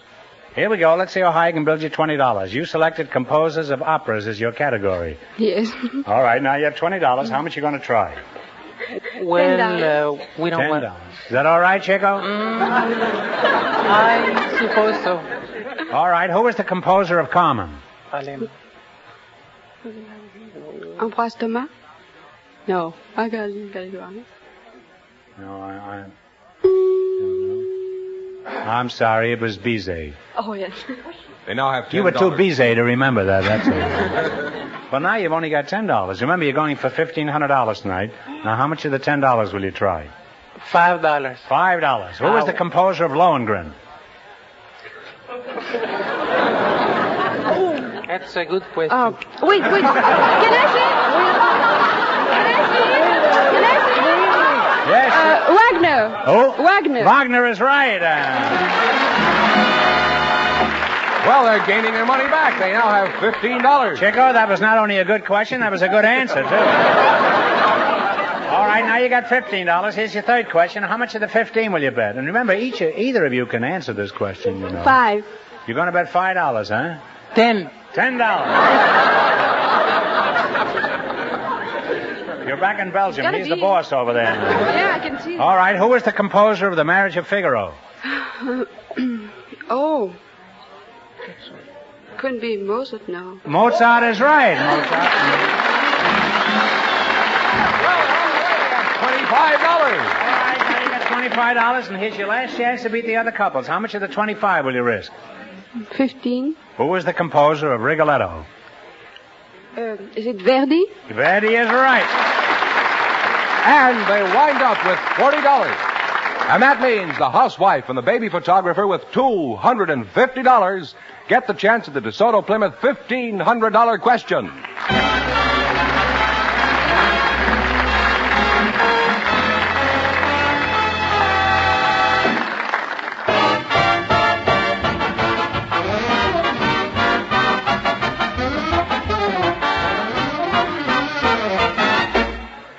Three things you can always count on when you visit any one of the DeSoto Plymouth dealers.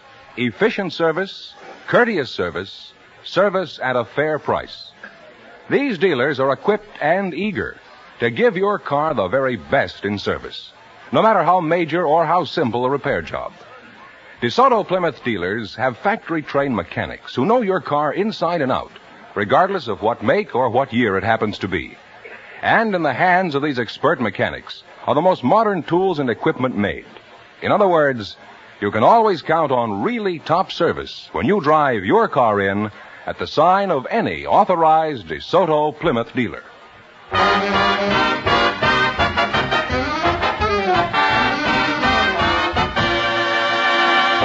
And here's the housewife and the baby photographer, the winning couple, all ready for the DeSoto Plymouth $1,500 question, Groucho. All right, here's the lady with the eels and the chocolate dips, and we'll see how smart you are now. Here we go for $1,500. I'll give you 15 seconds to decide on a single answer between you, so think carefully and please no help from the audience. Here it is. In the original Constitution of the United States, there are 7 articles. How many amendments have been added to the Constitution? You must tell me exactly.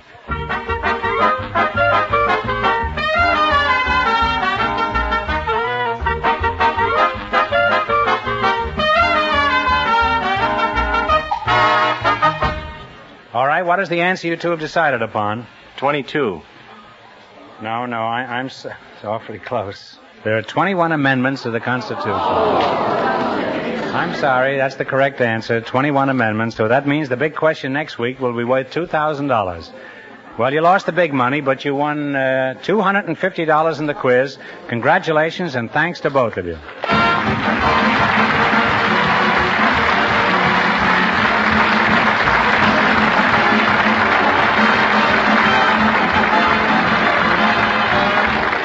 Bet Your Life is a John Goodell production, transcribed from Hollywood, directed by Robert Dwan and Bernie Smith. Music by Jerry Fielding. Be sure to tune in again next Wednesday night at this time for the Groucho Marx Show, You Bet Your Life, presented by the more than 3,000 DeSoto Plymouth dealers of America. And remember, all dealers who sell DeSoto also sell Plymouth, 2 great cars, both products of the Chrysler Corporation. And don't forget, next week the big question will be worth $2,000. I'd like to thank the readers of Radio Mirror magazine for voting our show the best of its kind on the air. Well, Bing Crosby's all tuned up and ready to go, so good night, folks, and remember, just be sure to see your DeSoto Plymouth dealer.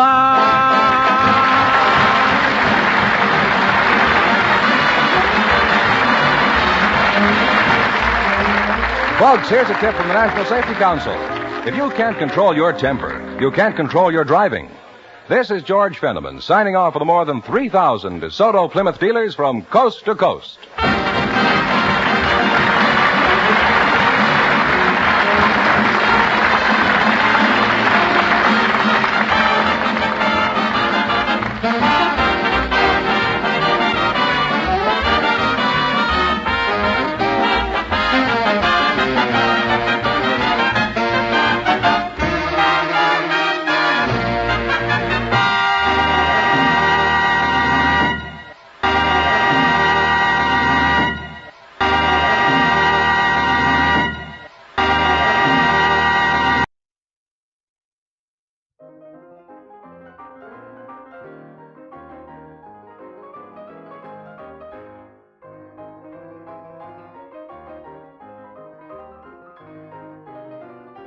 You know, Sid, there's just one thing I can't figure out.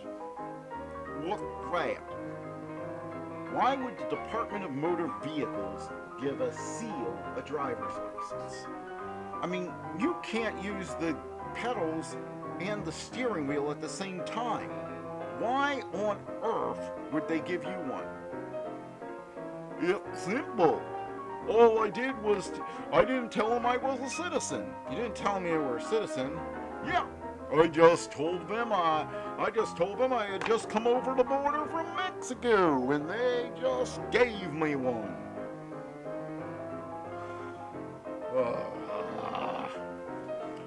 Well, I think that's enough for tonight, folks. Yeah, I think I'm gonna go hide under that box over there. I hear Josh has been seen in the area.